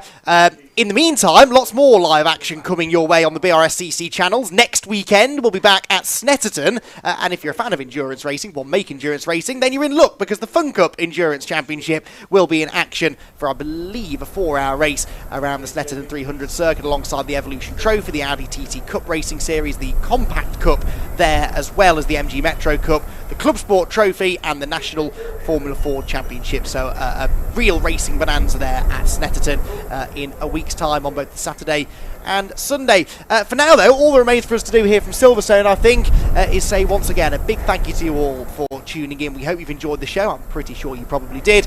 We're all looking forward to being back next year. My thanks to the rest of my commentary team, to Scott Woodwist, Rob Lewis, Andrew Mather, making a stunning debut on the BRSCC commentary team. I'm sure it won't be the last time that you hear his voice talking you through racing action.